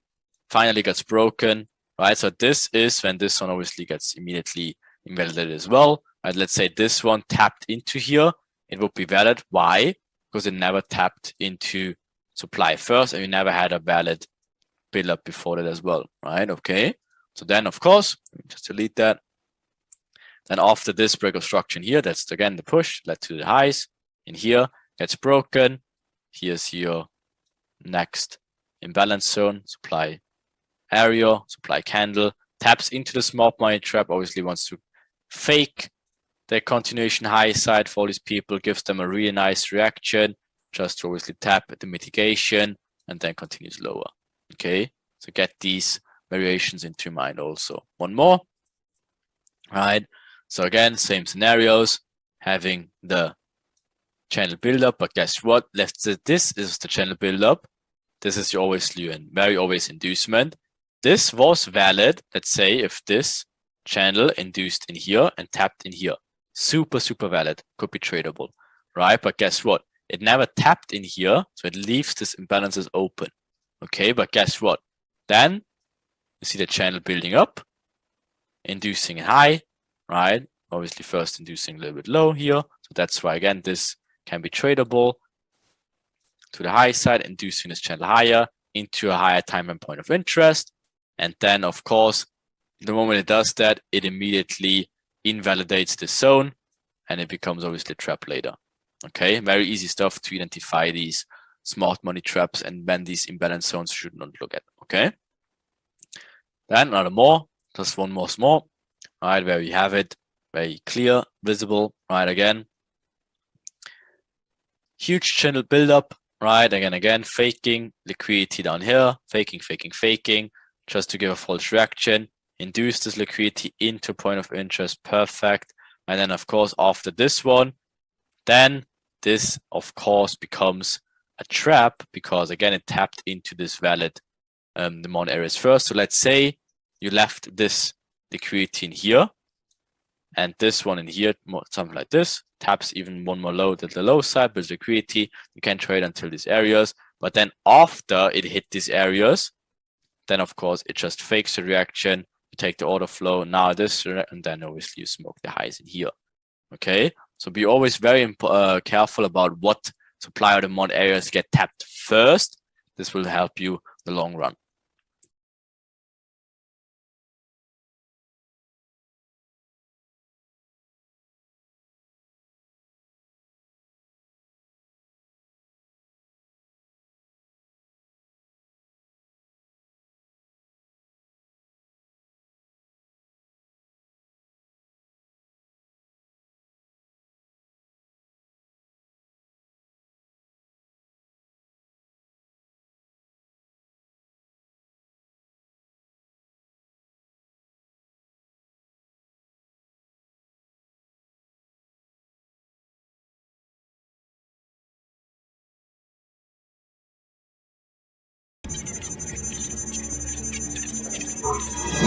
So now we have a topic which is some sort of controversy topic because we don't really use market structure or supply and demand that much. But of course, it can help you, as technically everything can help you. It's like not bad if you want to implant it. Of course, it's not the only thing you should use by any means, but if you combine it obviously with what we show you later on, it definitely can help you at a degree. But of course, just bear in mind, we don't really use market structure or supply and demand, right? But of course, it can help you a little bit. The way we use it is, of course, only in a specific way. And one of them is the momentum mitigation. You see it here right on the screen. What is it? Like you just call it the momentum mitigation. And that just means if you have, like, let's say, start from left to right, you're having a build up, like equal lows, building up liquidity, then having some sort of inducement into a valid demand area from the left. Obviously, you get that, right? Then, of course, you can trade away, not just based on the demand, of course not. No, you're basing it based on the cycles, what you learned so far on the inducement into speed, vector candles, and then if it taps into a valid supply demand area, in this case a supply demand area, right? Only then if you get some sort of break of structures. Again, break of structures is always, if you have something like this, it's always the push that led to the new low, and then if it gets broken like this, that is your break of structure, right? So that is break of structure. It's always the push that led to the low, right? Again, if you have something like this, obviously the push, technically this, if you prefer it like this, that is the push that made the new low. If it breaks it like this, that's your break of structure, that's your liquidity. If it taps back lower, that's your extreme mitigation. You can trade something like this, right? So in this scenario of how we're trading the momentum mitigation is when it taps obviously into a demand area, it technically has potential until the next liquidity zone or supply demand area. In this scenario, a supply, right? So if it taps in there, you have a valid cycle before that. Obviously, no worries, we will dig into the cycles in a later stage, but for now, just understand of how you use supply demand. You have potential until the next supply areas, right? So I was playing the bounce between supply demands in this order, right? Obviously, in the other way order as well. So then now, why is this box in here purple until this stage and it becomes red? So if you tap into a demand area, it of course can be tradable. Let's say you have break of structure and this push comes lower, taps into the imbalance zone, into another mitigation. You can trade it up, right? Until at least the next supply and demand area. And then the whole thing continues or repeats itself. And you have maybe equal highs to the upside, momentum, speed, taps into the supply area. Then you have break of structure to the low side. But then this overall play, as it tapped now into the supply area and never tapped before into the demand areas, this violates or invalidates the whole areas from this moment on. Okay, you can see it in this example a little bit better. So let's say, okay, we tapped into a demand area, having break of structure, perfect, after a nice cycle buildup into inducement, right, into mitigation. Then, of course, break of structure in here, comes back, fills the imbalance, taps into this demand right here. It has potential to go until the next supply area, right? So definitely this is a tradable thing, right? But the moment it taps the supply area, the next zones get invalidated. Now you can place it in a smaller picture play as well. Tapped into the higher time frame POY, right? Point of interest into, always in this scenario, supply, giving you break of structures, never tapped into some sort of demand areas. Perfect, comes back, mitigates, momentum mitigation. Why is momentum mitigation? Right, you come into these some sort of supply areas, tap into, like maybe like this, right? And then here would be your next demand area. You're having a break of structure now. Again, this push led to the new highs in here into this demand areas or supply areas, right? I always switch the shit around. You will notice later on also, nobody gives a shit about the order anyways. It's supply demand, right? Then you're having break of structure, taps in before it even taps in here. So that is super, super valid, right? Because you're having break of structure before, tapping into higher time frame supply demand areas, gives you break of structure, comes back, mitigates the imbalance, right? And then obviously you have at least point or space until here. But obviously in this scenario, if this is a higher time frame POY, could be smart money trap. We dig into that later also. And then you can trade the order flow. And then obviously for new low lows, something like this, right? But the momentum mitigation comes into place when it taps in before the valid supply demand areas, before it tags into the another one. Okay, so what does it mean again? If you look at this example, so let's say again using this one instead. Okay, so we tap into demand areas. Awesome. This zone would be valid after the break of structure if it taps in. If it doesn't tap in, which it did not here, right, it becomes valid until it taps into now valid supply areas. Then the whole zone gets invalidated and should not be looked for, right, for continuation, as it will turn into these smart money reversal trap zones, right, where smart money traders wanted to trade the continuation, the order flow, whatever, but of course they will get invalidated because of it, right? So if you have scenarios like this though, let's take the third one. So you tap into demand areas, you have break of structure, perfect, taps back into, gives you a momentum mitigation into imbalances, like perfect, you can trade this until the next areas, awesome, right? So then technically this zone becomes the order flow zone. If you make new high highs, if it comes back in here, technically valid order flow, right? Because it never tapped into the next supply area. The moment it does, be careful, right? Now you get break of structure to the low side. Now taps into this supply area or demand areas before coming back into the supply. That's where you have to be a little bit careful, right? You see the difference?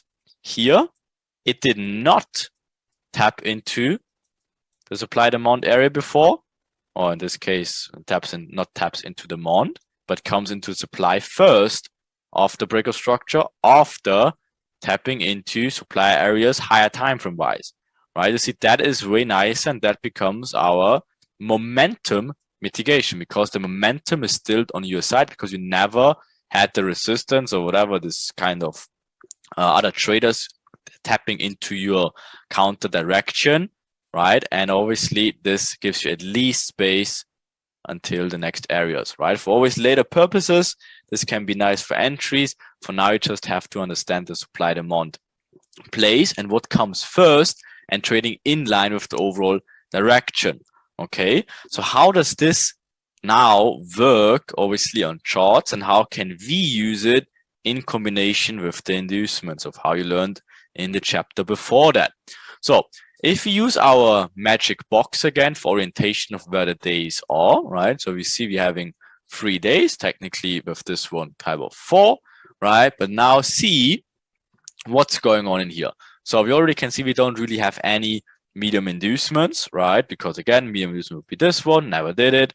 Okay, then this one technically is a medium inducement. This one never induced it. And also this one only induced it later on this stage also, right? So this one becomes a mitigation, right? So this one is your demand areas, right? From here to here.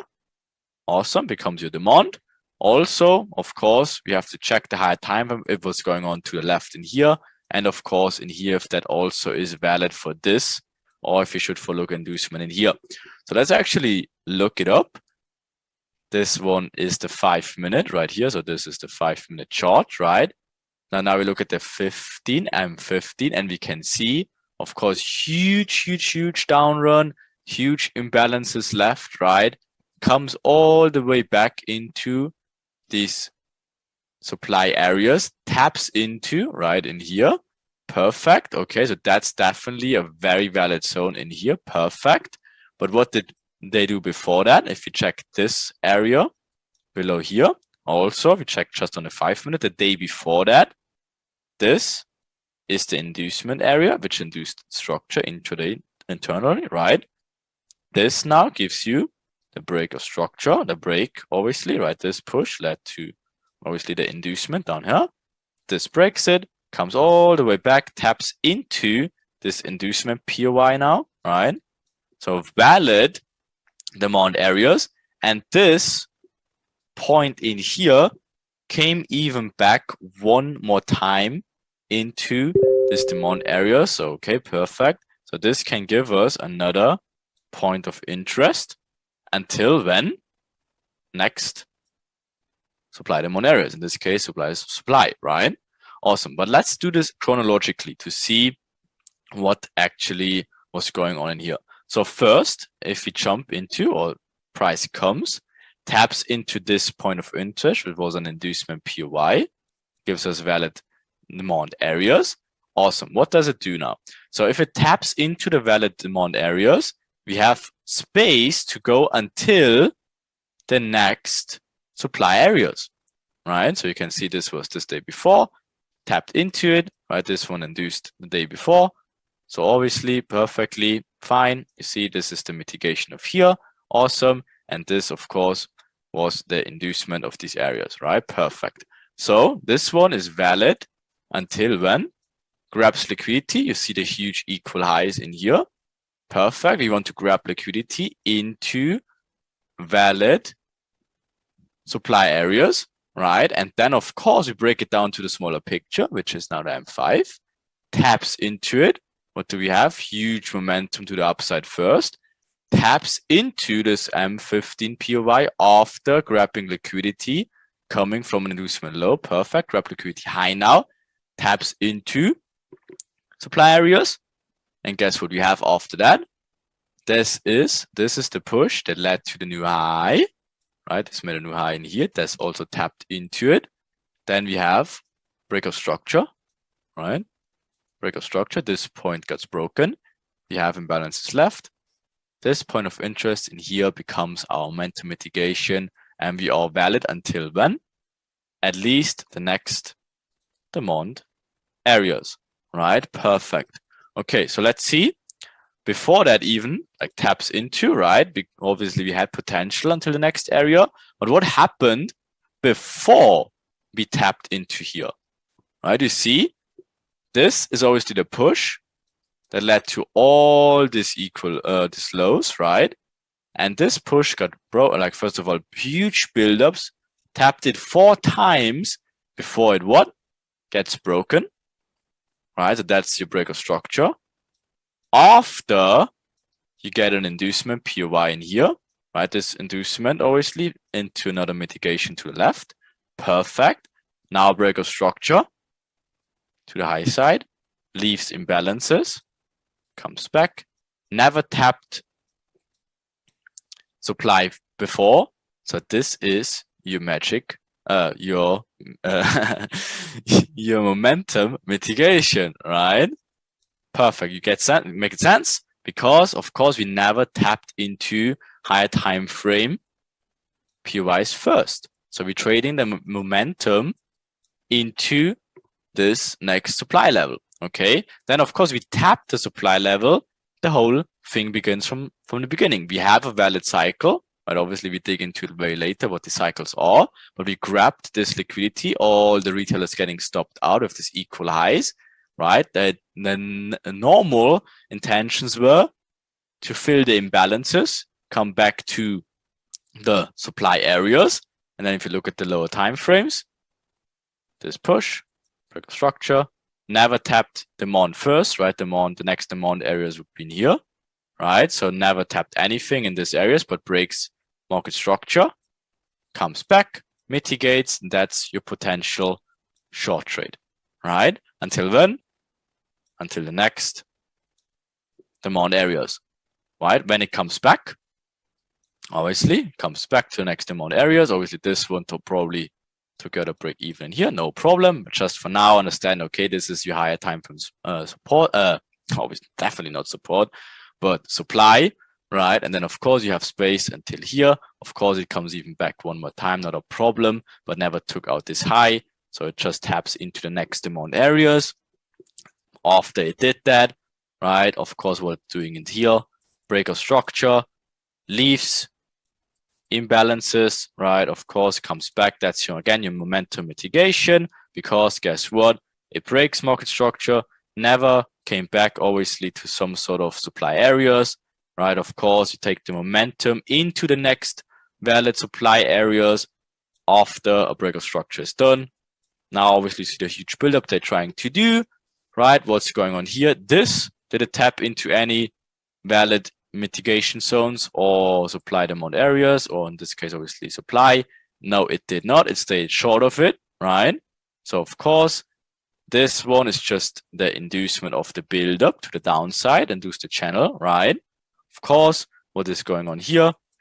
This is your inducement of the channel, baby inducement, right?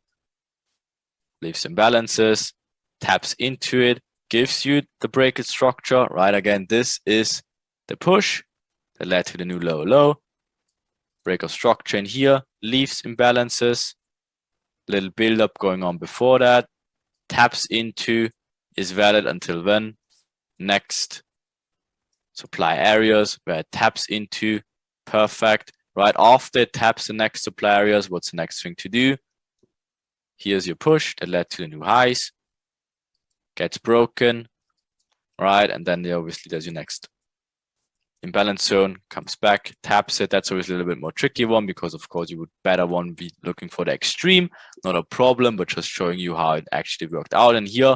And then of course, absolutely smoked and taking out all these liquidity areas, taking it all out, right? Also to your left, everything is taken out. But before they do it, of course, they playing all the supply demand plays before, and then just smoke all the liquidity to the downside. Okay, so of course we have a few more examples.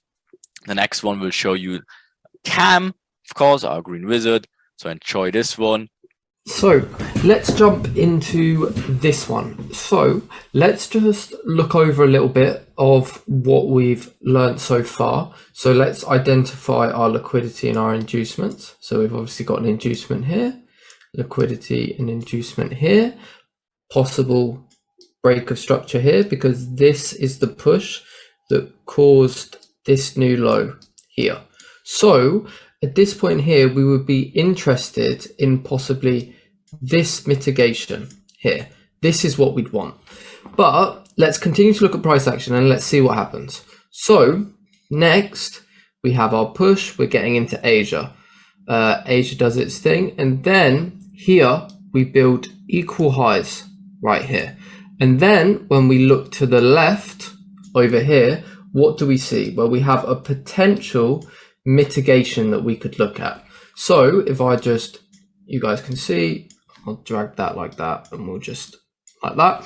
So now we have our potential mitigation. So this tells us two things. Firstly, we've had a cycle here with build up, inducement, and mitigation. but also, and this is one of the things, you don't want to use this on its own, but you want to combine it with everything else that we teach. Now we've potentially had our momentum mitigation where, or we're about to have it, right? Where, so what does that mean? Well, that means that this mitigation that we were looking for is probably not going to play anymore, because we've taken this triple top, we've had this mitigation, we've had cycle complete to the upside, and we've had our momentum mitigation. So this is likely going to become a smart money trap, and our target for these cells is likely going to be this low. So we no longer want to look for the mitigation here. And if I just show you the full markup, you'll see exactly like we said, right? So we had this liquidity gets taken. Perfect. This is the BOS, and this is the mitigation that we wanted to take. It missed. Okay, that's fine. No trade. Or maybe there was, but it would be more of an advanced one. But let's not look at that for now. Okay, then coming up into Asia, we build 1, 2, and I know this gets taken, but this is still a triple top. So 1, 2, 3, and then we induce it. Again, look at this speed, look at this speed right here, and look at how we come into this mitigation right here. So this is likely a completed cycle, and then this is the push that caused the new high. So once we break this, this is our break of structure. And although this is actually the third variation of the momentum mitigation, it's nice, but you need to have a good understanding of it. So this is where structure traders are going to buy from. They're going to buy from here. So we can actually use this to our advantage and sell back down into it. Mitigation that we were initially looking for away from this inducement has now become a smart money trap, because we've induced high, we've had a cycle high, and we've had a momentum mitigation high. So this is going to become our smart money trap. We see it gives a reaction, but ultimately gets taken out.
Then we dig into the point of interest out of inducements. That's where obviously you also can get very easily these points of interest done when you just look, where are these inducements traps, or where did they trap the market? Okay, so again, can be something easy, like, okay, you're having your high highs, and here trapping again some sort of directional shift. Okay, this obviously made people excited about taking these cells in here, because again, could be could be a change of character, but it's not.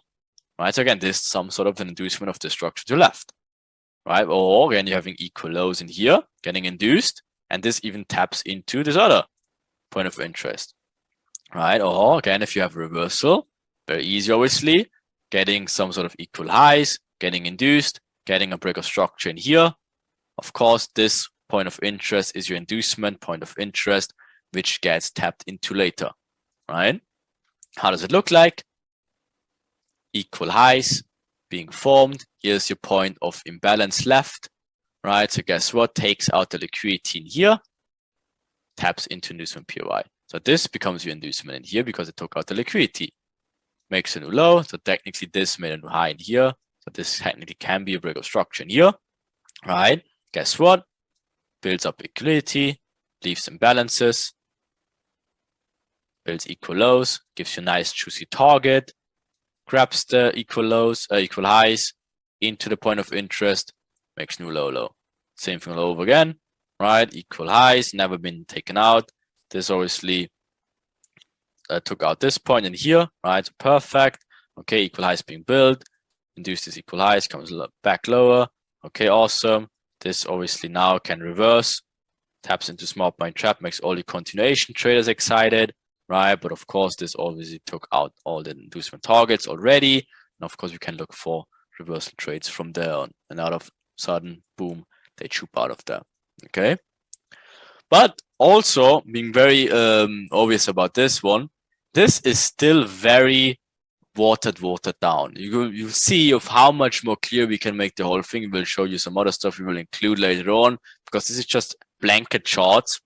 It's actually a little bit tricky to identify what they do. And of course, we will show you exactly of how to make it way more clear. Okay, way more clear. But for now, just again, look for these liquidity buildups, channel high side, so momentum speed inducing a channel to the high side, taps into valid inducement POI. Again, this one, this little push in here, make the high, gets broken, this is a break of structure, comes back, mitigates that, trade away from the inducement. Okay, and of course, taking out the target, perfect, even faking it, target taking out even one more time. Wants to go lower, perfect. Okay, but again, will be 10 times more clear very soon. Right, so same thing, if you have like nice targets in here, takes it out, perfect. Again, the moment it breaks some market structure in here internally, again, very visible, not very visible here. But then again, you trade away from the inducements all the time. And again, said like multiple times, will get very clear very later. Okay, so as the moment I'm losing my spit in my mouth here, Cameron, I want to cover a few more examples as well. So can have some fun with our inducement POIs, because we have a shitload, and you will see of how fun they actually are. So Cam, if you want to take over. Yes, just want to say to start off with, obviously we have a lot of these, but we are still just touching on the basics. This is nothing compared to what we're going to teach you, but this is probably the best way to bring you over to maybe 5 to 10%, if that, just sort of show you what we're going through. So let's get into it. So obviously we can see we have our channel, equal highs, induce that. Lovely. Now we come to the downside. We do the inducement here, and again we channel here. We build these equal highs, give a false reaction, and again take them. So now we've got this channel, we've got this potential inducement point, and we've got this inducement POI that we've already marked up. So this channel's down, we come out of that channel, mitigate the inducement, and then give our order flow entries before continuing down. And obviously, what is our target? Well, it's going to be the triple bottom. And should we ever take a mitigation from here? Absolutely not. That's going to be a smart money trap 99 out of 100 times. Right, next, you can see channel, inducement, and then we come out, fake the triple top. Oh, look, it's going to work. It's going to work. It's going to work. It works until, well, it doesn't. And then obviously we mitigate our imbalance. We fill our imbalance, mitigate our POI, continue higher. So here we have channel, also equal highs for potential target, equal lows. We induce them. We continue higher and we leave equal highs.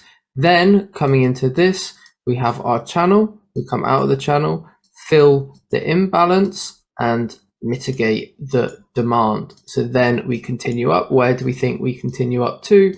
Well, we're going to take out that one. So next, again, we create our equal lows. We give our inducement. This is a bit more of an advanced one, but you get in immediately on the refill of the inducement. Again, advanced one, you don't have to worry about stuff like this, but we continue, we continue higher, take out this high, lovely. Then again, so here we have our channel. First, we induce high to go low, and then if you look to the left, we build something like this. We've got liquidity over here, price comes back down, fills our imbalance and mitigates the inducement before continuing in the intended direction. Are you seeing the pattern again and again and again? So channel, inducement, we didn't just induce the channel, we induced something to the left. Then we have our break of structure. Here could be your first potential entry, or we could wait for, again, channel into inducement high, mitigation, filling the imbalance and mitigating this candle. You're seeing it's the same thing again and again and again. So channel, we induce the channel high, but what do we have? Equal lows. We come down, we induce the equal lows, and then we give our BOS into, again, channel, inducement low, or inducement of the channel, filling the imbalance and mitigating the candle before obviously continuing high. Where do we go to? Here, of course. That should be our first target. Again, let's get some more in. So here we've got the H1 PO. So we've got our H1 POI. First, we have our smart money trap reaction. Look at what we do coming up into the H1 POI. Are we shocked? No. So we induce the channel into the H1 POI. If you don't want to get in here, that's completely fine. That's a bit more of an advanced one. So what we can do is we can wait for our break of relevant market structure now that we've had an inducement, and we can look to get into this M5. If you look on and this is the M1 view of this like M5 over here. So this was our M5 zone. Again, we can refine even further and we can take this, or we can again wait for them to build equal lows, showing their hand. We then induce this structure and this channel into this POI, likely with a few other confluences that we'll get into later. And as you can see, this combining the higher time frame with the lower time frame allows you to catch this entire move on H1 with an M1 or M5 entry. So now I'm going to let Sakbar cover some, because I know that she wants to. And yeah, I'll catch you guys in the next one. So we have another example of the inducement into the POI. We have our channel over here being built both to the buy side and the sell side. And we also have equal highs just before our inducement into the POI over here to the left. Then we also have, again, a break of structure here to the left. And then we have, again, same thing, a POI here to the left. So it's a consecutive order flow type of entry. And then we get, of course, the continuation, taking out all of this liquidity to the left, as well as these equal lows. Next, we have our example here, where we have an inducement of these equal highs also to the left, and as well as the equal lows here. So we have an inducement low first, and then price continues bullish, taking out this channel over here, and then of course an inducement over here to the left, and then we get our continuation bearish. Alongside that, we get this build up over here, we get our mitigation of this imbalance, as well as this minor break of structure, and then a continuation breaking structure here to the left. Same story again, we get the liquidity, the channel build up, price induces low one last time again to the structure of this point over here. We get another channel build up again into this POI over here to the left. So it's an order flow type of entry, and then we get our continuation bearish. Next, we have another example over here where we have equal low and equal high liquidity. So we have our equal lows here, and then price induces into this POI over here, and then of course equal highs are also remaining, as well as this channel buildup. Again, fractal equal highs here too. And then we get our continuation bullish, breaking these structure points to the left, as well as whatever is to the left over there. Then we also have another example. Again, they're all very similar. Some have variations. Here you can see already this also was an inducement. We can see the equal lows over here. So this in itself being an inducement of itself, breaking these structure points, then price reversing. Before it reverses, we get these equal lows, and then price induces into this POI, which also was an inducement.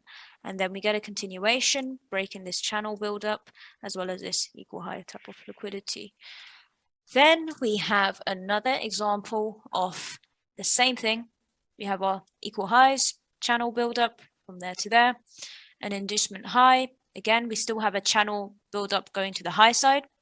That still remains active until we, of course, induce it. Then we get this channel type of build up there, our inducement low.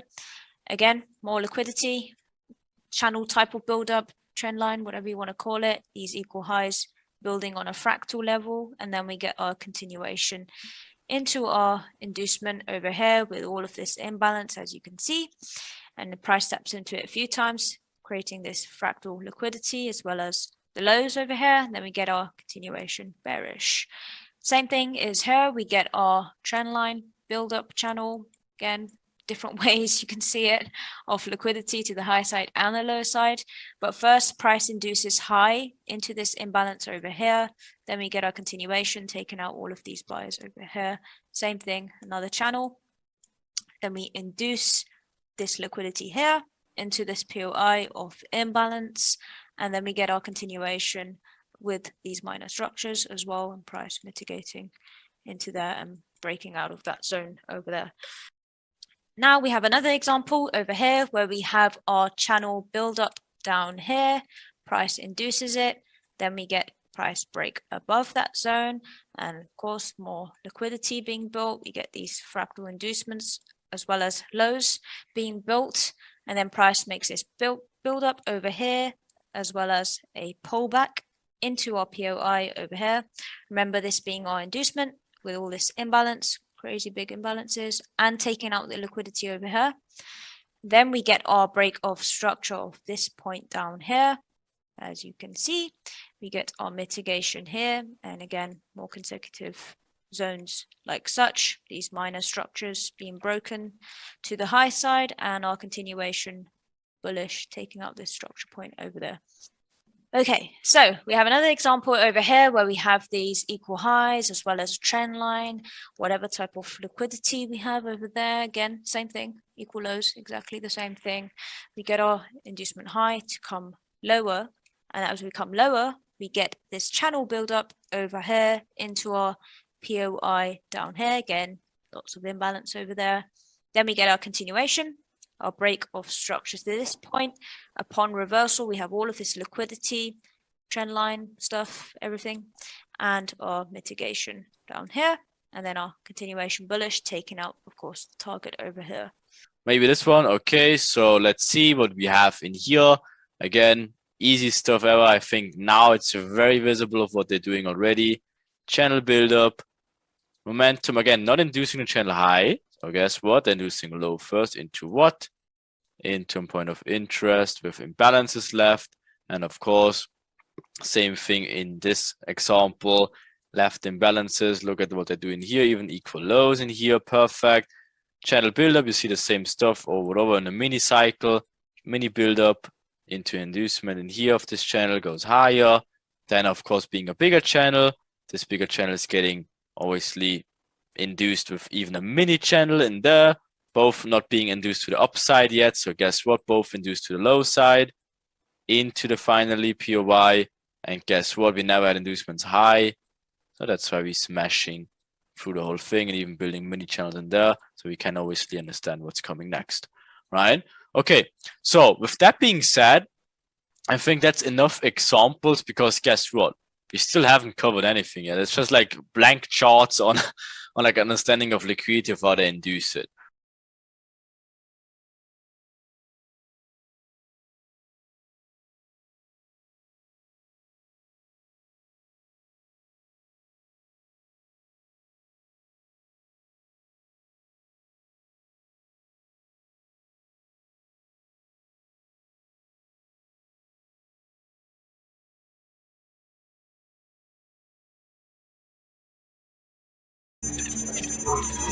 With the end of the basic master map also, of course, you can have some fancy little cheat sheet codes, right? So can you make a screenshot of them if you want to? That stuff, of course, which can help you overall, always keep falling back to the absolute basics if you realize at some point, oh shit, I'm getting trapped at some point, whatever it might be. So that's like, for example, so you see some liquidity stuff, you see some supply or some order flow stuff from supply, order flow from demand, some break of structure of how it actually is.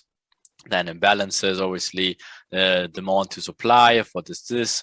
Then, of course, of how to use overall these cycles in terms of when it makes sense to look for POY, supply turns into demand, some extreme POY, often inducement, right? Then, of course, some inducements to the left of how they should look like, then of inducement of after break of structure with the mitigation inside of it, right? Then some sort of smart money trap being the red one, of course, and this one being the extreme one, right? And of course, then same thing for here, smart money trap in here, building up liquidity into the inducement, into the POY, which was an inducement of this equal highs.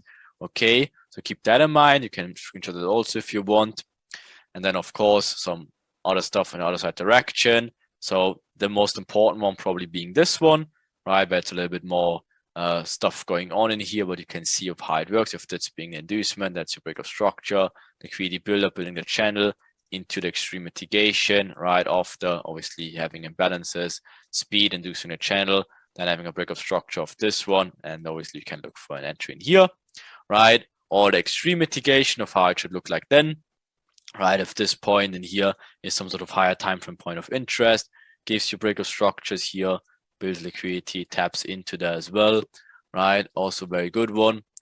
And the last page, again, some easy stuff again. Just use this little illustration to see of how effective it actually can be. Again, if the moment we use it in combination with all the other stuff, but at least that's the basics of how we use it. So, okay, and there we are, from the basic primitive approach into some sort of imbalance refinements, then differentiating if it's a continuation or reversal using multiple time frames as well, using basic structure, making a little bit fun out of this one, and how we could use order flow into, again, seeing if it's a continuation or reversal, then finally getting some meat onto it, some clarity into it of what they actually do with a sort of liquidity, of what forms we have, and of how they're actually inducing that liquidity, and how we can use then, based on the inducements, structure in our advantage. The only time we actually can use structure, and we should use structure, and how we can get our points of interest from these inducements, right? So that technically brings you to a basic entry, but guess what? The journey has been long, but just for the basic master map of how we covered it. So again, the basics are there for overall understanding, but guess what? We just literally scratched the top or the surface. The true fun obviously is about to come. We will show you how clean it actually can be with the intraday approaches, and then the moment we include the cycles and all the other complements we have, you will freak the hell out. Okay, so that's just the basics. Again, don't get too crazy with it, because again, that's definitely something, again, we just using very rarely, but it's very important to understand and not getting overwhelmed of what's to come. Okay.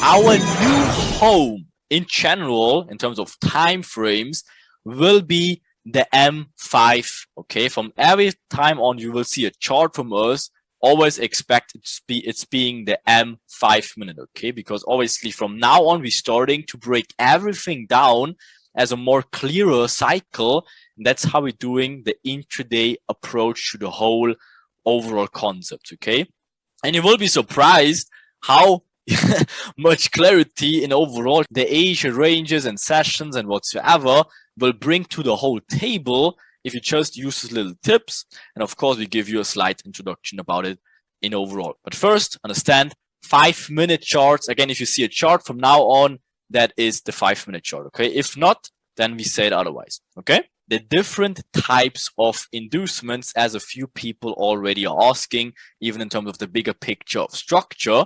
And it's very important to understand also that there are different types of inducements, because we can structure it in overall about minor inducements, medium inducements, and major inducements. So let's dig into the minor inducements first. And as you can see already, that is of course now a 5-minute chart, right? And as you can see, it's labeled minor inducement. So what does this mean? A minor inducement needs to be done mainly based on intraday lower time frame structure being the M1 and partly the M5. What do I mean by partly? I will dig into it when we cover the medium ones, okay? But overall, minor inducements are on the 1-minute and 5-minute charts. So you see these blue lines, that means that's inducement. So why is this an inducement, you ask? Guess what? There's the liquidity buildup, right? Slowly channeling short side.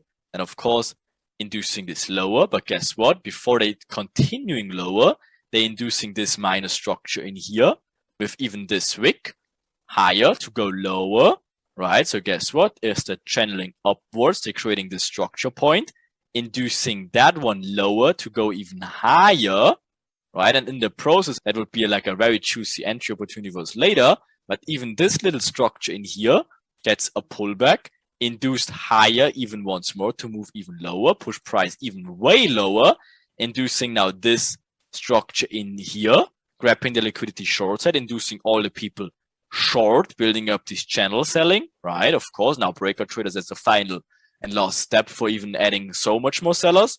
And of course, what they're doing afterwards, moving upwards, creating these little structures in here, inducing them low to do what?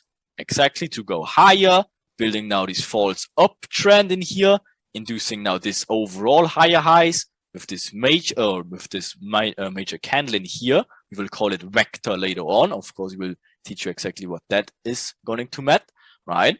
And of course, after that, even this structure is getting induced even once more, building up the liquidity in here first, giving false pullback, of course, becoming smart money trap in here, giving the false reaction, and then of course, final inducement, and of course, after that, the pullback area to finish the day off. Okay, so that's how you identify minor inducements, just by these little intraday plays. It's super, super important though, you get used to those, because they make a huge difference depending on how much you want to trade. Because as you can see, if you just identify these proper inducement areas, of course, this would be a short trade, this would be a buy trade, this would be a short trade, this would be a buy trade, this would be a short trade, and this would be a buy trade. And already you can start seeing how we can use these inducement concepts to getting very solid trade out of that, don't you? Right, of course, but that's not even fairly enough to start trading about it. It's just to understand like the bigger picture aspect to it. So now we can even add more to it, right? And start. Oh, why does it not work? Oh, there we go. So now we can start adding medium inducements into the whole picture. So what does that mean? Medium inducements are overall picture or structure inducements that are not on an intraday level, but also induce something which is on an external level. Okay, I will tell you what that is later. Obviously, some of you already figured it out what it is. Okay, but medium inducements are usually inducing structure from a different day. Okay, so just a quick hit, for example, that is yesterday, and this was starting off today.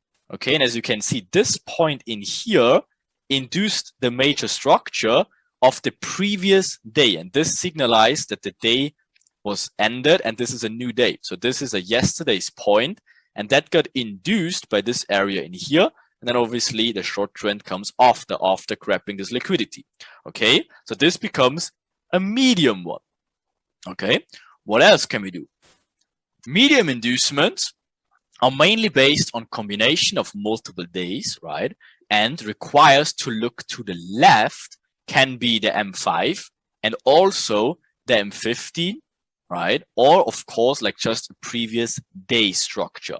So the moment you're looking to the left and will ever see something like a structure point in here, and that is way more to the left than even more than yesterday's structure, that is immediately called a medium inducement, right? Because this actually induces multiple time frame and also multiple days liquidity. Okay, same thing with being in here. If you can see, this day starts in here. This is a major point which obviously gets induced later. Pullback, and then of course minor inducement in an intraday level, inducing low. This becomes a decisional point in here. After inducement, gets into it, mitigates it, and then can go lower, and then you try it in line with the overall trend, heading towards that areas in here and grabbing those liquiditous areas. Okay, so medium becomes like outer intraday structures and higher time frame structure, and minor is everything that has a minor impact on the same day, being the 1 minute or the M5 minute. Okay. So of course, then we dig a little bit more deeper into that. What do we do have in here? Right, inducing new highs with speed. That also is a medium one. Why is it a medium one? Because again, this is also the highs of the last day. Plus, of course, induces these areas in here with speed. You will see these candles a lot in these areas because again, that's the final stuff. The moment they're getting the last impact and creating all the FOMO for the people before, of course, they can grab the liquidity and then move lower than that. Then this one becomes a minor one. Why? Because this is only internal structure, induces low until it goes higher and goes for the next medium one. Okay. Then what do we have else? Right. This one in this case was already the medium because this point in here induced this structure, which was a previous day. So this by itself was the medium one, and this becomes the minor one. But for the internal trade or pretty much play, this will be the way more important one. And I will show you exactly why that is, but just keep this picture here in mind, please, because it will keep a huge role later. Right. So again, this one just being a minor one. Why is this a minor one? Even it's something on the left, because this did not really have any impact at all. Okay. It's just in the middle of the whole run, and this is just in the middle of it. Of course, it has a slight impact. Okay, and then of course, the main thing is we aim for the medium inducement in here, which is the whole push that obviously led to the whole new highs in here. That becomes the liquidity area. Again, you should target that, and of course, that's where price heads next to. Okay, so then what we have in here, we have major inducements. So major inducements are pretty much the main structure on the higher time frames. This can be everything on like 50 minutes or even 1 hour or even higher, right? So everything 50-minute based and higher will be called major inducements. And they usually go really rapid and have the most significant impact of all. But as you can see here, that's like really main structures in here.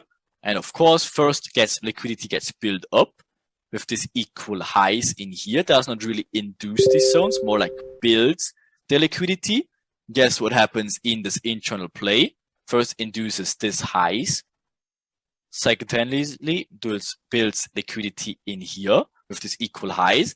Induces low with this minor one just to push price higher. Grabs first of all this zone in here and then goes for the medium inducement in these areas to grab the higher time frame liquidity. Look at the channel they're building, huge momentum, huge candles in order to break the whole zone in here. Takes everyone the long side, just grabs every liquidity and obviously then can push lower. So the next target in this zone in terms of liquidity, as you already can see here, that's a lot of equal lows in here. Of course, never been tested, never been induced. So of course, that will be the next logical area you should aim for with this trade. Okay, it's all about liquidity zones getting induced over and over again. We also have internal inducements. How we have internal structure, we will also have internal inducements. You have your main push, right? Everything that is inside this push is called internal inducement. For example, you're having this build-up in here, creating these equal lows, having this false break or a new higher high in here, makes the final inducement. It's internal of this push though, so that is called an internal inducement. Does the same thing in here, now makes an internal break of structure of this internal push, right? Now makes another internal break of structure, and then before it can move higher, it induces this point in here lower, but also just becomes the internal inducement. And what we have learned later or earlier, again, you can take this zone now as a point of interest and refine it with, for example, imbalances, as this is already an inducement zone in here, and price comes back to mitigate these areas, or it's obviously the structure of the internal break of structure in here, the extreme of that. Okay, in this case, the decision would be induced, and it comes to these areas with the imbalances left. Okay, and then of course we also have external inducements. External inducements means, of course, everything that is not internal pushes. So if you see this whole structure in here, you have these equal highs, or aka liquidity. Also this pushes in here, see all these pushes in here, and now it induces this external push, right? It's not even included in this push anymore. It induces this push and also becomes immediately a medium inducement, as induces the higher push or the higher structure, just in order to grab liquidity, becomes the point of interest in here, makes the same thing inside here, right? Of course, that's an internal inducement now. Why? Because creating internal liquidity, inducing it before it can go lower, mitigates this type of order flow in here. And the target should, of course, be the next liquidity area. What does it do before? Gives a slight reaction to fake it, right? And of course, induces the liquidity now, and then it can reverse again. These would be reversals, of course. Usually an inducement causes a reversal in some sort. As you can see here, obviously, in the lower play, this induces short just to go higher, and we're obviously interested in this taking buy inside this area later. Of course, in this inducement creates the liquidity grab in here, and we obviously are interested in this buy, or in this buy with the mitigation retest. Same thing in here. We will take a look at this sell, and of course at the mitigation sell of the inducement, and later on after an internal break of structure. Of course, this is now the decisional level. You can look for mitigation in here, or if you like the better internal break of structure, you're looking at the imbalance area in here, looking for mitigation.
Detailed look over the whole picture in here, what we know so far, we can expect or see a lot more already.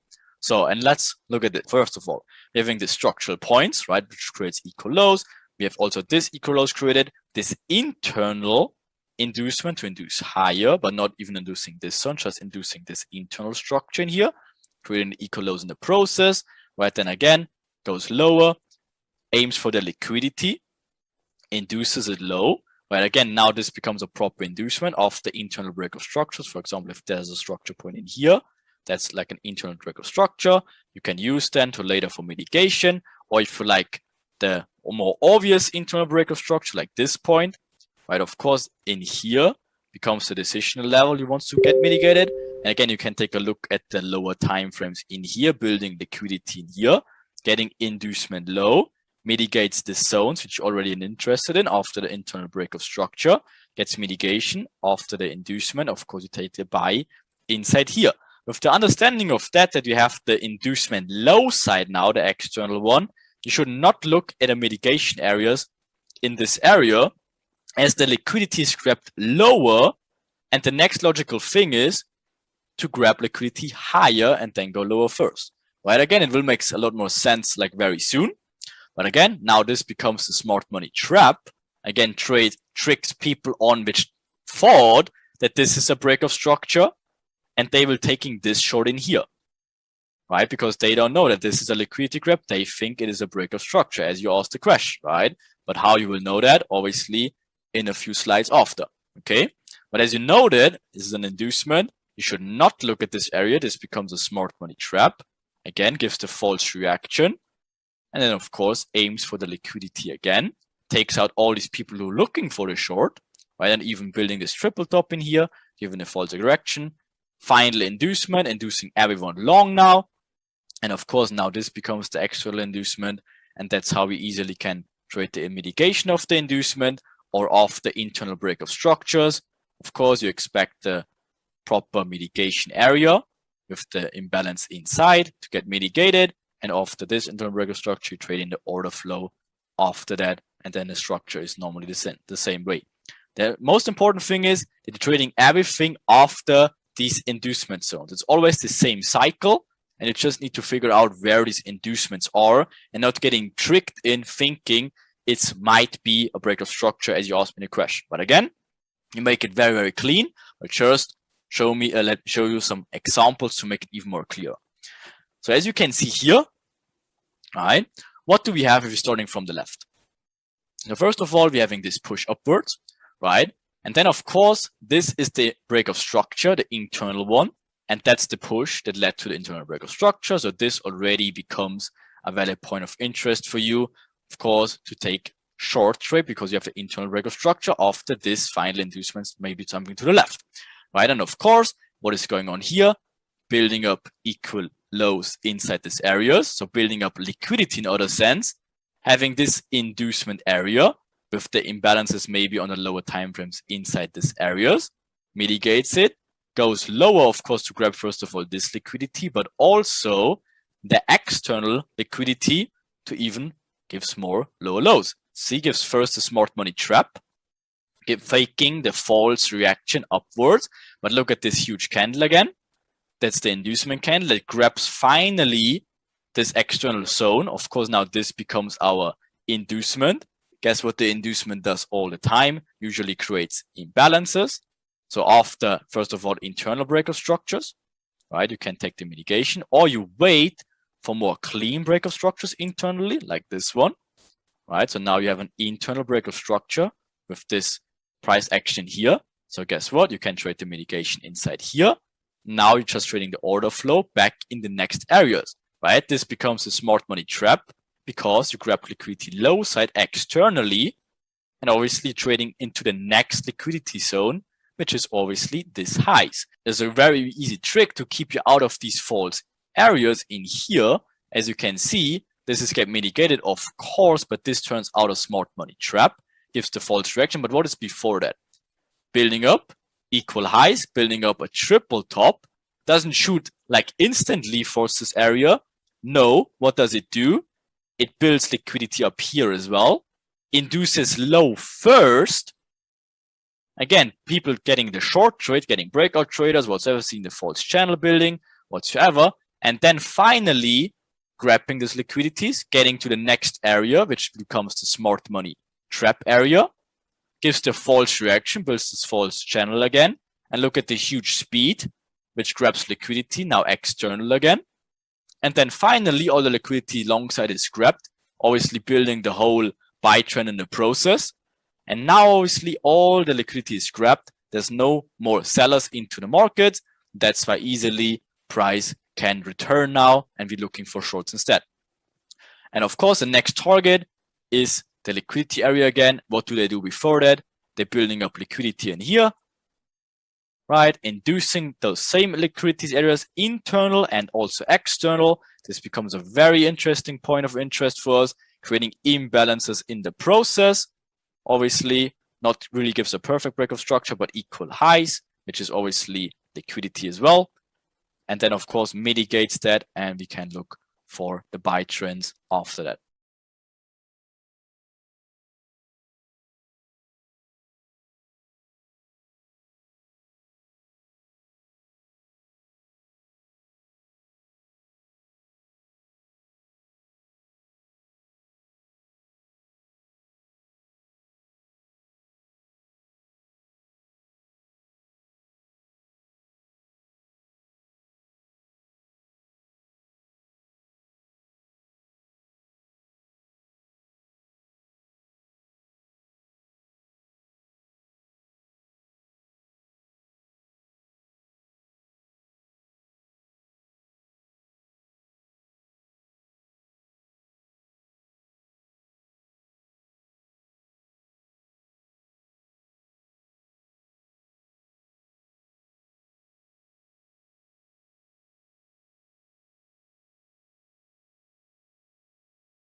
Minor and medium inducements. Okay, so first, again, understand how they're doing it all over and over again.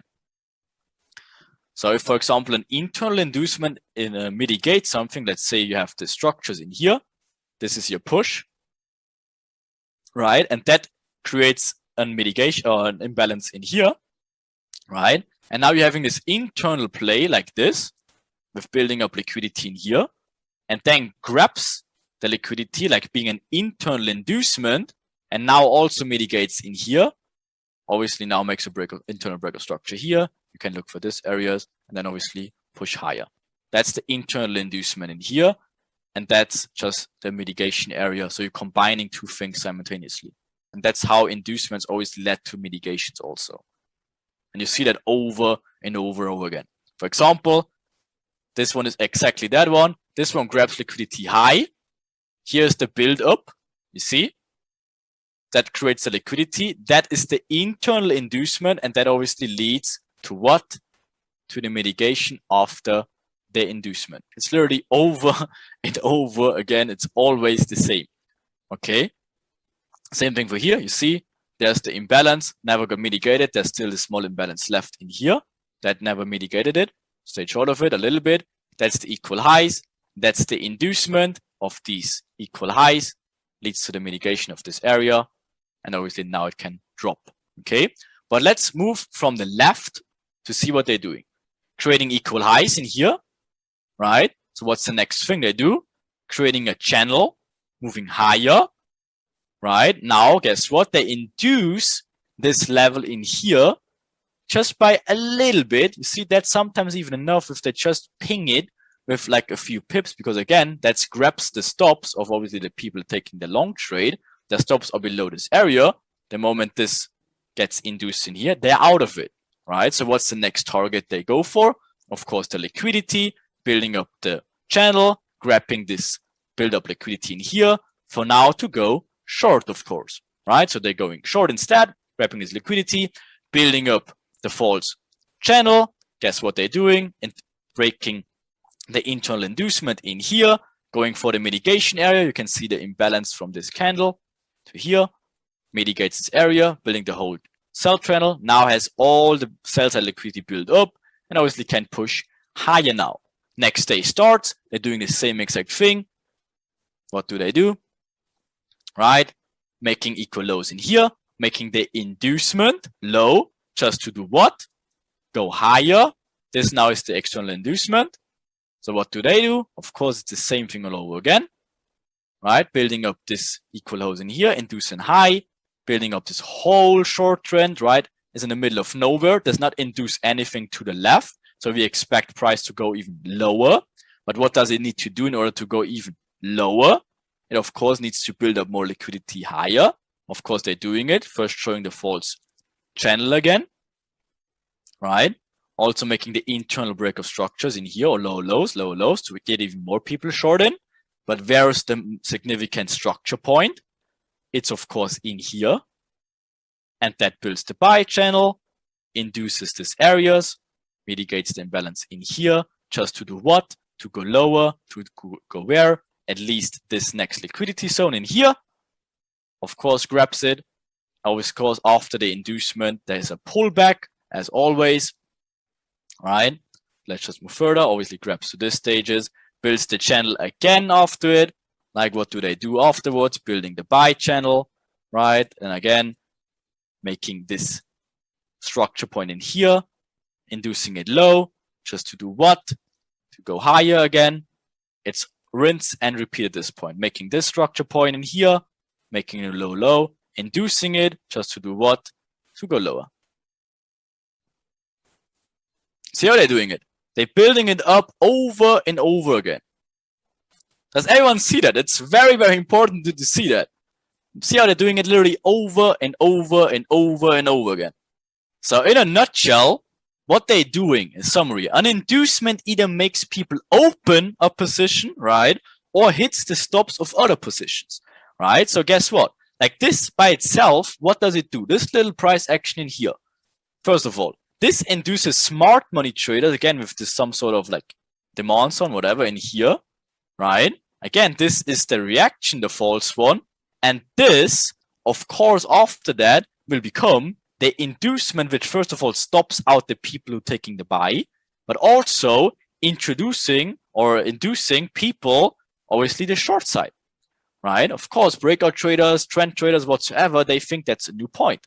And of course, now, once they grabbed all the liquidity and built the false understanding of the break of structure, again, that's where the confusion unfortunately begins at, because again, people see this as a break of structure.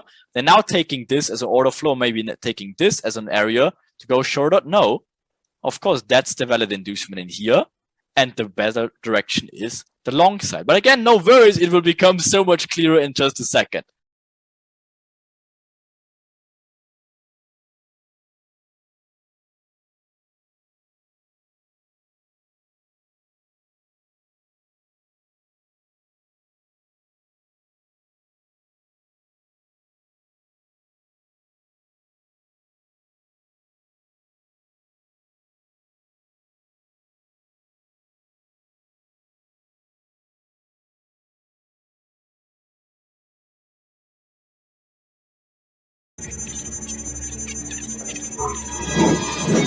We will have a very helpful tool, which you probably saw already a few times in slides before. And you were asking like, what the hell is that? But of course, we will dig into that later. For now, just understand that it can help, and definitely not only can, but will help us also to get more sight and clarity, and to also differentiate minor and medium inducements very easily. And as you can see, this cat right here definitely has definitely good sight and clarity right here. So it makes sense for us to use this box also to get more clarity about how to identify minor and medium inducements even easier. So if you check that on a chart, it would look something like this. So you see a lot of boxes, and already you would be like, what the hell is going on there? Like, why is that so important? What these boxes will do, obviously later, we will show you exactly what these meanings of these boxes are and how we use them. But for now, just understand that these boxes always mark us or give us the start of the day. So meaning this right here marks the start of the day. This right here marks another start of the day. This right here marks another start of the day. so is this, so is this. So we know exactly, okay, in the range of here to here, that is 1 day, right? So is the range of this until here, that is 1 day. Okay, so why is that so important to understand? Obviously, this box has multiple other reasons as well, but the first reason is to give us the markup and the understanding of where the days actually starts, right? So, and as we already learned before, minor inducements should induce something minor, and minor is considered being intraday also. Okay, so if you just, for example, look at this day in here, of course, in hindsight, we can see that this point, this high, gets induced to the high side, right? With breakout traders getting excited, continuation traders getting excited, but also this one getting induced to the low side. So we have obviously inducements to the both sides, just basing it on this box. So why is this so important though? And why will this make a huge difference? All right, later for the whole intraday guide, this will make a significant reason or a significant role of how to identify the cycle place. But for now, we just say, okay, this is the start of the day. This obviously is inside this day. So this technically only induced intraday structure, right? Everything which is inside here is obviously the intraday structure. And this point, for example, would be not in this day anymore. So if it induces this high in here, right, this, then it would be a medium, but it's not outside of this day, right? As you can see, this high is obviously inside this box, right, on this range. So this becomes minor. Same thing for this low, right? But guess what? The moment, this is the range, right? So obviously everything is inside here. So this right here is the structure inside, but guess what it induced? So this is some sort of lows in here, equal lows in here, right? Perfect of of this one also, right? So of course, this one in here becomes some sort of medium already. Of course, this one would be the significant structure if it induces that. And as you can see in this scenario, it did not do it already, right? So at least you understand, okay, this structure is outside of this range, right? So, okay, makes sense to be not minor anymore. So with that understanding, let's see where the minor inducements are. As you can see, this day before, right? So what it induces here, just this structure here, that's obviously minor because it doesn't really have a significant role. It just induces some sort of equal highs in here. Everything inside here then is, of course, even like this would be just considered minor. Even this high right here, if it comes higher, would be still minor. Why? Because it's still inside the same day, right? But guess what? This inducement is obviously the inducement of this one, but this right here is to the left of the day. So this inducement to the low side is not minor anymore because it's outside, not intraday anymore. Okay, so let's walk it through actually. Next day, right? This is the day. This is the structure, which is not inside of the day anymore, right? It's always to your left. So this becomes not minor. But what is the minor structure? Of course, this, right? Induced to the high side, and also this induced to the high side. Perfect. Same thing for this point in here. First, of course, it induced something to the left, but it's not minor. It's obviously medium, right? But this point makes a low. It's intraday, gets induced one more time. So this is just a minor inducement after a medium inducement. Okay, same thing in here. All right, so technically now it's getting a little bit tricky. As we see, why is this point not marked a minor inducement as it just induced this high in here? If you look to the left, what else did it induce? Right, a structure to the left first, forming this equal highs in here, right? And then barely just induce it to the high side. So that becomes not minor anymore, even if technically it induces structure to the left. Intraday, that's why you have to look to the left even more for not intraday plays, right? Bigger picture plays. And then obviously you can find the significance of that inducement. Then of course, this one being a minor one, right? And then of course, same thing for the equal highs, minor, equal lows, minor, because not induced anything to the left, not induced anything to the left, depending if you see this minor structure in here, but not really, right? Again, this is the buildup in here, the ranging, and that gets induced, right? And that technically the buildup already induced this minor structures in here. So that's completely fine if you mark it minor as well, right? Then of course, this one, and hopefully you see the difference now of, for example, this point, what did it do? That's intraday, right? That's not the same day anymore. Induces all, technically, yes, we had our equal highs with this baby inducement. For the bigger picture cycle, this could be seen as triple tops, right? And of course, this one got induced by the more significant structure. So guess what that is? You guessed it, we will dig into it in the next slide, right? But guess what? This one is minor. What's the difference? Because this is just the high of this box, perfect, gets induced to the high side, but did not induce the structure to the left. So this is minor, okay? Same thing here, induces the low, right? But not induces anything to the left. So this is minor, okay? Same thing here, induces, yes, this high of this box, but nothing to the left. So this is minor. So always use these boxes for orientation, or not even the boxes, but the boxes makes the day start, right? And then take the range of this day. If it's intraday, it's most likely minor, right? And obviously, if it's not intraday anymore, it becomes medium, right? So let's jump into the medium ones. So where's the medium ones on top of that? And now it should become a little bit more clearer, right? So everything which induces the structure to the left becomes medium. So first thing, obviously, a day starts here, right? This point induces the structure outside of the day, becomes medium, has a significant structure inducement, right? Obviously, this one, as you can see, induces something significant also, but it's equal highs, yes.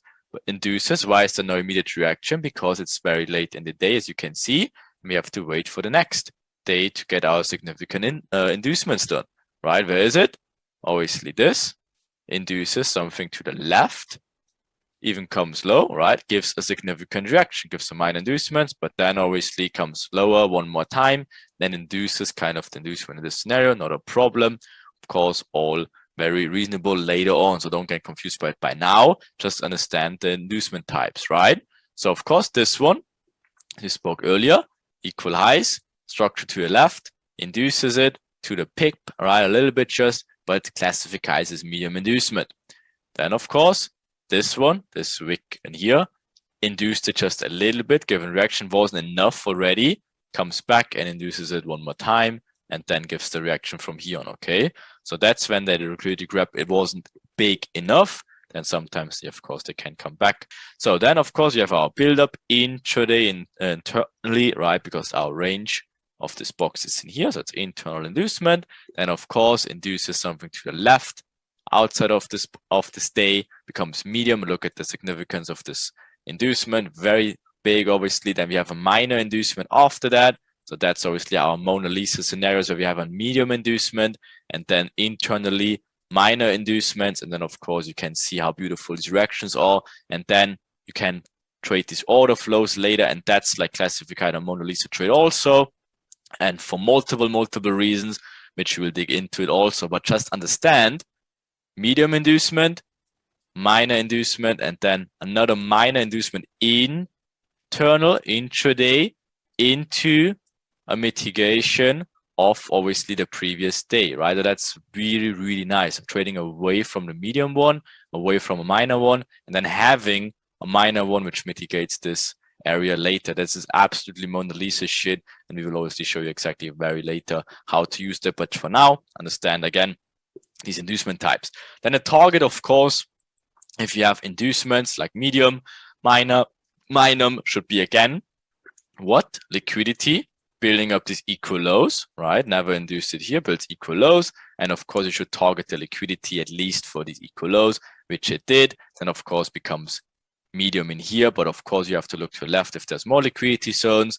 Yes, you'd have this one more. And then this one, of course, why is it not a medium one? If you look in hindsight already in here, you probably guessed what that is, right? So guess what? First, obviously, medium one, another medium one. This medium one gives us just a baby reaction, right? And then the next day happens. So that's again why we always wait for the day. Absolutely Mona Lisa shit, right? Induces high first internally, right? Intraday, then huge ass reaction. And guess what this will become, right? So we will reveal it in the next slides, but just the next day, right? This also, look at it, perfect stuff. Range intraday, right? Induces this baby, minor inducements in here, medium inducement to left, and that's why obviously it pushes higher, gives first like another medium inducement. That's where you're getting trapped a little bit into the medium inducements. That's when you look at the next major, right? And of course, now I said it already. So let's look at the next one. Where's the major inducement? And of course, it is this major structure point to the left, which got induced. How does it happen? With insane speed, huge vector candle to the downside, gets every breakout trader, trend trader, like momentum trader, everything crazily excited, right? And of course, we trade away from that then. So we had the same scenarios that we had in here. Medium one, minor, obviously scenario to trade in here, scenario to trade in here. Now we have the same stuff, right? Obviously, this is the major one. This is a medium one, so potentially we can trade away from that, or we wait for another inducements here and trade into in here. And then for the high side, even more, something like this is how we will do it later. But first, we have to understand of how to identify the structure points, right? And utilize it for also days, intradays, right? And then obviously identify of how significant this inducement is. Is it the minor one? Is it the medium one? Or is it maybe even a major one, and how to trade away from them properly. So we have, of course, more examples. Next one in line is our legend green wizard, Cameron. So Cameron, up to you for another more fancy examples. All right, so first we're going to show the M5 of AUDUSD on the 1st of June. It's just going to be our minor inducements, but we're not going to include that special box. And we're going to do this to show you how difficult it is to identify whether it's current day structure, whether it's a minor inducement, whether it's a medium inducement. So without this special box, it becomes a little bit difficult. You know, is this the current day? Is this the previous day? And so this becomes more and more difficult, but we can sort of make it out. So here we've obviously got a minor inducement. This one is very obvious minor inducement, and they'll do these little ones all the time to just continue higher. So here again, we're not sure because we don't have our box, so it becomes a little bit tricky knowing whether this is medium, whether this is minor. Again here, another little one to continue higher.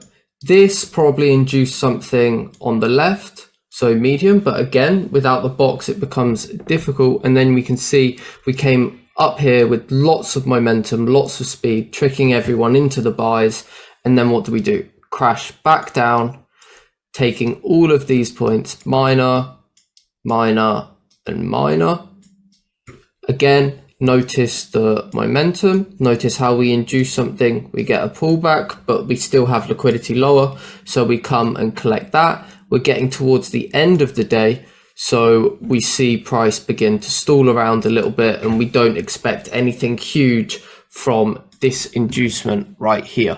So now let's do the same, but let's do it with the box. So look how easy this becomes. This is the start of our day. So we know that anything from this point onwards, if we induce it, it's just going to be a minor inducement. So first, we induce the top of the box. We'll get into that. This is something very specific, but we'll get into that.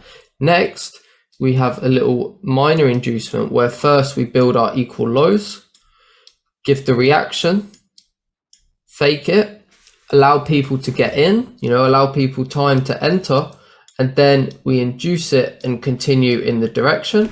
Again, look at the speed of this inducement. Lots of momentum. So once we break this high, this is triggering in people's buy stops, or they're looking to enter around here, and this momentum tricks people in. And then again, pull back after we induce high, continue lower, minor inducement of this, people think, okay, structure has changed bearish. So now they're going to be looking to sell from here. And look what we do. Channel upwards into vector candles into the inducement. It's very late in the day. So we don't expect much for price action, and then price action continues to stall. So let's go for the next one. Let me delete that. Okay, again, we've got our Asia range, so we know what to expect. First, we build the double bottom, induce that, push down, and now we have this double top built here. So this becomes our target. Look at the speed at which we take that out, come up, take that out, give us a pullback before inducing again. And then we come down, look at the speed again, look at the speed of our inducement, induce this point. So now people are looking for sells. Where are they going to be looking for sells from? Here. So we do our build up, and then again, we push higher, inducing this and this with, again, lots of momentum, tricking people. So now we can continue to sell down, and we're getting towards the end of the day. So price will begin to stall. This is actually something that we will look into later. There's a reason for this. Okay, next one, we're going to go over some medium inducements. So again, this is 1 day, and then so from here to here is 1 day, and then from here to here is another day. So these points here, here, and here are all from the previous day's structure. Also notice how we build equal lows at these points and equal highs at these points, and equal lows at these points. I haven't drawn that very well, but equal lows at these points. So again, what do we see? Big momentum, huge momentum with the inducement, tricking people into, okay, maybe this resistance is going to turn into support, taking people in through their buy stops, and also tricking people who are maybe going to buy at this level here. So again, price continues down. We give our medium inducement right here. We give a reaction, but what do we have lower? We have liquidity lower. So we know that this reaction is likely not going to sustain. It's going to be a false reaction for us to overall continue lower. Again, we're dragging people into sells and also taking them out of any buys any buy limits that they're looking to play. All right, so let's look at a bit of a bigger example. First things first, as you can see, we've divided the days with our box. So all of these are separate days, like so. So where are our medium inducements? Well, we know that medium inducement, where are minor inducements? Sorry, we know that minor inducements are of same day structure. So if I just put them on screen, there you go. All of these minor inducements make sense. Again, that's a current day structure. But look, we only get a pullback. Why? Because we've got liquidity lower. Again, look at the way that we induce this. Lots of momentum, lovely. We like to trick people early on, trick them into the wrong direction. Same here. Minor inducement. And again, look at the momentum. Look at the way that we induce it. Same here. Same day structure. So this is a minor inducement. But again, look at the momentum, and then we trade away from it. Okay, coming into this day, we give a little minor inducement, again with momentum, pull back into another minor inducement before taking out this double top, and then continuing down for the rest of the day. Same here, this one's a bit of a nicer one, because look what we do. We build the 1, 2, 3, 4, the quadruple bottom, induce it. Again, we get these little minor inducements here and this minor inducement in Asia. Again, look at the momentum, tricks people into going the wrong way. And then after we induce this quadruple bottom, we continue upwards. Same here, we built a triple bottom, induce it, lots of momentum, and then we come up, induce high, again with lots of momentum, before inducing low and continuing higher overall. And then again, little minor inducements, even with news, they use news to induce before continuing in the intended direction. So those are all of our minor inducements. Let's go into our medium inducements. Okay, so where would our medium inducements be? Well, we know that medium inducements have to be from the previous day or more. They can't be current days. And this is where these boxes really begin to help us, because they begin to help us identify our medium inducements. So let's bring them up. Okay, so yes, this was a minor inducement, but it was also a medium inducement. This is previous day structure. And again, look, we can see how they induce it with lots of momentum before continuing in the opposite direction. And then the same here, medium inducement, but we also build equal highs for our minor inducement. So we have medium into minor, into continuing the other way. And then look at all of this momentum down here, here, and here, pushing down into inducing this low here. And this is our medium inducement. Again, we build the 1, 2, 3, 4 quadruple bottom, induce low before continuing higher. Right, so here we can see the momentum very clearly, medium inducement, but what do we have? We have liquidity higher. So this only gives a pullback until we have minor inducement into continuation higher. And these will line up with other things and other confluences, so you'll know how to trade these. Again, channeling into little minor inducement, into medium inducement, all of this momentum tricking everyone into thinking it's going to continue higher, buys, and then in Asia we have another little inducement before continuing in the intended direction and giving these medium inducement here. But you can see what they're doing, just building liquidity, and they're giving a false reaction away. And then to end the week we have this, and we just consolidate a bit after our minor inducement. Okay, so we're still missing one though. And what are we missing? Well, we're missing the major inducement. Where do you think the major inducement would be? It's going to be the most significant inducement. So obviously our major inducement is this point here. This entire thing was just like a build-up, and you can see we then vector out of that build-up, take this high and that with lots of momentum again, and then continue in the intended direction. Now I'm going to give it over to the Queen, Sakbar, for her part, and she'll go over again some of the variations of the inducements. And yeah, that will be my part done. So I will be covering a few examples on the minor and medium inducement types, and the charts I will be using are all 5M charts, and of course they will be covering the entire day as well as the previous day, depending on if it's relevant, of course. And that's how we understand our various inducement types. Let's try to identify our inducement types.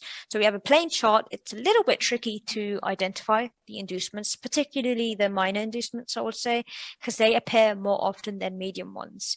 So if we now add our orientation, we can see the blue lines over here are all of our minor inducements, and the purple lines are our medium inducements. So we're going to start off more in the beginning of the day over here to see how price continuously induces up and down. So from here, what we have is our liquidity. So we see these equal lows right here. And we also have these equal highs, which I did forget to actually mark with a blue line. So we have two sets of liquidity. And what happens? We get an inducement high over here. Right, so we still have our low that needs to be taken out. However, upon that, we also have, again, the same thing. Highs as well as lows. And we get an inducement high.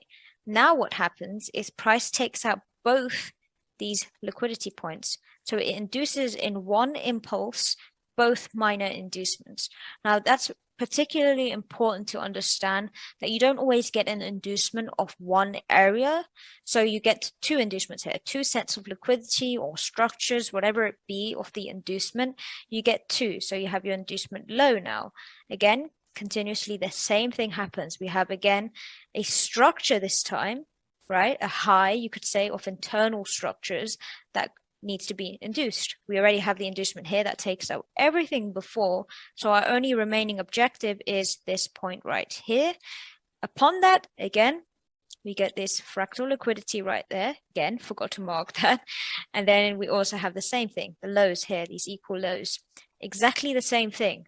Inducement high takes out this structure as well as the fractal liquidity, and then continues lower. Now, as it continues lower, it's exactly the same thing as what we had in this cycle over here. We take out 2 points. That's the low as well as this structural low right there. Now, it's important to understand and to take note of the fact in our purple box, the high and the low are considered minor inducements. They're always the minor inducement point. So this point here, as well as, of course, this point there. So we've now taken out 2 points of liquidity. What does that mean? Essentially, the only liquidity we have to the left is this structure point here. Now, remember, this is the previous day. So what that means, it's a medium inducement. So now we continue to induce, take out this medium inducement right here. And now this is because it's our main inducement, we now continue higher with force, with the vectors. You can see all these vectors right here with force continuing higher. We didn't get the high taken out here. So now we have the minor inducement as well as the medium inducement again, the previous day high this time. And then of course we continue to other greater levels. So we're getting in this scenario a minor and medium inducement in one impulse. Now upon that we get these pullback type of things, and this is where you get a lot of inducements of structure. So we get our inducement high, we get this pullback type of thing, and then price of course induces this high right here. So that's taken out now, cross that one off, inducement high, coming lower, induce this structure, inducement low, and then we continue higher again, taking out this, again being another minor inducement, and then of course this point here is an inducement to the left. Now it's also a medium inducement. It's important to understand you can still get 2 or 3 or whatever it be medium inducements in one impulse. It's not necessarily a major inducement just because we've had this one impulse from here to there. What this could look like in a example is like this. So we have our impulses to the left. You have your major inducement of the high on a higher time frame, which is this area. And in this scenario, this is our first medium inducement, and then the second one will look like that. So it's just another high to the left, nothing crazily significant that it can be marked up as a major inducement. So upon that, what we have exactly the same thing. We've had our inducement high, we get our reaction bearish, and then of course we have structures in between, and price has to induce one last time, only to then continue lower. Now, as it continues lower to induce, this point here, remember, is a minor inducement. It may look, you could say, significant, but remember, it's important to understand it's the same day price action. Hence, it's a minor inducement and not a major one. Now, that could also act as your main inducement, and you may, of course, get the reversal from there. So, with that being said, we have another example. So, again, plain chart. Looks a little bit tricky to understand this, but we will add our inducement lines. Now, in this scenario, we have more so minor inducements. We only have one major one here. But if we start from the beginning, what we have, of course, we can mark up the lows and the highs. We know those are minor inducements, hence the blue lines on those. What we have here is the inducement of structure of this point right there. And then, of course, we even have, fractal lows again. Again, structure over here gets induced with equal highs. We induce low now, take out the lows, take out the structure, continue, have our medium inducement of this structure to the left, which is the previous day, hence it can be a medium inducement, perfect inducement, again, with our gray box magically telling us to buy. And then, of course, we get our continuation and the nice vector candles to continue. Again, in between all of that, we get equal highs. So we get our inducement high, taking up this structure to the left now. We get our reaction. Again, we have another point of structure. Equal highs, comes to induce one last time, continues higher, takes out the highs, and again continues higher, takes out the high over here to the left. So it's a continuous cycle of minor inducements of the high and the low side. And as we continue higher, you get a very slight inducement. It's still an inducement, it's just very slight. Again, price continues to reverse, takes out the structure here to the left, continues higher. Again, now we have a new structural point here. We come back, continues. Now we have equal highs at that point. And again, price comes lower to take out these 3 points of structure. This one being essentially the significant point, hence why price induces here for the last time and then continues a lot higher to take out the equal highs. Now remember, all of that was internal liquidity, hence minor inducements only. Now it can only be medium if we look to the left, and essentially it's a significant point of structure like such. Over here you have structural points. Usually if it's liquidity, it's more so a minor inducement as they appear more so on the lower time frames. However, that being said, you do also get, of course, liquidity built up on a higher time frame and then a major inducement. And then you start to get, of course, your minor inducement plays to form these structures of a continuation. So in this scenario, of course, the main inducement was low. Then we get our continuation and we continue to induce upon inducements. So with that being said, let's look at another example.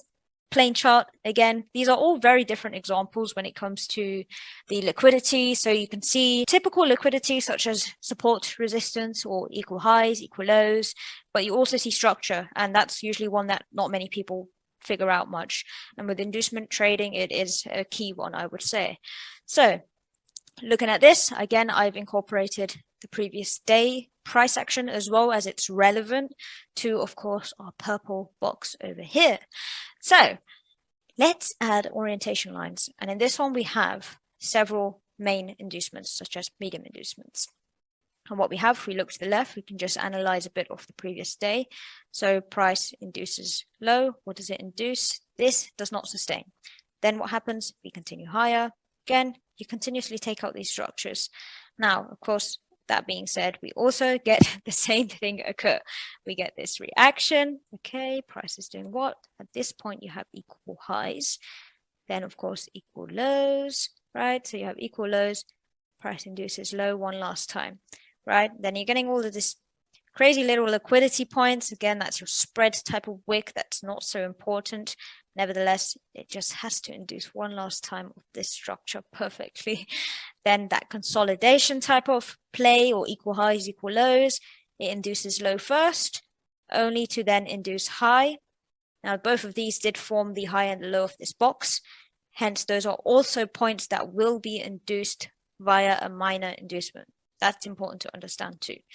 Then, of course, price creates a low, only to then take out this minor inducement that we have here that created that high, also inducing a medium one over here, right? Because that's the previous day. Now that's important to understand, even though it's very close proximity. It's only, well, that close.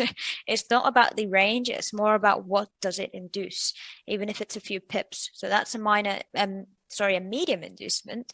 And that, of course, gears us up for price to then continue bearish, take out this structure point, as well as the low. So it induces two minor inducement points.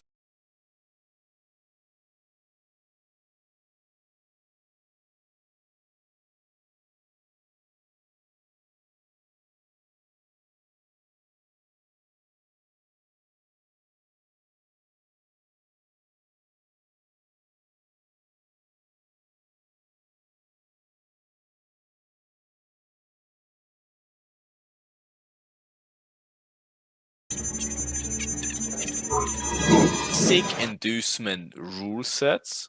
Very, very important to note that down, right? And obviously make your own cheat sheets about it, right? But first of all, which will help you a lot, a shitload, is or will be this magical purple box to identify where the day started and what is the intraday structure and what goes beyond that, right? So always use this box and understand, okay, my start of the day is here. Everything which is to the left is not my internal structure again, right? So guess what? If this is all inside here, okay, awesome, that's still in this range, right? But guess what? If this is a push right here, okay, perfect.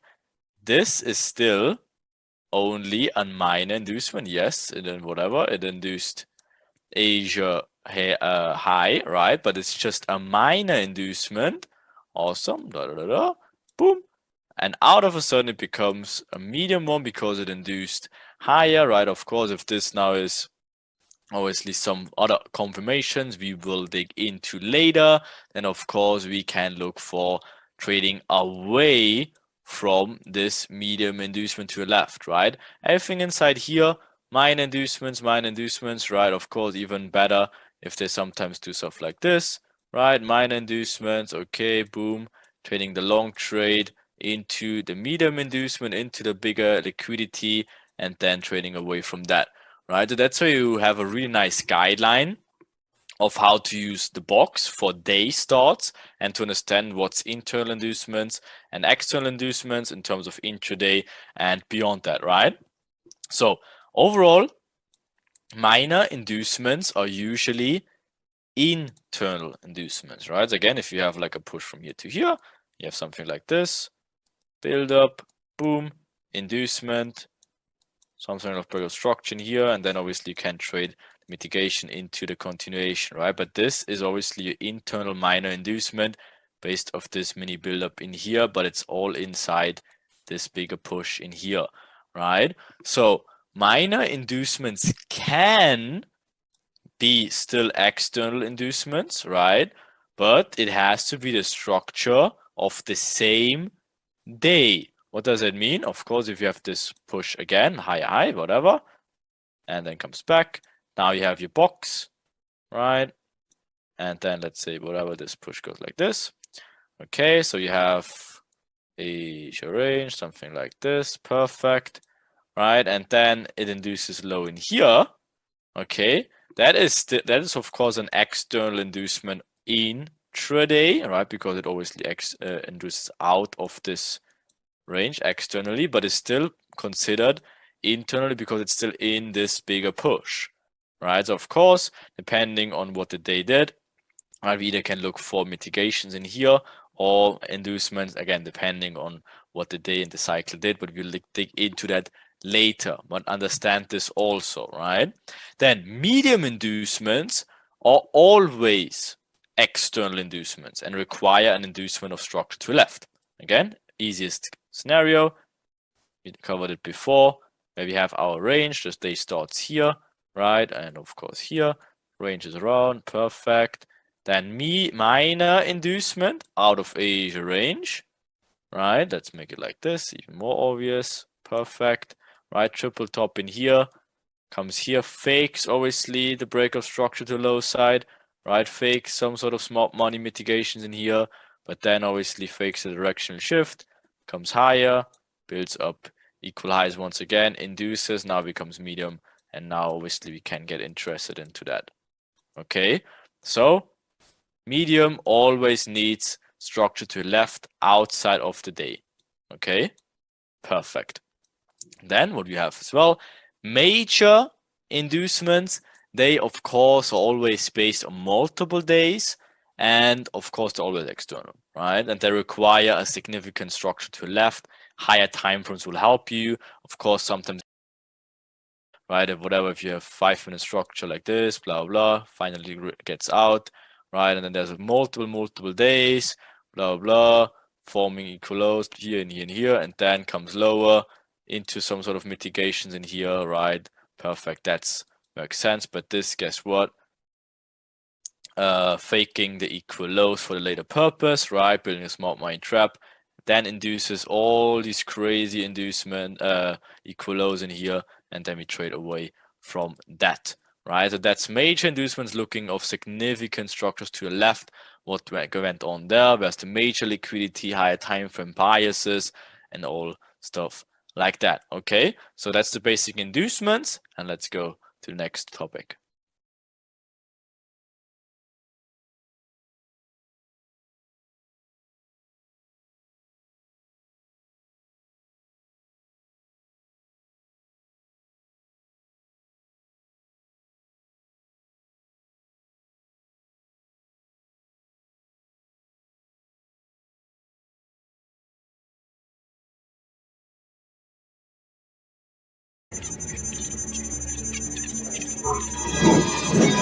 Okay, and to give you a quick introduction to our journey to the awakening, we just will make you forced to look at Morpheus for like a few minutes, as we just gonna point out a few points as we will lead deeper into price action, the way it's delivered, the way the market works, and obviously we'll show you also our favorite signature setup, which will literally change the way you trade forever. There's a few important things to mention before we dig into this though. So just to clarify again, any future discussions or whatever, any points where people might have some points to throw in, I just want to say something before that, and that is some might be familiar with any price action from other sources or whatever. Maybe some people saw something somewhere else, be it YouTube, be it Instagram, be it TikTok, wherever, right? So, but let me calm you down for a second before we move obviously into the next sections. Nothing we show you is like from any other sources like ICT, Larry Williams, market makers, whatever, right? But obviously everyone who reveals these information sources, again, this is the way the market works. It's not that someone made this up or created it or invented it. No, it's just the way the market works. But obviously everyone who reveals this information, they should deserve all the credit in the world for making this information publicly available and help other people, right? But again, I just want to cover this one important aspect about these information sources. Like neither myself, Cameron, or Sakba, none of us like had the pleasure to watch through ICT or other sources, right? So, or like any other related content. For example, I can tell you my personal story of how it was. So I discovered that information myself over the last decade of my trading career, piecing literally every little information piece I could find together.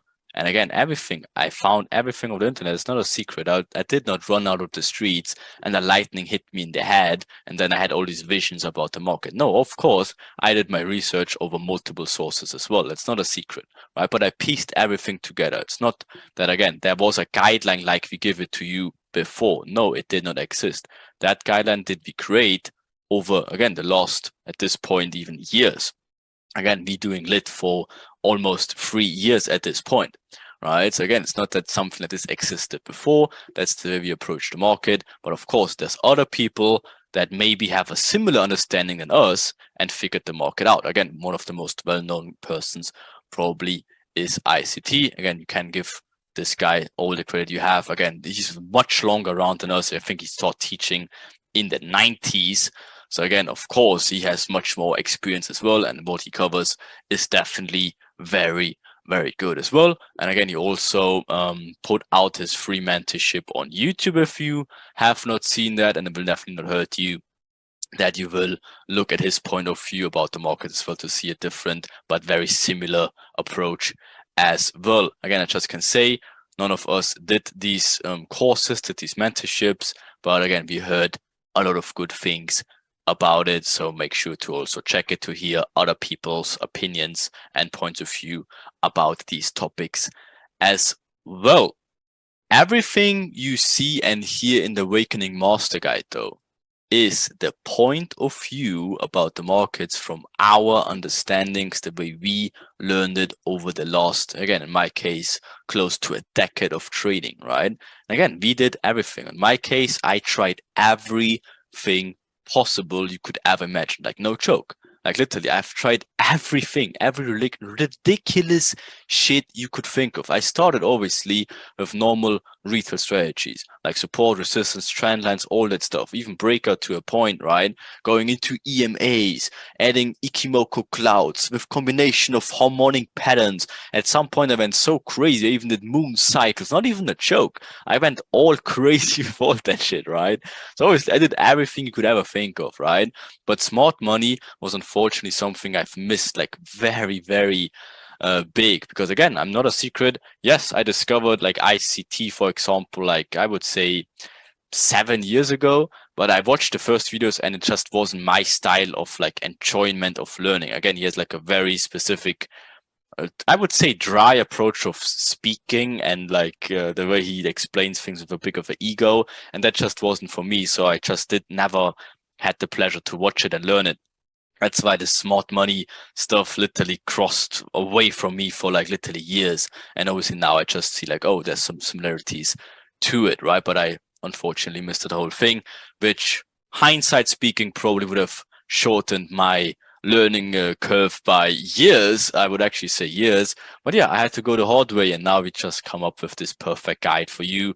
So again, you have the shortcut. Literally, you can learn years of our experience in literally a week. Think about it, how crazy that shit is, right? Again, I just tell you what my personal breakthrough was and when I came to these realizations, because a few people are always interested in that. For me, my breakthrough came with my basic programming knowledge, which came also with my trading experience, because I literally learned programming with trading, right? Because I wanted to automate stuff, and I digged into programming as well. And I started programming every strategy I knew at this point. And at this point, it was all like retail shit at this, if you want to say so, right? It was literally the most basic things: Fibonacci retracement, breakout zones, trendline touches, EMA touches, like all these crazy things you could ever think of. I programmed literally everything I got my hands on, right?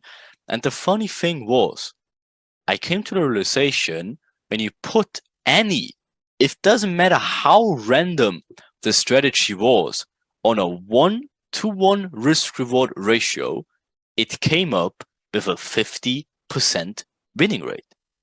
Like, what in the hell? And obviously, if you hired the risk-reward, the winning rate lowered, so it balanced it out at a break-even rate. And how in the hell could that be possible? And that's when I start questioning literally everything. I questioned the universe. I've questioned trading at its whole. I just asked, like, how can this be possible? I'm programming the most random shit you could think of, and it ends up at a break-even thing. Like, how can this be possible? And that's when I start digging into the rabbit hole, and it just hit me like a truck, and like full force into the rabbit hole. And that's when I understood, okay, this case that everything ends up at a break-even thing can only be the case when the market is literally perfectly engineered to make this happen. Again, there can't be coincidences. That Ichimoku cloud with a 50% retracement or whatever, extension of a fib, has the same win rate as the third touch of a. Can this be a coincidence? It can't. There has to be a very, very smart engineering behind the market.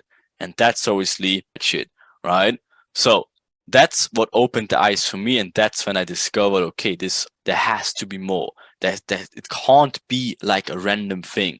Again, that everything ends up as a zero-sum game. To keep everyone engaged, give them results, to not, again, scare them away. That, again, if the retail strategies would never work, no one would ever trade them, right? So they have to satisfy them. They have to show them some results, but they don't want to show enough results that you actually can make a living from them. Yes, I'm not denying that you can't make a living from retail strategies like trend lines or breakouts, but yes, you have to be lucky with it. There's people that are trading breakouts for sure successfully, but again, this will not work for everyone. No, a lot of them, they don't even know what they do, but they got successful with it. I had a friend, actually, he was from Deutsche Bank, and he literally showed me, he made millions in trading, but I was still like not on the level, obviously. And I got very impressed, and I obviously got a friend with him, and he actually explained me his strategy. Then I programmed it, and it was the same freaking shit. A 50% win rate on a 1-to-1. So I literally asked him, I showed him, hey, how do you do it? It's literally not working. And he said to me, no, for him it works. And then he actually walked me through the process, and I actually have to say he just literally got lucky. He traded the one examples that worked and just didn't trade the ones who didn't. Then I asked him, why did you not trade this one? He just said like, no, it didn't feel right. No, I wasn't there. So he had all these excuses, but he didn't have the reason why he didn't take it, because it literally looked perfectly the same. So again, yes, it's possible to be lucky with retail strategies and be a living out of it, but this is not the way you should approach the market, right? So again, on top of that, if you have a 50% winning rate, again, why do people even fuck up even more? Again, wrong risk management, all the emotions, you have spread, you have slippage, you have commissions, you have swap, you have all these things. And again, the biggest one obviously is emotions that work against you as well, right? So which is the same principle with, for example, also the red and black in a casino, right? If you play roulette, again, the casino has also the numbers advantage. Again, for example, in Forex, it's the spread, it's the slippage, it's the spreads, whatever. In the casino, again, they just always have the numbers example. Even if you take roulette, again, what's the chance on a roulette table that you get red or black? It's not 50%. Again, they have the 0, which is green. And that limits the percentage to just 49% of either black or red. That means if they play 10 years casino, play 10 years whatever, always putting it on red, you will lose in the long term, as it's not 50% win rate. You will lose because it's only 49%. On top of that, they adding in the non-logical outcome of previous events. Meaning, they show you the display saying, okay, here is the last outcomes of the roulette table. And it's been like 5 times black. So what's the next outcome of the roulette table? The true answer is it's literally 49% black, 49% red, and 1% blue, green, or whatever it is, right?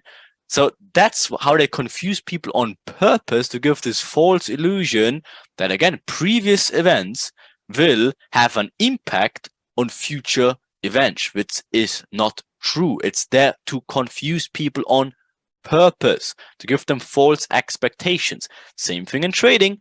Again, if you have 5 winning trades in a row, that next probability for your next trade is still the same, not depending on if you had 5 winning trades before or 10 losing trades in a row. It doesn't matter. Same thing would be like, oh, 5 losses in a row, the next one has to be a win. That's fucking bullshit, right? Again, don't get into this mindset. And again, start actually digging in to how the market really works and go away from this casino thinking, black and white thinking. It's not like that. So, meaning, with the Awakening Master Guide, you're in a very lucky position, as you literally will getting the compressed information that took us, and everyone is included into Awakening, years, and again, in my case, close to a decade, to figure that shit out. We did not have shortcuts. We did not have anyone who showed us these guidelines. We had to figure it out and create all these guidelines now for you, to give you, again, literally the shortcut into 1 week, decade of experience. Madness, right? So this program is solely created to open your eyes and help you to get the realization of how the market works in a very clear step-by-step process, which we found over the last literally years of also teaching or having a private community. We know exactly what worked for them. We know exactly what confused them. We know exactly what's the best traders of our community did to get the success they have. And obviously you have the compressed shortcut version of that. So congratulations to you for finding the cheat codes actually to take this insane shortcut and literally shorten your learning curve by literally years down the line, of because you will be understanding how the market works. And you already went through a few topics already, and again, your eyes should be already very opened of how they actually deliver price action, how they use Enigma, how they stop all these retailers on a literally day-to-day basis. The best thing, again, take this last little image in your head to stop this rant here. But again, think about it like this way. You probably remember the crypto hypes and all these pump and dump schemes, right? So when people obviously, they might like get very excited about, oh, this new coin, this new coin, that. Guess what happened? They've been used for exit liquidity for the big crypto whales who pushed and pumped these cryptocurrencies. And then obviously they dumped the price, sold off their shares or their cryptos, and obviously the retailer, the normal consumer, ended up losing money while everyone else with the proper knowledge made money. And that's literally in a nutshell what happens day to day, minute to minute in the markets. It's all these little liquidities for the actual real big boy club, right? So the moment you understand that, that is when everything is going to change and a true awakening is awaiting you.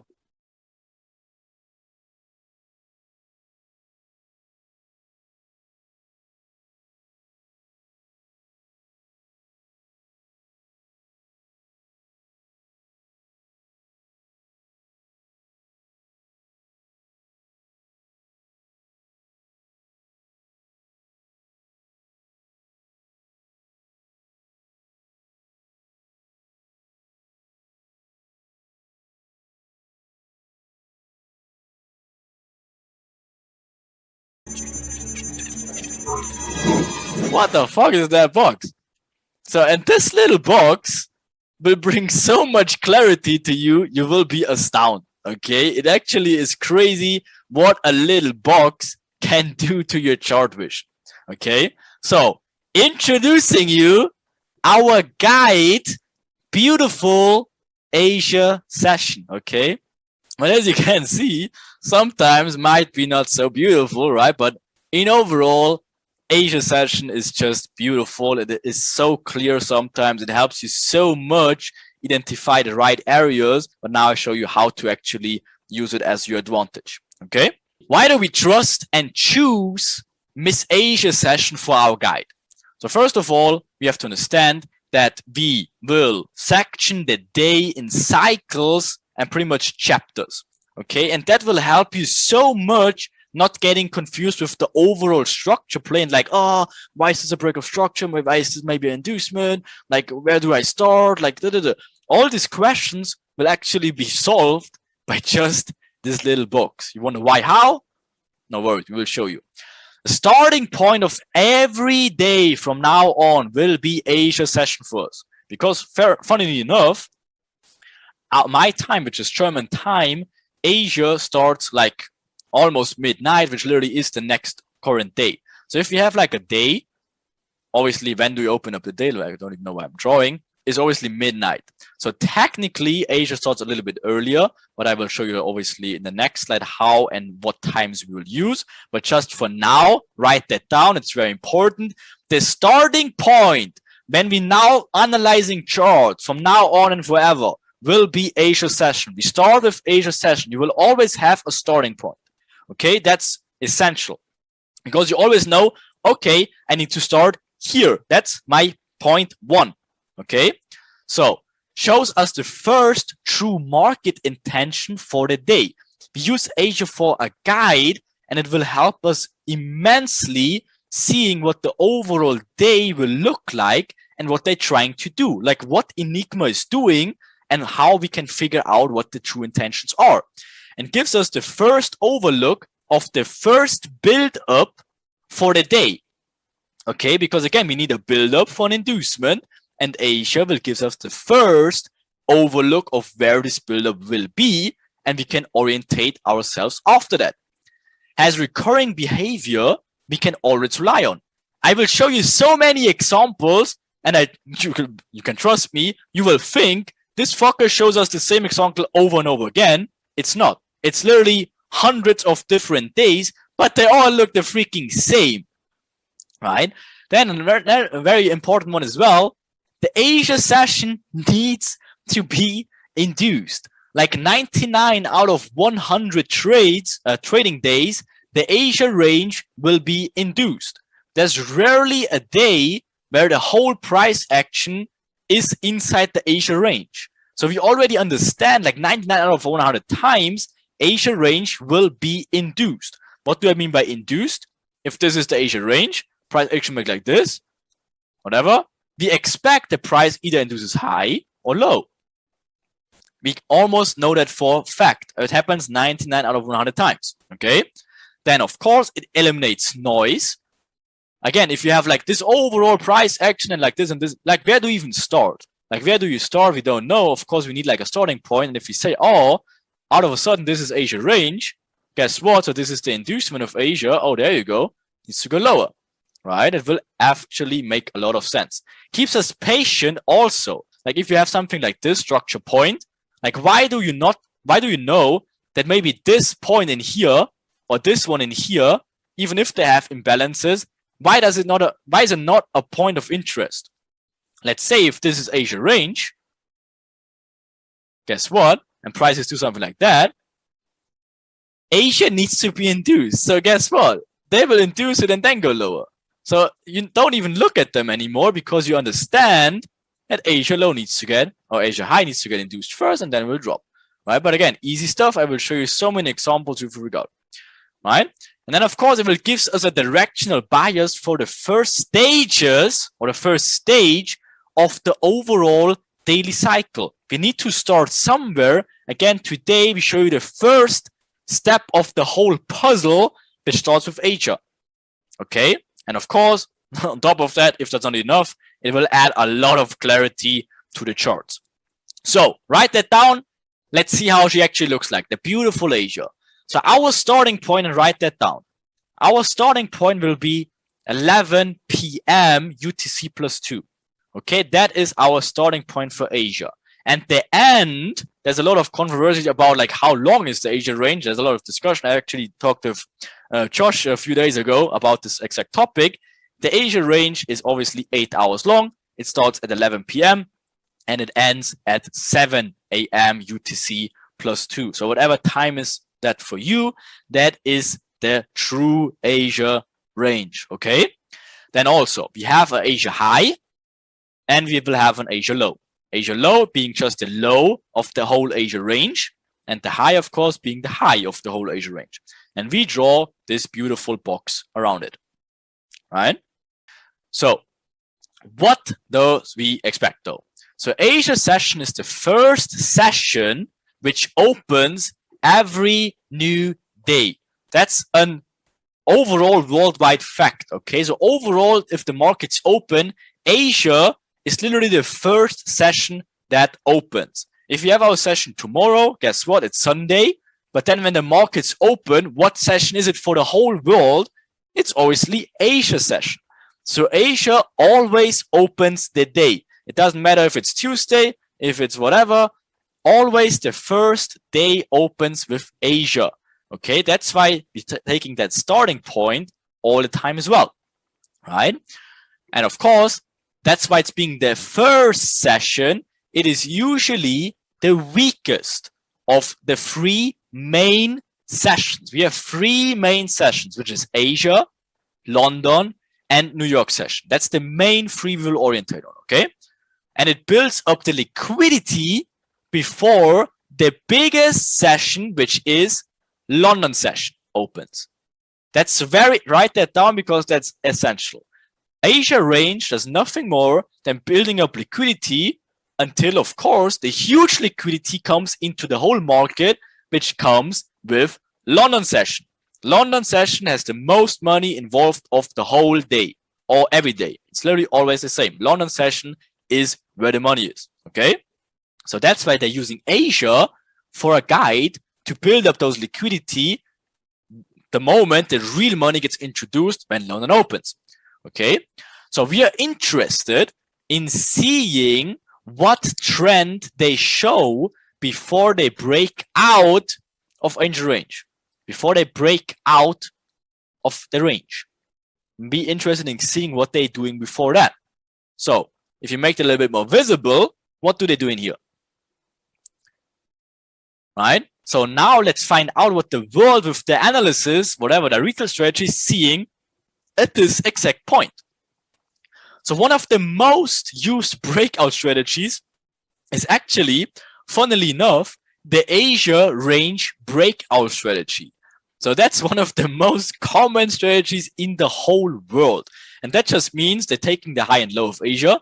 And the moment that gets broken, they're taking the buy trade or the sell trade.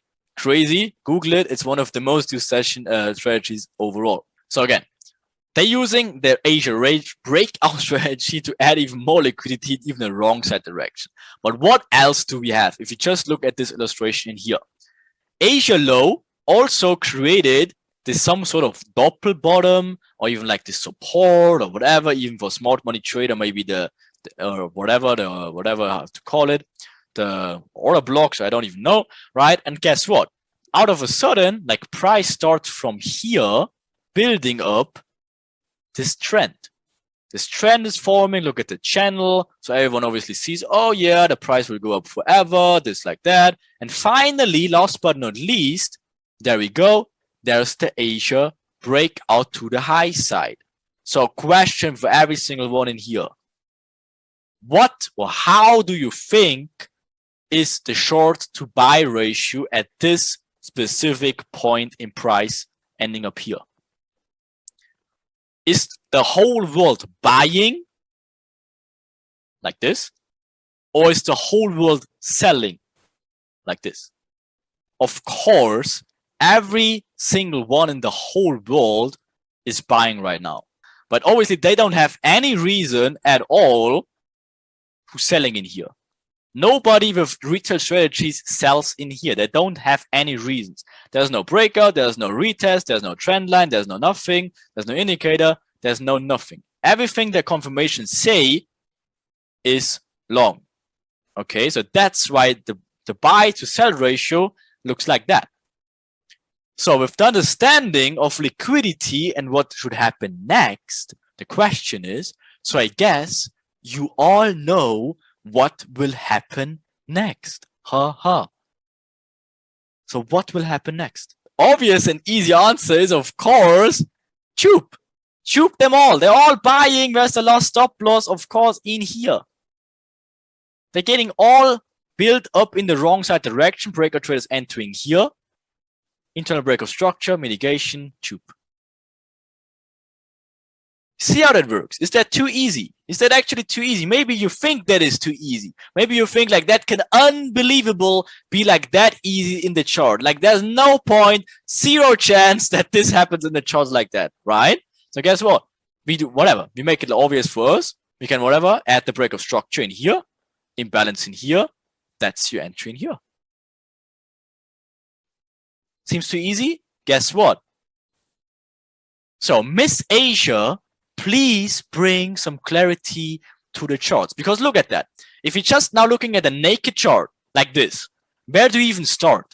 Like, do I have a low here? That makes a new low high. That's here. Break.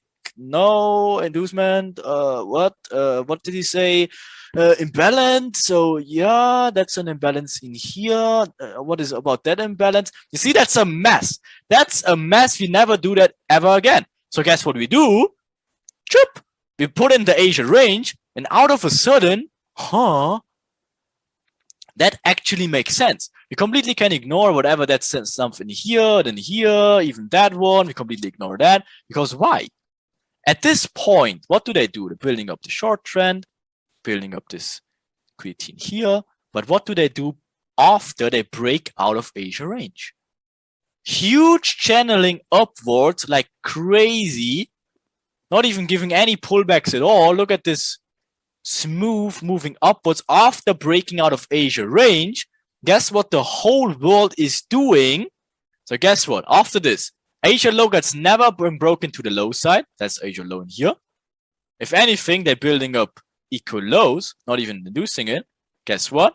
Now they're breaking out of Asia, building the high channel. So what is the whole world doing? Everyone. What are they seeing? Are they buying or are they selling? Of course they're buying. So guess what will happen? Guess what will happen? Choop! Is it too easy? Is it actually too easy? Like what? Of course, aiming for the liquidity down here. What? So guess what? Like, Miss Asia, please bring some clarity to this chart. It looks like a freaking mess. I don't even see anything in here. What the hell would I find here? So guess what we do? We bring some Asia session in. Huh. Out of a sudden, it makes a lot of sense, doesn't it? So what is going on here? They're building up Asia high with also these equal highs. So guess what that will become? Liquidity. So guess what that will never gonna be? Will that be an area we should look for? No! We can label it right away as an SMT. Because we know now we induced induced Asia to the low side, building the channel to the downside, having all this liquidity above here. The whole world is selling. What is going to happen? They're stupid. So guess what they're doing in here? Asia low, building up false uptrend, messing around. We don't really care until they do what? Break out of Asia, showing us the false channel. Again, we care about what they do before they break out of Asia, building up the channel, breaking out low. What is the whole world doing? Getting their breakout low of Asia. Everyone is selling. Is it too obvious now? They duped them. What the hell? What? Guess what? Another one. Like what they're doing here. That's a good one. I love examples like that because they're kind of funny about this one. So then having this liquidity areas in here. Guess what they did before? Of course, they induce this areas low to stop out the people who took the right sell this time, right? Of course. Now building up the channel, but they induced before that. That's why it's important you understand the build-ups and the inducements. Guess what? Huge equal lows. Of course, inducing low before they move higher. Now building the whole uptrend. Now again, everyone is buying. Huh? Is it so hard at this point? They duped them. More easier example. Again, what do? Creating all these equal highs in here. Right? Is that an area you should be interested in? No. What can we do? We label it smart money trap. Right? Guess what they do? Building up liquidity here. Obviously breaking out of Asia. Now look at the speed. What they're doing it. Now even making people more excited. Giving even another impulse low. Now as everyone is looking at the short. Look at that. Even channeling the whole day. Look at this huge even downtrend the whole freaking day. What's going to happen? Is it that hard anymore? Choop. Right? So that alone, again, just by that, is interesting. But when, like pretty much a lot of maybe us like, oh, that's amazing. But how do we know when price is done inducing in the wrong direction and starts its real move though? Like, how can we know?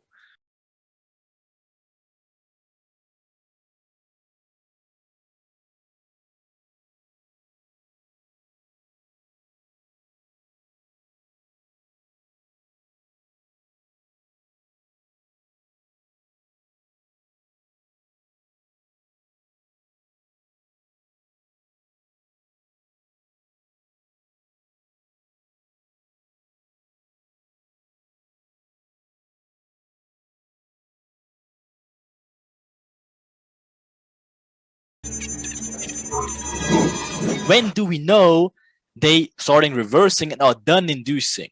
We will start with the most easiest one, and that is the power of timing. We will have a lot of reasons. One of them is, again, the power of timing. Timing fundamentals. Timing fundamentals. What does that mean? To understand the whole concept about this timing aspect, we need to go way back in time to the good old days, right? When they hadn't such things as whole machineries behind it all, right? We need to go back in time to understand the background information about why the timing aspect is so important. And this goes pretty much back to the good old times when there was not such thing as like an MT4 or even like other fancy trading platforms. There was nothing like that, like back at the days, of course, or where someone could have opened a position from your phone. There was not even phones back in the day, like smartphones. There was no fucking iPhone 13 back in the days. They had like these type of phones. Like, what the hell? You cannot execute a trade with that thing. not even a screen. Like, how would you execute an order with that? So if someone back at the times wanted to open a position in the markets, they literally had to pick up their old phone with like the cable on it, call their broker. The broker requested the order at the main exchange. Like, imagine all the Wall Street banks they had, of course. Like, this exchanging room that all the people screaming at each other, like the typical Wall Street things, and whatever you probably saw in the movies and stuff. But obviously, that was exactly like that back at the times. And pretty much then the order was physically written down in the order book. They call it the order book because someone wants to make an order, so they write it down in the order book. And this went on for the full 8 hours of work, or in columns, their session length. That's why, for example, the Asia session is 8 hours. That's why London session is 8 hours. That's why Frankfurt session is 8 hours. That's why New York session is 8 hours. But that's their working days when they try to obviously open up orders during their session. But guess what? Once their session was done, they needed to pass their order books with all their orders from people making orders all their session to their colleagues on the other side of the world, which opened their session and take over. So now think about it. Asia session is 8 hours long. So Asia session closes and needs to obviously pass their orders that people took during these sessions to obviously the next people in line, which is Frankfurt. Because after Asia closes at 7 p.m., a.m., Frankfurt opens at 8 a.m. UTC plus 2. So they had 1 hour of time when they actually handed over these orders. Okay, so that's why there's a little delay. There's 1 hour delay of Asia close and Frankfurt open, which is the next session in line. So when Frankfurt opens and they now know exactly where all these orders are in the market, because obviously they just got handed over this book with all these orders and they see, oh shit, like 80% of the people are buying. What are you gonna think they're going to do? They're starting their session build up with this information, of course. Mostly they wait for the big men of London though, because again, this is where the big money comes into place, but sometimes they do it themselves. So again, and what is their goal? What is their goal with all this information? Of course, they wanted to make money, and that's why they use this information in these order books to induce them all in the wrong direction, take their liquidity, take the other side of the position, and of course then lead their session how they please it.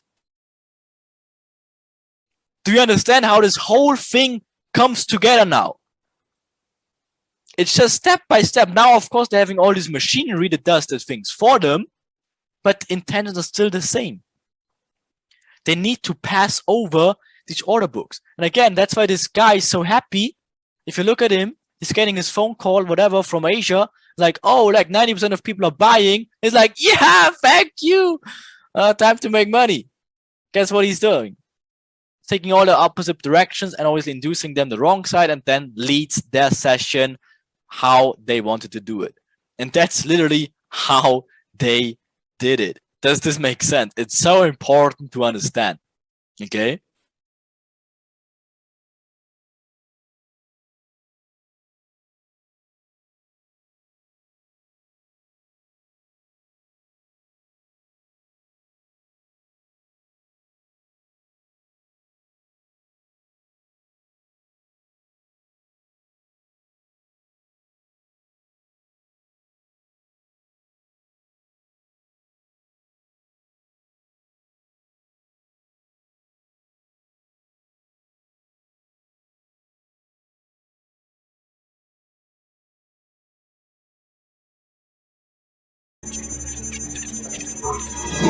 in a nutshell, that is what's going on. Example of the when and where. So again, we're having the Asia range.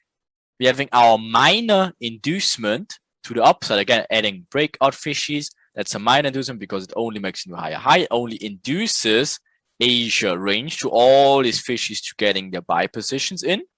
Then inducing low to stop immediately out those people. Then making the final inducement in London. And there you can see this little beautiful box in here. That will be London Open. And that's when they're getting in. They're seeing the order books. They're seeing, oh, awesome. 90% of people are buying. What do we do? Thank you for that information. We return the market on them. Is that such a rare thing in the market, you might ask, though? Let's take a look. What do we have? Asia range, building buy side, channeling trade.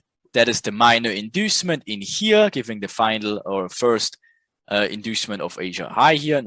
Whatever the wick is covered in here. I don't even know why. Right? So that's the minor inducement in here. Guess what they're doing? Inducement low first. What do they do still in the process? See the structure point in here, which creates the imbalances after the inducement mitigation. Sound that's familiar already. But guess what after that? There we go. That's the huge run of liquidity. Medium inducement now. London Open. 9 o'clock. Trap is done. What can they do? Obviously, reverse the market on the whole world. What do they have in the process? Now valid break of structure, internal. That's the zones you can look for as your decisional level. That's the extreme. In this case, they did go for the decisional. Sounds easy, and actually is. Let's look at more droplets. So look at this mess again. Crazy. We add Asia range. Out of a sudden, it becomes very clean. Right? We're starting with obviously Asia range in these times. So guess what? We're following normal stuff, what they're doing. Right? So first we're adding some stuff. We can cut out even all this nonsense before here, just to see how actually this makes a lot of sense, even without looking to the left at this current stage. Of course, we need to look to the left, like, of course, a lot in the future, but just to show you how to the left doesn't matter and how we can just isolate the day. So this is literally the day. The day starts in here. For us, we don't really care what's going on to the left at this point, right? We just see the overall intraday play, Asia high, Asia low, double bottom being induced. Perfect. Asia high creating equal highs, false imbalance in here. Guess what? When are we know it's done? Are we done here? Are we done here? We can do one magical thing and just do something like this. We include timing. Look at the bottom in here. What is the time, say? 9 o'clock to the minute. London opens, gets the information, sees 90% of the traders are short. Guess what they do? Say, thank you for the information. Shoots them to the freaking minute. Like, are you even kidding me? Probably isn't coincidence, right? Look at another one. So what does Asia do? Huge channeling building, minor inducement, inducement high first to go even lower, building the short trend, London open hits to the minute, gets the information. Thank you guys. Choop. To the freaking minute. Like, what? But anyways, so you might think, well, that is probably a rare thing that usually never happens. So guess what? We take a few days in here. What is going on? Asia range, inducement low. Look at the clock, and this time it was Frankfurt open. Doesn't really matter. Obviously induce the low of Asia. Induces low. Gets the imbalance. That's the inducement. There's your break of structure now. Fills the imbalance. Valid point of interest. Moves higher. Days over. Next day, Asia range gets induced low. Look at the time. London open. Huge buildup. Makes this fault, whatever. Struggling in here. Internal break of structure. There's your imbalance. That's your mitigation after the internal structure in here. Right? So what else? Next day, Asia range. Induces low. Induces high. moves even lower because we never grabbed, guess what, liquidity to the left, right? That's still here, right? So guess what? Induces low high first, channels low the whole day. Next day, what's going on? Asia range induces low first, this time in Frankfurt again, moves higher, goes to the next liquidity zone. There you go. Never grab liquidity to the upside though, so now it's obviously getting a pullback. What's the next thing? Liquidity grab lower, Asia range, grab liquidity lower. Look at the timing. London open to the absolute minute. What does it do in the process? Mitigates this area that led to this break of structure in here, creates an imbalance, mitigates to the minute, induces, obviously now can move higher. This is the point that creates imbalances in here, mitigates later on. You're aiming for the next liquidity area, which is above here. Isn't that freaking crazy? What? What? So anyways, but you probably think like, yeah, but that's like from whatever, March or April or whatever. What about September? Like, so that's literally like a few weeks of price action that look through it from left to right over every single day of GU. Like not so uncommon pair. So it's not like an exotic or whatsoever. That's the 50-minute, by the way, because again, just to show you even more days, but you can see the Asia ranges obviously inside here. So what do they do here? Asia range, inducing low. That's the inducement that induces something to the left. Mitigates. First of all, induce Asia low first and London open. Funny. Then, of course, channeling up. Asia range, inducing low, mitigates, days over. Next day, look at that. Asia range is getting induced low, moves price higher. Next day, Asia range induces low to go higher. Next day, Asia range induces low to go higher. Next day, Asia range induces high this time to go lower. Didn't induce nothing much here. Next day, Asia range, London induces high this time just to go lower. Next day, Asia range induces high to go lower. Next day, Asia range to go induce higher to go lower. Next day, Asia range induces high to go lower. Next day, induces low to go higher. Next day, not really induced, almost induces high to go lower. Next day, induces high to go lower. Next day, induces high to go lower. Next day, induces low to go higher. Next day, induces high to go lower. Next day, induces low to go higher. Next day, induces low to go higher. Now induce this highs.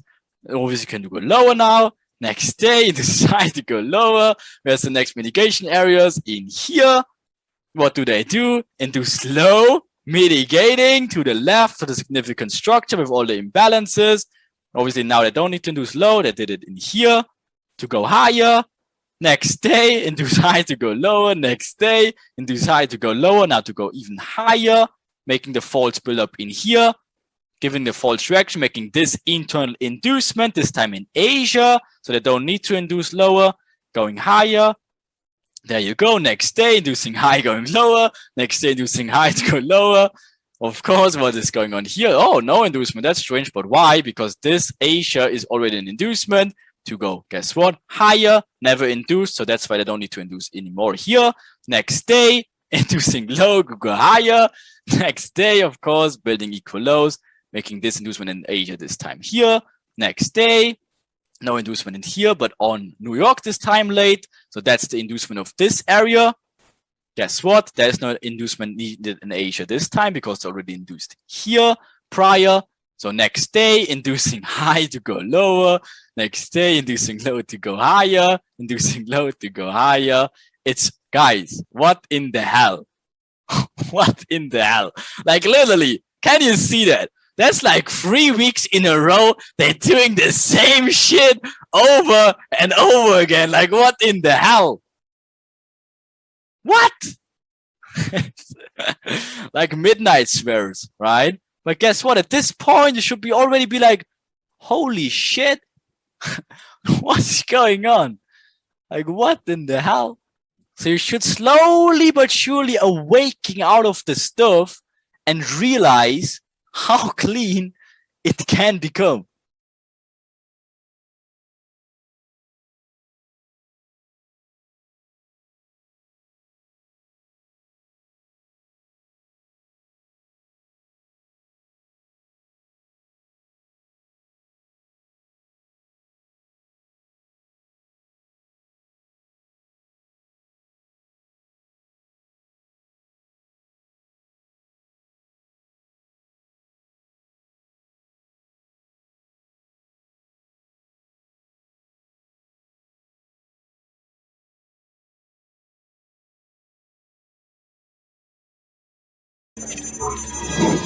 So again, to make it easier for you, again, that's the overall illustration. Draw it on a piece of paper whatsoever. Of course, as you saw, not every day is like this, but as you saw in the bigger picture is always the same shit. It doesn't need to look always like that. Of course not. But that's the optimal play. That's the optimal play when they have Asia range, making the channel, inducing Asia low or Asia high in this sense, London open, reversing on them. That's the ideally play. And of course, not every day looks like that. But just get this picture in your mind. And of course, we show you so many more tricks later on, which makes way more sense. But for now, just take this picture, get it into your mind, and get a feeling for it. Get a feeling for it. Anyways, some more repetition, because we need to wrap this thing up. Guess what is going on? Equal lows, liquidity in Asia range. What do? Building up the channel, inducing low to go higher. Huge momentum. Timing now, London open. Awesome. What's going to happen? Choop. Right? Another one. What's going on here? Inducement low. Never induced Asia range high. So guess what? This becomes a smart money trap. Induces high now. Look at the clock. On open. Perfect. Choop. Another one. London open. What do? Creating equal highs here. Making even one more push higher here. Building the channel. Inducing low. Inducing high first. Again, this is like a Frankfurt thing. Guys, what does help you identify that this is not the final one? Use the clock. London open to the minute. What? This candle to the minute? What's going to happen? Choop. So it can happen during London open, which is 9 a.m. UTC plus 2. Right? Obviously, it's so rare that it happens to the minute. Like, seriously, like that's rare, isn't it? Another one. Making equal lows. Inducement high first. Go lower. Momentum run. To the minute, London open. Guess what's going to happen? What they did? Huge liquidity build up in here. All that is was generally building until London open hits. Lower time frame inducement here. London open to the absolute minute. They say, thank you guys. Choop. What? And also can Frankfurt open. Right? Sometimes this move is done in Frankfurt open as well. Right, so it can happen London. Again, you're smarter than a clock. Just understand the principle. They're getting the information. Frankfurt get it first. And sometimes they say, yeah, thank you. We want to take our move now. Okay, not always it's London. It can be Frankfurt as well. Of course, London is better because that's where the real liquidity comes in. So guess what? Frankfurt open, almost to the minute. Choop. Okay, now it's London open. Interesting. You can guess what happened next. Right, so guess what? Another one, huge channeling downwards, Asia lows being induced, Frankfurt open, a little bit in the middle, doesn't matter, it's about the concept. Choop, look at the speed of that. Another one, Frankfurt open, this time to the minute, look at that, creating equal lows of Asia low. Of course, this becomes the smart money trap. In here, we expect that it's getting induced. When does it get induced? Frankfurt open to the minute this time. Choop them all. Why not? Okay. So guess what? Inducing these equal lows first. Not really channeling building, but at least losing Asia lows. London open, almost to the minute.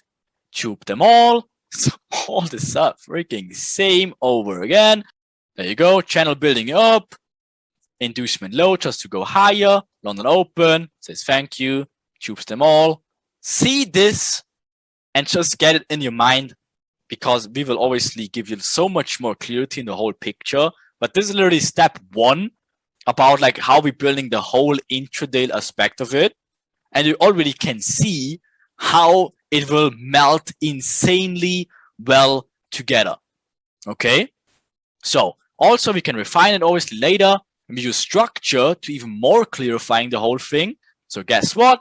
If we have the London inducement in here, having internal break of structure, later we will have an imbalance in here, mitigation. Of course, that's how we can use it and then utilize it later on. Of course, the lower times will look like this. When equal lows, liquidity, break of structure, inducing that, inducement mitigation of the inducement in here. Perfect. That's how we will keep on Going further, just to wrap it up, a few more examples. What do? Asia high never been induced. What do? Building up the shorts channel, finally breaking out. London open, almost to the minute, like 5 minutes delay. Fair enough. What's going to happen? Okay, there you go. There's the tube. What is going on now? Main break of structure. What is the imbalance? There's the imbalance. We can take this area of interest. We mark it up. Interesting. What is going to happen? Probably they mitigate the inducement area. Awesome. So what's going to happen next? Of course, they continue their move. It's not so hard. Another one. What do? Asia high being induced, channel upwards. We look at the timing. This time 10 minutes before London open. Okay, that's not to the minute though. Guess what? Internal break of structure, creating the imbalances. This is the inducement already with timing confluences. Now we're having a valid POY, internal break of structure. What will happen next? They come back, mitigated area. What's going to happen next? There's the tube. Another one. So this time an advanced one, because this will be the last one we cover. So let's do some advanced one to see how well you picked up everything so far.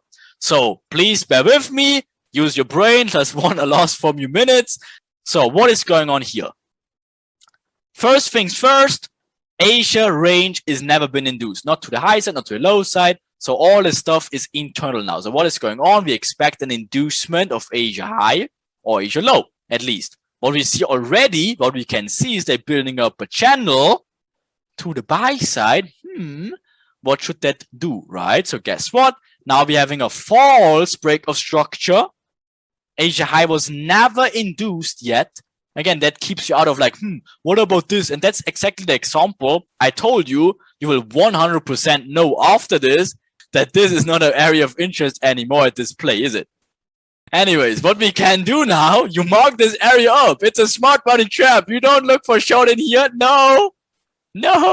Even if it's a break of structure. No, you don't. It's Asia range high. You're building up the buy channel like crazy. Of course, you're getting into slow. Just to do what? Smart money trap gives the false reaction. Just to do what? Inducing them high when? When? You look at the clock. It's London open. Okay. There you go. There you have your internal break of structure. Okay. What should happen next? You find your mitigation zone. And there is no imbalance. So you need to refine it to the 1 minute. Find your imbalances. Right? What happens next? Mitigates that area after the inducement of London open. After the internal break of structure. Huh? Is it so hard? There you go. What should happen next though? Main break of structure now. This is the push that led to the break of structure here. This is now the main break of structure. This is the push that led to this break of structure. Starting from here. What are you doing now? Refining that zone. Mark the mitigation area. Imbalances. Okay. What should happen next? Mitigation. What should happen next? Tube. What? Get this into your head for now. That's the overall things you should understand. And then we combine it with this, the lit starter kit. Right? Looks a little bit confusing, I know, but we will get to that. As of now, you understand like why this is a smart money trap in here, right? And why it's very easy to identify later on. And also why this will be in a smart money trap. And obviously why this are the valid zones you should look for sells in here.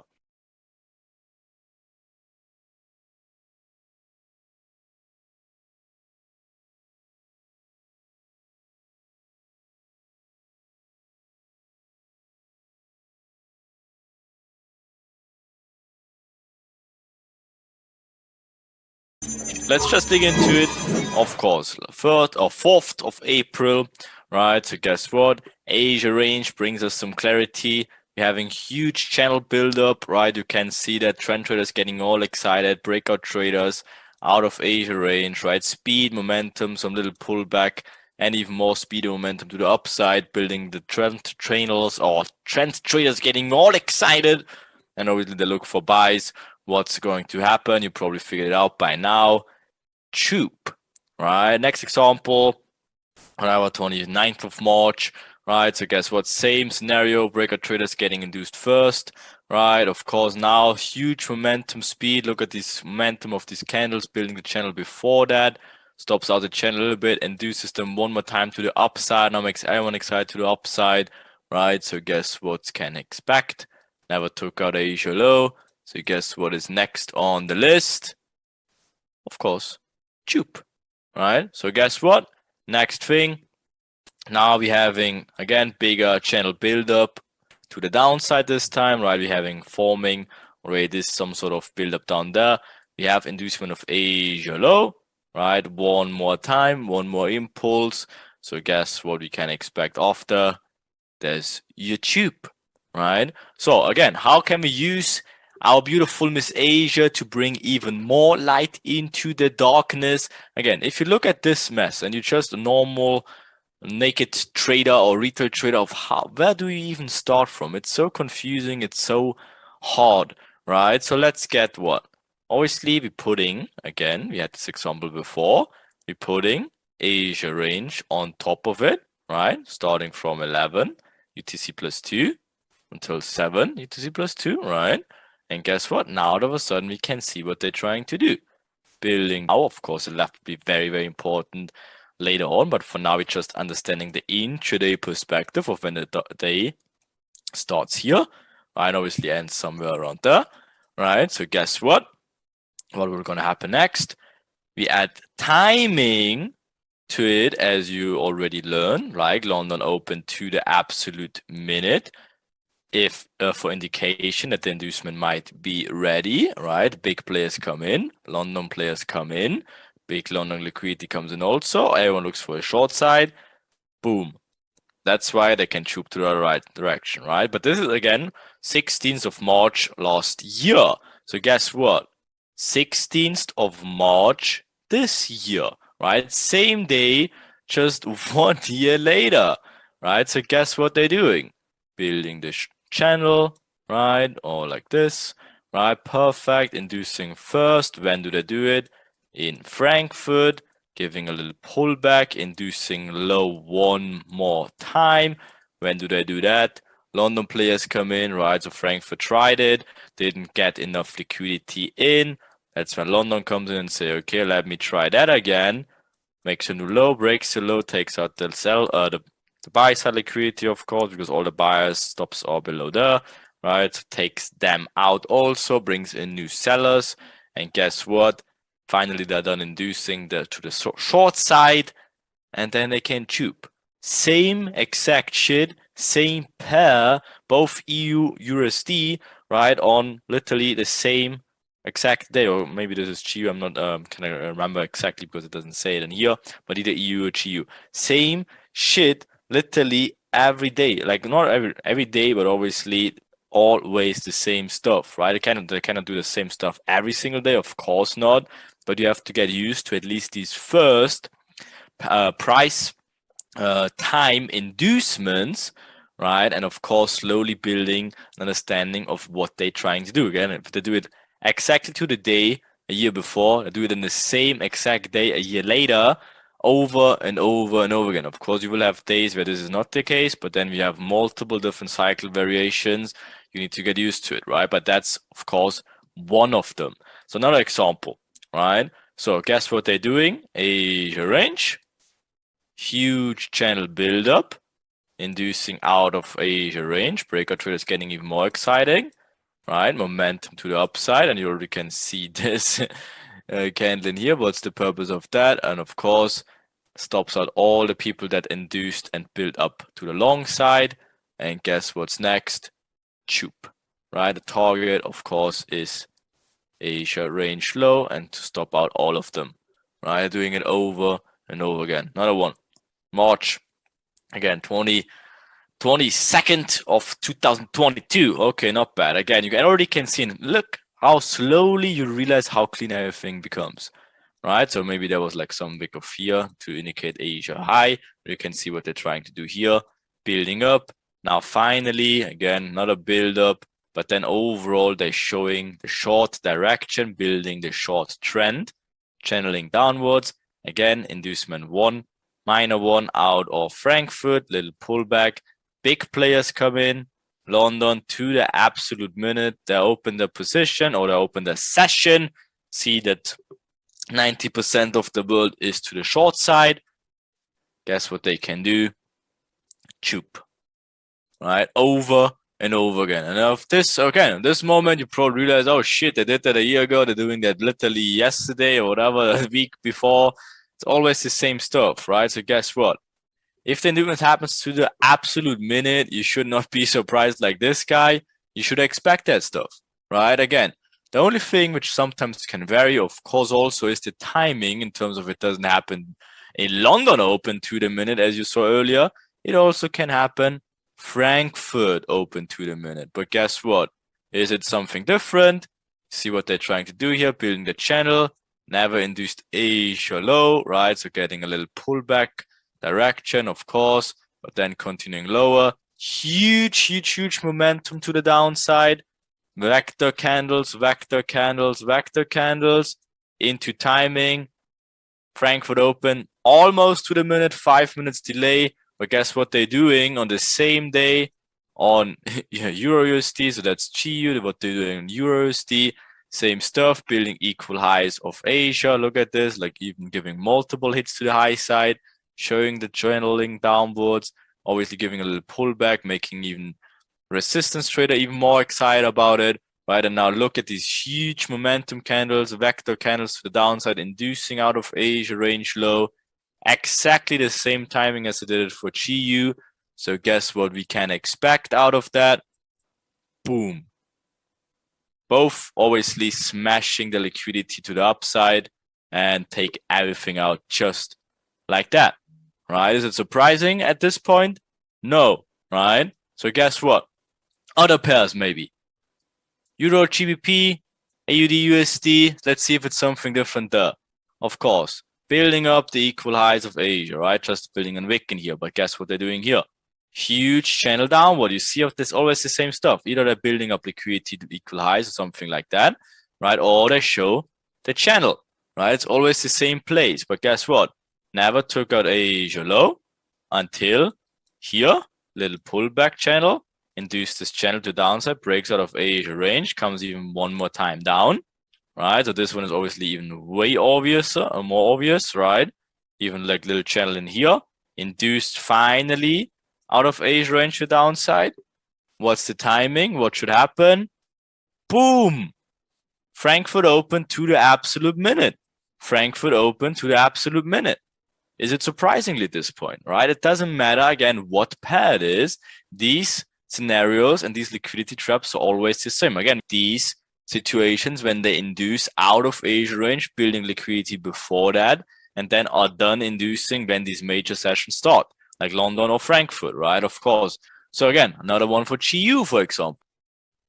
Channeling downwards, channeling insane with speed. Back the candles. When does it happen? Frankfurt Open can indicate they may be done inducing. What do they do in here? Channel build up high, like last pullback into vector candles, finally inducing out of Asia high. When does it happen? Right? Boom. Frankfurt Open. Look at this timing. Frankfurt Open to the absolute minute, right? So it doesn't matter what currency pair, what day, what year, what month. It's always the same liquidity patterns that happen all over again. You just have to identify some sort of inducement with the vector candles here and here to indicate when the traps should be done, when they induce major zones, like for example, Asia highs, or obviously something to the left. We will look to it later. In this scenario, there's 100% something to the left, right, which had a major impact. We will obviously put that into our understanding very soon as well. But for now, again, just get used to these timing traps and how they use timing and sessions for their advantage and how it can give you a very, very clean picture already, right? So how can this be beneficial for us very soon? Right. So if you can look for this cycle again, we have so many of them, like it's literally insane. Again, it's not too hard to find examples about those, right? So guess what? Building up huge liquidity to the upside, again, then slowly showing some sort of channeling downwards, breaking out of Asia range, faking the double bottom first, right? Always to give maybe baby reaction, but then finally swoosh through it, right? Tubes through it, vector candles into what? Timing, Frankfurt open to the minute. What have you already learned already, right? Breaking the market structure to the upside after all these liquidities getting taken out of vector candles and speed. Timing gives you the confidence, right? Of course, later on, we will look to the left what's going on there also for even more confirmations. Then you can look at structure being broken. That can give us an indication that price obviously is done and wants to move in another direction. What does it leave in the process? Imbalances of the extreme, right? Obviously, that's the extreme push. That's some sort of in the middle one, but obviously even here, huge imbalances, but the extreme mitigation would be down there with the imbalances still left in here, right? So guess what? Price comes down again with momentum, again wants to continue to the downside, giving all these channel and breakout traders the false momentum to the downside again, right? Because again, they think the market will continue. What is their initial goal?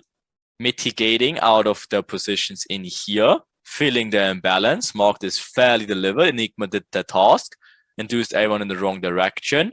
Market is fairly delivered now. Could be ready to tube. Also confirmed, obviously, by timing, right? So guess what? Tube, right? So that's how you can do it. Obviously, then later on, we will look at the lower time frames in here. We look to the left. We add multiple other stuffs in there. So it will become very, very clean of what they're actually trying to do if you combine it with so much stuff more. For now, you see this just intraday London and Frankfurt cycles of what they love to do and how clean already it can become. Another example, again, 7th of June, right? Guess what they do in here? Wicking Asia high in here, right? Of course, before that, huge channel buildup, already getting induced by this wick. That's why they can even push the market lower. Same scenario begins again, all over again, building the channel downwards, finally breaking out of Asia low to this side now. When does it happen? What is the price? Frankfurt open, vector candles, what is the price, right? So guess what will happen? Tube.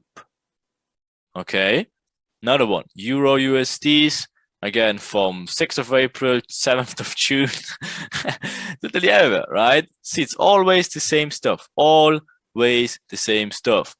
Again, what's going on with GBP Swiss franc or GBP JPY, right? The Japanese yen, like what's going on there? I mean, this one, very obvious. Look at how they're crazily building the channel to the downside. What's the last impulse? Momentum and speed, right? Vector candles. Again, here it's a little bit more tricky to see, right? I've kind of building also the channel to the downside. Of course, they want to induce low first. So this snippet is a little bit poorly done. Of course, they want to induce low first for us being interested, to give the final inducement to the low side, right? So guess what?